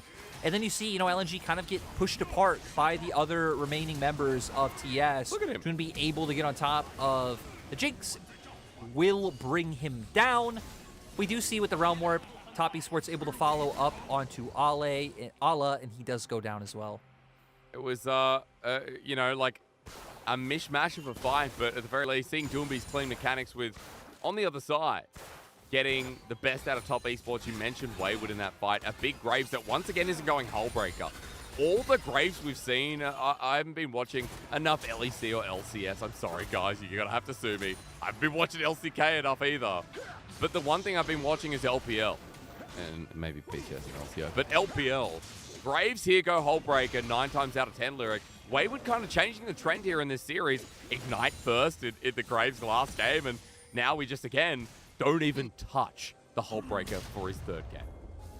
No, and which he is mostly spending a lot of his time grouping the team, right? We're not seeing him, look for those 1v1s, playing the side lanes. Sure, you do lose out, I think, in terms of early game power when you don't go Hullbreaker. That is obviously the big selling point. The stats you just get in that isolated 1v1 for early game. But he did fine, right? We've even seen now 40 CS up on his opposing laner. Knight also finding a pretty solid CS advantage. And this is where TS are going to be able to shine through, is the pressure that Knight can generate in the 1v1 against either Ala or Doinby. The thing he has to be careful of is if he is just sitting right in front of Ala, being conscious of the fact that Doinby can follow at a moment's notice. That's true. Always got to be watching out for that hero's entrance. Knight's Realm Warp has been used pretty defensively, bar one of the fights, so again, there's tools that need to be taken into consideration, but are still ways for LNG to play out this game. Now, they might be down 4,000 gold, but they've delayed the Dragon Soul win condition. The Hextech Soul, that feels like it would put misery into the comp of LNG. And Lyric, again, there is a lot of wombo, there's a lot of dive ability, and there's a lot of potential for them to catch up with Top Esports in these fights. Yeah, for LNG, I mean, you at least have a solid amount of peel in front line to buy space for your Aphelios. Oh, Wayward has flash. Now decided to pop his head in. Wayward's over, and that flash burnt Everfrost. Does he get to move? The winds of war create bloodshed, and with Tarzan getting a kill, a massive shutdown, Wayward's sidelining days are over for quite a bit. And TS going to try and answer back on the bottom side. If they can at least steal away these jungle camps and get some vision down right there, they're picking up some gold for this. Wayward definitely going a little bit too far forward, just trying to draw some attention, but TS not really in a position to try and take down Ala or answer back with any turrets on opposing sides of the map. I guess we wait for the drop. Yeah, I feel like a big thing is going to be fights, right? We were kind of hitting on okay, you have the zone control, you have the ability to buy space. I feel like the one thing that TS just completely outperform LNG on, though, is damage, right? You're pretty much heavily relying on light. Doinby deals some solid damage, and for Ala, the sad thing is, since you don't have a ton of burst, I feel like it's just a lot harder to set him up for those resets to be able to pop off. We still haven't really seen the impact he's able to have with the Viego in these fights thus far. So for Top Esports, you do have some zone control, some ability to buy space coming out from both Tien and Mark, while also just having, just tons more damage on their side. Well, here we go. We're going to begin that fight in about 15 seconds, though, aren't we? The damage sources you talked about from Top Esports, spot on. 3 items here on tonight. Still going to be pumping it out, but a great little frontline source with a rapid-fire cannon for Jackie-Love. Being able to buy the space that we talked about. For LNG, while Light is the person to focus on, note that he's got the perfect guns for this next fight, so I feel like we are going to be looking at directly at the 80 carry, as per requested. Dragon started off. This is Soul Point. LNG going to begin away. Okay, we actually see Top Esports going to start it. Look at the minimap. Knight zoning away Doinby, so only 4v4. Trap's great. The trap's just gorgeous. Tarzan walking in. Top Esports have done the damage, but Doinby now running into the middle as he goes Golden Knight. He's hitting away in a choke point as well, or at least a created bubble. Flashes away, spreading the damage. Jackie-Love getting excited. AoE heaven. The there's the return damage from LNG as Light tries, but with Rise and Jinx, it's time to say goodnight. Yeah, that's exactly what you want to see, you know, as a Rise and a Jinx. Everyone clumped up, the rockets, the QEs coming out from the Rise, like even the collateral damage from Wayward, just benefiting so much. They're on Soul Point, they're going to make their way to Baron. They even have Knight pushing for a bot lane tier 2. Dude, Jinx is an 80 carry, it's only 2 items, and it feels like she's taking over already. Jackie-Love 5-2 and 4, 4-0 and 6. Gold lead at 7,000, and that's going to blow up with the Baron. Hexgate's being used to get near it, but I think this one's a freebie as we look in front of the Dragon fight again. Yeah, we're going to see here them kind of commit for a bit of an engage. It baits out Doinby's ultimate, not able to find any knockup. This is where I thought things were going to start turning around. The TN getting chunked so low with Knight getting hooked, but Knight able to flash away to get out of there. And just look at these health bars, because Jackie-Love was free hitting the whole time, going back to that range advantage we were hitting on earlier in the game. And like you said, you nailed it perfectly. It is AoE heaven for the side of Top Esports in this fight. Jackie-Love and a sliver of HP at the end of it as well. The annoying thing about the Rise build at the current meta too, I will say, is that in front of 4 people, still doesn't go down. This absolute fridge still deals enough damage to be a threat.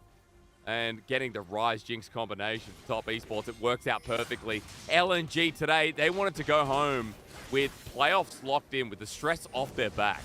But Top Esports making it look like they're going to be the ones to run up to 8, create this bit of a tie here, right outside the lucky number 9 that the LPL currently needs at the end of this week number 7 to lock in your playoff position. Now, if you're just tuning in, V5 earlier were able to lock in the second playoff spot. Because of their win, they also secured RNG.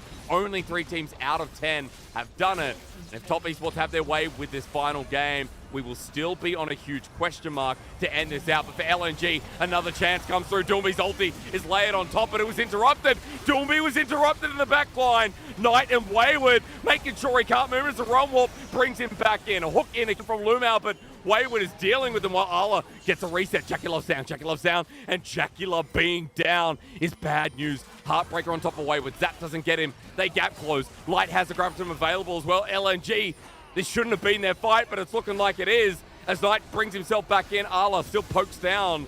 Top Esports with 3 members as Ala gets poked down. Excuse me, it's Lumao. Tarzan running away. It's a 3v3, and LNG started that one. Yeah, and I feel like the most important thing, Jackie-Love had no summoners. So once Tarzan found an avenue onto him, Ala was able to follow up. I mean, it was an admirable effort by Mark, because Tarzan and Ala still going to look for it. I mean, Knight's huge. Look at Knight. This absolute fridge. Bigger than Mike Tyson. You wake up in the morning, you get out of bed, Mike's sitting there at your windowsill. He comes over, he smacks you in the jaw, and that's literally what it feels like right now, dealing with Knight as he's 5-0 and 7, and that fridge magnet that's been completed, Lyric, it's a dead man's play. 4 items, he's 1v3, and because of that, he doesn't go down. And again, it comes down to a similar thing where it feels like the main damage he's having to worry about is coming from Light in these team fights. I feel like Doinby does do like a respectable amount. I mean, Galio, obviously not like a big damage carry, but still something you have to keep an eye on. But here, Tarzan going straight onto Jackie-Love in the backline. Jackie-Love has no sums to be able to follow up. It's a very chaotic fight. Doinby getting cut off from being able to join in. But I feel like the key thing is that Ala was able to get back here, flashes past Mark, takes out Jackie-Love, and he is the biggest source of consistent DPS for the side of LNG. I mean, for Top Esports. And Top Esports, Wayward, gonna get caught out, gonna get chased down. Ala going to be able to close the gap, but still gonna be forced off with how big Knight is, like you said. Even able to finish off Lumao here. Cleans up, we're back into a fight, though. And Doomby comes on in after Jackie-Love gets Lumao. Now he's in the middle. He's golden once again as the Moonlight Vigil with Infernum does work, but the burst outside of the stasis now for Jackie-Love cleanses, builds the space in a matter of moments. The game is over. And that, coming out of a replay game that's out of nowhere, the Top Esports magic holds true. Knight Tyson comes through in a big way as Top Esports with 5 members channeled down the mid lane. They'll move to 8 wins. They'll deny LNG from securing playoffs here today. Even Realm Warp into the fountain. And Top Esports continue their hot streak, 6 wins strong. Top Esports, like you said, 6 series win streak. they have literally beaten the 3rd through 5th place teams in the standings in this win streak. They've taken down LNG, they've taken down EDG. Oh, I'm wrong, because RNG is number 3. They've taken down BLG. Point is, they've taken out a bunch of teams in the top 10 so far. Even the 2 teams directly above them in the standings. In top esports, my God, what a scary force they're becoming. Yeah. Especially when we look at what they have left, right? Having to play Weibo, but I don't know. Top esports, are they a favorite? Are they an underdog? I don't know, because all of their series are extremely close. Out of their win streak is oh yeah, there was only 1-2-0. The only 2-0 they had in this series of wins was against TT. Every other series has been a bit chaotic, been a little bit messy. We've seen their flaws, we've seen their strengths, we've seen the individual performances able to shine through. And I feel like the biggest ones, again, is just Knight coming back online when early in the split he was quiet. Jackie Love, I think, having a really solid few games. And then Mark and Wayward just overall gluing the roster together. Yeah, I mean, Knight's stability in the past top esports iterations has helped so much. And seeing Knight with strength once again is great. But I think more importantly, when Tien's on, when Tien controls the environment, it's a much better look here.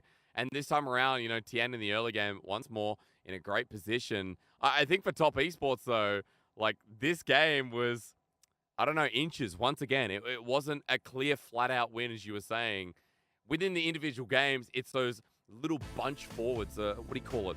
What do you call it when you take a small set? A shuffle. A shuffle forward, and that's what this was once again. Yeah, top esports. I mean, they were a team, and they'll always be a team, right? No matter how they're doing the standings, if they make playoffs, that they will be a team that you will kind of look at and be like, sure, they're not performing well or they're not performing at their best, but I don't want to play against them because they just do have so many standout individuals, right? They have so many just prolific players who know the skill ceiling of both Jackie Love and Knight stepping up huge in this game. And I never got my answer to what this top lane Viego is supposed to do. Because both games, it just looked like a lot of nothing. You get pushed in, you come to team fights, and you're just left scratching your head. We saw Arla in one pick off the back, but yeah, it's never the same as the jungle Viego we've seen. And once again, you're right, Arla with limited impact. I think it's worth giving honorable mentions to people in this team, though. I think Tarzan, again, has had a decent enough series. Doinby on this Galio was sick. Doinby had some really awesome plays on the Galio. Unfortunately, in the last play, caught out in the middle, trying to set up that all-in, but, you know, again, I guess you can't do it all. So, pretty unfortunate here for LNG, considering that I think it's fair to be concerned about this team now. Because even though they're still near the top, even though they've beat teams like, I was going to say BLG, FPX. They beat RA earlier in the split. LNG have struggled against these top teams, like Top Esports, V5, Weibo Gaming, RNG. BLG, again, was a 3-game series. And so it's kind of questioning where they sit.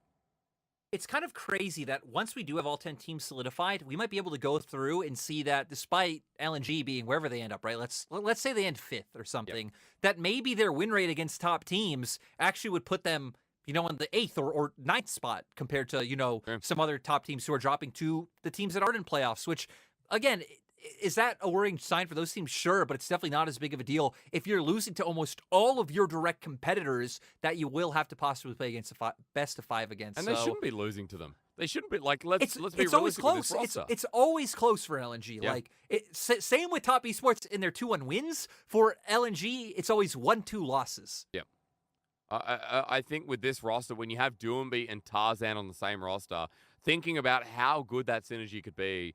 Arla's still a great top laner. Light and, you know, Iwandi or Lumao, still a really good 2v2. It's kind of crazy to me. So for LNG, back to the drawing board. I didn't hear who the interview's with, but we're going to throw it away anyway because it's all about top esports tonight. Take it away, Wendy. Hello everyone, welcome to the interview, and now we have invited Wayward from Top Esports with us. Congratulations on today's win, and after today's game, Top Esports has 6 consecutive wins. So what the key to make this team so strong recently, and how would you like to comment on the team synergy at this moment?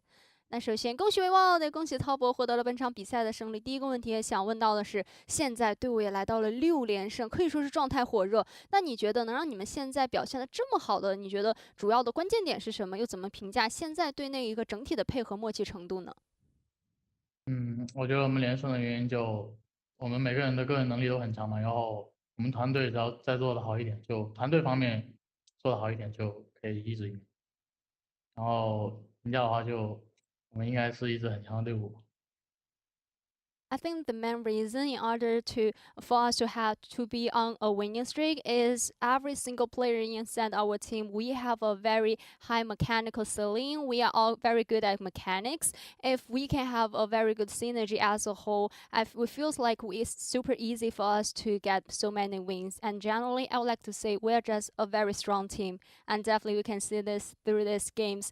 And I would like to target more on this champion Graves. It feels like in LPL recently, this champion did not manage to have a very good winning rate, but you put this champion on very high priority and shown us so many highlights with Graves. So what makes your Graves so special, and how would you like to comment on this champion in this meta?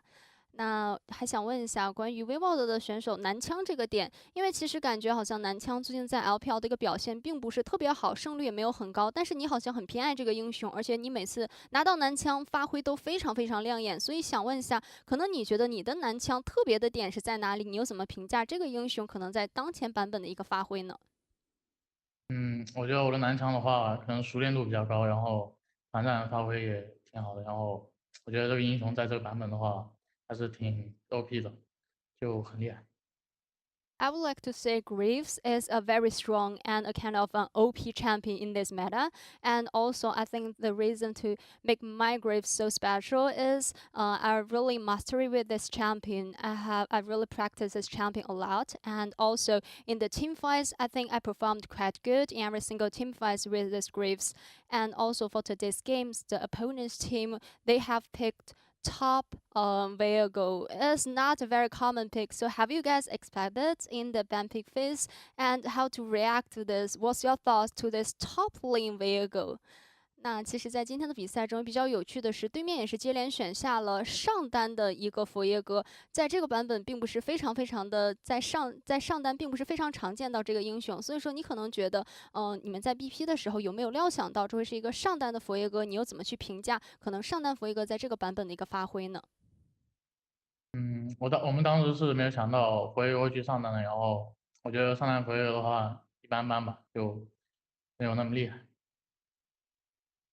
In fact, in the ban pick phase, we didn't expect that the vehicle will just go to the top lane as a top lane vehicle. And I really feel top lane vehicle is not that strong in this meta. So that's my thoughts toward this champion.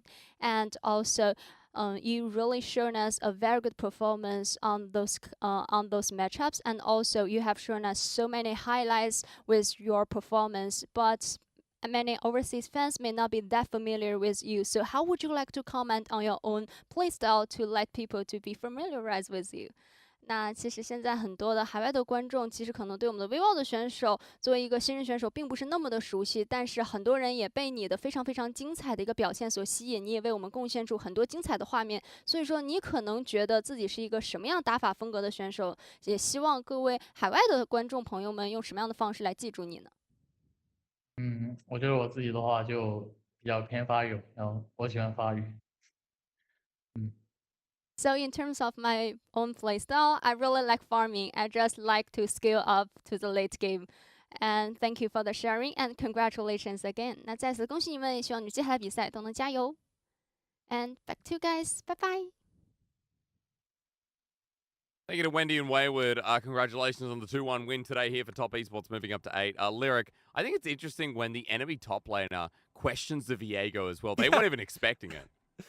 Yeah, like seriously, if anyone knows the answer, wants to send me a ping on Twitter or anything, explain this to me. I don't really see what LNG where we're going for. Glad that Wayward also didn't really know what they were going for with that pick either. Really felt like it wasn't able to find any impact, just gets pushed in and then all right. But Again, Wayward, I think we've highlighted Wayward so much ever since he's come in. Just a very flexible player in terms of how he's able to play the game. Still able to keep up the aggression in top lane that 369 did when he was on TS, which I feel like makes them very like relatable to their old roster. And we're gonna have an MVP come up. I don't think we heard the right MVP because I think we heard Light in our ears, but I think it was yeah, Knight. MVP. I'm gonna call Knight. Oh, Knight.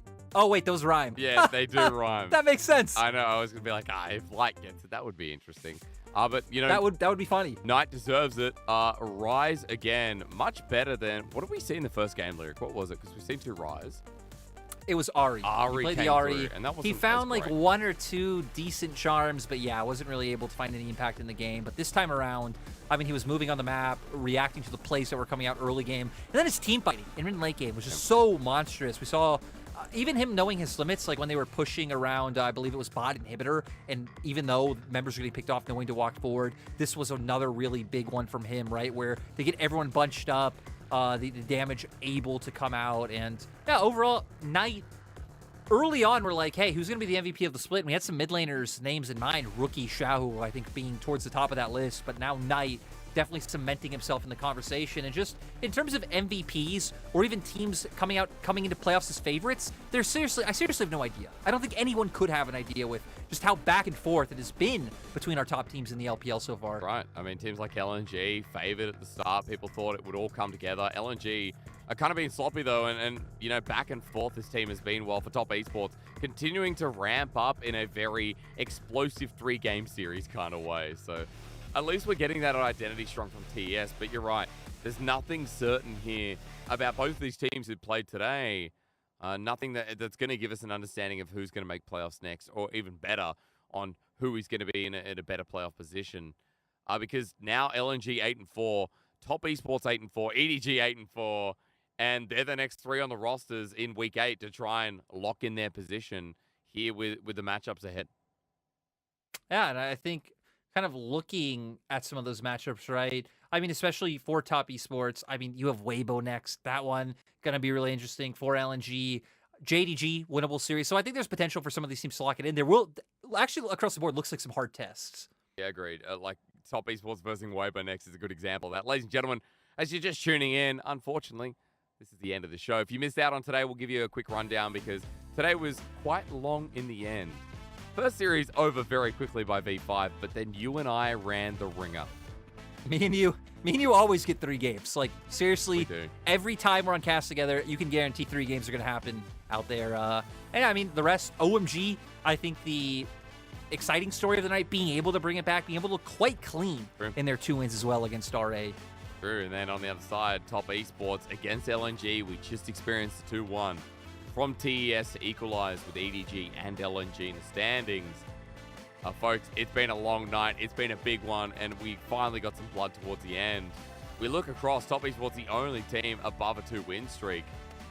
And I don't know, like now, we're at a point where we're kind of assuming LNG, Top Esports, EDG are going to be locking in playoffs next, and then we'll only have 4 positions left available.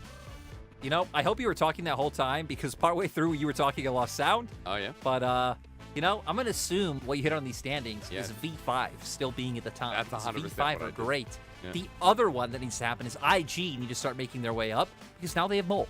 And if they don't make their way up, it'll be an absolute tragedy. How do you do that, though? You need to win every single series to get A. Easy. Absolutely easy. They only play Top Esports and Weibo.